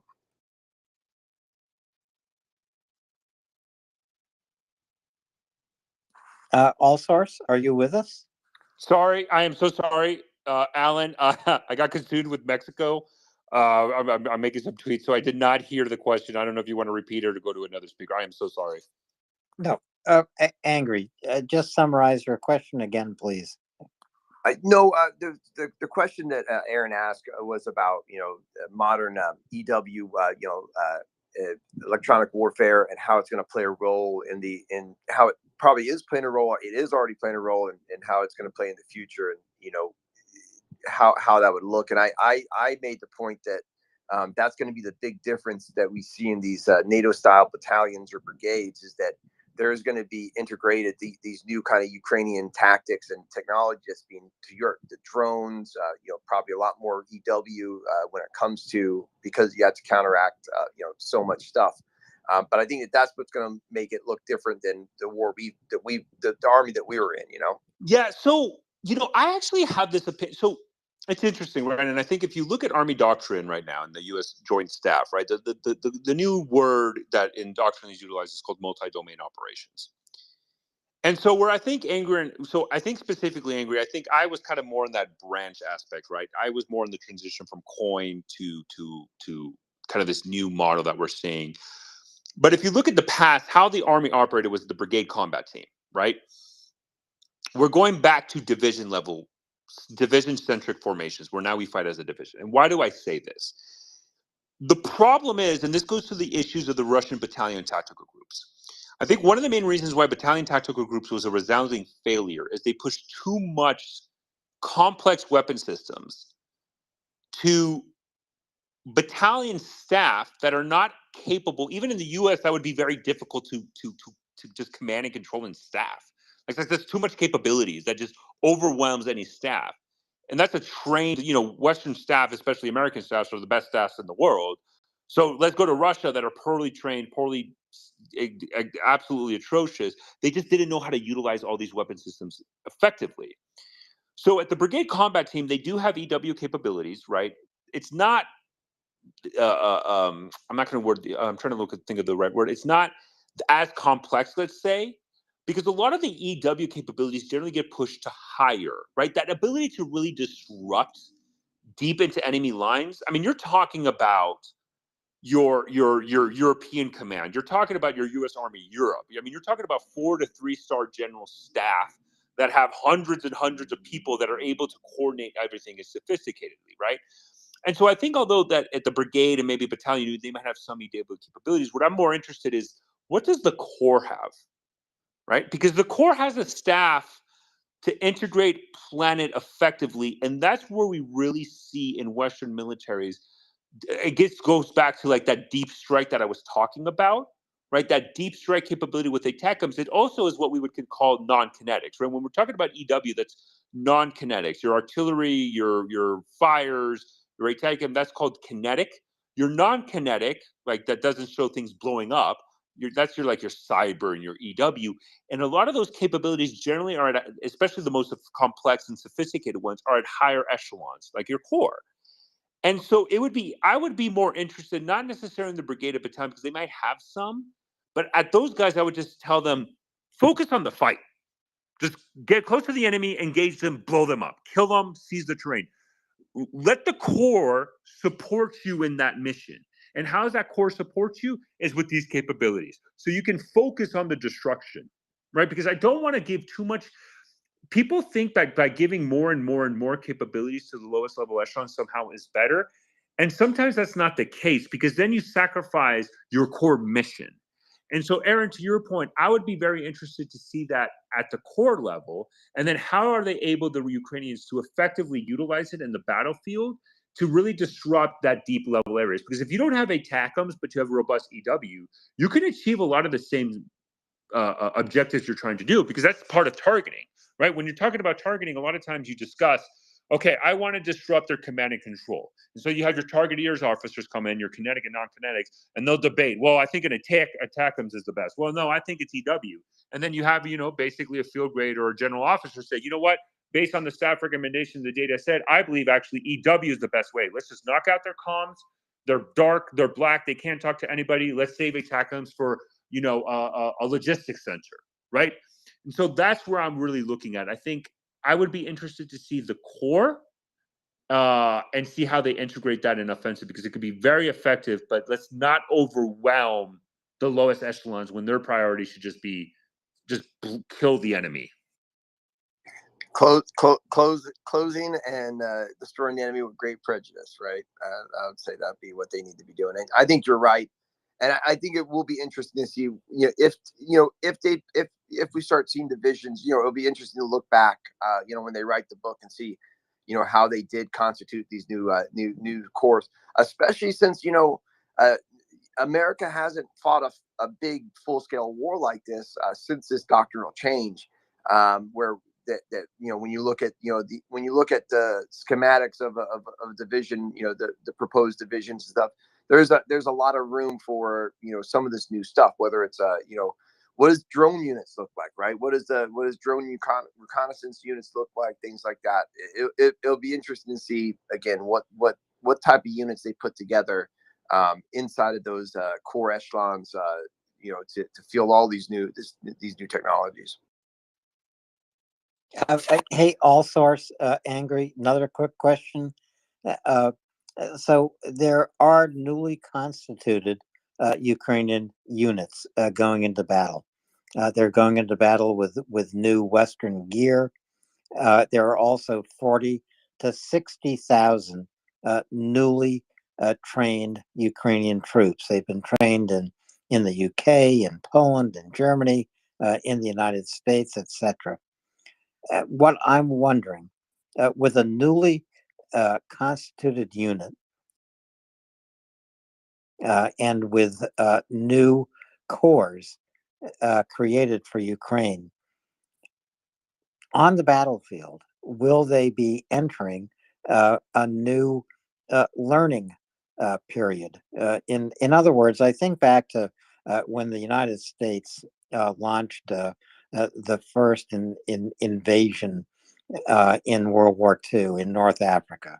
Why did they do this? They did it, and this was specifically stated by FDR, because American troops were needed to learn how to fight these highly trained Nazi troops. They chose to do it in North Africa. I know Ukraine has been fighting this war for more than a year now, but they still have green troops. They now have newly constituted units. What are they going to learn when they launch this counteroffensive? What do they need to learn? So what I think they need to learn to be successful. So Ukraine in the past, I think, had a lot of artillery-centric combat operations. And I think when you listen, I think General Secretary of Defense Austin said this, was that the way you enable Ukrainian success is by transitioning them to fight like NATO and the US, which is more movement and maneuver. So that way they don't need as much as artillery as they needed in the past. So that should be the focus. Movement and maneuver. And I would agree with that. I don't think artillery-centric would, because what Ukraine needs to achieve, because a lot of this is narrative, right? Unfortunately, narrative dominates a lot. And what Ukraine needs to do is achieve in their counteroffensive success and seize territory. Being artillery-centric is not, I think what we saw in this war is, if you look at Soviet doctrine, right? I think, anybody who served in the Cold War knows the deep strike, model of Soviet doctrine, which is hit as hard and as deep as possible and as quickly as possible to overwhelm the enemy. And then they also had a component of overutilization of artillery to destroy the enemy, right? So they used artillery, they used movement and maneuver to as a supporting element to then destroy the enemy with artillery, unlike the West, which is the other way around.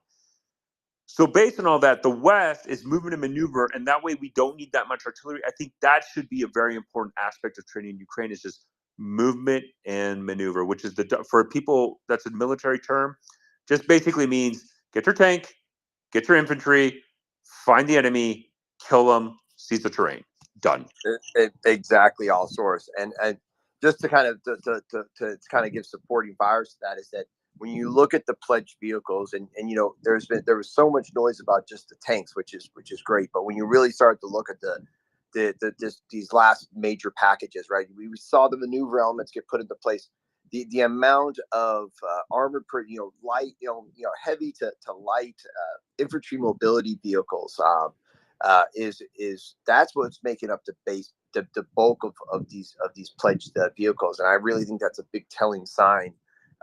And again, it was what General Milley talked about when it came to the training is like, in graph, when you for folks who don't know about these training areas, you take a group of soldiers, and again, not all these soldiers are coming back. These are not basic training soldiers. So when you go and you look at the videos of folks learning how to drive Leopards and Bradleys, etc., these are battle hardened soldiers.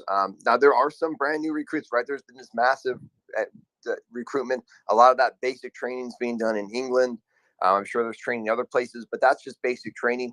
These field rotations, these training is so incredibly important. And one, they're learning new vehicles, but they're also learning how to, even when it comes to your leadership, your XOs, your command group, your staff have to work logistics to make sure that the ranges have, you have your bullets. So that you're learning every minute you're on one of those training sites for 5 to 6 weeks.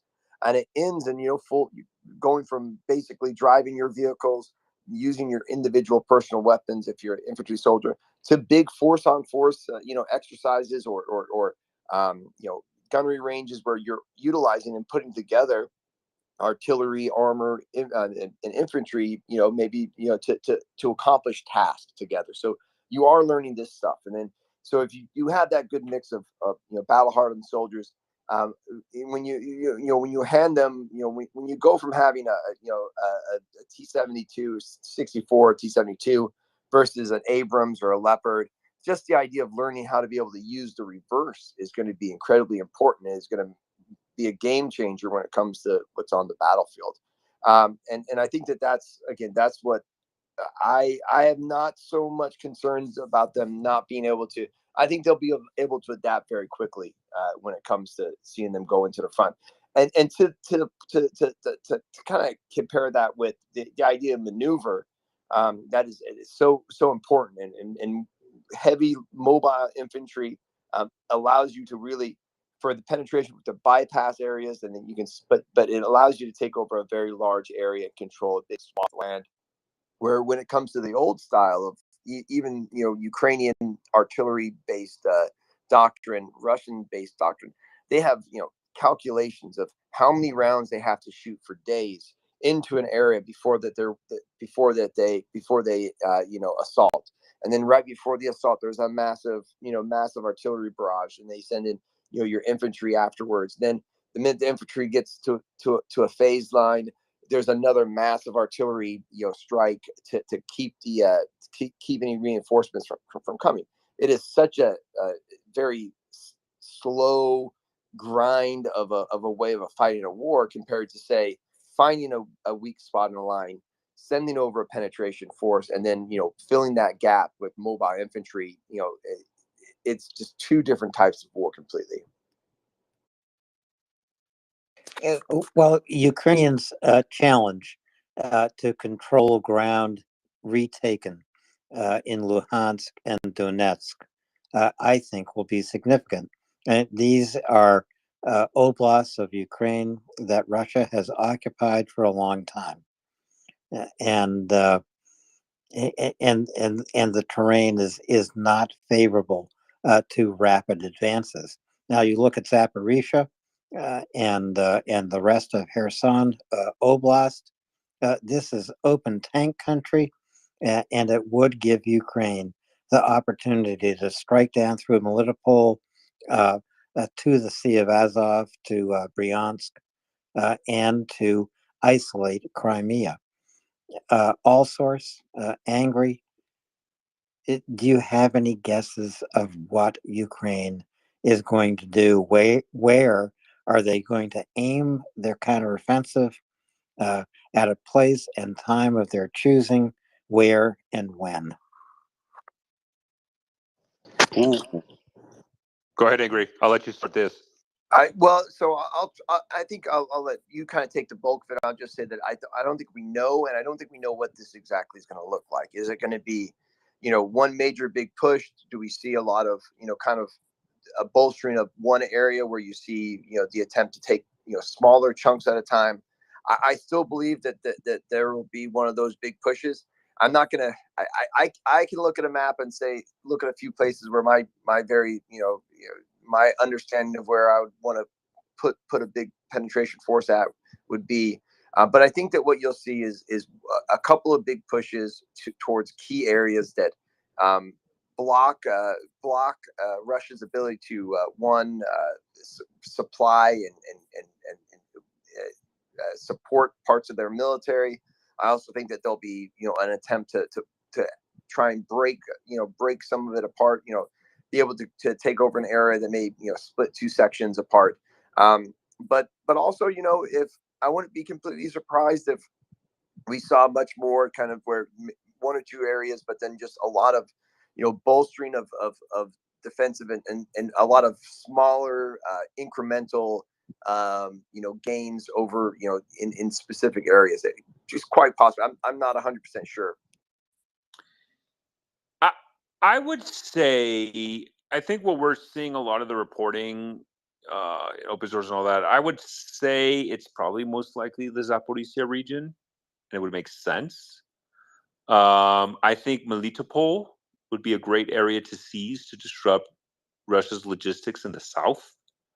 Mariupol has a huge symbolic importance. I mean, can you imagine Mariupol falls back to Ukrainian hands? It would go absolutely nuts. But you can also make the argument like, hey, why not Crimea? Why not? I mean, hey, the south side of Crimea looks pretty tasty, doesn't it? So again, I think it's this is when you're analyzing, and I agree. I mean, Ukraine general staff, right? They're probably analyzing this. They're doing their, here's some military acronyms for everybody, PMISI, and then at the operational level, and then once